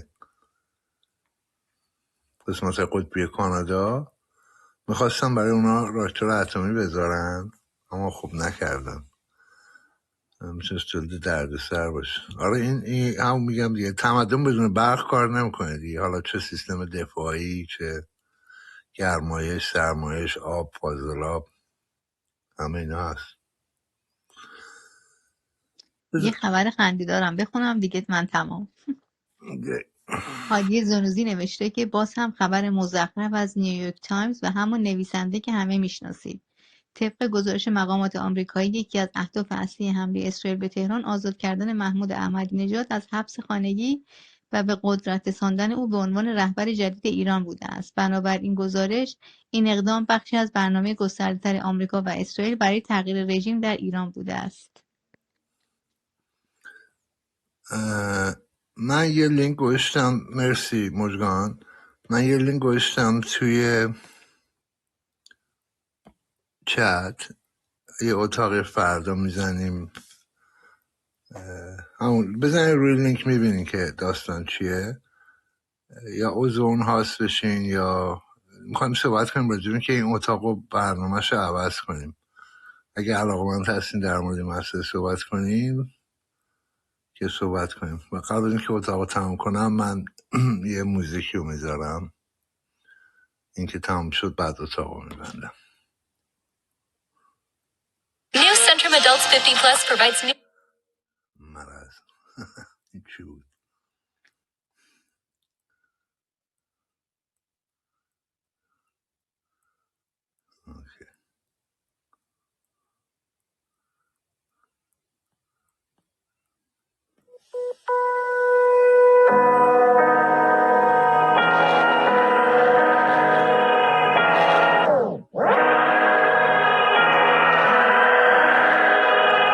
اگه دیدی درد مردم و ولی چشاتو بستی، ظلم به مظلوم رو دیدی و از کنارش رفتی، اگه از ترس یا واسه منفعتت خوده کردی، تو هم دست ظالم هستی، تو هم مجرم هستی. اگه خودتو به خواب زدی وقتی که خونا رو میریختن، گرفتار کسبتی وقتی جون جوونا رو میگیرن، اگه وسط بازی وسط بودی و گفتی سیاست چی هست، بدون رأی سفید نداریم بی‌طرف نداره این جنگ، اگه دست رو چشمات گذاشتی دستات خونیان، خائنی اگه تریبون داری و حرفات بو میدن، دوری از وطن و دوربینای ما کمسون نیستن، یادت باشه کثافت‌های پشت ابر لا میرن، اگه سرپوش گذاشتی رو قتل تو هم قاتلی، واسه پوشوندن جنایت باید رو خون راه بری، بدون مال کشیدن تو این سیستم کامل نیست، ایران اینقدر زندان داره که همتون جا بشین. ژورنالیست بازاری، مخبر دوزاری، هنرمند درباری، سوراخ موش بخر، مأمور مزدور از بالا دستور، جلاد مجبور، سوراخ موش بخر، سوپا به اطمینان منصوب بی اختیار، اصلاح طلب حزب با سوراخ موش بخر، صادراتی نایی یا کسی رو کشار جایی بده هرچی دلار داری، سوراخ موش بخر. چه هنرمندی که خبر از نونبری نداری، شاشیدم به اسکار تگ مردمی نباشی،